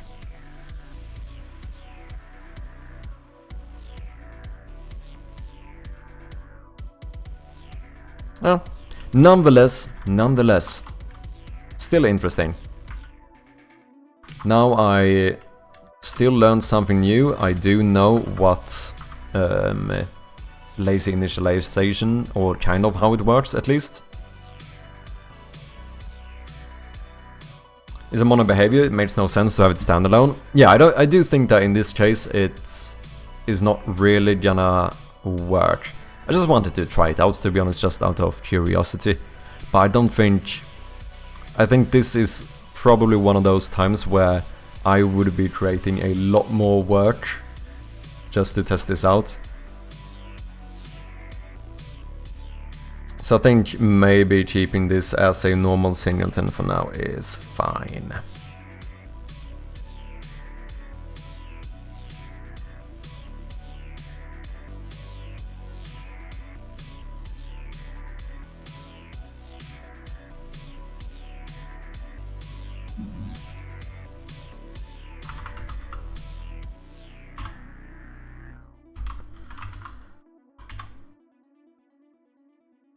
Theme song, oh shit, I keep forgetting this.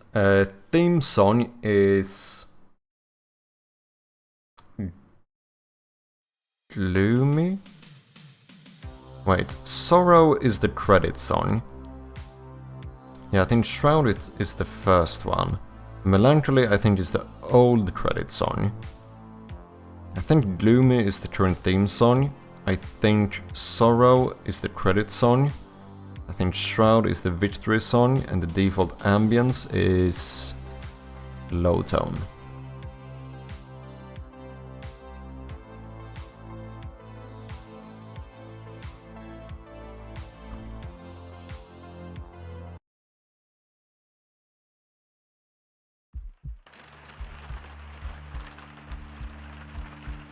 Yeah, sounds like the right ambience. Damn, that sound effects need to be lowered, I think.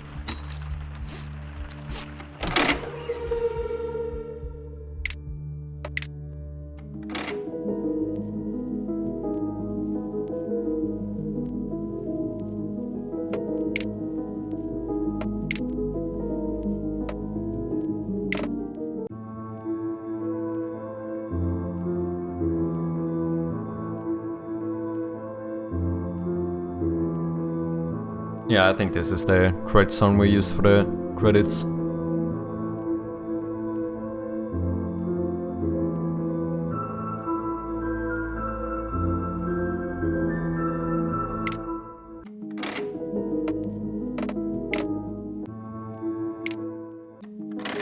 Doesn't sound like this song is fading out enough.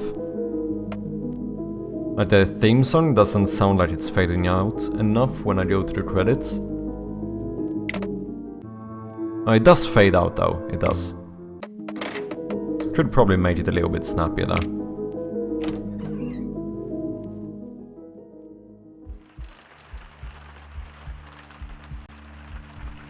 W Music, thank you very much. Yeah, Lind has done a great job, made all of the music and sound effects for the game. And recently bought a audio recorder as well, so I should say before he handled all of the sound, he made all the music, and he made all of the music and he handled all of the sound effects. Now, he actually ended up buying a audio recorder, so we're gonna be able to start making our own sound effects, which is kinda cool. If anyone wants to check his other music and stuff out, you do have a link right over there.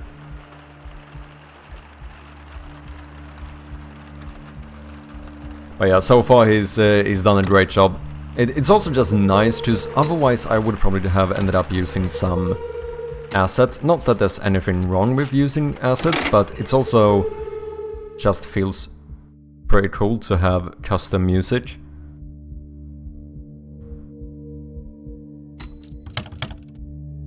Yeah, I really need to do some audio mixing though.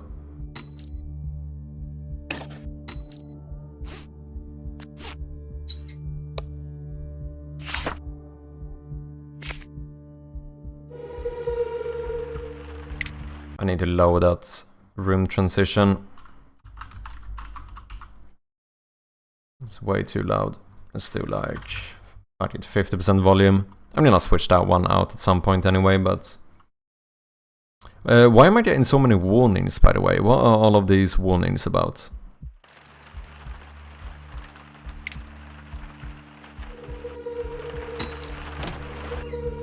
Oh, is it when I'm switching scenes?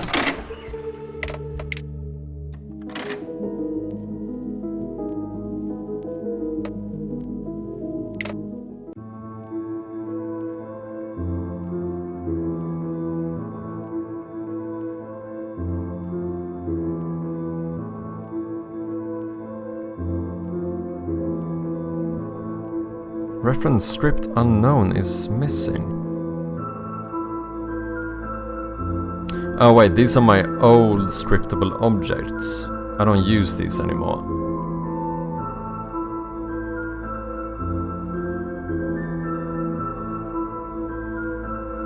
So I think that's fine. I should be able to delete these. Sorry if the game might be a little bit loud for you guys. Sorry if that's the case. And it shouldn't be, I don't think it should be too bad.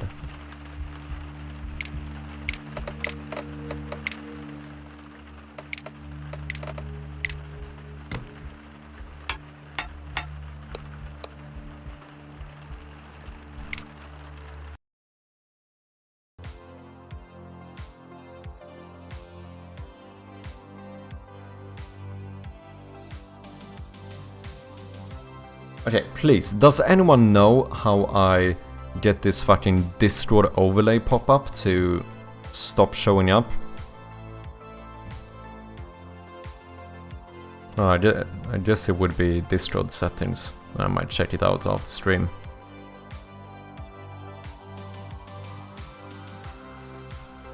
But not... oh wait, game overlay? Yeah, I think this is the one.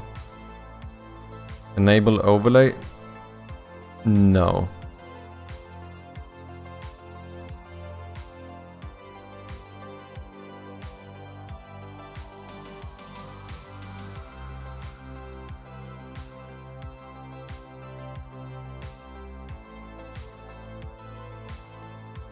I don't want no Discord overlay. That should be good. Boom, boom, boom. I mean, we did get through pretty much all sound effects. I should basically be at the point where I probably could remove my old audio system fully from the game. I should probably remove these as well.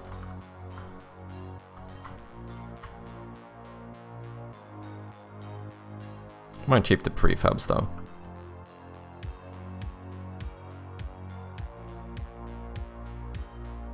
Noise!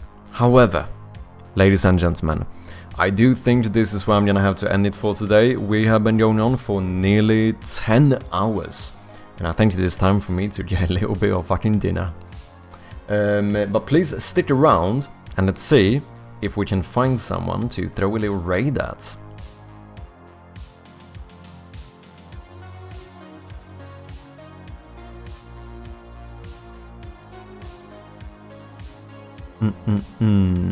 Who should we go over to today?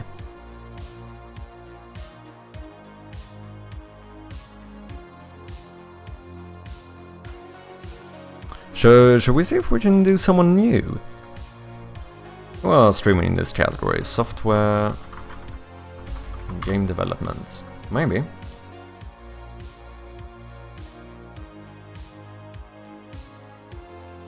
GG, solid work. Thank you very much. Appreciate you. Appreciate all of you sticking around. Always nice to have you guys here.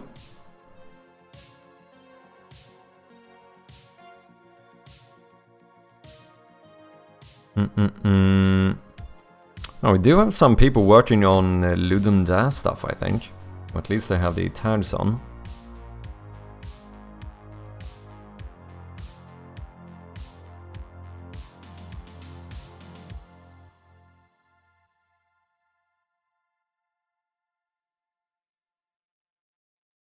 What says Godot platform and game dev?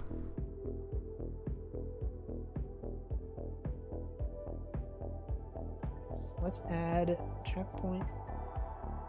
Yeah, sure. Why not? Let's do someone new. We're going over to Walfas, I think is how you would pronounce it. Seems to be working on a platformer in Godot. Doing some art stuff at the moment. Seems interesting. Let's go and say hi. As always, thank all of you so much for being here today. I really do appreciate each and every single one of you. Thank you so much to everyone who raided the channel today. Got quite a few raids. Not gonna lie, we had It's Flannel Beard, Amisis, Cage, Cold Red Games, Irregular Human, and Hilfert Games. As well as a big shout out to Arthur Shoots for the subscription. As well as Verity.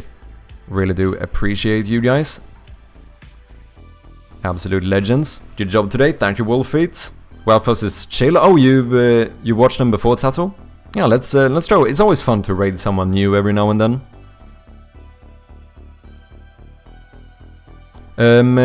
Yeah, if you haven't, of course, make sure to go and wishlist the game on Steam. We really do appreciate those wishlists. It's the #1 way of supporting the development. Other than that, if you're interested in connecting more with the community, feel free to join the Discord.